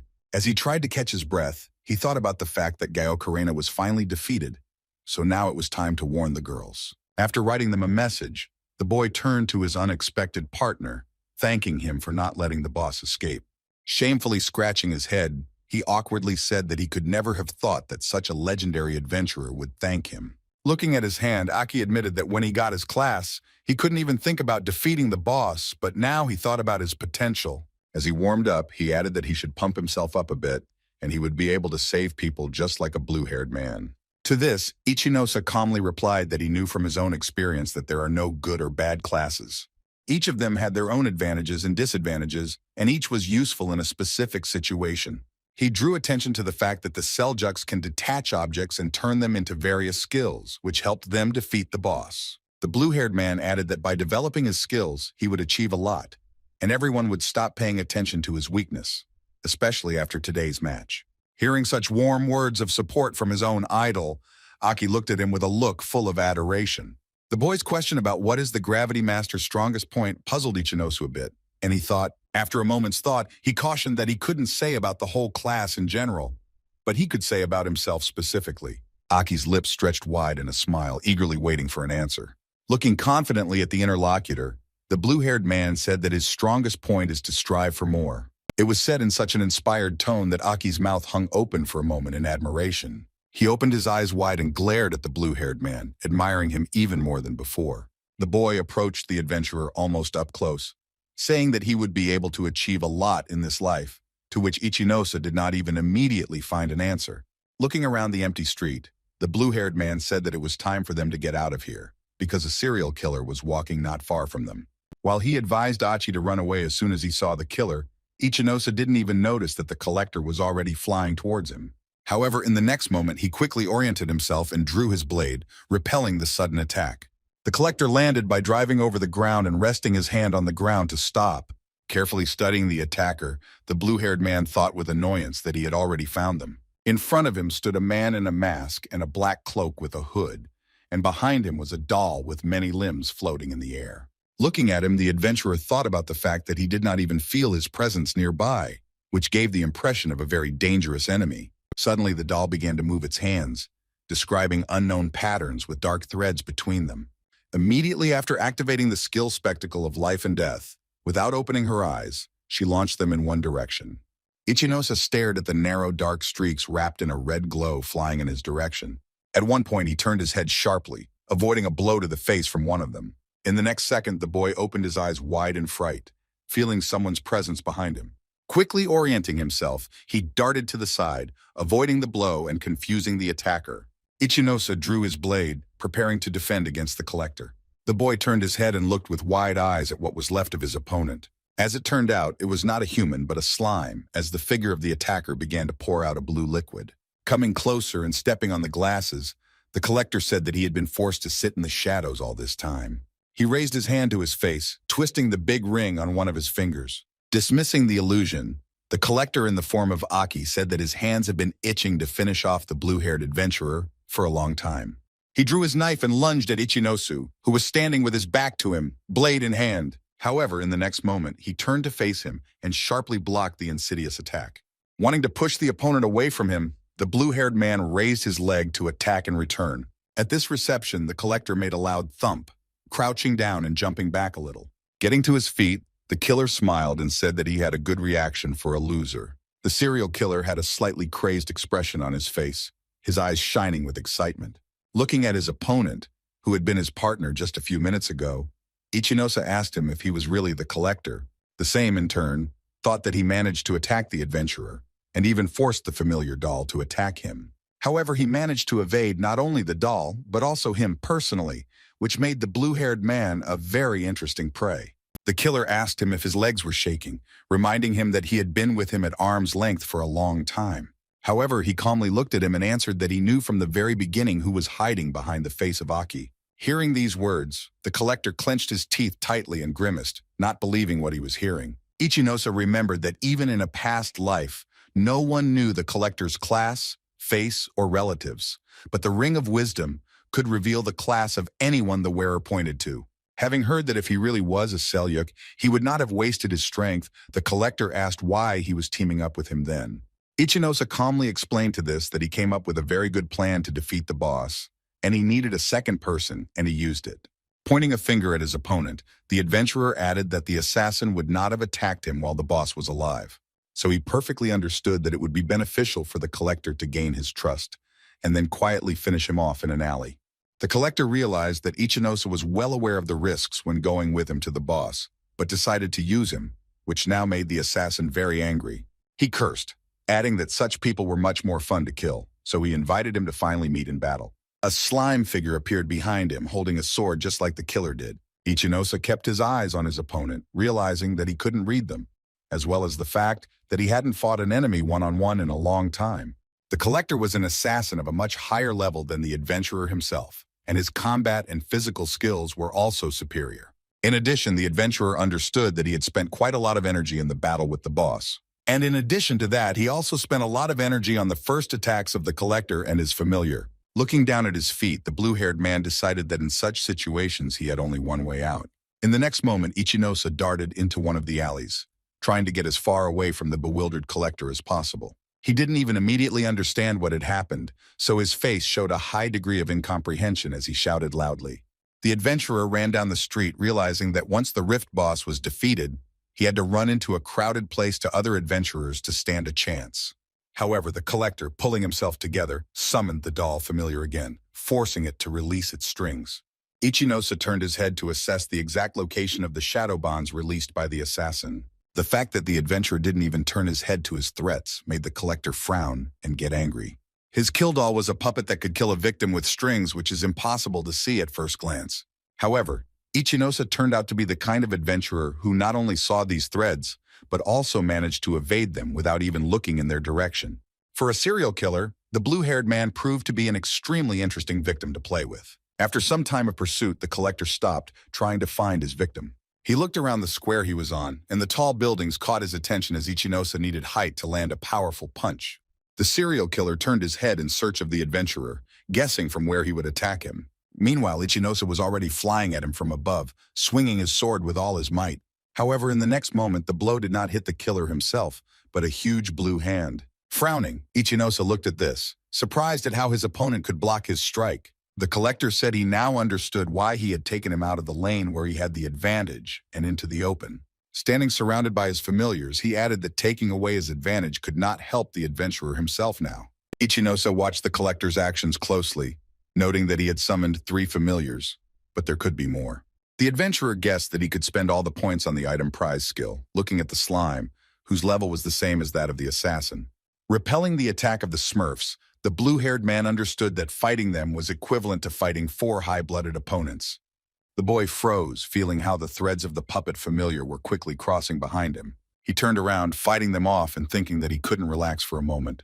When it was all over, the blue-haired man looked at the silhouette of the serial killer, wondering how he managed to summon 3 familiars at once. For a moment, the collector's lips stretched into a wide and satisfied smile. His cheeks even turned a slight blush as he thought with satisfaction that he was having a hell of a lot of fun right now. The memory of the training fight at the academy, when his opponent was on his knees, coughing, immediately appeared in the boy's memory. The rest of the students were outraged that he hit him in the neck, which was considered a forbidden technique and was forbidden to use. The perpetrator of the outrage himself stood straight, holding a sword in front of him, and his face was hidden by a swordsman's mask. However, under the grill, he was seen smiling, saying that he had fun. He liked to break heroes by burying their talents in the dirt, so now he wanted to show Ichinosa just how worthless he was. However, when he asked if the chimeras had sent him from the clan, the collector paused in confusion, looking at the blue-haired man. The adventurer went on to say that they had created this disaster specifically to lure him. Keeping a close eye on Ichinosa, the collector was surprised at how quick-witted the boy was. However, quickly pulling himself together, he stretched his lips in a smile and said that he had no idea what he was talking about. However, the adventurer was not satisfied with such an answer, because it was obvious from him that he did not really believe in her. In the next moment, he was already dodging a large blue hand that suddenly attacked him, trying to nail him to the ground. Looking at his opponent, the collector promised to tell him something if he managed to defeat him. Meanwhile, the kill doll familiar has already spun her new web, activating the spectacle of life and death skill. Ichinosa froze, staring out in fear as he heard the threads crash into a pile of rocks behind him. Returning, the boy noticed that her attacks had become much faster than before. However, the collector tickled, thinking that if the opponent was only focused on the puppet, then he would not be able to finish him off. He stretched his lips into a smile, thinking that he had a plan in case his opponent was wondering how to survive. Extending his hand, the serial killer thought with a smile that he would have to use his entire arsenal against the adventurer. The blue-haired man put his hands to his sides as the ground shook beneath him, and he didn't notice the gargoyles appearing behind him at all. Turning his head in his direction, the adventurer was surprised to find that there was a 4th familiar. However, the collector did not stop, saying that it was far from everything, as he thought. Immediately after that, a terrible blue face appeared, on which a predatory scowl was visible. But she growled loudly, opening her mouth from which a bright purple light poured. Judging by the fact that he had summoned as many as 5 familiars to their battlefield, Ichinosa recognized that the collector was one of his strongest opponents. However, Realizing that he laid out all his trump cards, which gave him the opportunity to win the battle, the blue-haired man smiled. The creature, summoned by the fifth collector, smiled predatorily, looking at the new victim. Iosa, realizing that it is not possible to engage in battle without knowing the power of the summoned creatures is dangerous, decided to retreat. He wanted to understand what was special about each of them, when he noticed that the last of the summoned creatures was already near him. The boy looked intently at the monster, realizing that it was quite fast. Iosa swung his blade, fending it off, causing the creature to shatter into small pieces. However, immediately after that, she came back into the pile, flashing her pink eyes and sharp fangs. Iosa tensed, realizing that he had attacked the monstrosity quite hard, but it did not produce a noticeable result. The adventurer brought the blade out in front of him again, trying to attack the familiar again. As the blade entered its mouth, the creature let out a loud sound that was somewhere between a laugh and a scream. The blue-haired man clenched his teeth tightly, realizing that the only thing he could do was find out the monster's weaknesses.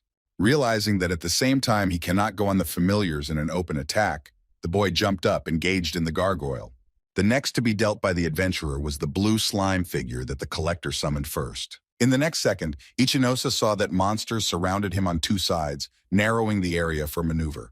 Meanwhile, the red threads released by the kill doll were already flying around them, which seemed to wrap around all three of them. Cleverly dodging them, the blue-haired man clenched his teeth tightly and grimaced. Suddenly, a movement not far from him attracted his attention, and the boy turned his head there. At that moment, he saw a broad smile on the face of the collector, who had already aimed his knife at him and came almost close. He exclaimed enthusiastically, saying that Iosa was a very strong opponent, remembering the words of the old headmistress. Distracting the adventurer's attention from the blue hand, the serial killer said that if they fought one-on-one, he would definitely lose to him. However, he added that he has no chance against his assistants.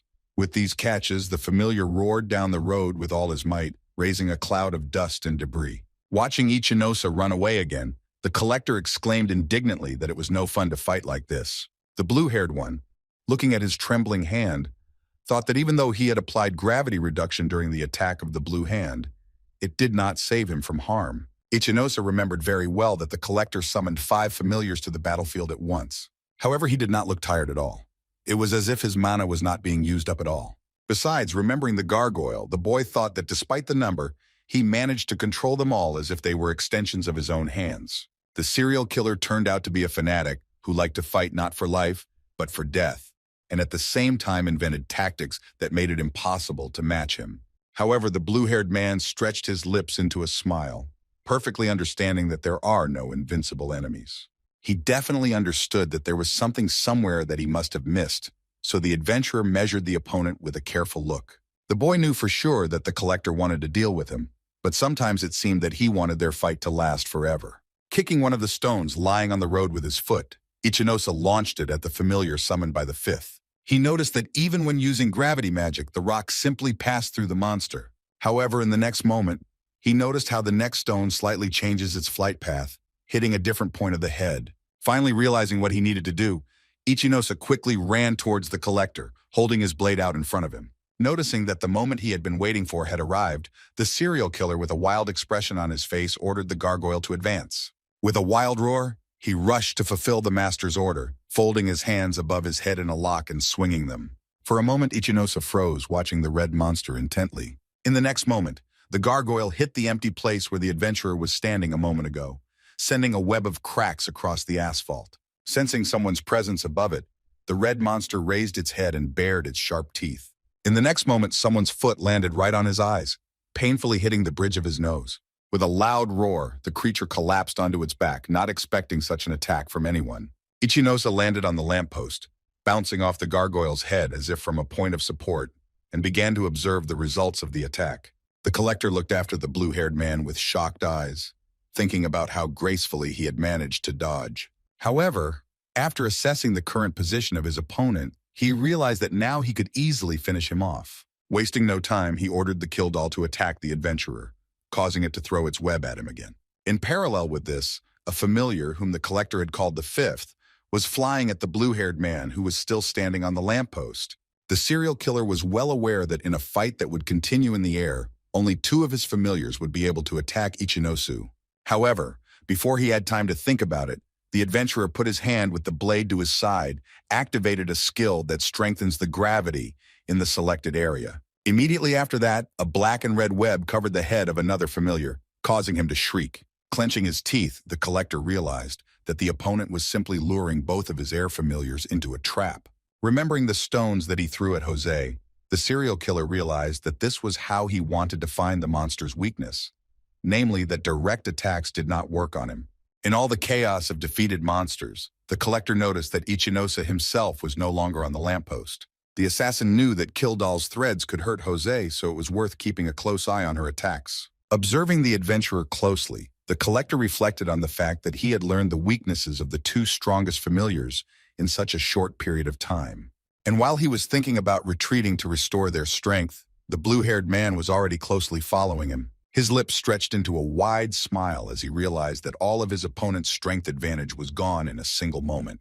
After the adventurer's unexpected trick, Jose died of pain, which was accompanied by a loud howl. The giant gargoyle held its head, also moving away from the attack, so it was safe to strike out 2 familiars out of 5. At the same time, Iosa took into account that the puppet was still somewhat disoriented due to the fact that it accidentally attacked a comrade. After looking at the Ring of Wisdom, the adventurer thought that after the opponent's main trump cards were defeated, the real battle could begin. The collector, looking at the puppet, thought that he had relaxed too much, allowing 3 familiars to attack together at once. He now understood that in order to defeat Iosa, he would have to attack him himself, not with his assistance. Pulling the knife out again, the boy thought he was wrong to finish him off quickly. Just as he thought he understood why the old woman was so worried about Iosa, the collector noticed a small doll in front of him. He didn't even have time to understand what had happened when she pulled out a lightsaber and swung it at the assassin. The collector ducked, giving a loud yelp of surprise and dodging the attack. Noticing that her attack did not have the desired effect, Little Ether curled her lips in frustration. Looking up at the adventurer, the serial killer realized with annoyance that he had sent his familiar to him during the last battle. However, he did not become upset about this because he understood that his Irvis was still alive, and now he would be able to kill the boy. After that, the collector returned to Little Ether, who was waiting for the battle to continue. Anticipating an imminent battle, the doll smiled broadly, narrowing her eyes. Noticing her satisfied expression, the collector informed her that her master's end would soon come. Meanwhile, Iosa himself was fighting off the slime, slicing his body in half again. The faceless, slime-like creature raised the sword, holding it tightly in its slimy claws. In the next moment, moving a little further, he stretched out his hand, blocking another blow from the blue-haired man. The adventurer, looking at this, realized that no physical attacks affect the slime, and therefore, he will have to use magic. Suddenly, behind the boy, he heard the heavy footsteps of a giant gargoyle approaching him, making a loud roar. Turning to face him, the adventurer thought that it was practically unaffected by the double gravity attack. Iosa looked at the ether he had summoned for 30 seconds to distract the collector while he dealt with the rest of the familiars himself. Spreading his lips wide in a smile, he commanded to himself that he should begin. First of all, the adventurer rushed to attack the familiar, which looked like a large blue hand. He stuck his sword into it, using a combination of meteor fall and reverse gravity skills. The monster let out a loud roar as the blade pierced through its body, catching a large eye on it. Leaping onto the creature from above, Iosa patted it on the body, telling it as it sobbed that it could take a bit. The boy glanced down to where the gargoyle was standing on the road, looking around for the blue-haired man. When the monster turned its back on him, Iosa jumped down, slashing at it with his blade and using the meteor fall skill. In an instant, the giant gargoyle collapsed at the slime's feet, whose face, if it had one, could have reflected surprise. Setting the magic web in front of him, Iosa looked at the slug familiar, thinking that now it was his turn to deal with him. Immediately after that, the slime disappeared into a giant purple-pink gravity ball. Meanwhile, Little Ether lay on the ground, aggressively pushed aside by the collector, who cursed loudly. Suddenly he heard a strange noise and turned his head back, realizing what he could see there. He stared intently in front of him, anticipating his imminent defeat, which he desperately did not want. Kildall lay unconscious on the asphalt, cut into pieces that were in different places from each other. While the collector was staring at what was left of his familiar in bewilderment, Iosa was already standing behind him. Hearing this, he abruptly turned back there and raised his knife, preparing to fight. However, the blue-haired man wasted no time and, swinging his blade, scribbled the blade on the serial killer's hand. The collector cursed loudly as he suddenly dropped his knife. His gaze slid over the demon Gorgle, who was lying face down on the asphalt. Then the boy noticed a dark spot on the road, exactly where the slime had been. Irvis also lay defeated, curling his fingers with long claws. His puppet Kildall had also been defeated, and was lying now disassembled into various parts. There was nothing to say about the cursed Jose, who was tricked by the same Kildall herself. A large bead of sweat ran down the collector's face from the wild strain as he realized that all of his familiars were dead.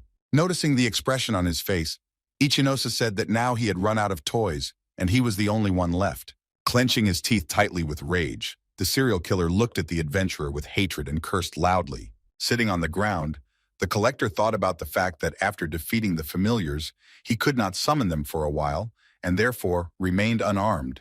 Resting his hands on the ground, he thought about the fact that he had little strength left, and therefore there could be only one way out. Suddenly the figure of Adarin, a support familiar, appeared between the boys, looking like an angel with large wings behind her. Iosa was surprised to see another familiar, but thought that she didn't look dangerous. Seeing her, the collector thought that she would be able to heal his wounds and restore his mana at least a little. It was with her help that he was going to escape now, after which he would lie down and attack the adventurer with new forces. Just as the killer wanted to give the order to Adoran, he realized that if he ran away, he would no longer have a chance to finish off Ichinose, so he immediately fell silent. Curling his fingers into a fist, the collector realized that he specialized in surprise attacks. And during the next attack, the adventurer will be ready for it, so it can immediately be counted as a failure. However, now the killer was sure that the opponent had also spent his energy well, although he tried not to show it. The collector realized that he would never again have such a wonderful opportunity to see him so weakened. The serial killer slowly reached for the handle of his knife. Gathering his strength, he loudly ordered Adoran to heal him. Rising to his feet, the collector said that Ichinosa's face reminded him very much of someone, so escape was out of the question. The killer overcame the fact that he did not make any effort, which pissed him off, who tried his best. Ichinosa listened in silence as his opponent talked about how much he was annoyed by a boy who was getting everything the collector dreamed of doing nothing. That is why the serial killer ordered him to attack, offering to learn a lesson in defeat. In the next moment, he was already blocking a blow with a blade that the blue-haired adventurer made sharply.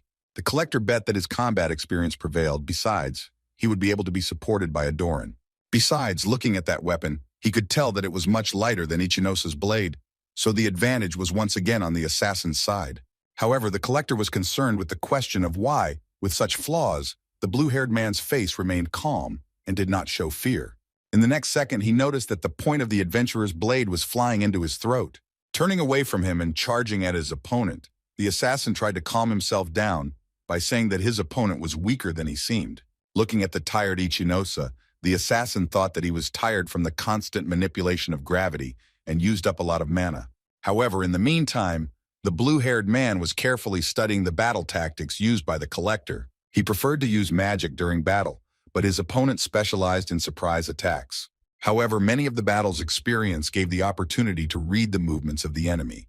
Guessing that he had once practiced kendo, the collector meanwhile once again held his sword in front of him, thinking that he had to concentrate and read his opponent's movements. However, Ichinosa noticed almost immediately that the serial killer had become much more careful in his movements. However, from how abrupt his movements became, it was possible to conclude that he was either angry or in a state of excitement.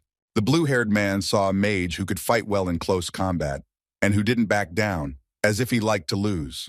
Barely parting his lips, the collector said that he was having a deep sneeze of his life. A little louder, he added that he was not even interested in the lives of others, and the only thing he wanted was victory. Clenching his teeth tightly, the boy thought that he didn't want to lose to the upstarts who had something he didn't have from birth.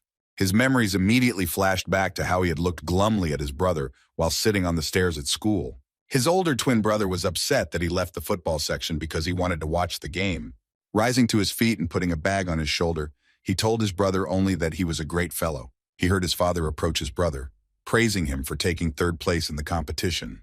Hearing that he was successful not only in sports but also in studies, and how proud his father was of him for this, shyly lowered his eyes and smiled. The father did not shut up, reminding that his son's birthday was coming soon, which made the future collector tense. The boy started for the door, but stopped when he heard his brother reminding his father that it was not just his birthday. Meanwhile, sharply reminded his father that it was Asahi's birthday as well. Feeling the careful gaze of his relatives on the back of his head, the little collector replied that he had to sneeze on his holiday. It was the older brother who was the guy who was smart, capable, and at the same time not doing anything special for it. While the future serial killer wandered out of boredom every day, not knowing what to do. One day, one of the students approached him and asked him to join their club, adding that he might not even go to class. He placed on the desk in front of him a form for joining the kendo club, which could be closed without the participation of high school students. Little Collector was not happy with the training, where they tried to make friends with him, but he knew very well that he had a talent for kendo. It was a place where he wasn't compared to his older brother, so he spent all of high school training. When he entered high school, his parents finally distanced themselves from him, pretending that he did not exist, thereby making life easier for him as well. However, in his second year of high school, he was in for a surprise as Yu decided to quit football and join the kendo club. Asahi then became numb as he wanted to take away the only thing that separated them from each other. He wanted to prove himself as a captain at the prefectural Kaido competition, after which the team would go to the national competition. However, ironically, his older brother was also nominated for the captaincy. It was because of this that the two of them were put into a sparring match to find out who was the best. However, during the match, Yu easily defeated him with just one punch. Then the Collector approached his brother, indignant that he had tried for 6 years to become a captain, and he was able to achieve it in only 1 year. That was exactly why he hated Yu. And it was at that moment that the visor on his face fell, covering the crumbs of common sense that remained. When Yu fell to his knees after being hit in the neck, everyone around him was outraged at the use of such a dishonorable technique. However, Asahi himself, who lost his temper and hit his brother with a forbidden technique, stood calmly watching him. When the referee was about to announce that the match was canceled, he was suddenly interrupted by Asahi. He assured that this would not happen again, saying that he would plead guilty to hitting his brother. He was well aware that he had hit his brother in the neck, which was a forbidden technique. However, there wasn't a noticeable wide smile under the mask, from the realization that it was too painful for Yu to even breathe right now. It was on that day that he first gained victory over his elder brother and over his honor and nobility. From that day on, he realized that these qualities are useful only on the pages of manga and comics. A wild smile played on the Collector's face, which was covered with abundant drops of sweat.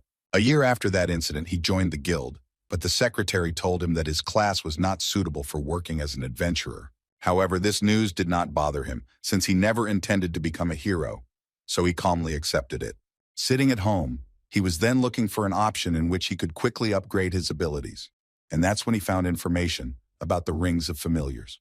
It was at that moment that the boy realized that he could increase his skills at the expense of familiars, and then he would reach heights. However, everything rested on money since it was needed for strong assistance, and he could not subdue the faults. After that, he started going around and just robbing other adventurers, seeing nothing wrong with it. Clenching the knife in his hands, he thought about how he never wanted to be a hero who sacrificed himself for a higher purpose. The Collector was sure that he could achieve more, and for this he was willing to do everything.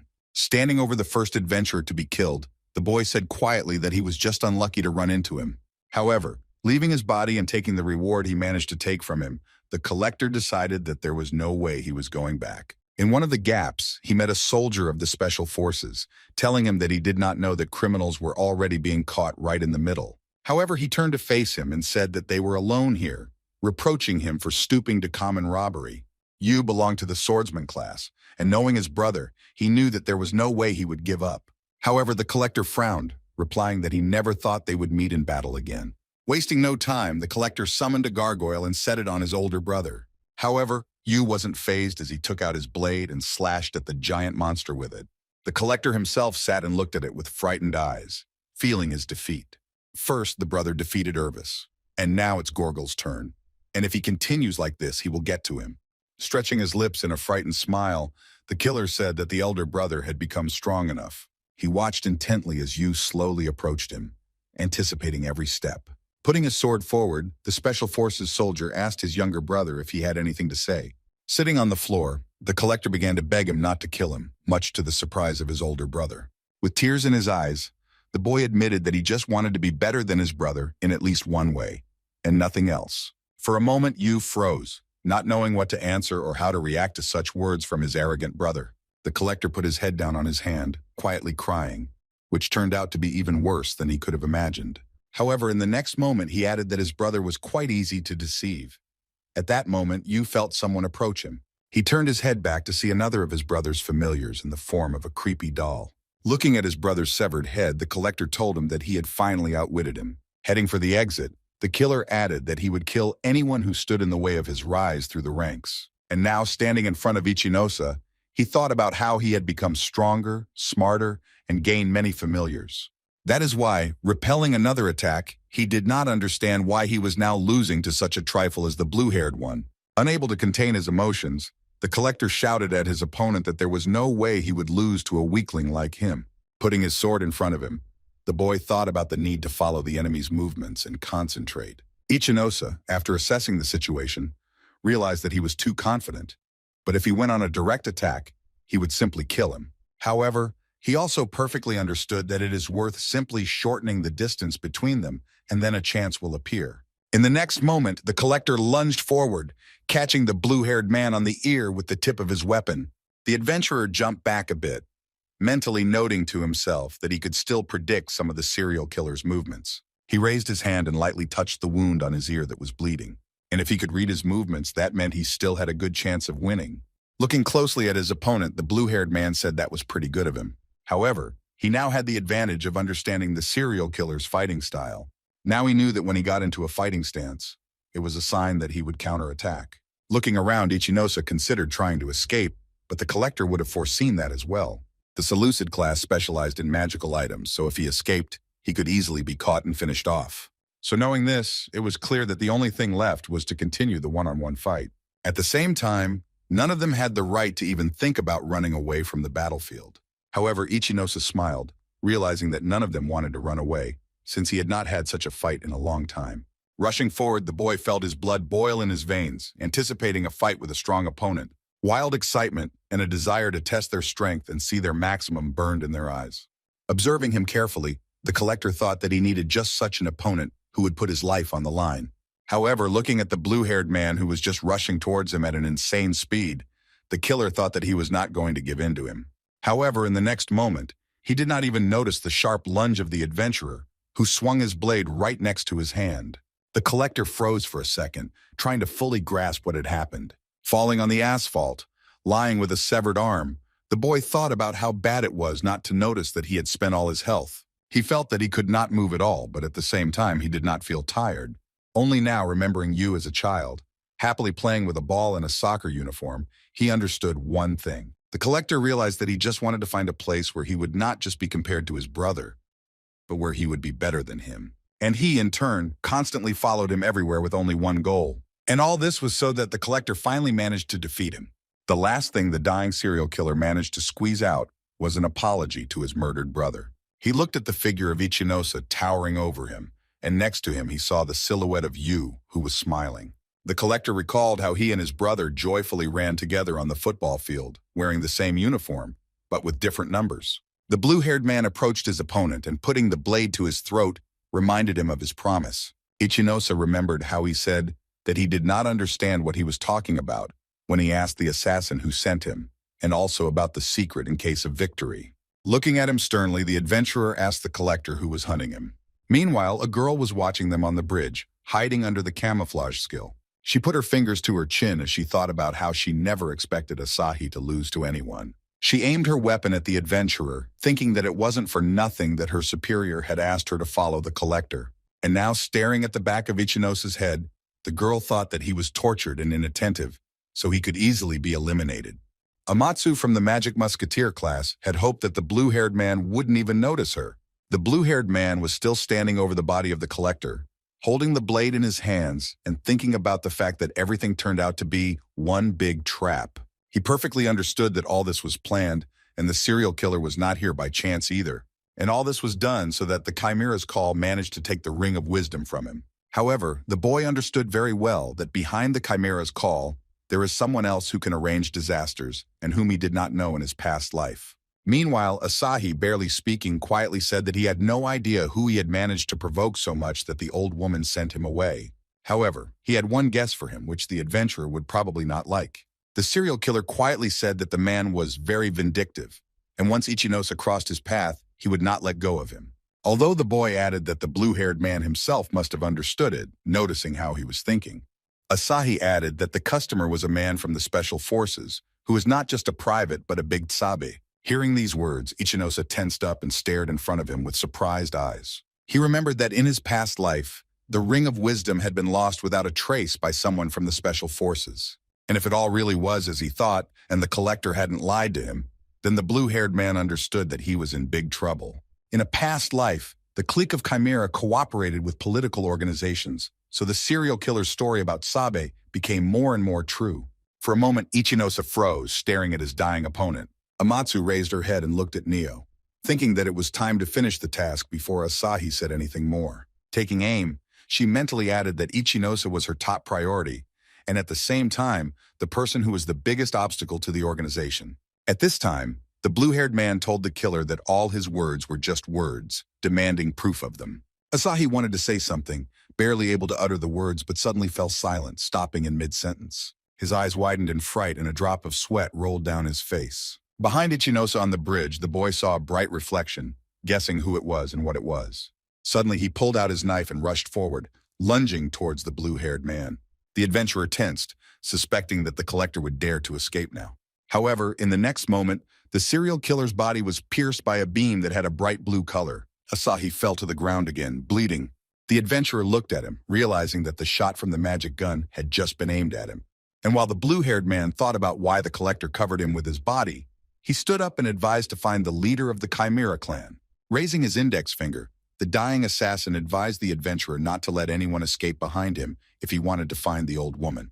The last thing he saw before closing his eyes was the figure of the girl on the bridge. With those words, Asahi, who everyone knew as the collector and serial killer of adventurers, fell to the ground dead. Suddenly, the blue-haired man was surprised to notice that notification windows with his achievements began to appear near him.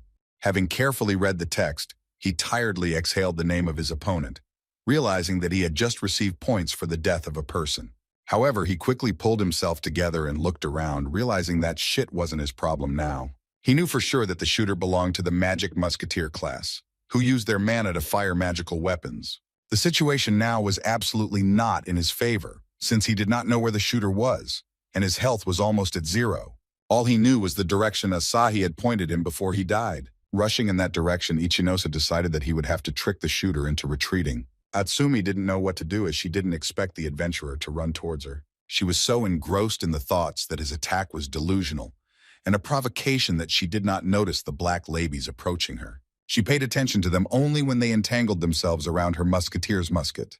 Satsuki, sternly looking at the unknown girl, ordered her to stand where she was now. She held her staff in front of her, ready to use it at any moment if necessary. Atsumi made a loud click as she gritted her teeth as she struggled to free the musket from its shadowy bonds. In the next moment, a bright blue beam flew past the blue-haired man. However, she did not even raise an eyebrow, calmly looking at the attacker with a condemning look.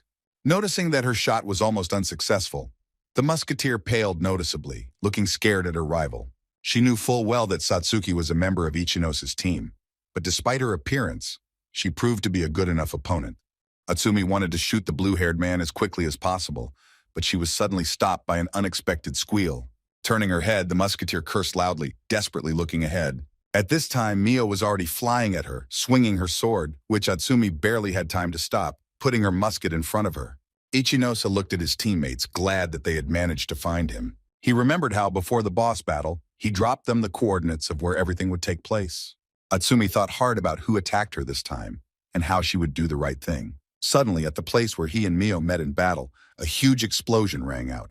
Holding her staff in front of her, Satsuki looked at the debris falling from the explosion, assuming that her opponent was from the Chimera clan. When the smoke dissipated, the blue-haired girl asked her partner if she was able to win, to which she heard a denial. Hearing this, Ichinosa calmly thought that since the unknown musketeer had escaped, it would be even better for them. Looking at his partners, the boy thought that they were also tired of fighting monsters, and the pursuit could lead to serious injuries. When the boy came up and thanked his partners for coming on time, Satsuki immediately asked him what exactly happened here. However, he, looking in all directions, answered that there might be another musketeer nearby, so he offered to go to a safe place. Meanwhile, the injured Atsumi retreated into the shadows using her shadow step skill, which allowed her to move in the shadows unnoticed by others. Remembering Mio, the musketeer thought that she had ruined the whole thing for her, and next time she would finish her off first. Looking at her bloody shoulder, the girl cursed, realizing that with such a wound, she simply would not be able to complete the task. Sitting on the ground, Atsumi thought that her class specialized in eliminating single targets, but the arrival of Ichinosa's friends ruined everything. The girl frowned and began to analyze everything that led her to this particular place. She didn't want to insure the collector, but the boss said that extra caution wouldn't hurt. Folding her hands and resting her chin on them, the woman said that the customer would not tolerate their failure, so a loss could be the finale for the entire organization. And now, remembering her words about failure and the tone in which they were said, Atsumi knew that she was stuck. A week after the events in the rift, Seina offered to go to a cafe where she raised a glass of soda, saying a toast for preventing the disaster. It was there that the blonde met Mio while Satsuki sat at the table with Ether. However, she accepted the acquaintance without much enthusiasm, regardless of the compliments that the blogger showered in front of her. However, when Seina offered her to star in her video, the adventurer calmly replied that she was not interested in such offers. Suddenly, Mio froze, holding a glass of drink in her hands and thinking about the blogger's words. The adventurer asked her who told her she was beautiful, suspecting Ichinosu of it. Hearing their conversation, Satsuki paled while Seina reacted with a more enthusiastic look. In the meantime, the blue-haired man was listening to his partners quarreling, while one of them proved that she and he had an exceptionally friendly relationship. Meanwhile, the establishment in which they were celebrating was gradually filling up with people whose attention was attracted by the girl's quarrel. Trying to reconcile her friends, Seina got up from the table and offered to bring them more food. When Satsuki said that the blogger was being generous today, Ichinosa replied that the guild gave her a separate award for the stream she did. He shifted his gaze to his partner when she said that thanks to his exploits, the blonde's popularity was increasing. In her videos, Seina increasingly focused attention on what the blue-haired man was doing with the team in the rifts. She did not miss the fact that he defeated 2 particularly dangerous criminals and prevented 2 rift disasters. However, Ichinosa, who hated the spotlight, said he didn't ask to talk about it. However, he added to his partner that if she wants popularity, Seina can easily help her. The adventurer thought that thanks to the stream that Seina conducted, they were able to find the boss and evacuate the residents from that area. He remembered how the blonde said that she became a blogger to help people, so she enjoyed her work. A few days ago, a blogger came to them, happily waving her arms and talking about the fact that her subscriptions and views had skyrocketed. However, the blue-haired man understood that the girl could have other reasons to be so happy, since such results brought more money. When Seina returned to the table, Ichinosa asked her why she had been gone for so long. Holding a tray of nuggets in her hands, the blonde answered with a big smile that she just wanted to get some more food. Looking at the mountain of food, Satsuki doubted that they would overpower her. But Seina replied that in her family, she would be eaten in a matter of minutes.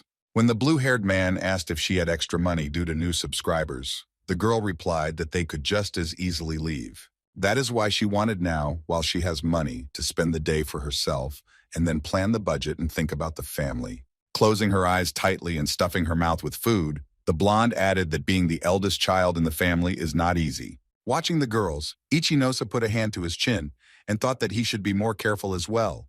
He remembered Asahi's words when he said that he had been ordered by some special forces man who had influence there. And although the level of the adventurer was quite high and he had strong allies, he did not feel safe at all. Remembering the Chimera call, the boy understood that someone purposefully wanted to finish him off, so even resignation would not help him. Again, they could send an assassin like the collector to him, who could then be removed. If you put it that way, by and large, the assassin could easily let the musketeer finish her job in the rift. However, Asahi instead saved his life by sacrificing himself and shielding him from Atsumi's shot. Ichinosa still didn't understand why he did that, but remembering the smiling Aki, he thanked him and promised that he would never forget it. The blue-haired man knew very well that in the future, he might face a danger that was much greater than now. He was distracted from his gloomy thoughts by Seina, who waved her phone in front of him and said that it helped her promote the channel. That's why she suggested starting a stream where she would introduce him to his loyal fans, to which Satsuki only quietly asked if she hadn't given up yet. However, the blue-haired man himself, putting his hand to his chin, thought about the fact that Seina's followers helped them catch the boss. Hearing that for this he would be ready to take part in the stream, the blue-haired girl cried out loudly. Suddenly the guy noticed that the blogger herself fell silent, covering her face with her hands. To which she smiled and said that she did not expect that he would really agree to take part in this. For a moment she even thought he was joking, but Ichinosa assured her he wasn't. Looking at his companions, the adventurer thought that before his problem was the call of the Chimera, and now he had to deal with a special unit. However, no matter what, he was going to grow stronger and stronger, and eventually he would finally get rid of his pursuer. Sitting in his office late at night, Hayos thought about the fact that the Chimera clan had failed yet again, and he didn't want to give them any more chances. An unknown caller on the other end of the phone warned the man that if he broke the contract with the organization, it could go sideways. Looking into the drawer of his desk, the man thought that if Ichinosa continued to develop, they would not be able to stop him. Taking the photo from there, Iosa decided that he must cause a rift called the Labyrinth of Time, whose boss was Kronos. The photo showed little Iosa, and next to him was a little girl, Olivia, to whom he apologized, explaining that he had no other choice. Iosa himself again mentally turned to Ichinosa, saying that he had overstepped the mark, and he would put him in his place. The blue-haired one was sitting in his room, looking at something on the screen of his laptop. He told a bored ether that he noticed something from the beginning, but now he was sure it was true. He was watching the build of the special unit and noticed that in this timeline, the number of faults that appeared was much larger. However, judging by the graphs, the trend of annual increases in the number of faults has continued, and the threat index jumped sharply last September. It happened right when he did the time reset, so as much as he wanted to, the boy had to associate the frequency of the rifts with his return. And while Ichinosa thought about how he could be related to this, Ether calmly watched his thoughts. Suddenly, she grabbed his arm and pulled him towards her, drawing his attention. The boy quickly grabbed a pencil and notebook, waiting for a new clue from his familiar. However, she only quietly asked Ichinosa to give her some pudding. Slapping himself on the forehead, the blue-haired man just let out a loud breath and said that he would bring everything now. In his diary, the boy made another note about Ether's success, namely that she likes pudding. While the adventurer rummaged through the refrigerator, looking for an order for a familiar, she said loudly that she wanted to play. Hearing her start to say something new, Ichinosa turned his head in her direction and looked at her intently. Ether was still sitting on the table, talking about the fact that someone must convince God. She added that the game is being held for this very purpose. Listening to his familiar, the blue-haired man froze tensely, and a drop of sweat rolled down his face. The next day at the Adventurers Guild training ground, the deputy head was watching Satsuki train. From the blue-black haze of her curse, Ichinosa quickly ran away, keeping his eyes on her. While he was doing this, Mio came flying at him from the other side, swinging her sword. However, the blue-haired man jumped sharply, dodging her blow, which the girl was not happy about. While he was preparing for another attack, Satsuki was already sending a shadow paw with a blade towards him. However, Ichinosa had prepared himself for such a course of events, knowing that the blue-haired woman had sent him to Mio specifically.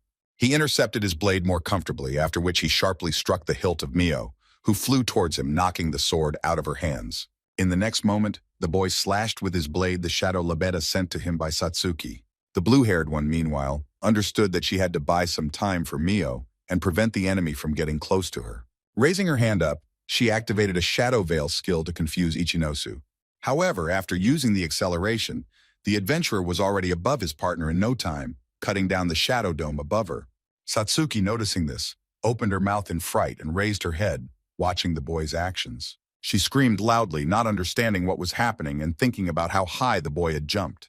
Meanwhile, Ichinosa was already gathering energy around himself, extending his hand towards his partner. Satsuki narrowed her eyes, waiting for what was to come as the adventurer's finger slowly approached her. Smiling, Ichinosa loudly told the girls that they had enough training for today. As he explained how Satsuki learned to assess the situation, and Mio learned to work in a team, the blue-haired girl let out a tortured breath. She thought about the fact that although her partner praised her, she herself did not feel any progress. Remembering how fast the blue-haired man's movements were, the girl realized that she had to react faster and pay attention to the enemy's movements. Glancing at Mio, Ichinosa added that she relies more on brute force, which is useful against monsters, but not against humans. Staring at the blue-haired man's back, Mil thought that he had a lot of combat experience, but she couldn't understand how he knew so much about fighting humans. After fixing her hair, she approached the team and quietly thanked them for training. However, she drew attention to the fact that they train in the hall and not in the cracks.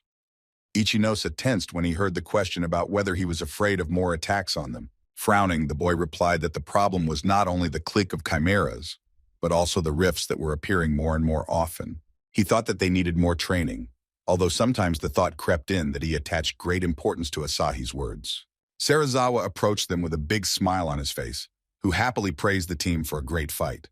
The deputy chairman noticed that Ichinosa's combat training was at a fairly high level, asking if he had worked as an instructor at the time. The blue-haired man remembered how in his past life he often gave advice to newcomers who found themselves in rifts. The deputy head spread his arms to the sides and told the boy that he had an incredible talent. After hearing the words of the deputy that they had less contract workers recently, Satsuki thought about the fact that there are no people who would work. However, Serizawa continued, not removing a wide smile from his face, and offered the team to become contractors. Ichinose himself, having promised to think about it, thought about the fact that he would not be able to work for the guild now, as he was worried about his progress in a short time. He understood very well that the person who controls the Chimera clique and is a member of the leadership of the special unit has power that he himself does not have. Looking at the ring, the blue-haired man thought that he should train now and wait for a new rift to become stronger. Meanwhile, in the Odo area, people stuck in traffic because of the new fault were outraged that they were showing up too often, demanding that something be done about it. A special forces soldier, in the uniform of a road worker, tried to divert all cars to a detour, obscuring the passage in the fault. An unknown creature was following him from the twisted forest, staring at him with its red eyes. After training, the whole team together with Aetir sat down in the cafeteria to discuss the latest events. Satsuki was very surprised when she heard that a new rift had formed in the Oto area. Ichinose knew that the warped forest was for adventurers of rank B and above, and was now considered one of the most dangerous in Tokyo.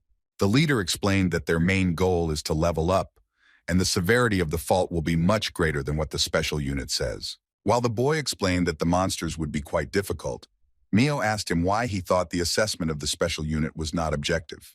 The blue-haired man smiled at these words, taking out 2 large folders that contained information on the evaluation of faults. When he started to explain all this to her, Mio said with a bored expression that he might not continue and she understood everything.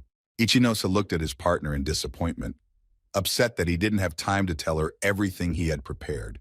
To Mio's words that he is very serious when it comes to rifts, Satsuki replies that he has always been that way.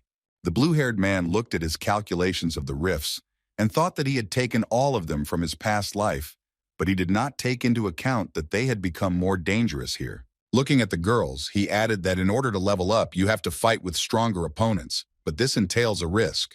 He added that becoming stronger is only his desire, so if they do not agree, then they can abandon the raid.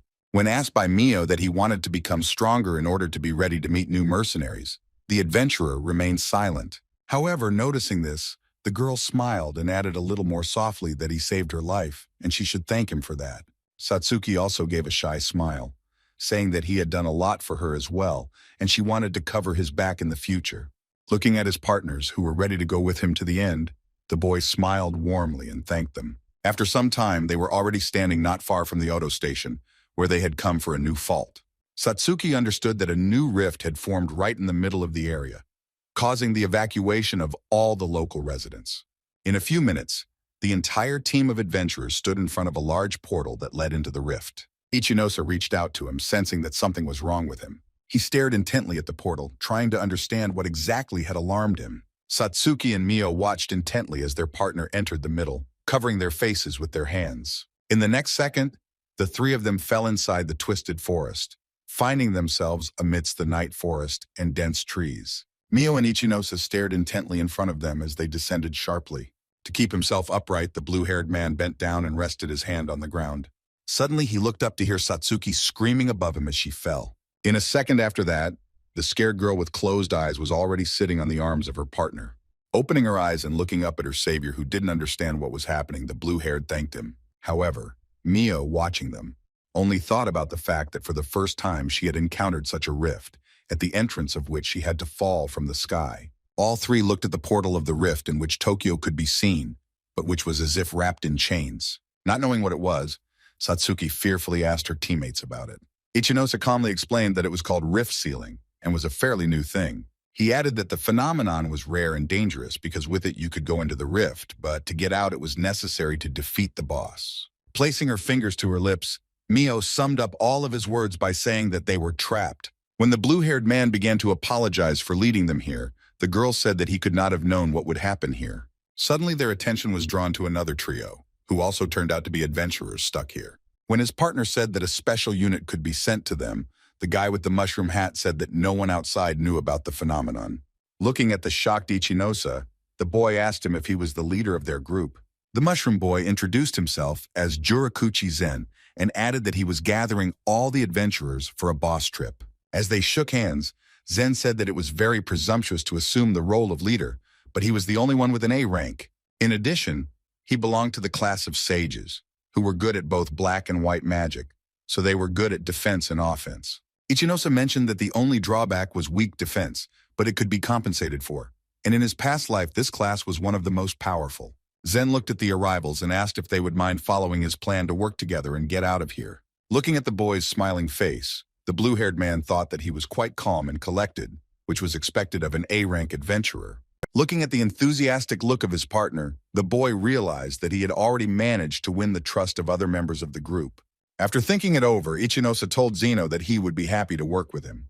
Keeping his eyes on the trio, Zen clarified their names and the classes the new adventurers belonged to. After showing his team, the boy added that, taking into account the three of them, the team in the rift now had 9 adventurers. Zen smiled broadly again, saying that he was glad that they had decided to join them. Noticing her partner's gloomy expression, Satsuki approached him and asked if he thought Zen would be a good leader. Looking at his phone, the new team leader said that the sealing of the rift had started 5 hours ago. He knew perfectly well that this was not enough for the members of the special unit to sound the alarm, but he noticed that the communication here was quite poor. However, the other members of the group understood that it would take several days to muster the strength to clear such a breach. One of them, hearing these words, panicked, loudly asking the leader what they would eat and drink all this time.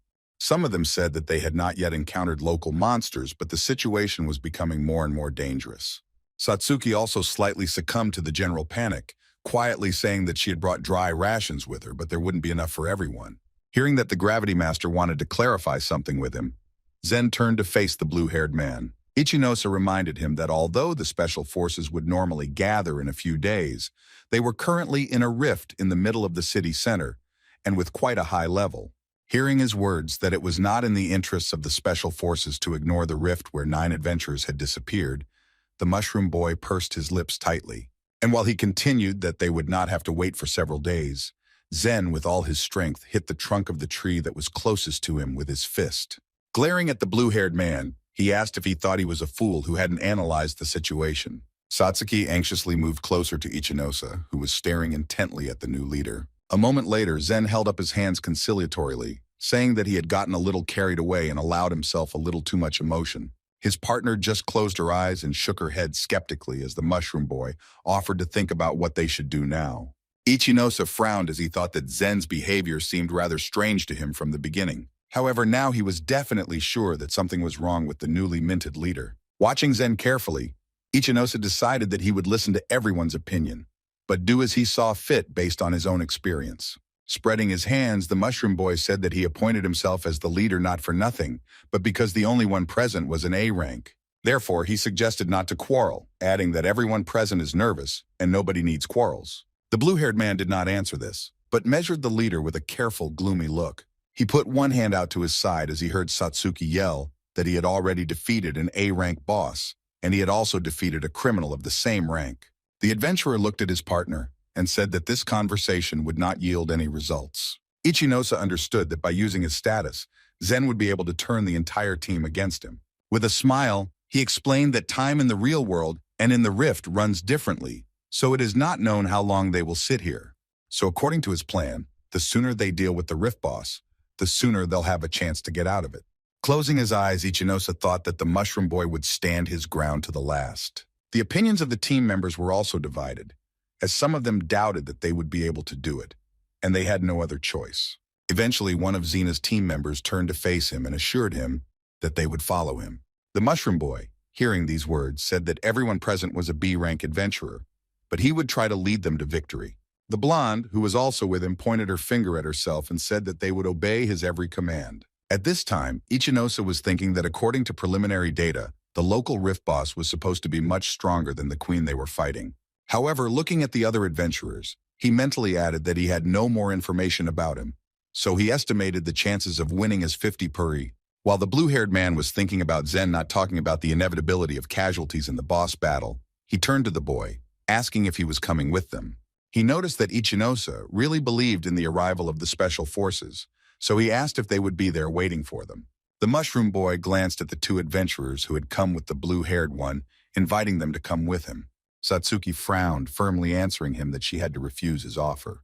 And while she got fired up with a speech about Zen being a jerk who wasn't ready to listen to criticism, Ichinosa replied that they would go with them. To her loud indignation, He explained that they would have a much better chance of survival if they stuck together. In addition, he expected that the other members of the group, after looking at the boss, would give up on this venture. Seeing her advance towards the blue-haired man, Zen tried to stop her, saying that no one wanted to go against them. Spreading his arms, the boy gave a conciliatory smile, saying that he would be happy if they joined them.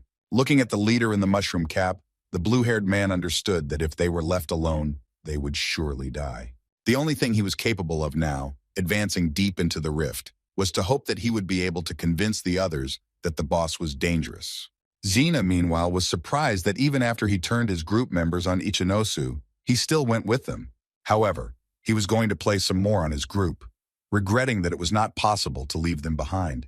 Looking at the attentive gaze of the blue-haired man, the leader thought that he was much smarter than the rest of the adventurers. He himself perfectly understood that the special unit would come the next day and there would be no need to fight the boss, which would lead to casualties. However, it was much more interesting to fight when everyone present would die, and in case of victory, he would simply take the award for himself. To him, it all felt like a death game where he wondered if the Gravity Master could save everyone present. Suddenly, one of the adventurers stopped, looking around for the source of the cicada-like sound. However, Ichinosa, who knew perfectly well what that sound was, had already taken out his blade and raised it to his face. Meanwhile, huge insects, whose heads were densely studded with large eyes, were already flying at the squad of adventurers.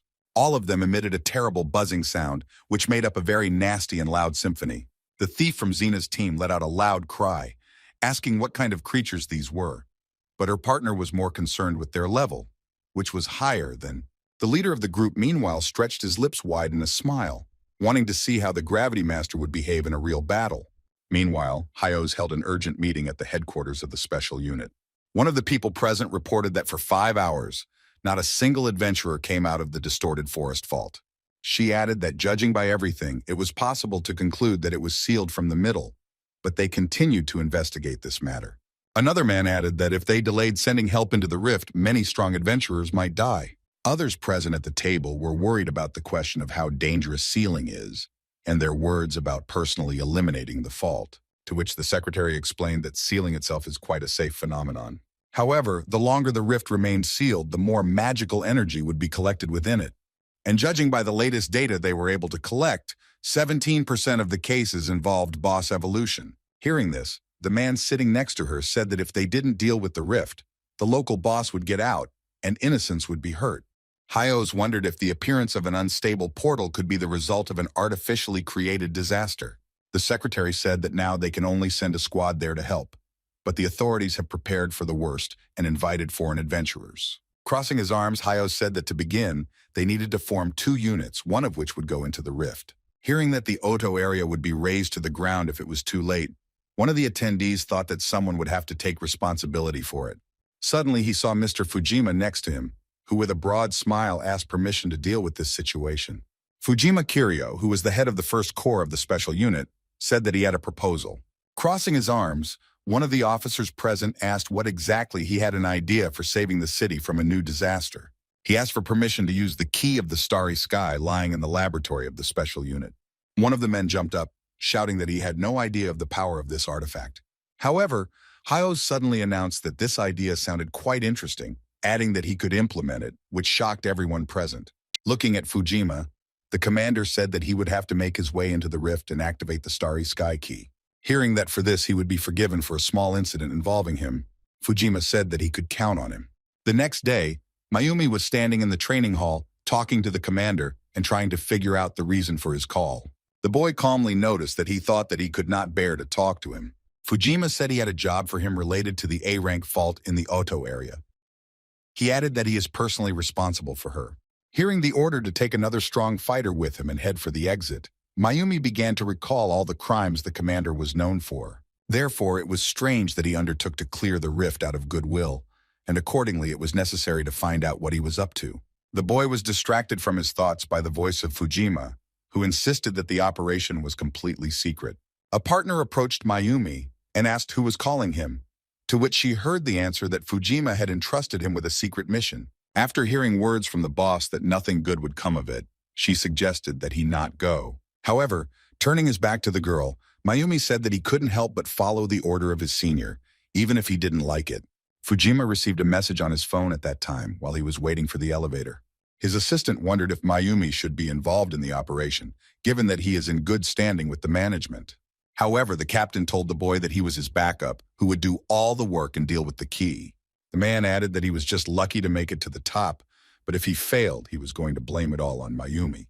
As he stood in front of the elevator doors, Fujima thought about how much he loved his job of issuing permits and recruiting talented fighters. In the rift itself, meanwhile, a battle was going on, in which Iosa and Satsuki were already preparing to repel the attack of many-eyed insects. Suddenly, a spell web appeared in front of one of the beetles, and a bolt of lightning immediately ran through his body. The rest of the adventurers closed their eyes and covered their faces with their hands as a bright red light appeared near them. The blue-haired one took command, ordering his partners to go help the other group. Zen, meanwhile, calmly stood aside, watching Ichinosa's actions and realizing that he had already analyzed everyone's abilities.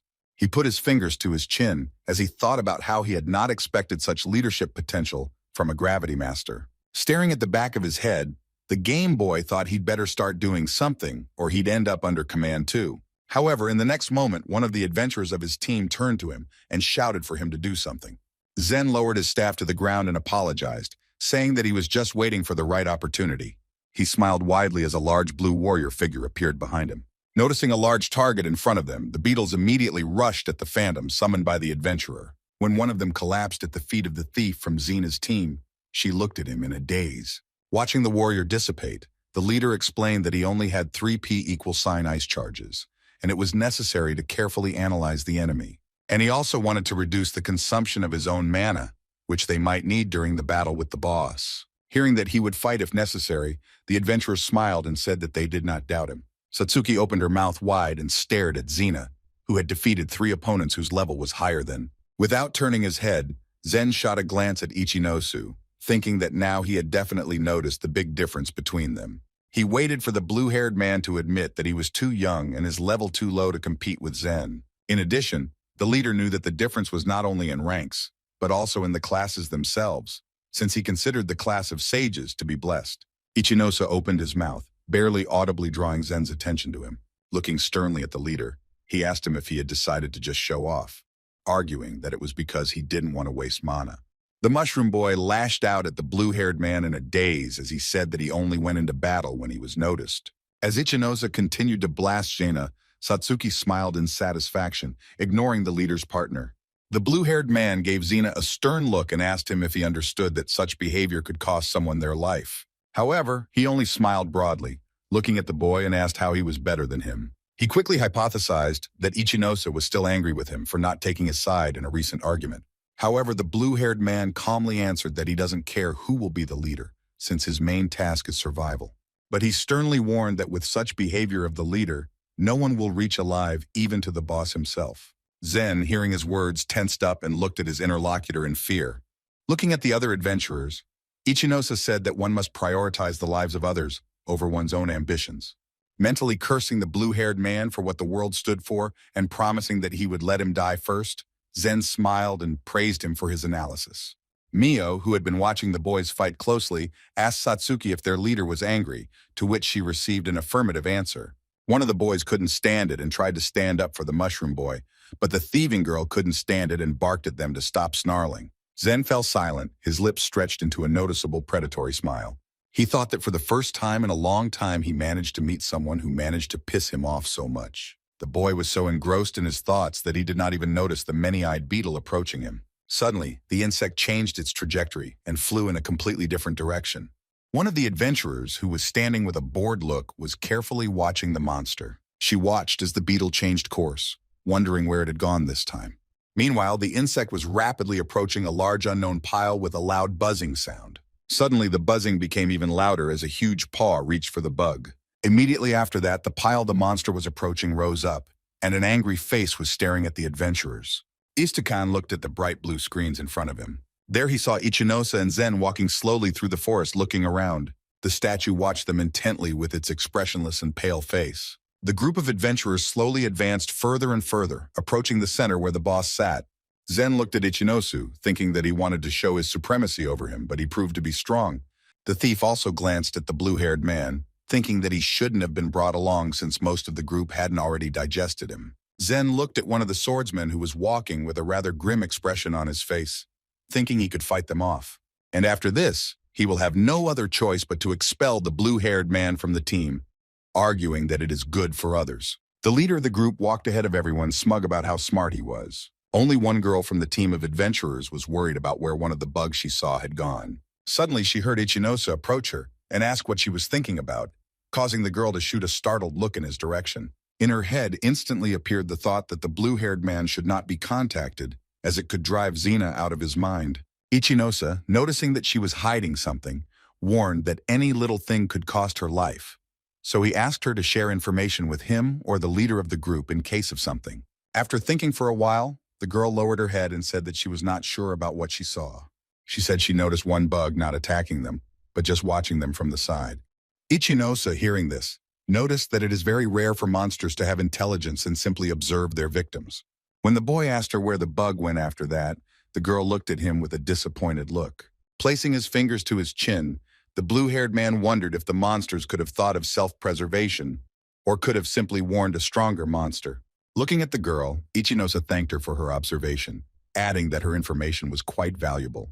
At this time, Zen walked up to one of the swordsmen, smiling widely and intending to put his plan into action, but he was interrupted by the blue-haired man. He glanced at the Gravity Master when he informed that the local monsters had high intelligence and could warn the boss. However, to all his words, the Mushroom Boy only asked if he was making up various nonsense to turn back. In response to this, the blue-haired man turned his attention to the girl, who noticed the strange behavior of one of the beetles. And while she was thinking about what she should do now, Iosa added that since he was the leader, it was necessary to calculate all the risks. Zen kept a wide smile on his face, but inwardly he asked the girl why she told the Gravity Master instead of him. Seeing his look, which was quite difficult to understand, the girl covered her face with her hands and closed her eyes. However, despite his dislike for the blue-haired man, the leader understood that this could no longer be ignored, and if he listened to Iosa, they would have to retreat. However, he very quickly put his thoughts in order, convincing them to take control and adding that games are always associated with danger. Iosa calmly continued and said that he perfectly understood his desire to finish off the boss, but he did not want to tempt fate. However, Zen told him to stop portraying him as selfish and also to stop making his suggestions. Spreading his lips wide in a smile, Zen added that he called him with them just like that, and he just walks around and complains. Iosa silently listened to the accusations that he was pretending to have good intentions to seize the initiative, and everyone was only listening to him. Meanwhile, Cinevolsoy kept his interlocutor's eyes attentive, without answering anything at the same time. At the same time, Zen was completely unconcerned whether he was right or wrong in his accusations, as it no longer mattered. He understood very well, looking at the other adventurers, that they simply would not support Iosa. Finally, the blue-haired man said that he could blame him all he wanted, but asked if he would really take the risk to save his pride. In response to these words, Zen clucked his tongue loudly, adding that he was really starting to annoy him.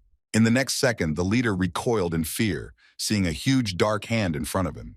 Raising her staff, Satsuki shouted to her partner that monsters were already approaching them. A creature that looked like a water lily was approaching them, waving its blue tongue. The creature was called a butcher, and it was level 64. Even without looking at the attacking monster, the Mushroom Boy smacked his tongue again in annoyance at having their argument interrupted. In the next moment, a shocked Zen saw Mio in front of him, who was fiercely repelling the butcher's attack on him. Squinting, the girl quietly said that there were quite a few of them, and besides, she noticed that they were excellent at hiding their presence. Clenching his teeth, Zen thought that they had been surrounded all this time, so it was obvious that the creatures had been sent by someone. Looking at the blue-tongued monsters, he thought that if someone was really watching them, then his game was over. His gaze turned to the swordsman he wanted to turn against Iosa, and Zen thought he would once again win everyone over to his side. However, the boy understood very well that in order for his plan to work, it was necessary to deal with the monsters very quickly. Zen figured this would be their last battle for authority, so he pointed his finger at where the monsters might still be. He ordered the other adventurers to separate and examine the surrounding bushes, while the Jews in the center were to be on the alert. Iosa, carefully looking around, understood that this time he would have to obey. And although he could see that some of the group members were scared, the boy was aware that Xena had excellent combat experience that could help in the battle. Gathering energy around him, the blue-haired man rushed forward, holding his blade out in front of him. In the next moment, he swung his weapon, cutting the enemy with it. However, in a moment the boy noticed that a new monster was rushing at him with a wild roar, swinging a stick. Suddenly, Satsuki's voice was heard from behind, and she launched a blue-black haze of curse at the creature. The monster froze, staring at the magical mist and not knowing how to react to it. The girl who noticed the strange behavior of the beetle told the blue-haired girl loudly that there was really someone in the bushes. During the battle, Zen noticed that the monsters were quite strong and had high strength and defense. However, he perfectly understood that if he summoned his warrior already, then he simply would not have enough mana for the battle with the boss. While he was thinking about who should be released to the front line now, Satsuki was carefully watching what he was doing. She could clearly see that he was trying to stay at a safe distance from the battlefield and the monsters. Zen did not even notice the careful look of the shaman, lost in thoughts that he would use magic in an exceptional case. It suddenly occurred to him that if someone from the Gravity Masters team got injured, it would be pretty bad to kick them out without treatment. Immediately, there was a plan to specially direct the monsters in their direction so that Iosa would then beg him for help. Caught up in his devious plans, Zen completely failed to see that a human figure was following him from behind the trees. The statue in the yellow hood slowly approached him, keeping its empty white eyes on the leader. In a moment, having come almost close to him, the creature stopped and raised its paw to strike. Hearing a noise behind him, Zen froze, staring in front of him in fear. Frowning, he turned his head sharply to assess his opponent. In a second, he was already dodging the blow of a clawed paw aimed directly at him. Looking at the huge statue, he now understood who had been controlling all the monsters all this time. Jumping up, Zen directed the instant fire skill at the monster. The leader noticed that the boss decided to attack him, while his subordinates distracted the other adventurers. The boss thought to himself that he was very clever, but warned the boy not to be too happy, as he was just trying to scare him. Extending his hands to the opponent, the monster advised him to use a powerful spell. Extending his hand and concentrating, Zen shouted one of his spells. Immediately after that, a large blue dome of protection formed around him, shielding him from the clawed paws. The adventurer smiled, thinking that this was an absolute defense that only a sage could use. He fully understood that for the rest of the adventurers present here, the battle with the normal monsters and the boss was quite difficult. And fighting with the boss of the avant-garde was such an idea in his opinion. That was why he went to high-ranking rifts, so now with a big smile, he invited the idol to have fun together. Suddenly Zen noticed that a magical mist appeared in the monster's hands, which turned into an object. In the hands of the monster was a decanter with poisonous mead, a means that nullified all magical effects. In the next moment, the sage felt a terrible blow hit the dome with which he was protecting himself. In the next moment, the boy noticed with horror that his defenses were just starting to trickle down. He could do nothing but stare at the large blue blobs that his shield had turned into. Looking at his opponent, Zen could not understand who exactly was standing in front of him. In the next moment, bending over in pain and covering the wound on his stomach with his hand, the boy thought that he had never met such an opponent before. Until this moment, any fault was just a game for him, from which he found a way out in any case. As he tried to retreat, Zen thought that he always had backup routes of retreat, but now he didn't know what to do. The boy fell to the ground, continuing to crawl on and glancing at the approaching statue. It was at this moment that Iosa's words about whether he understood that his behavior could cost someone's life came to mind. In one moment, the sage froze when it dawned on him that he could die right here. In the next second, someone grabbed him by the arm and pulled him with force. His opponent, meanwhile, was trying to pull his arm out of the shadow labbits that Satsuki had sent at him. Zen turned his head and looked dumbfounded at Iosa, who was watching the statue intently. Turning his head back, the leader, with a mixture of surprise and joy, noticed the focused shaman behind him. While the boy drilled the back of the head of the Gravity Master with his gaze, he reminded of his warning without turning his head. Frowning, the blue-haired man sternly said that his main task was to save everyone present.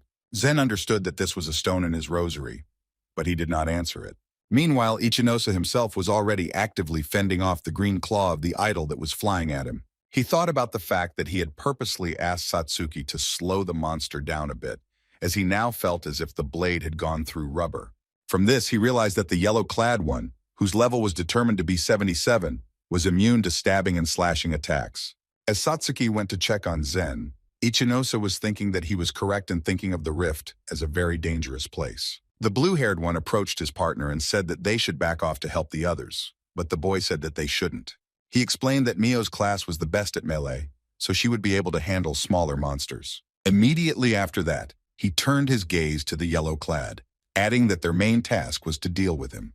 The blue-haired man thought as he looked at the leader that since the statue had a weakness to barb attacks, He must have a weakness to magic. Satsuki frowned as Ichinose told her to transfer some of her mana to Zen. Looking at the trail of the Master of Gravity, the Mushroom Boy heard his words that together they would be able to defeat the opponent. Hearing the harsh voice of the shaman next to him, who warned him not to repeat it, Zen turned his head in her direction. Casting a devastating look at the leader, the girl said that if he tried to escape, she would have no mercy, and she would drag him into battle by force. However, the sage just snorted loudly, assuring her that she could not worry about it. Ichinose wasted no time rushing towards the yellow-clad one, slapping his hands and knocking over the decanter of mead.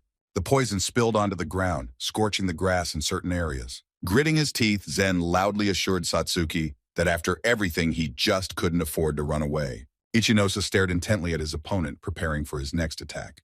They stood facing each other, but neither of the rivals advanced. Eventually, a fierce battle ensued between the two, forcing both to fend off counterattacks. Ichinose jumped up, dodging his opponent's attack as he stomped on the ground with his paw. Seeing how skilled his enemy was, the yellow-clad one stretched his lips in a noticeable smile. Flying up, the statue stretched out its hand, planning to catch the adventurer with whom the battle was ongoing. However, Ichinose quickly found his bearings and successfully jumped, at one point using his paw as a foothold. Immediately after that, he rushed down, planning to hit the statue right in the face. Having flown almost close to the opponent, the adventurer waved his blade in front of his face. The blow was so strong that the creature threw its head back, almost touching its back. However, almost immediately, the dressed in yellow straightened his neck, turning his head slightly to the sides. His stony, colorless face showed no emotion, but the air was filled with tension from his rage. The blue-haired man, keeping a close eye on his opponent, noticed that even his head was protected from the stinging damage. Suddenly, he heard Zena's voice behind him, carefully watching his every move. Leaning on one arm while Satsuki shared her mana with him, the boy noticed that even Ichinose couldn't do anything to such a strong enemy. He understood very well that Ichinose was able to quickly and soberly assess the situation. His speed and reaction were also impressive and worthy of praise, but what was most impressive was his icy composure. Zen threw that if someone really didn't know him and saw him in battle, they could just mistake him for a madman. Listening to his speech, Satsuki could not understand why the Mushroom Boy behaved worse than a bloated peacock. Suddenly, his arrogant voice reached her, impudently ordering her not to be distracted from her work. The boy carefully drilled the idol with his gaze, saying that they could not let him out of their sight. Hearing that in the event of an attack, she should hit the monster with the strongest spell, but so that Zen himself would deliver the final blow, the girl frowned. Now she was just certain that he was a flower, although before she thought he was just a fool. The leader himself thought that the idol changed tactics depending on the opponent, which was the first time in his work. Looking at Ichinose, Zen couldn't figure out what kind of battle resource the yellow-clad one himself was using. The leader of the group stretched his lips in a wide, noticeable smile, mentally acknowledging the truth of the blue-haired man's words. Looking at the statue's new attack, the boy thought that the further they went into the rift, the more dangerous opponents they would have. Dodging another paw strike, Ichinose jumped up high, drawing his bladed hand back. Meanwhile, a decanter containing poisonous mead appeared again near the yellow-clad one. The blue-haired man tensed, realizing that his opponent was going to use poison again. His eyes stared unblinkingly at the elegant vessel that held one of the idol's advantages. He thought that using the tactic of driving the opponent into a corner where he would not be able to block a shot was a pretty workable scheme. Meanwhile, the one dressed in yellow raised his hand with the poisonous decanter above his head. Suddenly, he put his other hand out with his palm in front of him and blew on it using the storm skill. Zen kept his eyes on his opponents, carefully following their every move and understanding how difficult the fight was for Ichinose. Istukan, meanwhile, turned his head in different directions, trying to find his opponent, who had disappeared from sight. Suddenly, the blue-haired man's voice reached his stone ears. He lifted his head to see the adventurer standing upside down on the branch of one of the trees. Seeing that his opponent had noticed him, Ichinose charged down using the meteor fall skill. However, even from such a powerful attack, the yellow-clad one remained standing intact. As Ichinose watched him, he thought that it was only to be expected that the statue remained alive. Zen, meanwhile, admired how the blue-haired man deftly avoided the deadly poison. As much as the sage didn't want to admit it, he did admit that Ichinose possessed a special talent and could well compete with him. Meanwhile, the yellow-clothed one folded his arms into a lock above his head, using a new skill. Looking at this, the blue-haired man noticed out loud that the monster had a sense of pride and excitement. Near the statue, 2 decanters with poisonous mead immediately appeared from the dark haze. Deftly dodging them, the adventurer swung his blade, smashing them. However, One of the vessels was quickly approaching where Satsuki and Zen were sitting, with whom she was sharing mana. Quickly orienting herself, the blue-haired woman stretched out her hand, held out her staff in front of her, and launched a ball of darkness into the decanter. When she asked if he couldn't move yet, the mushroom boy replied that she should just keep pouring mana into him. She frowned as the boy added that they should not move or move too much as it might help the monster spot them. To the girl's words that she gave him enough mana for the fight, Zen replied that he would need to use his most powerful spell. The leader explained that now the enemy is in confusion and they have a chance to win, but if they don't have enough mana, the spell won't work. Istokan continued to hold his hands above his head, using the same skill. Iosa deftly dodged the wind slash, keeping his blade ready for another strike. In a moment, he jumped up sharply, almost close to the opponent's face, knocking the vessel with poison back at him. The poisonous mead pouring out of the broken decanter got into the giant's eyes. Hearing a loud cry from his opponent, Iosa stretched his lips in a wide smile, anticipating victory. The creature clutched at its eyes, wildly crying out in pain and completely losing its vigilance. Noticing this and realizing that this was their chance to win, Zen raised his staff. Immediately after, he summoned his warrior, planning to use his ice projectiles. Immediately afterwards, the yellow-clad one was trapped by a wall of ice that had grown around him. However, after watching his movements closely, Satsuki noticed that he was trying to escape. Unwilling to let go of such a dangerous opponent, Zen commanded his warrior to use the trident. He wasted no time in fulfilling the Lord's command, piercing the statue with ice spikes. To Satsuki's joyous exclamation that they had won thanks to Ichinose, the sage noticed that they had won thanks to his magic. He was well aware that no matter how strong the Titan's body was, his knight's ice spikes were much stronger. Throwing his head back, the yellow-clad one let out a loud groan of pain, anticipating defeat.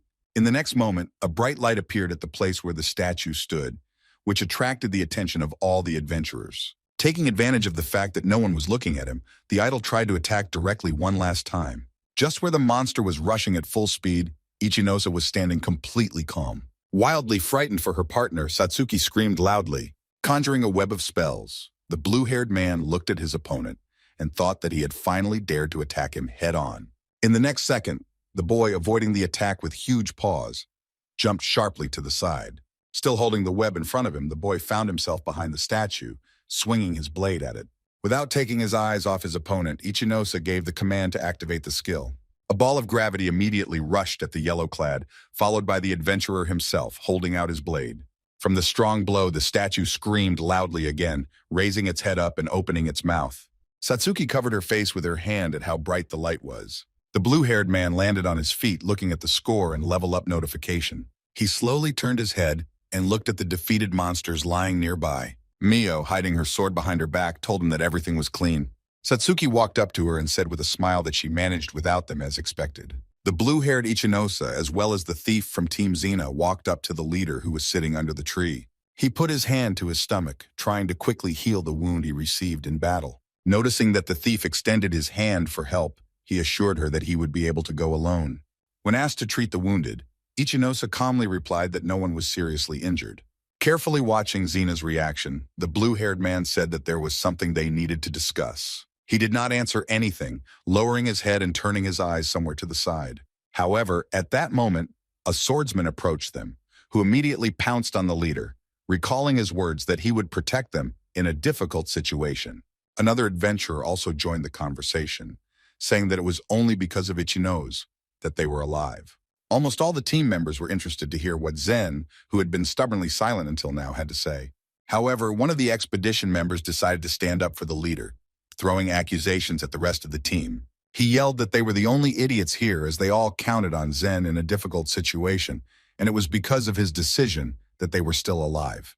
The thief also did not stand aside, pointing out that he helped defeat the idol, so if something does not suit them, they can go to all four sides. Ichinose looked sadly at the quarrel, thinking that this was not what he was after, but he guessed that a split would come.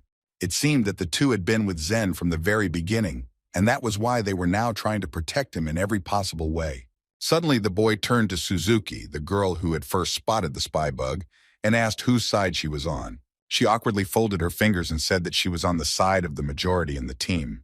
The boy immediately grabbed her by the shoulders and began to shake her, asking if she had an opinion. The thief folded her hands on her chest and said that when she got into the breach, she was seriously injured. She also said that it was Zen who came to her and saved her when she was scared that she wouldn't be able to get out. The girl tightly clenched her teeth, and a large drop of sweat rolled down her face. However, no sooner had she said that she would always be on the sage's side than he timidly entered the conversation, acknowledging the correctness of Ichinosa's words. After that, a blue-haired man entered the conversation who decided to embarrass the leader, and the boys no longer paid attention to the dazed thief.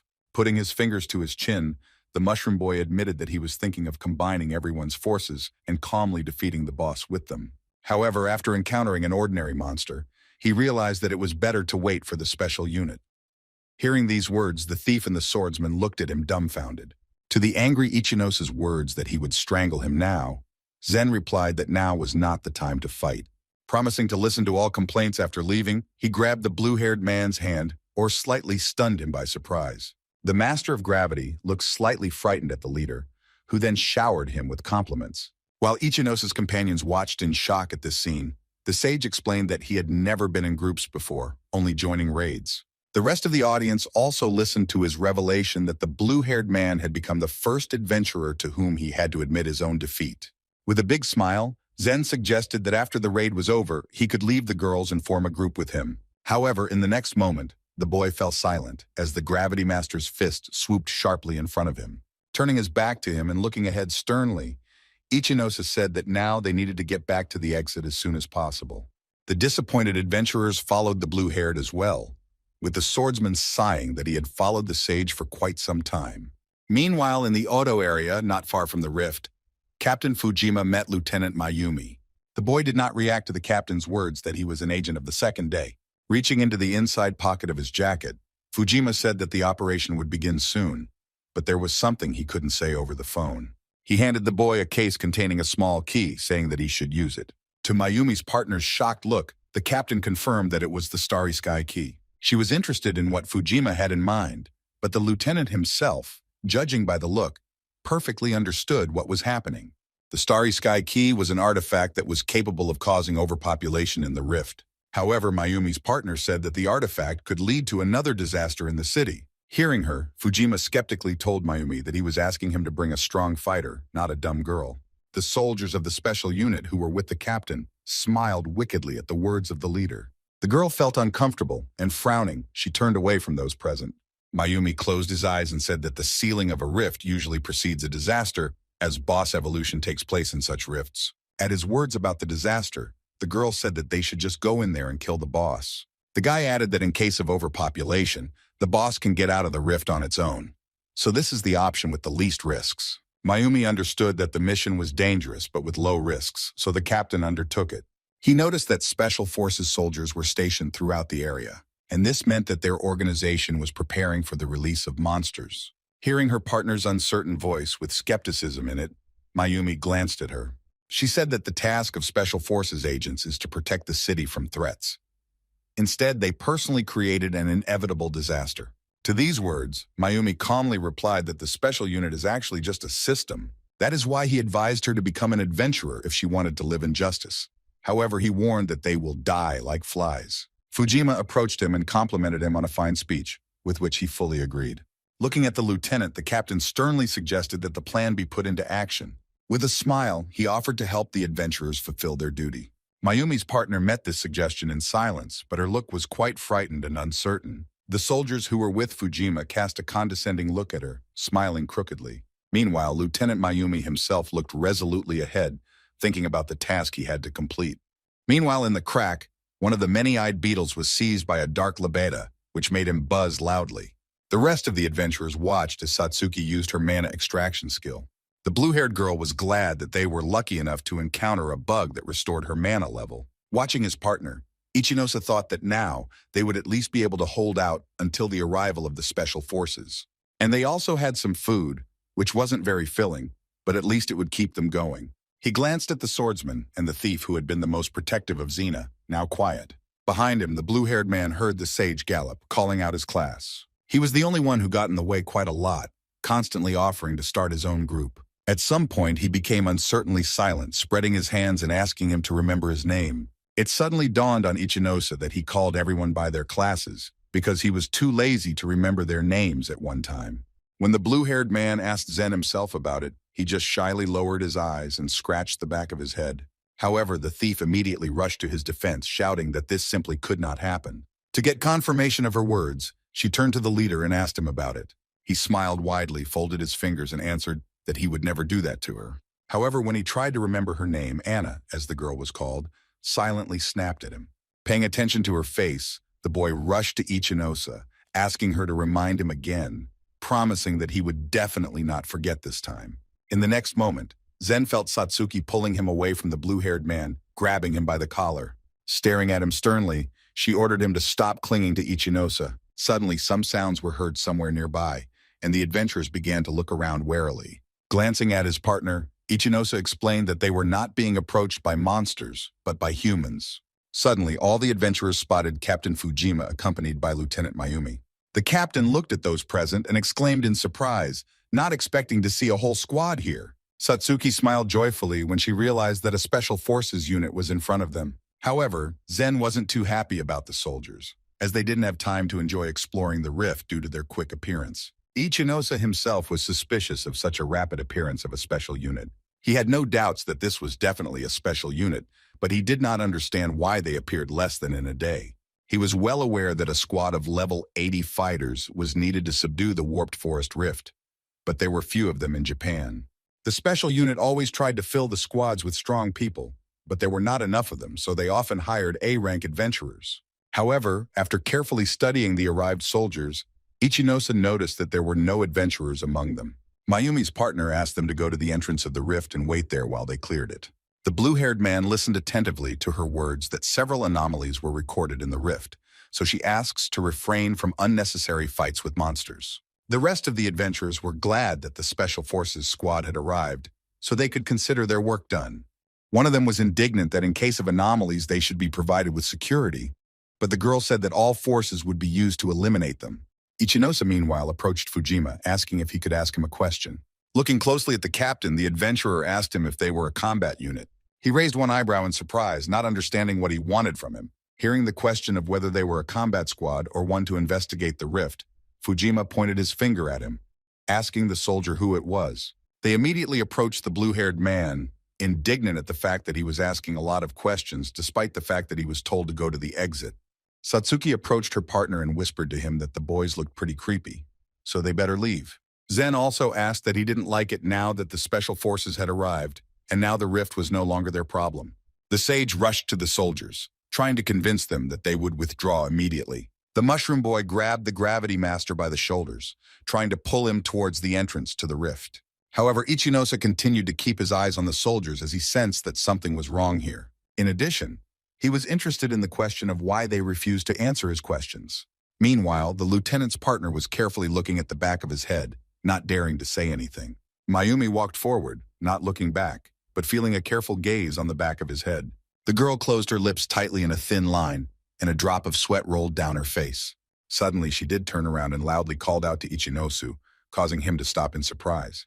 He turned his head, looking carefully at the lieutenant's partner, who told them to be careful. The girl reminded him that the rift was unstable, so she warned him that anything could happen. Finally, she told them to run away as soon as the passage opened. Satsuki noticed that the girl was pretty good, unlike the soldiers who looked creepy. The blue-haired man himself was now convinced that something was wrong here, as he understood that the rift had not been studied much. Heading for the exit, the boy thought that he was quite unstable, and therefore the anomalies had to be dealt with as soon as possible. He perfectly understood that the risk of failure was quite high, and the information was quite important, but he saw that elite fighters had been sent. In addition, the soldiers did not provide them with protection, and there was not a single A-rank adventurer in the squad. They immediately remembered the words of Mayumi's partner, who had advised them to flee as soon as the portal opened. The blue-haired man understood that as soon as the passage opened, they would be able to leave the rift in peace, so it was not logical to warn about it. The only explanation for this was that it would be dangerous once it opened in the rift. Mio asked her alarmed partner what was wrong. The boy suddenly turned sharply to Captain Fujima, remembering the Starry Sky key. He looked at him with a frightened look, not believing what he heard. Zen jumped up to the blue-haired man, glad that he also understood the plan of the Special Forces squad. Looking at the soldiers and their captain, Iosa thought that they wanted to use the artifact to artificially create a disaster.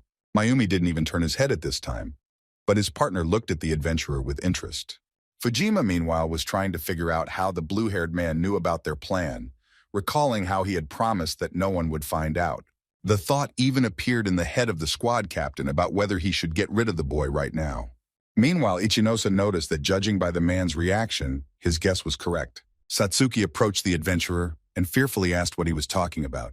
The blue-haired man remembered very well that the Starry Sky Key was an artifact that was needed to remove the seal in the rift. He knew that during sealing, the magical concentration in the middle of the rift increased, which could lead to both overpopulation and evolution. Turning to Fujima, the adventurer said that with the help of the artifact, they wanted to cause overpopulation and know the sealing. The blue-haired woman slowly covered her mouth with her hand, thinking about how a special unit could deliberately create a disaster. Fujima, meanwhile, was angrily glaring at the boy, trying to understand how he had learned his plan. He understood that although the artifact had been found by adventurers, it was top secret and could not be leaked. The man knew that the special unit carefully followed the information, so an ordinary adventurer simply could not find out about it. Looking at Ichinosu, the captain understood that if he continued to deny everything, he would put more pressure on him. Another adventurer intervened in the conversation, calling the special creation of a disaster and the release of monsters from the rift crazy. One of the swordsmen pointed out that there were high-level monsters in this rift, asking if the captain understood what would happen when they were released. Finally, Fujima couldn't stand it anymore and growled at them to calm down, outraged at the baseless accusation. However, Ichinosa, glaring at him, replied that he did not consider them particularly unreasonable. After all, he noticed that as soon as he uttered the name of the artifact, the entire squad of special forces turned in his direction. The captain immediately lowered his head in thought, but his soldiers only clenched their teeth tightly. Looking at the adventurers, they realized that they had just been caught, and now they too were under suspicion.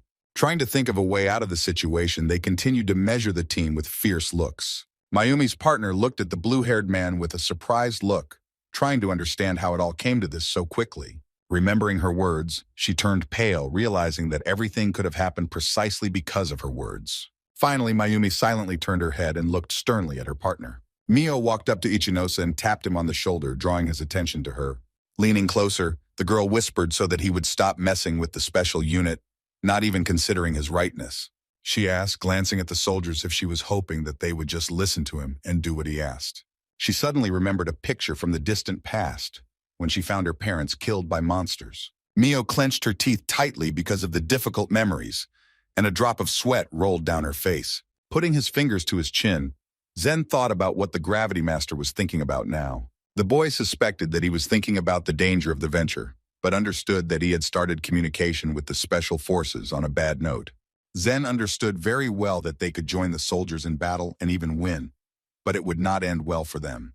Looking at the blue-haired man, the sage thought that they still couldn't defeat the boss, so he couldn't understand why he started this conversation.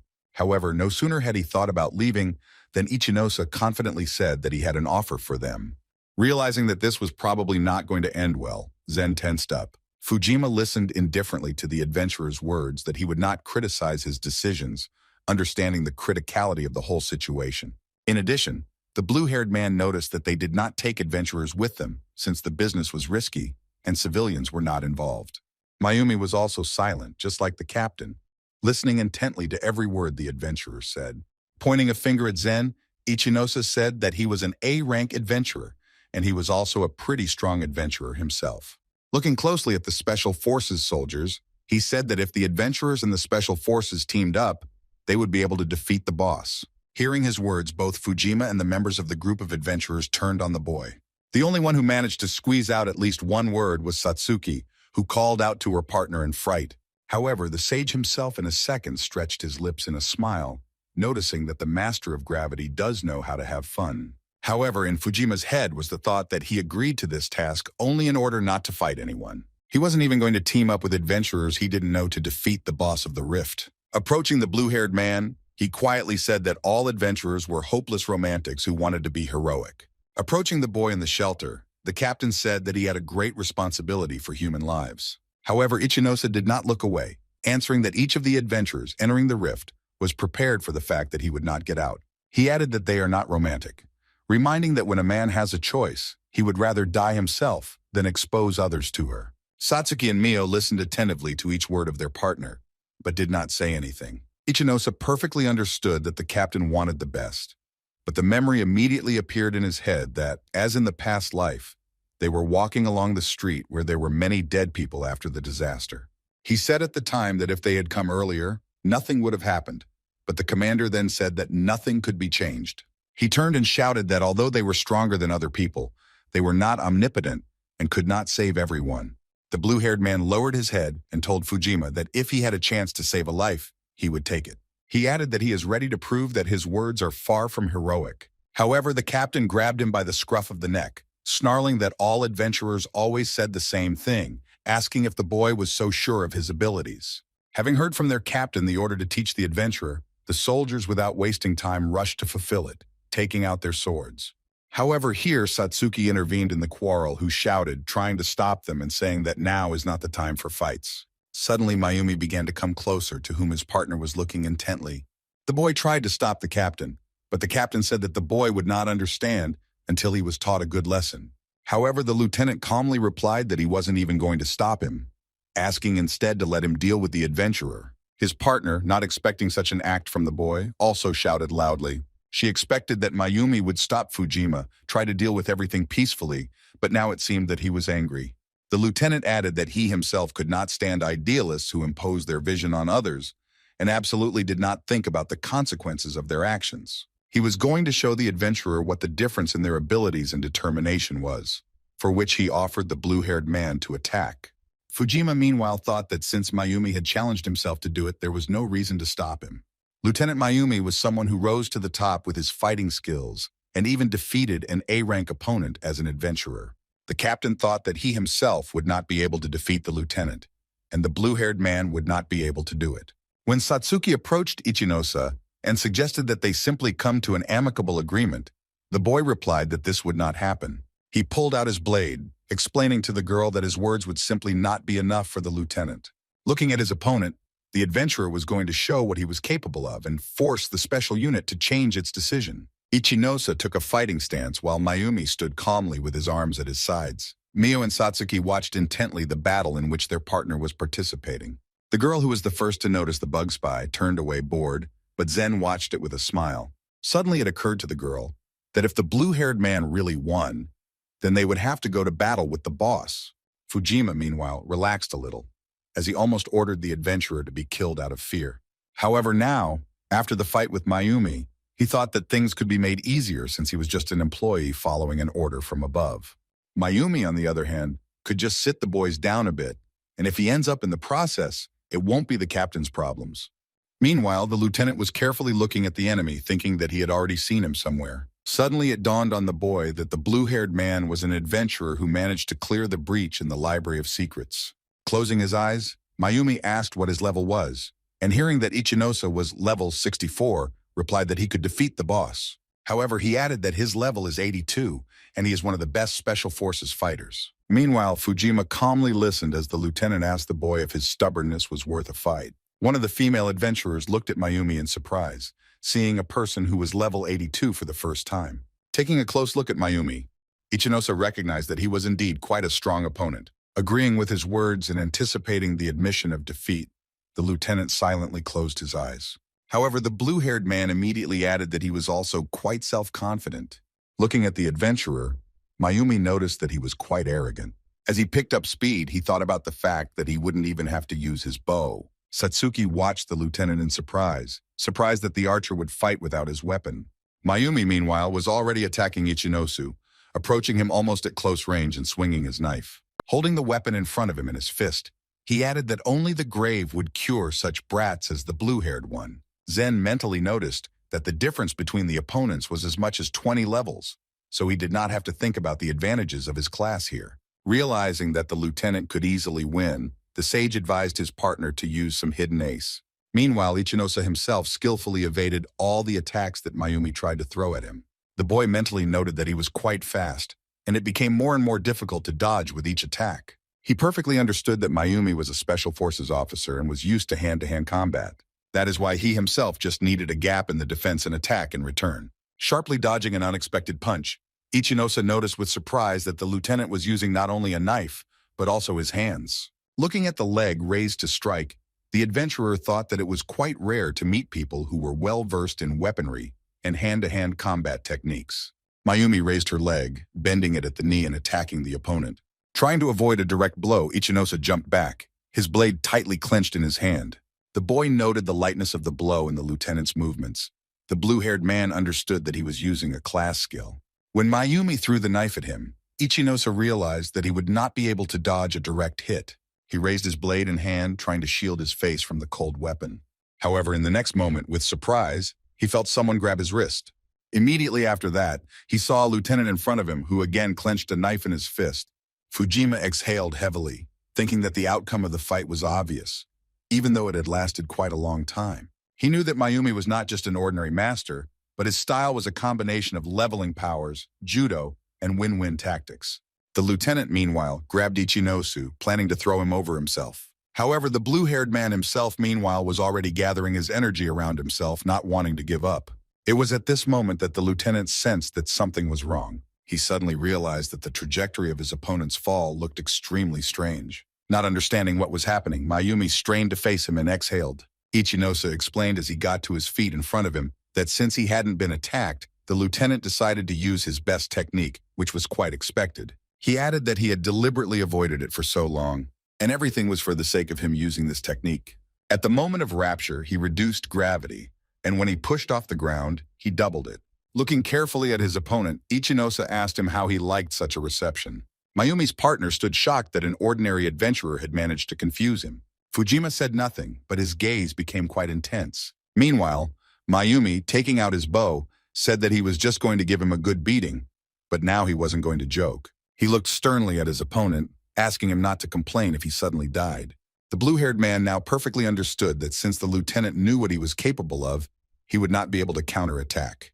Drawing his blade, the adventurer added that he had hoped to save some mana, but now he realizes that this time it wasn't meant to be. Mayumi only stretched his lips in a noticeable smile at this, noticing that he was starting to annoy him. Immediately after that, he lunged at his opponent, swinging his knife and trying to hook him. He said that there was no way he would lose to an adventurer who had no power or awareness, only dull ideals. At this, Ichinosa snapped at him, noting with surprise that the special forces very often count on idealistic heroes. Hearing these words, Mayumi lashed out at him fiercely, not expecting such a brazen response. He lunged at him, yelling for him to shut up, but Ichinosa quickly jumped up onto the branch of one of the trees.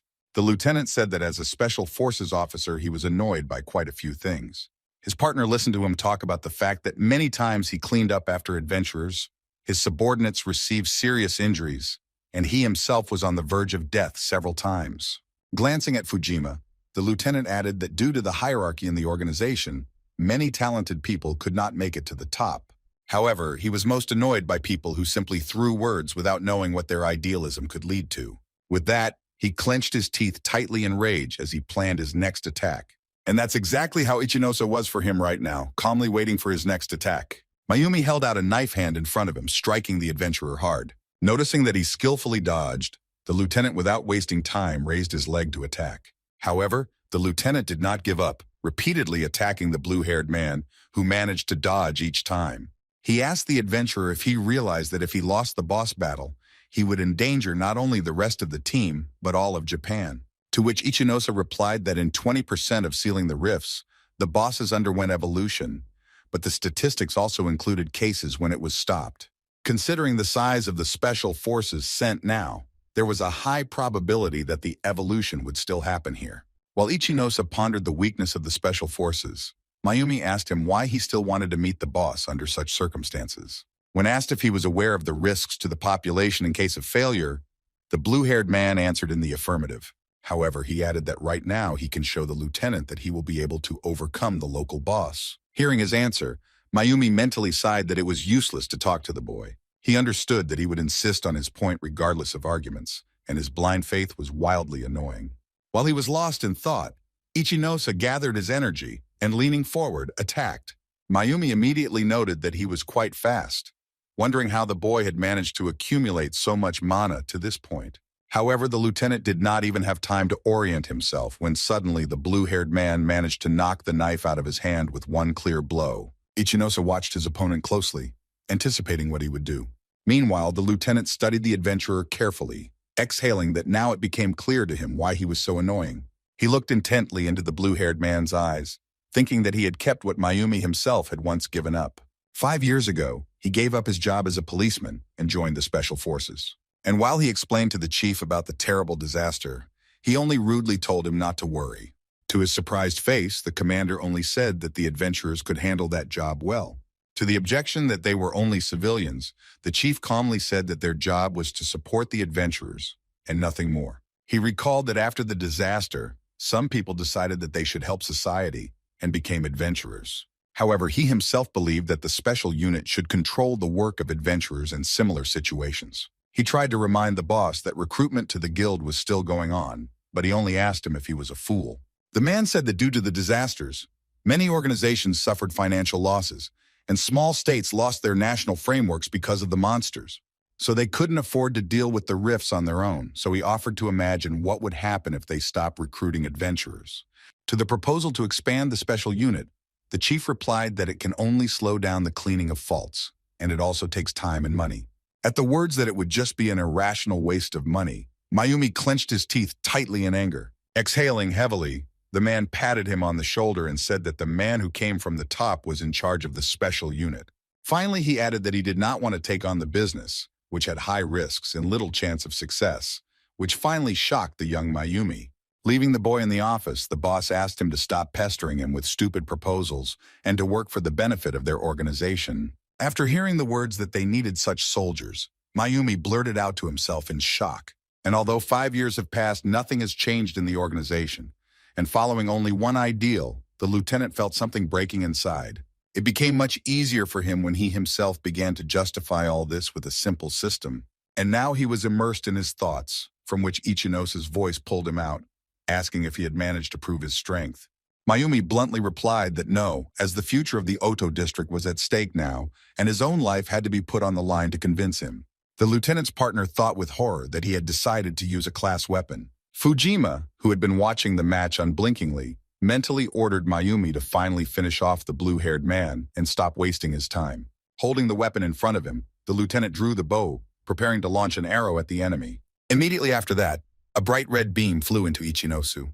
The adventurer, evading the attacks, understood that the attacks hit the area around him, and each shot was of a high level.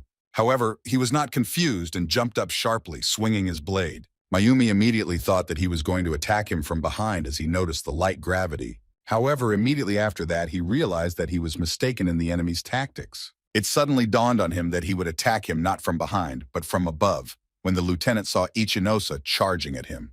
Unwilling to give up, Mayumi raised her bow and aimed it at the adventurer once again. He looked at him unblinkingly, moving his hand with the blade to the side for a blow.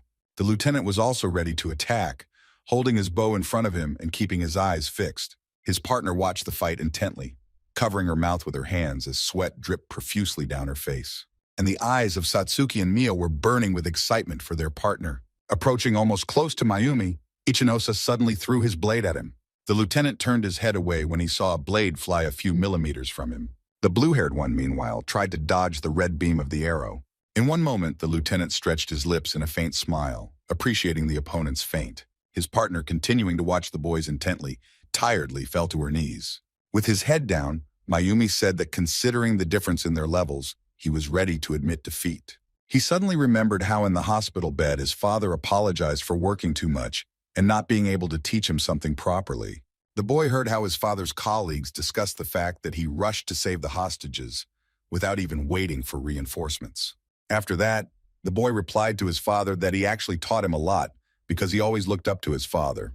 Now he understood that what annoyed him the most was that he had come to terms with reality and was no longer able to stick to his own principles. Looking up at his opponent, Mayumi suddenly wondered what his name was. After repeating his name, the lieutenant added that he agreed to act on his plan. Satsuki smiled, still in disbelief that Ichinosu had been recognized by a senior officer who, by teaming up with him, would be able to defeat the boss.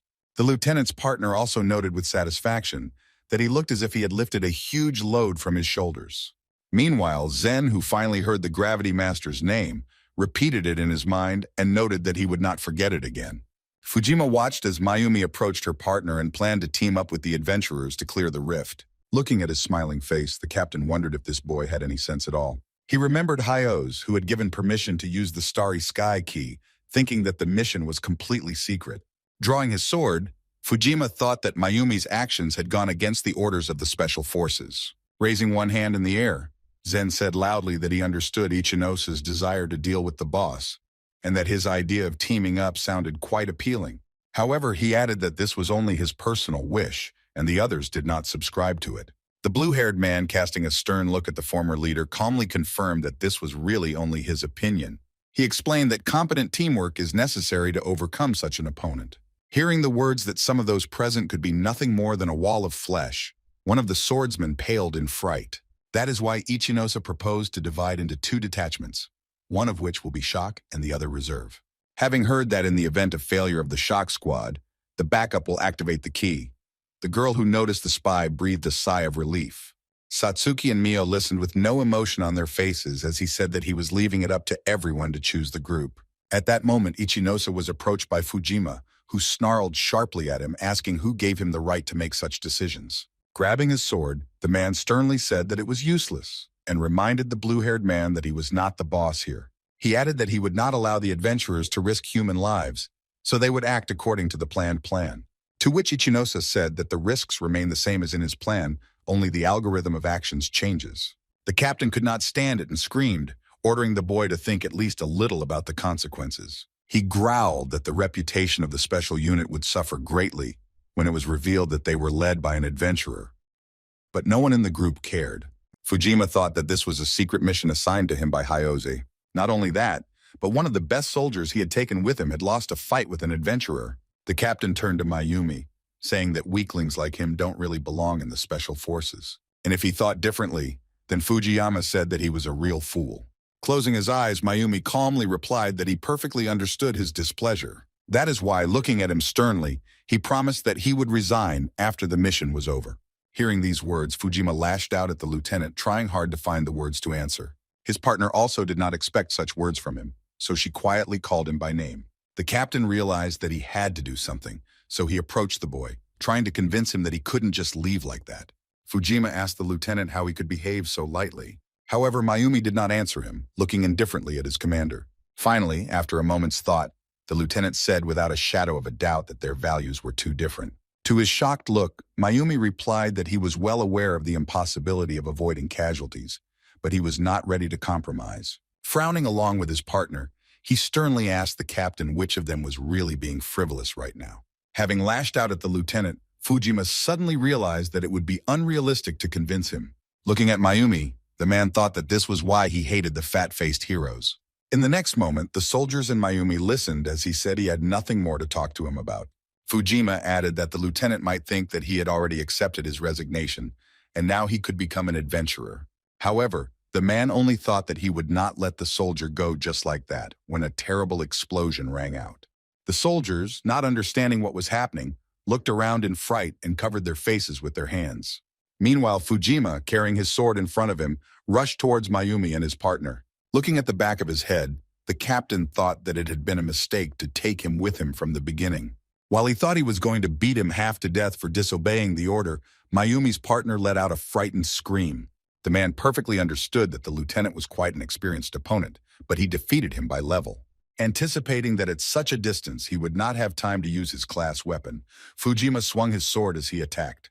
However, Mayumi managed to dodge at the last moment by using the hunter's step skill. Looking at how the lieutenant grabbed the bow, the captain thought that he would not let him escape, constantly closing the distance. He used the gladiator's class skill Tiger's Step, which increased the speed and power of the attack. Due to Fujima's skill, he was able to fight Mayumi on an equal footing, so he swung his sword again after getting almost close.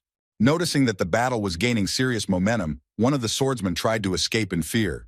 The lieutenant, meanwhile, thought that knocking the weapon out of his hands and knocking his opponent to the ground was the easiest technique. In the next moment, he was already standing in front of Fujima unarmed while his bow flew off into the distance. The captain stretched his lips in a wide smile, saying that now he was completely helpless.